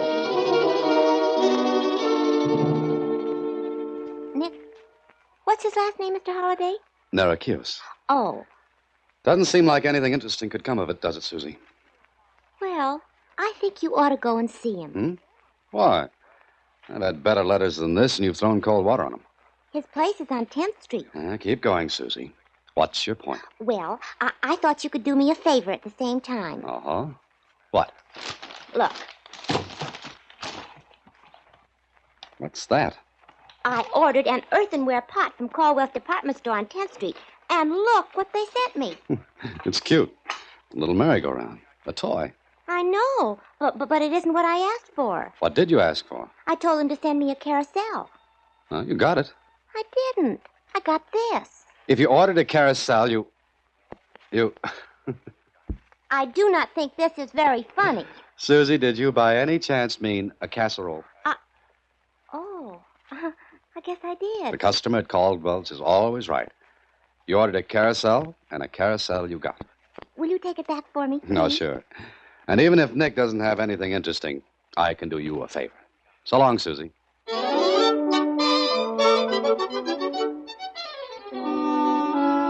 A half hour later, I was in Nick's place on 10th Street. A clean, neat restaurant that seemed to be doing a wonderful business.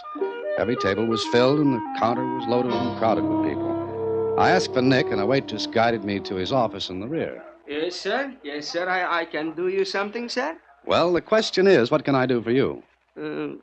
What are you selling? My services, free. Oh, I'm sorry, I do not understand. Mr. 13, I am so glad. Please, you sit down, please. Oh, thanks. I have a name as well as a number, Nick. It's Dan Holliday. Oh, good, Mr. Dan. My name, Alexander Nerekios. Alexander? But I thought... Oh, sure. My name, Alexander, but when I first come this country, everybody call me Nick. One name, she's good like any other. But that is not here or any place, yes? Yes, I suppose not. Mr. Dan, you see my restaurant, you come in, yes? Yes, and you're doing a roaring business, Nick. Like Shakespeare says, it's a rob. What do you mean? Oh, Mr. Dan, you look here. I open the door. It's still crowded out there. Yes, but each one have coffee, just coffee. They sit and read newspapers, books, anything, and they drink 1 cup of coffee. Nothing else? Nothing. Oh, I see. And how long do they stay? All day long. I am losing money, fist over hands. Any enemies who might want that? Enemies? No, I have no enemies, Mr. Dan. I like everybody like me. You ask all around. Everybody say, Nick Nerekios, good man. Has anyone else ever wanted this spot? Oh, sure. Lots of times people come, they want to sublease from me. I say no. Has that happened recently? Sure, only 2 days ago. I think that's it, Nick. This is a good spot in between Caldwell's department store and a bank. You probably did a lot of business before the coffee drinkers moved in on you. Yes, but now, my regular customer, they come past at noontime, they look in, they see all the business, they in a hurry, so they go someplace else. Oh, Mr. Dan, you help Nick, yes? Sure. I'll tell you what, Nick. You put a sign on each table and on the counter. One that reads, minimum charge, 50 cents. Oh, that is wonderful. That's magnificent, Mr. Dan. Yes, sure. I do that. Yeah. Okay.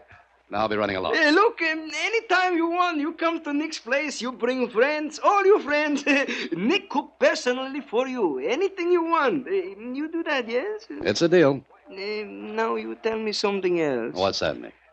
Why you do this? Why you put that ad in the paper? Well, I write stories, Nick, and sometimes a letter leads me to a good one. You don't take money? No. How you live? By my stories. When I haven't got writer's cramp. Well, I've got to be going, Nick. Meanwhile, don't forget the signs on the tables and the counter.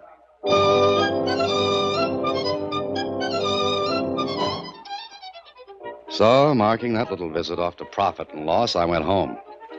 Then the next day at the office. You forgot, didn't you? Huh? Forgot what, Susie?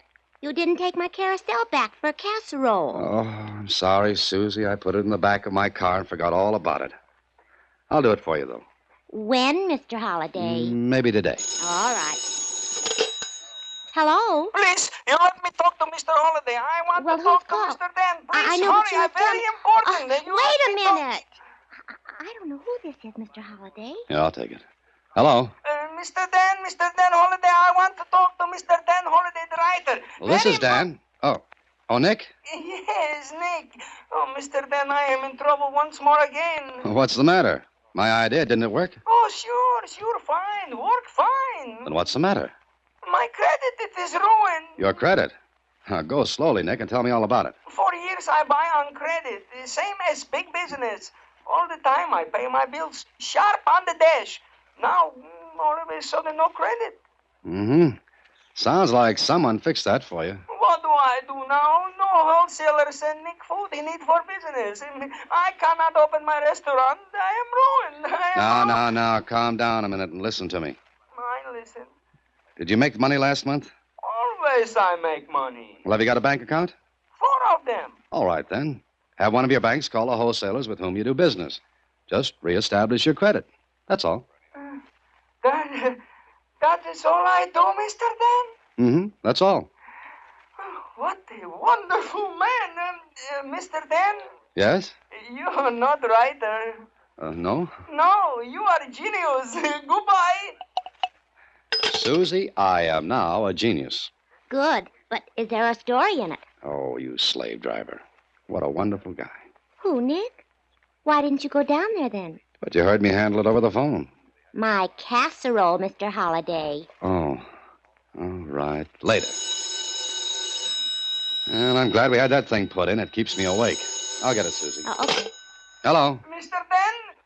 Yeah, Nick? You again? Mr. Dan, the whole world is terrible. Now what's the matter? Nothing like has happened since Adam and Eve. The world is upside down, topsy-topsy.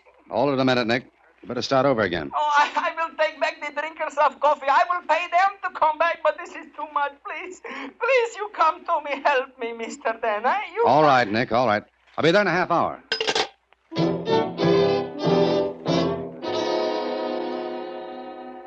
I hurried down to Nick's place, and before I could drive up in front, I knew something was wrong. The street was crowded with trucks and the drivers. The place was a bedlam. Horns tooting, drivers yelling at each other to get out of the way, and right in the center of it all, Nick. His hair was standing on end, his face was as white as a sheet, and his arms were flying around like a lunatic windmill. I parked in an alley a half a block away and walked toward Nick. No, these are not mine. I did not order 10 radios and jig boxes. Now, look, you're Nick Nera. Are you Nick? I am Nick. I wish I was not Nick. Hey, Nick, what's this all about? Oh, Mr. Dan, my friend. Look what has happened to Nick. Hey, mister, you know this guy, this Nick? Yes, I do. What is all this, driver? Yeah, just look at this bill here. It says deliver 10 radios and 3 jukeboxes to Nick's place. Now the guy says he don't order them. No, I don't, Mr. Dan. Hey, pull that hacky ears out of the way. I gotta get in there. Keep your ears in, wise guy. I'm here first. Oh, Mr. Dan, my restaurant is filled with things I do not order. Look, all up the street, down the street, trucks. Yeah, I see him, Nick. 2 pianos, 5 refrigerators, 19 beds. My customers are all gone. They are scared of the elephant. Elephant? Oh, what do you mean? Somebody send Nick an elephant. Oh, Mr. Dan, please, about an elephant is nothing funny. Okay, Nick. You go back into your restaurant. I'll take care of this for you. Oh, you do this, Mr. Dan. Nick is grateful. Yeah, sure. What would I do with an elephant? Well, I did what I could. I convinced the truck drivers with the help of 5 cops that a mistake had been made. It took over an hour, but at last the tangle was unsnarled. Radios, refrigerators, jukeboxes, razor blades, pianos, beds, whatnots, and the elephant. Well, they were all sent back where they'd come from. Then I went in to see Nick. Oh, Mr. Dan, Nick does not know what to say. Nick is spokeless. Sit down, Nick. Oh, sure. You want some coffee? Not right now, thanks. Look, Nick, you said someone had asked you to sublet your restaurant. What reason was given?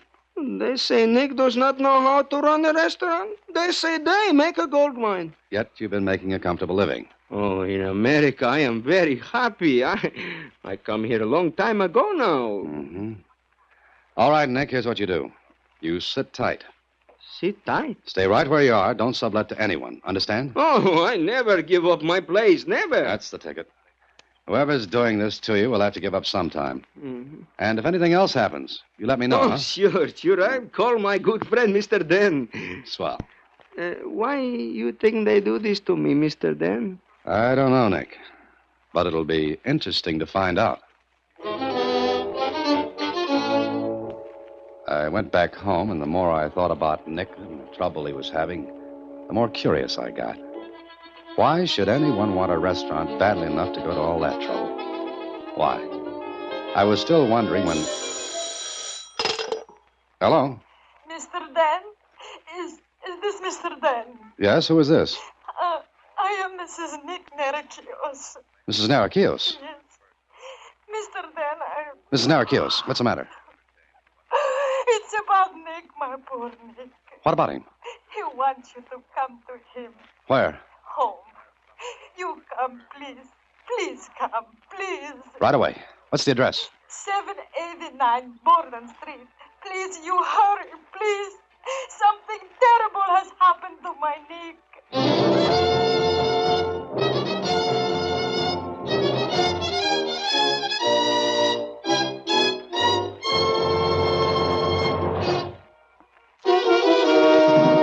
And now back to Tempest in a Casserole, another Box 13 adventure with Alan Ladd as Dan Holliday.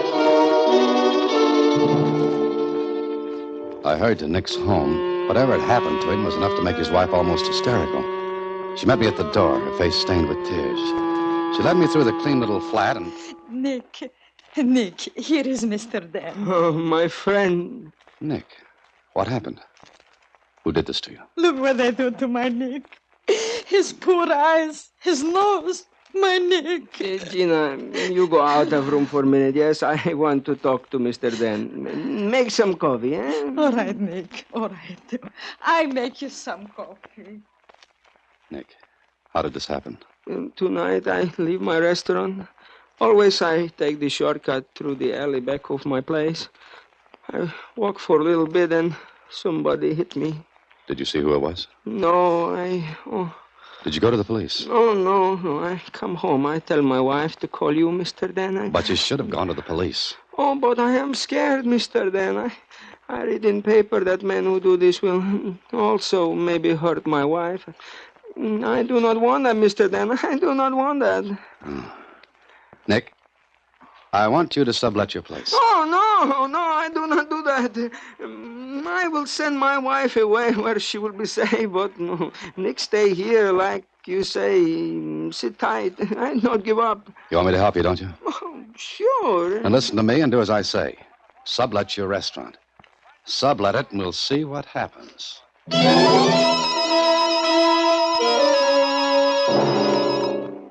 After I left Nick, I went to see Lieutenant Kling.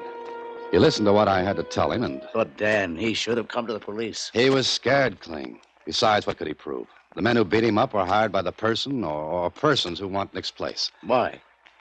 There's a bank next door, Kling. I know that, but you're not thinking those guys will drill through the walls in that restaurant to get to the bank. It's been done before. Yeah, I know. So you told Nick to go ahead and sublet. That's right. Look, Kling, here's the way I figured. They want Nick's place badly enough to commit mayhem. They counted on his being scared enough to keep him away from the police. But what they didn't know was that Nick had written to me asking me to help. So? What's your idea? Let them have the place. Let them do what they want. But watch that bank. Well, Nick sublet his place to the men who had been after it. And Kling and the police watched the bank. Special alarms were set in the walls. Night and day, the restaurant was watched. And what happened?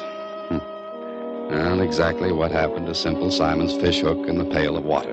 Nothing. Absolutely nothing. One day, after a couple of weeks of this game of watch and wait, I was in my office. Mr. Holliday. What, Susie? Did you ever look in the back seat of your car? Back seat of my car? Why? Who's there? Not who. What? Well, what's this, 20 questions? My carousel is still in the back seat of your car. It's been there for weeks now. Oh, I'm sorry, Susie. I'm sorry. I hope I haven't held up your cooking. If you'll give it to me, Mr. Holliday, I'll take it back and exchange it. I wouldn't want to put you to all that trouble. No, Susie, don't be cross. I'll take it back today. I'm going to Nick's place anyway. Promise? Honest Injun and stuff.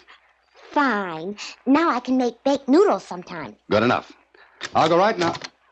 Oh, hello, Why, hello, if it isn't Lieutenant Kling. Come on in. This isn't a social call. Look, Holliday, the department's pulling the men off the bank and the restaurant today. But why? Why? Because they needed someplace else. For 2 weeks we played Find the Gimmick because you had an idea. Now we're very tired. But that's what those men might be waiting for. Yeah, look, if they're going to make the pitch, they'd have made it. But they didn't. There's no sign they won't. Okay. So we know who they are in case they do. They wouldn't get 10 feet before we'd have them. Dan, we can't play anymore. Sorry. Okay. But I'm sure they're playing some kind of a fast game. Then you get in it. So long.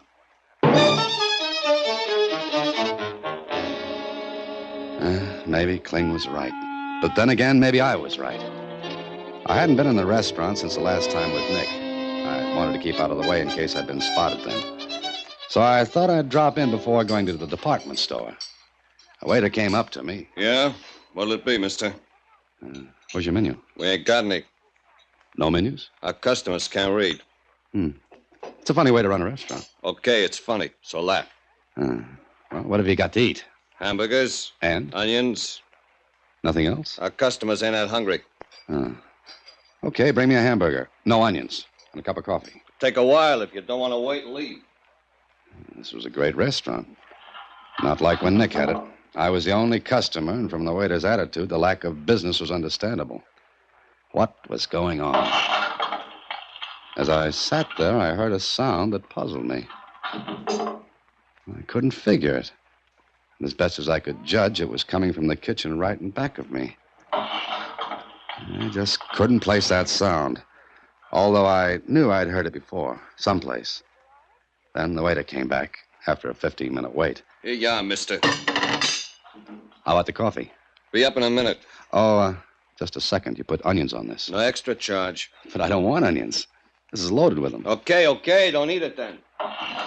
So I sat there and looked at the hamburger. It was fried hard, and the bread was well on its way to being toast by reason of age. And the waiter?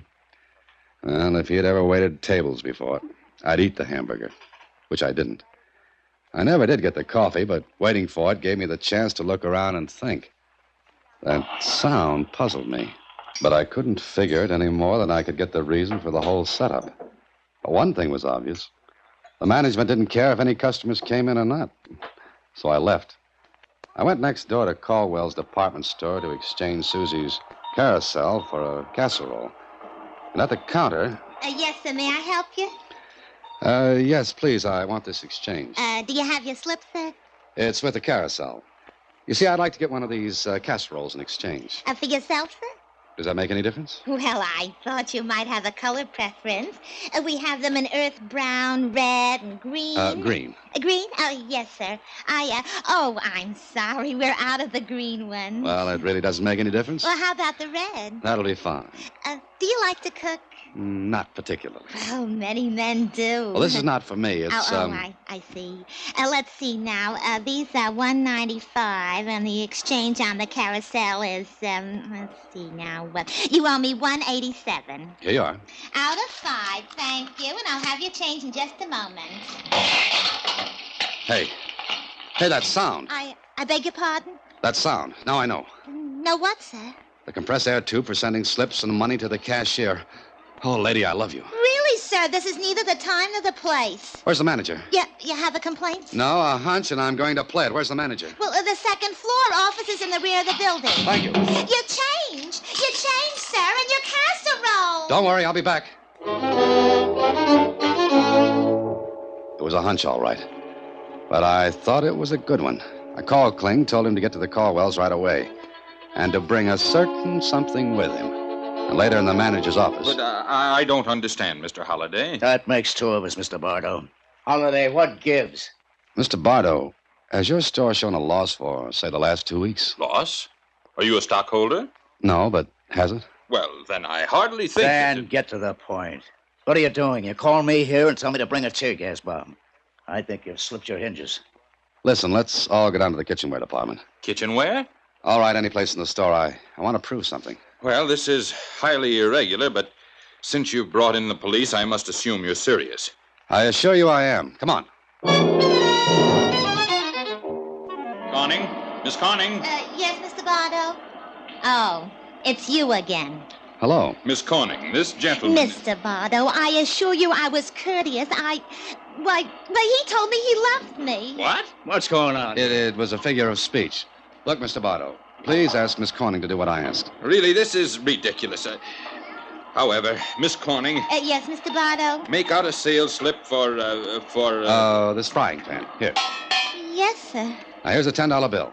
Send it along through the compressed air tube. Shall I wrap the pan? No, I don't think I'll want it. Just the slip, the money, and the change tube. Go ahead, Miss Corning. Yes, sir. And what about the tear gas bomb, Dan? Tear gas? Miss Corning. What about it, Dan? Now, we'll see. All right, Miss Corning, send the slip and the $10 bill through the change tube. No, wait. What now? Mr. Bardo, call the cashier and tell her to expect this carrier. If it weren't at the police, give me the house phone, Miss Corning. Thank you. Extension 490. Hello, Miss Roebling. This is Mr. Bardo. In just a moment, a carrier containing a sales slip for a frying pan and a $10 bill will come to you and... Mr. Holliday, why am I telling her this? Just tell her to do the usual with it. Oh, very well. Miss Roebling, handle the carrier as usual. Yes, thank you. All right, now what? Send the carrier, Miss Corning. Dan, will you tell me why I'm here? I'm on a perfectly good homicide case, and you drag me here to go through an idiotic... I think you'll see. How long will this take, Mr. Bardo? Oh, a few seconds. The store isn't crowded. Business isn't good today, not at all. Yeah, that goes for me, too. There's a carrier. Open it, Miss Corning. Yes, sir. Oh, the change is here, and your receipt for the frying pan. You sure? Of course. Look at it. Dan, you just bought yourself a frying pan. Now you should go home and bang your head with it. Or let me. I don't get it. I thought I had... Oh, excuse me, that's my extension. You thought you what, Dan? Hello? I thought I had a hunch about that. Now, you've taken up a great deal of our time, and Mr. Bardo, the cashier phoned. She said she didn't get the carrier. But that's impossible. There's the slip and the change. I knew I had a hunch. Kling, let me have that tear gas bomb. No, I give up. Here. Mr. Holliday, what are you going to do? Give me one of those carriers, Miss Coney. Thanks. Now, we'll put the bomb in the carrier. So. And gimmick it so that when the carrier's opened, the tear gas bomb will do its stuff. Okay. Send it along, Miss Corning. Holliday, you crazy? The cashier opens that, She won't get it. Go ahead, Miss Corning. Send it on. Mr. Bardo, should I? Yes, send it. I'll warn the cashier by phone not to open it. Mark it with your checking pencil. Good. Come on, Kling, I'll buy you a hamburger. Next door. You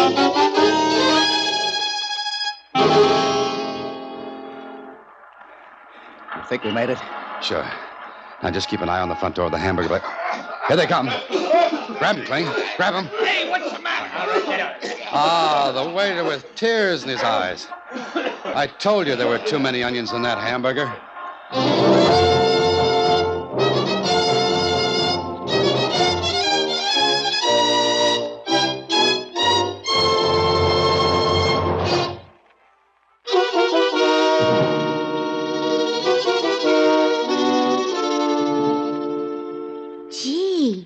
And those crooks were taking money like that? That's right, Susie.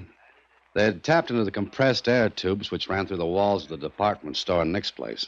Were helping themselves to some nice, easy cash. They must have made a fortune. No, not a fortune, but enough. You see, if they had grabbed every one of the carriers, it would have spoiled the game. The store would become suspicious. Oh. But they work each city for a month, and they move on to another spot. What won't they think of next? Who knows? Now, excuse me. I've got a date at Nick's for dinner. Oh, Mr. Holliday. Hmm? Why'd you get a red one? Red what? Casserole. I like green. So, as long as you're going down that way, will you exchange... Oh, good night, Susie. Next week, same time, through the courtesy of Paramount Pictures, Alan Ladd stars as Dan Holliday in Box 13. Box 13 is directed by Richard Sandville, and this week's original story was written by Robert M. Light. Original music is composed and conducted by Rudy Schrager. Part of Susie is played by Sylvia Picker, and that of Lieutenant Kling by Edmund MacDonald. Production is supervised by Vern Karstensen. Box 13 is a Mayfair production from Hollywood. Watch for Alan Ladd in his latest Paramount picture.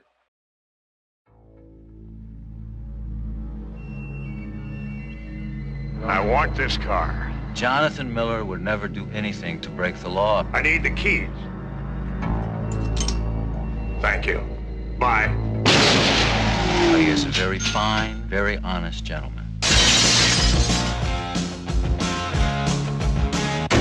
Something strange is happening to some ordinary people.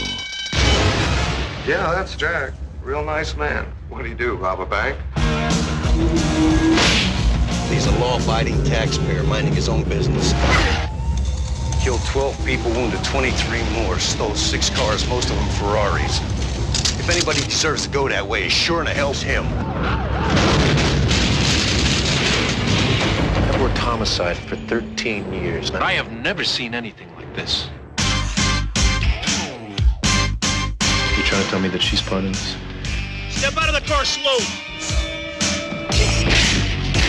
I want answers, and I want them now. Explanation won't help you. I want to know why it takes 15 shots to take down some sold-out stripper. Why 3 law-abiding citizens all of a sudden go crazy and start killing people. We talking spacemen here? Something gets in his way, he kills it. Finds a body, gets inside, uses it to move around. Try for one on the tire. If you think this is easy, why don't you try it?